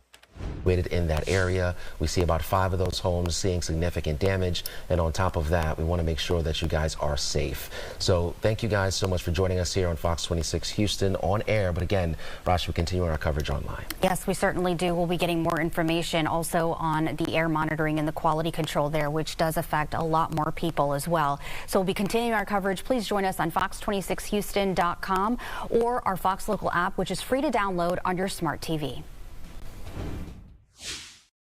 So we do want to thank our Fox 26 Houston team as they announce they will now be pivoting to streaming their continuous coverage. But once again, I wanted to share this live look with you. And if you're just joining us, I did want to share the very latest information on this massive pipeline fire in LaPorte, Texas, right there. We do know that one firefighter sustained minor injuries. And take a look at just how powerful those flames are. This is natural gas. And you're taking a look at the remnants of that gas burning off. They have shut that pipeline down, but this is what's left over. Officials were saying it could be hours until all of that gas is finally burned out.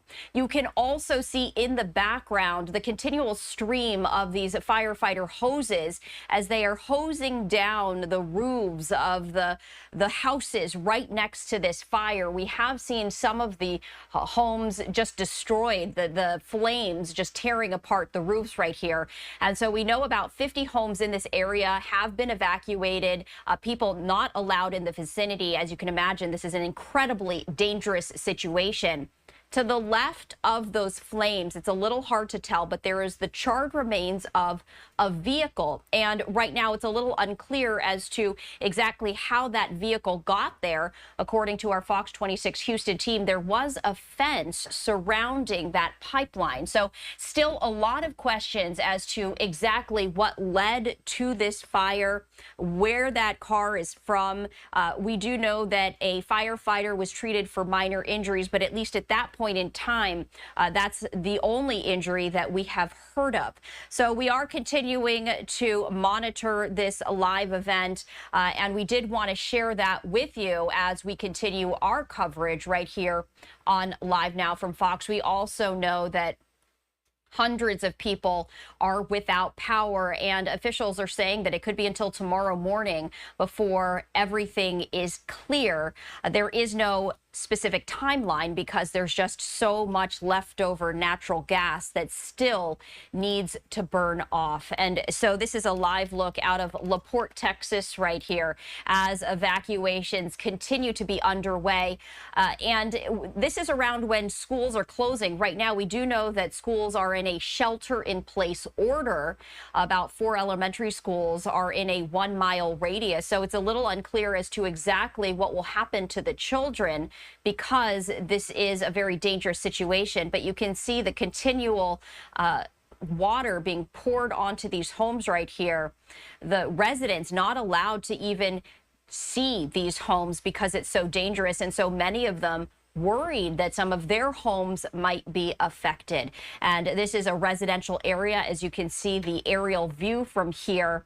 There's also some commercial buildings as well, but we're continuing to follow this breaking news. And I wanted to also share another look with you right here. This is a different perspective of that same fire. Take a look at this. This is from the ground, so this gives you a different perspective of just how massive this fire is. And you can see the large number of emergency responders blocking off this road as we're taking a look at the flames. Now, we were hearing from our Fox 26 Houston team as they were saying that thankfully the weather is cooperating. It is not a windy day in LaPorte, Texas. And that is so critical because, of course, when you have the wind, that can fan the flames and just continue to spread the fire even more quickly. So we were hearing just that silver lining right there as we continue to follow all of that.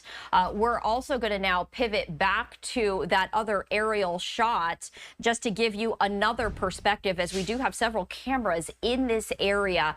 And this gives you that bird's eye view when it comes to the impact, the footprint of this breaking news situation. As you can see, dozens of ladder trucks continuing to pour water onto these homes right here. Some of the roofs we saw were just completely destroyed, burned by some of those embers and those flames. Many residents saying, and we were hearing from some of the reporters at Fox 26 Houston saying that they could feel the heat even though they were so far away. That is how intense all of that is. And so I did want to share that with you. We also have a number of other major stories, as I also wanted to share this look with you. We're going to continue to monitor this breaking news situation very closely and bring you any updates. But I also wanted to share this live look with you right here.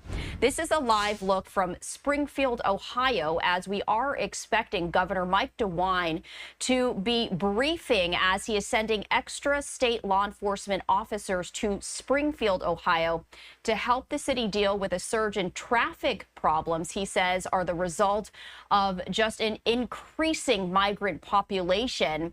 And we've been hearing a lot of controversy out of Springfield, Ohio, as former President Trump was incorrectly saying that Haitian immigrants were stealing pets and eating them. And we were hearing from Springfield law enforcement and city officials saying that those statements were inaccurate and there was nothing to back those statements up. So we are going to be waiting to hear from the governor as he is set to speak shortly. So I did want to share that live look with you.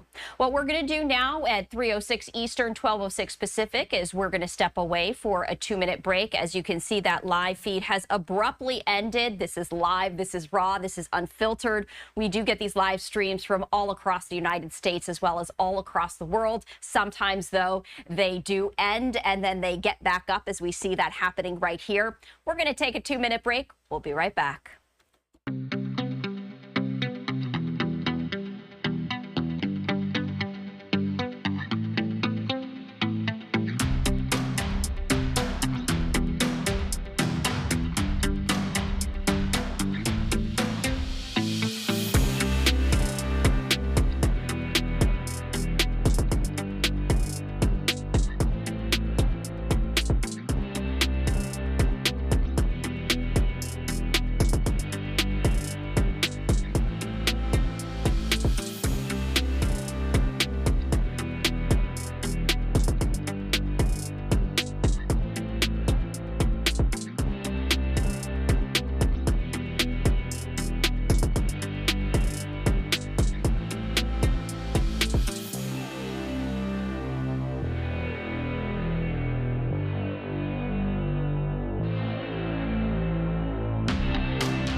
Welcome back to Live Now from Fox. I'm Stephanie Quinu, and we have a new live stream that I wanted to share with you right here. This is the podium where we are expecting to hear from law enforcement officials on former President Trump's second assassination attempt. You can see that the podium is set right there. It is scheduled to start in just about 1 hour or so, and of course, we are going to bring that to you live as it does happen. We also wanted to share this live look with you from the golf course scene, and you can see still 24 hours later, very heavy police presence as the FBI is taking the lead on this investigation into how that suspect was able to make his way near the golf course with a weapon right there. 58-year-old Ryan Ruth now charged with possession of a firearm by a convicted felon and possession of a firearm with an obliterated serial number. And we continue to learn more information as today's federal prosecutor's complaint against Ruth shows that cell phone records indicate Ruth was in the area of the golf course tree line for approximately 12 hours. So from just before 2 a.m. until 1:30 p.m. on Sunday. So we wanted to share that with you as we do have that podium shot just up. Also, we wanted to share this social media post from former President Trump as he says that he is going to be speaking live from Mar-a-Lago at 8 p.m. Eastern time tonight. That is going to be on X Spaces. And so he says, set a reminder and be sure to tune in. So we're going to monitor that very closely. No doubt he will likely be speaking about that second assassination attempt on his life. But meantime, we are monitoring this podium shot once again as we are expecting Palm Beach County and other officials to share that with you. We have another live event that we are also expecting to get underway any moment now. This is a live look from Springfield, Ohio, as we are expecting Governor Mike DeWine to hold a briefing talking about sending extra state law enforcement officers to Springfield to help the city deal with a surge in traffic problems, he says, are because of the exploding migrant population. A lot of controversy surrounding Springfield, Ohio, as there have been some statements saying that Haitian immigrants have been stealing pets and eating them. We've heard from Springfield officials and law enforcement agents saying that there is no indication that those statements are in fact accurate. As soon as we see the governor step up to the podium, we will bring that to you. In the meantime, just a short time ago, the State Department held a briefing talking about some national and international security concerns. So we do want to play that out for you right now.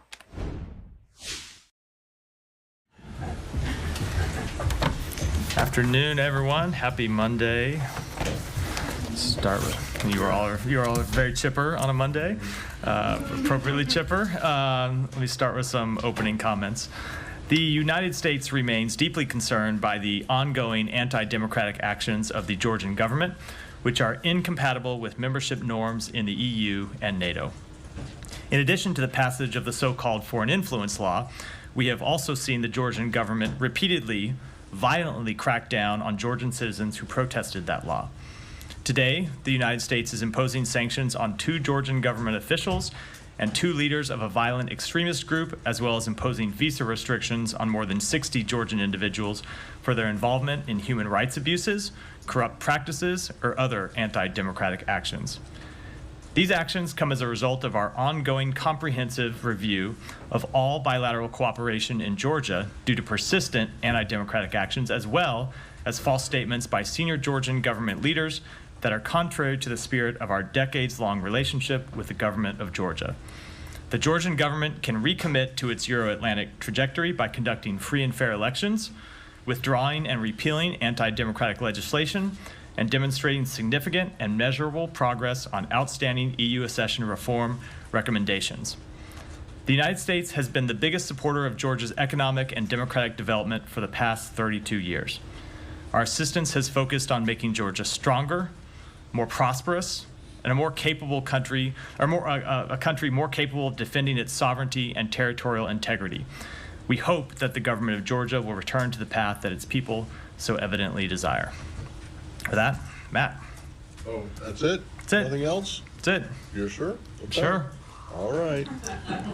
If I change my mind, I have the podium for, I don't Yeah. know, however much longer I stay up Okay, here. can before we move on to the Middle East and Ukraine, can I just ask you, is there any more, any detail you can provide about the release from China of this American citizen pastor? David Lin, no. Only that we welcome David Lin's release from prison in the People's Republic of China. He has returned to the United States and reunited with his family for the first time in nearly 20 years. Okay, but that's not saying a whole lot. I mean, this is obvious. Every time the secretary or anyone else goes to China, they've raised the cases of detained Americans there. Can you say whether you think that his release was the result of those interventions? I'm not going to. What I will say is that you're right, Matt. Every time the secretary has met with Chinese officials, whether it be in China, whether it be here in the United States, or whether it be in other places where we've met with Chinese officials around the world, he has raised the case of David Lin and other wrongfully detained Americans, and we continue to push for the release of other wrongfully detained Americans. When it comes to David Lin, we are glad to see his release. We welcome it, and we'll continue to push for the release of other Americans. Yeah, I'm just trying to get it. I mean, did the Chinese just do this out of thin air, or was this something that you've been, It's something that we have been working on for some time, and I think I'll leave it at that. Okay. Humera. I'll just Sean, sorry, you were speaking. Humera had her hand. You had words. I'll go to Humera and come to you next. do one quick follow-up on if they want to stay in China. Sure. Yeah. Just, Go ahead. do you think that David Lin's release means anything positive about the potential release of the other Americans who are wrongfully detained in China currently? So I don't want to try to forecast one way or the other, and other than to say it's something that we continue to work on.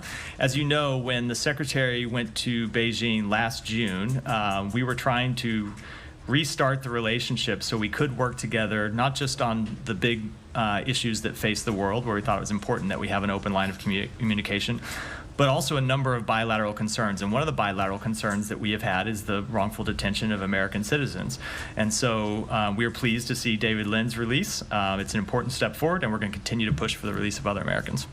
All right, so we're listening into the State Department briefing that was held just a short time ago. However, I do want to pivot as we do see Governor DeWine of Ohio talking about additional security measures. Let's listen in. The local ones. We have received at least 33 separate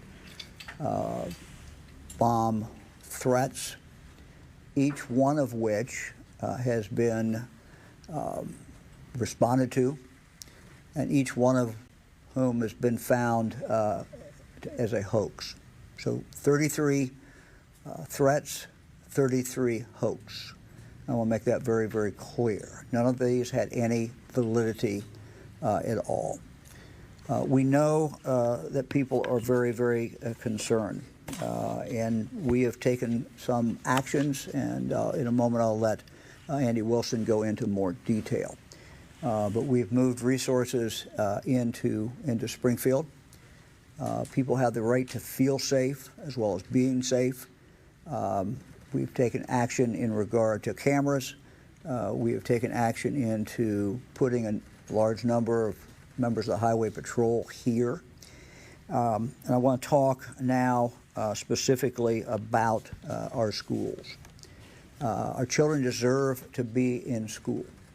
Parents deserve to feel that their children are being educated and that their children are safe. As a parent and grandparent, now great-grandparent, I fully understand the concern that parents have. We want to make sure, as school continues this week in Springfield, that parents have confidence that the school is, in fact, safe.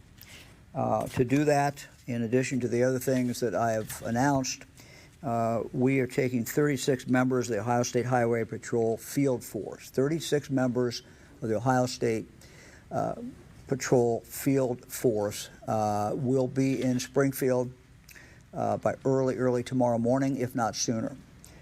beginning tomorrow in every school building in Springfield. And there's a total of, I believe, Dr. 17, I believe. 17? 18. So they will go in. They will go in early in the morning before any faculty is there, any teachers there, any administrators or any students. They will sweep the building.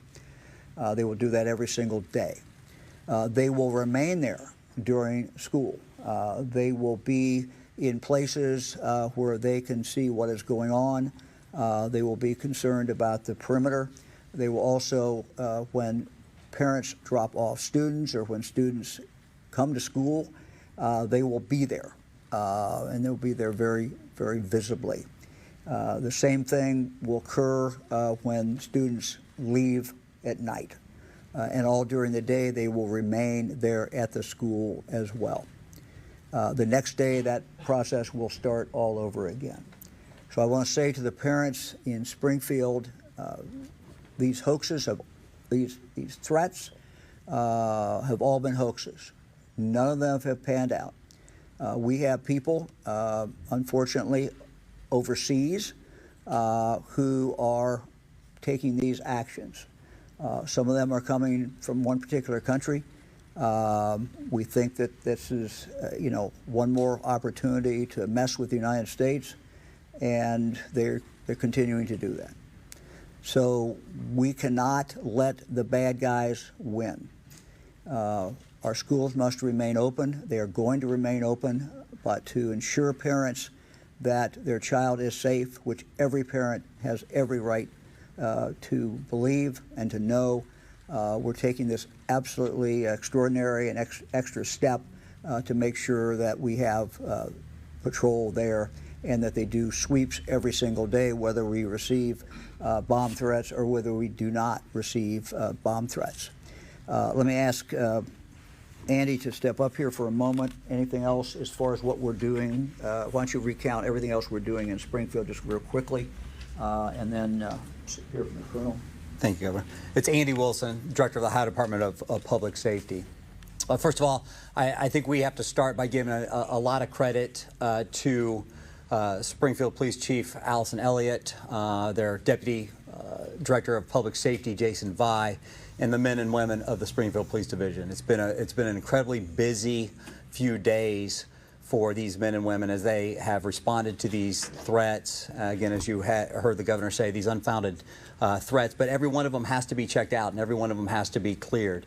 And as you can imagine, the men and women who serve in the Springfield Police Division, they have their normal duties of basically doing patrol and keeping the city safe. So it's placed an incredible strain on the resources of Springfield to respond to some of these calls and these threats. To that end, again, I think a lot of credit has to go to the city leaders here and the police chief for reaching out and asking for assistance. And we've had a very good working relationship over the last couple of days between the local government, the state government, and the federal government, sharing information and leveraging whatever resources we can to keep the people who live here in this city safe. To that end, we have brought a lot of resources to bear. We have brought in folks from the Ohio Office of Homeland Security to do vulnerability assessments on different buildings and infrastructure throughout the city of Springfield. We have brought in various tower cameras and sky towers to help from a situational awareness point of view. We have turned those over to the Springfield Police Division, allowed that resource to be completely utilized by them, again, so they can constantly be aware of what's going on in some of these spaces to more rapidly respond and keep their citizens safe. One of the issues that they were having, or they've been having, is, again, stretching these resources thin, responding to these bomb threats, having to clear these buildings. It just was taking a while to do that. We have arranged for bomb dogs to be on site here in Springfield every day. So instead of having to wait 45 minutes or an hour for somebody, for Columbus or somebody else to bring a bomb dog on, they have one. They will have one here 24/7. Well, they will have one here during the times where we're getting these bomb threats so that we can more rapidly clear these. We also brought in personnel from our Office of Homeland Security, our investigative services from the State Highway Patrol, our BMV investigators, and our School Safety Center.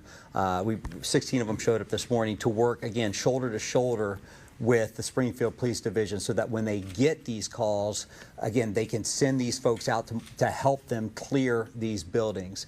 The goal, again, is to minimize the disruption. The people who are doing this to sow discord in our community and to disrupt our ability to do our normal functions that we have to do.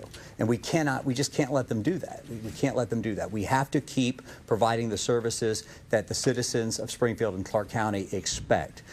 In order to do that, we have to be flexible, we have to be fast, and we have to be responsive in clearing these threats so that, again, the citizens know that they're safe and that we've done our part in making sure that these buildings are safe and that they can get back on to teaching our kids and to conducting the business that is expected out of our government. So to that end, we continue to surge resources into Springfield and Clark County.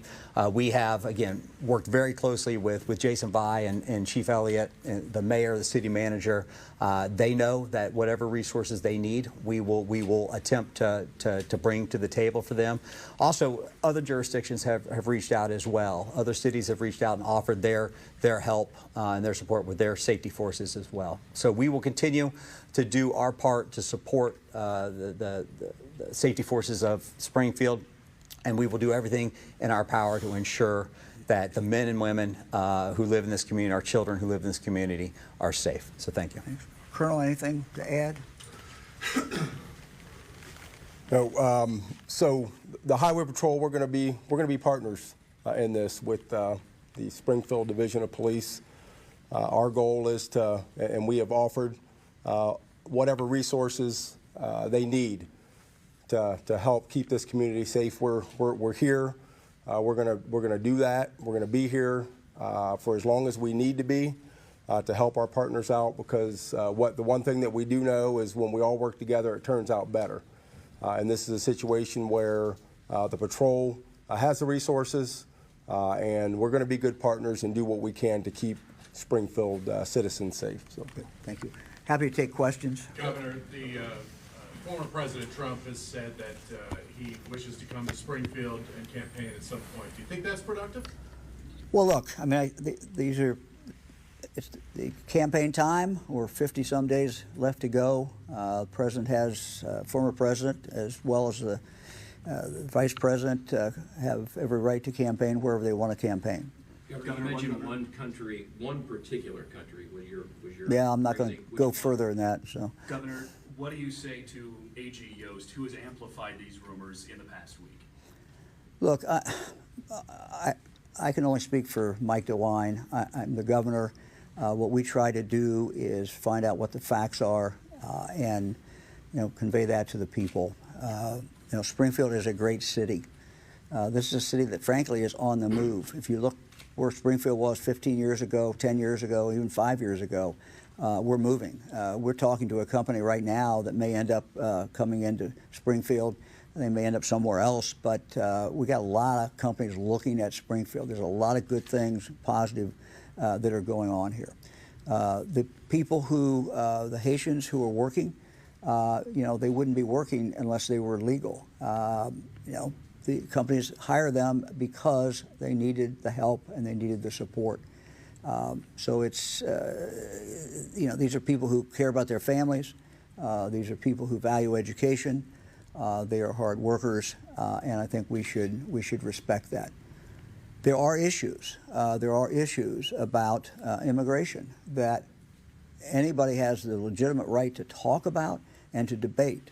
The fact that our southern border is porous and is a total mess is a legitimate issue in presidential campaign, a Senate campaign, or any other campaign. So I want to make sure I'm very, very clear. I'm not saying people shouldn't talk about immigration or they shouldn't talk about the southern border, and they can talk about anything they want to, but I think I have an obligation to say what is going on in Springfield. And who do I rely on? I rely on Mayor Rue, I rely on local other officials, the chief of police, you know, as far as the information that I convey to you all and convey to the people of the state of Ohio. Governor, the state patrol resources in schools, is this just Springfield City schools, buildings, or every school in the city? Because we've seen threats at school buildings outside the district. Yeah, we're moving pretty quick here. So we've made this decision in regard to the city schools. We certainly are looking at any other place, whether it's a school or any other place that might be vulnerable. And so we are looking at that right now. Governor, are there any efforts by the state at any point or private entities to either help or encourage Haitians to move to Springfield? No effort by the state at all.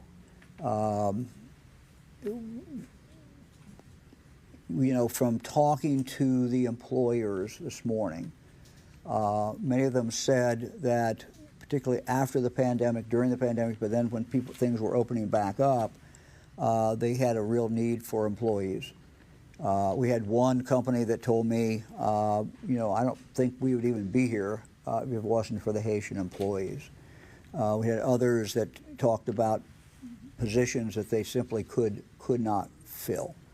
Now, I do want to say that, and I think there's been comments made about some of the challenges that Springfield faces. And yes, look, when you take 15,000 people and add them to a city of 58,000, obviously this is a massive increase over a relatively 2 or 3, 4 year period of time, relatively short period of time. So we do have challenges. And we accept those challenges. We have challenges in regard to driving. We have challenges in regard to the BMV and lines. We have challenges in regard to health care. All right, so we're listening in to Ohio Governor DeWine talking about safety concerns due to migrant issues and saying that there have been a number of bomb threats in the recent days over unfounded statements over Haitian immigrants eating pets. He's saying that they have increased security because of those ongoing bomb threats. We are going to have to step away for a 2-minute break here on Live Now from Fox, but continuing that live briefing after that. Stay with us.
Welcome back to Live Now from Fox. I'm Stephanie Quinu, and we are going to head back to that live briefing out of Springfield, Ohio, as Ohio Governor DeWine is talking about increasing security measures following migrant concerns.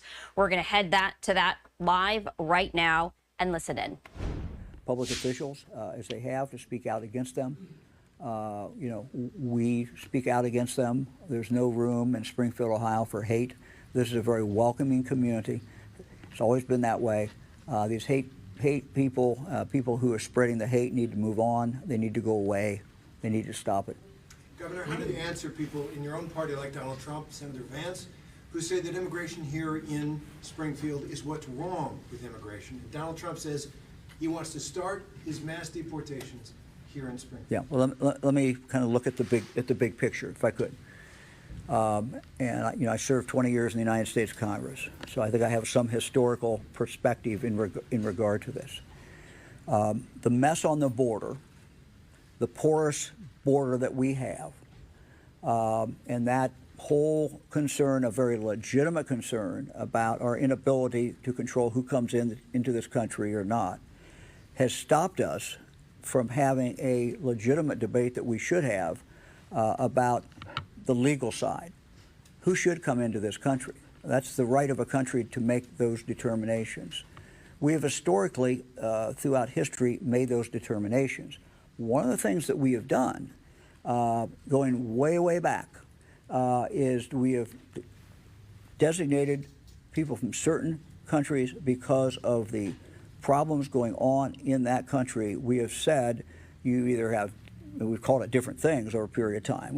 Now we call it temporary protective status.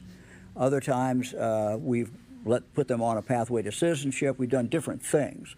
I know in my memory I can go back to Hungary, the Hungarian failed revolution. I can go back to 1959, 1960, 61, when people were fleeing Cuba.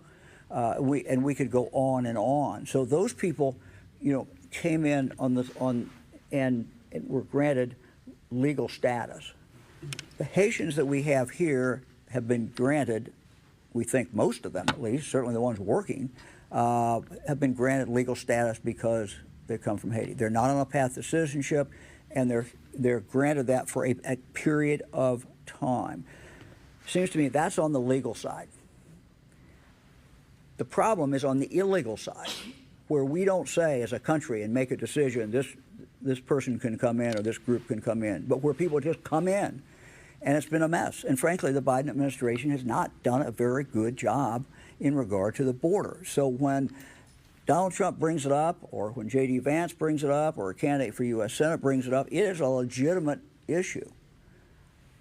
I have a job, though, in regard to people who are here legally in Springfield and a community that is, people are making comments about that. I have an obligation to speak out. Would you tell President Trump not to No. deport the Haitians here? Oh, I'm not going to get into that issue. I certainly can speak up later on about that. This is something, this special status that the Haitians have along with 15 other countries. But Haiti went on the list, as I recall, about 2010 when the earthquake occurred. So they have been on for some period of time. This is not something that is new. Governor, We have time for one more question. resources. Hey, Governor, what about the whole cat and dog thing? That's what brought all this national media to Springfield in the first place. Look, I follow what the mayor has said, what the city manager has said, and what the chief of police has said is we have no evidence that anyone is eating someone's pets in Springfield, Ohio. Who else? Right there front and then back. We got to do them quick. Go ahead. During what time period did those 33 hoax calls happen? Somebody can help me out So on that. that was from Here, late gotta last. stand up here. That was from late last week until 3 o'clock yesterday. I was on a call when 33 was the number that was reported. Okay, next. What's it going to take to reduce detentions here in Springfield? Look, I think it's going to take people of goodwill to come forward and say, we can work together. And do we have challenges? Yes. And accept those challenges and move forward. look, I think the people of Springfield can do this. We will help. We've been helping. We will continue to help. You know, I think that you know, this will work its way through. It will. This too shall pass. We just have to get through it. Have you found anybody responsible for these threats yet? Have you found anybody responsible No, for these nobody. Is the FBI helping you look for them? Yes. How much is this costing the state to add these extra resources? We'll be able to get that to you. I don't have that. I mean, these are people who are generally who work. It's a question of where you deploy them, and we're used to moving them around and deploying them differently. This is a unique situation, and they're going to be here as long as they're needed. Thanks, everybody. Thank you. So that was Ohio Governor Mike DeWine talking about safety measures because of migrant concerns, saying they are increasing safety because of the recent bomb threats after there were unfounded statements about Haitian migrants eating pets. And so he was providing the very latest update on that. We are going to step away for a 2-minute break here on Live Now from Fox. Much more live coverage to come. Stay with us.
Welcome back to Live Now from Fox. I'm Stephanie Quinu, and I do want to share this live look with you once again. This is out of Palm Beach County right here, as we are expecting an update from authorities following a second assassination attempt against former President Trump. You can see the podium right there. We are expecting officials to begin speaking in just about 20 minutes.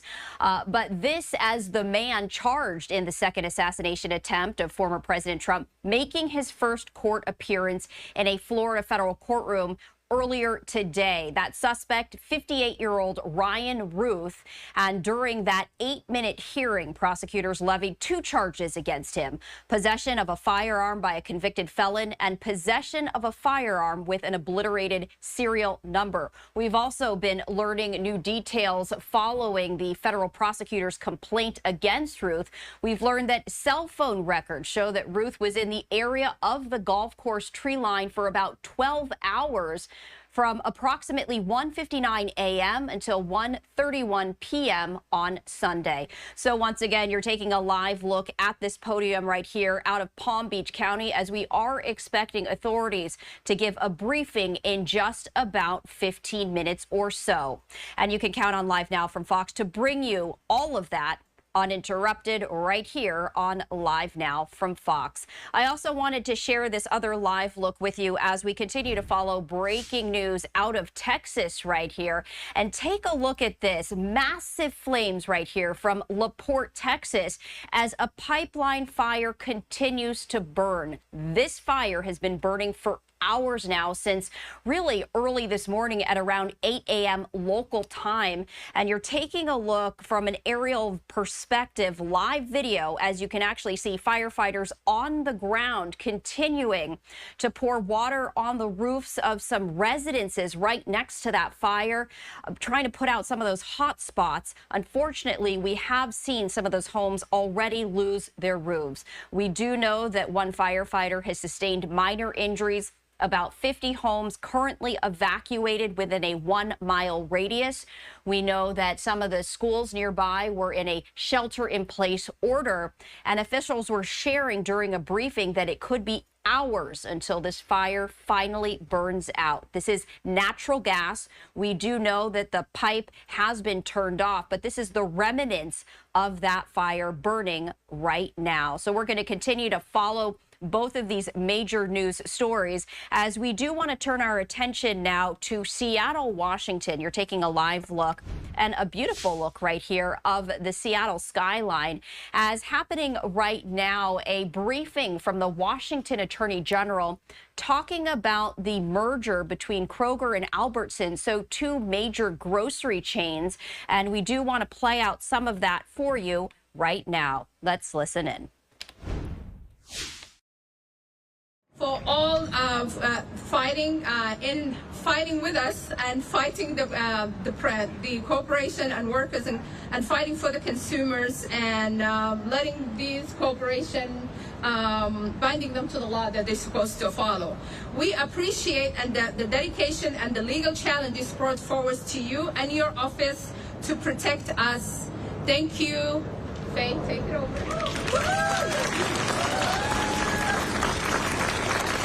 So, thank you, Yasmin. It's been so wonderful to travel this country and with workers and take our case right to wherever we need to take it. So thank you for all that you've done. Now I'd like to introduce our next speaker, Katie Garrow.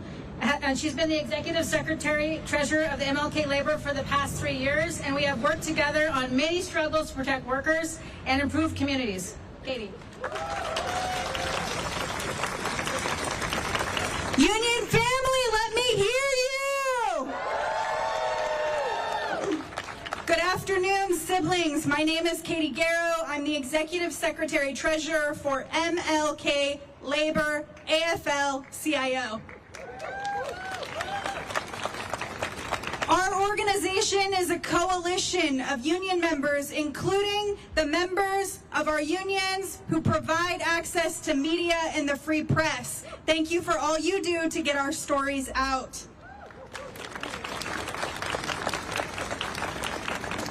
The whole labor community stands in unified opposition to the Kroger-Albertsons merger. The delegates of MLK Labor passed a resolution opposing this merger in September of 2023.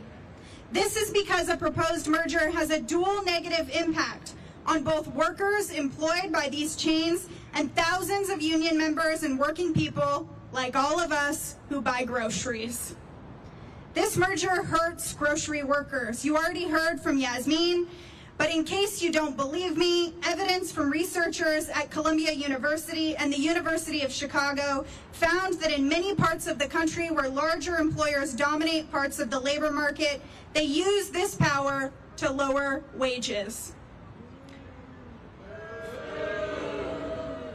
Further, working people, community members, consumers in the Pacific Northwest and across this country will be hurt by the approval of this merger if wages and food access go down and food prices go up. Food deserts and high food prices already harm consumers. This merger only makes it worse.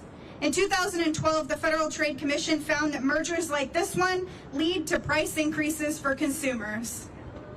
No surprise there. Past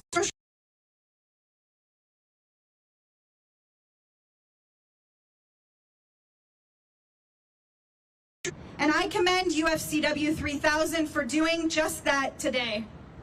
This is an issue that harms workers and the public at large. And our labor community will stand shoulder to shoulder because an injury to one of us is an injury to all of us.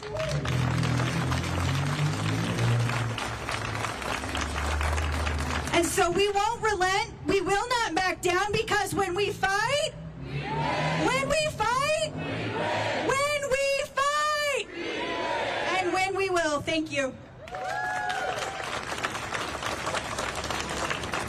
Thank you, Katie. It's great to have you here today, as always. And now I'd like to introduce someone who does not need an introduction, our State Attorney General, Bob Ferguson. He has just come over a few minutes ago from the courthouse where opening statements are happening and where the case is being heard about how to stop the mega merger. And after he speaks, we'll be open to taking questions. So with that, Attorney General, take it away.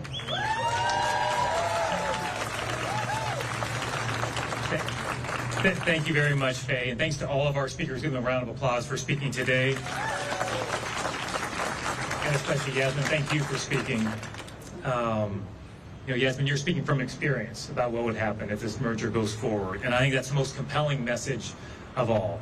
If this merger does go forward, as you heard, her store will be sold off to an unprepared, inexperienced company. She and her co-workers will feel the impacts of this illegal merger virtually overnight. Kroger's plan to acquire Albertsons would be the largest supermarket merger in U.S. history and a disaster for Washington consumers. That's why we're in court today, to stop that from happening.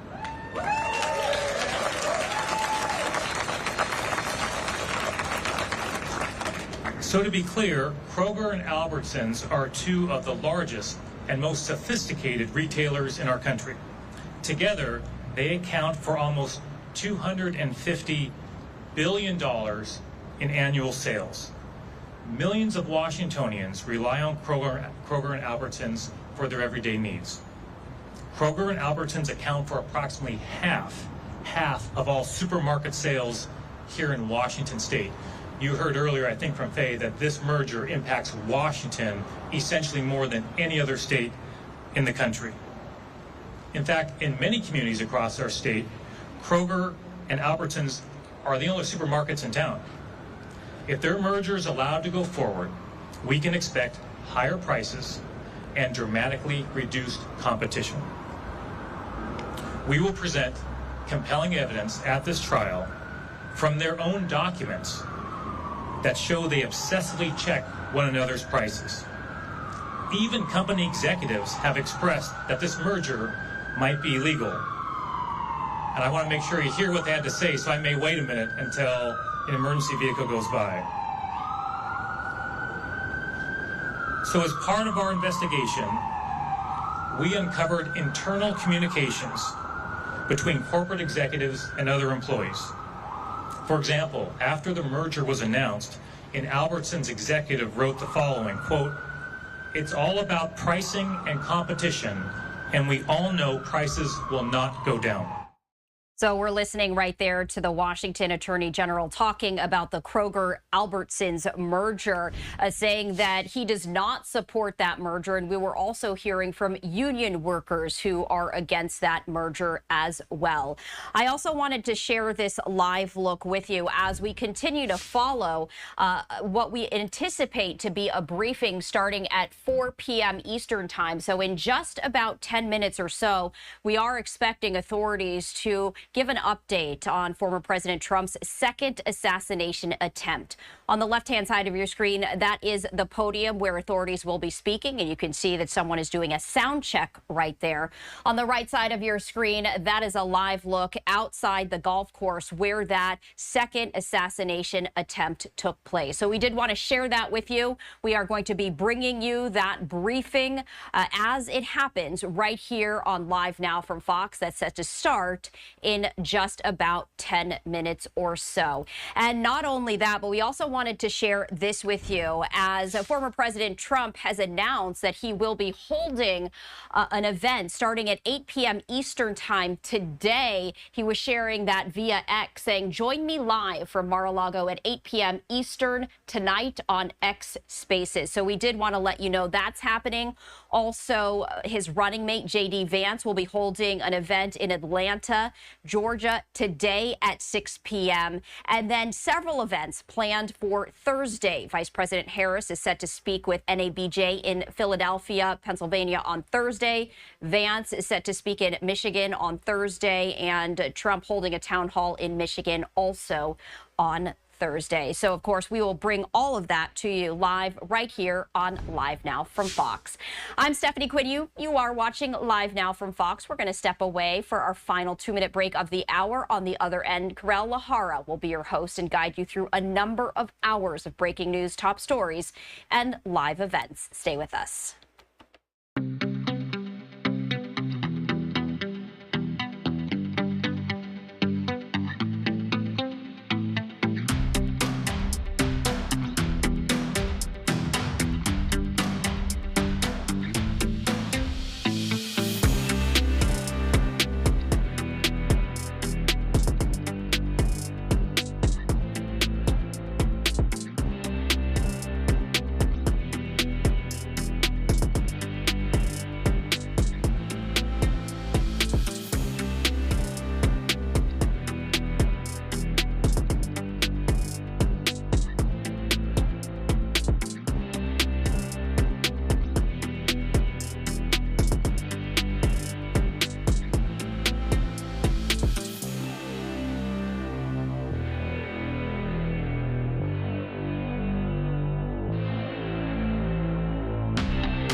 Welcome back, and thanks for joining us here at Live Now from Fox. You were taking a live look there at Air Force One, President Joe Biden landing at Joint Base Andrews. Earlier today, we did see him speak at an event for HBCUs, which we streamed live for you while that was getting going. We're going to keep our eye on this live look, but we do have so many other top stories that we'd like to get to you on this Monday. Thanks for being with us here. My name is Karel Lahara. I'll be with you throughout the next several hours, of course, giving you live pictures from across the world, but also keeping you up to date with the biggest headlines. One of them happening over the weekend, a live look here at a podium set up in Palm Beach County, Florida, where the sheriff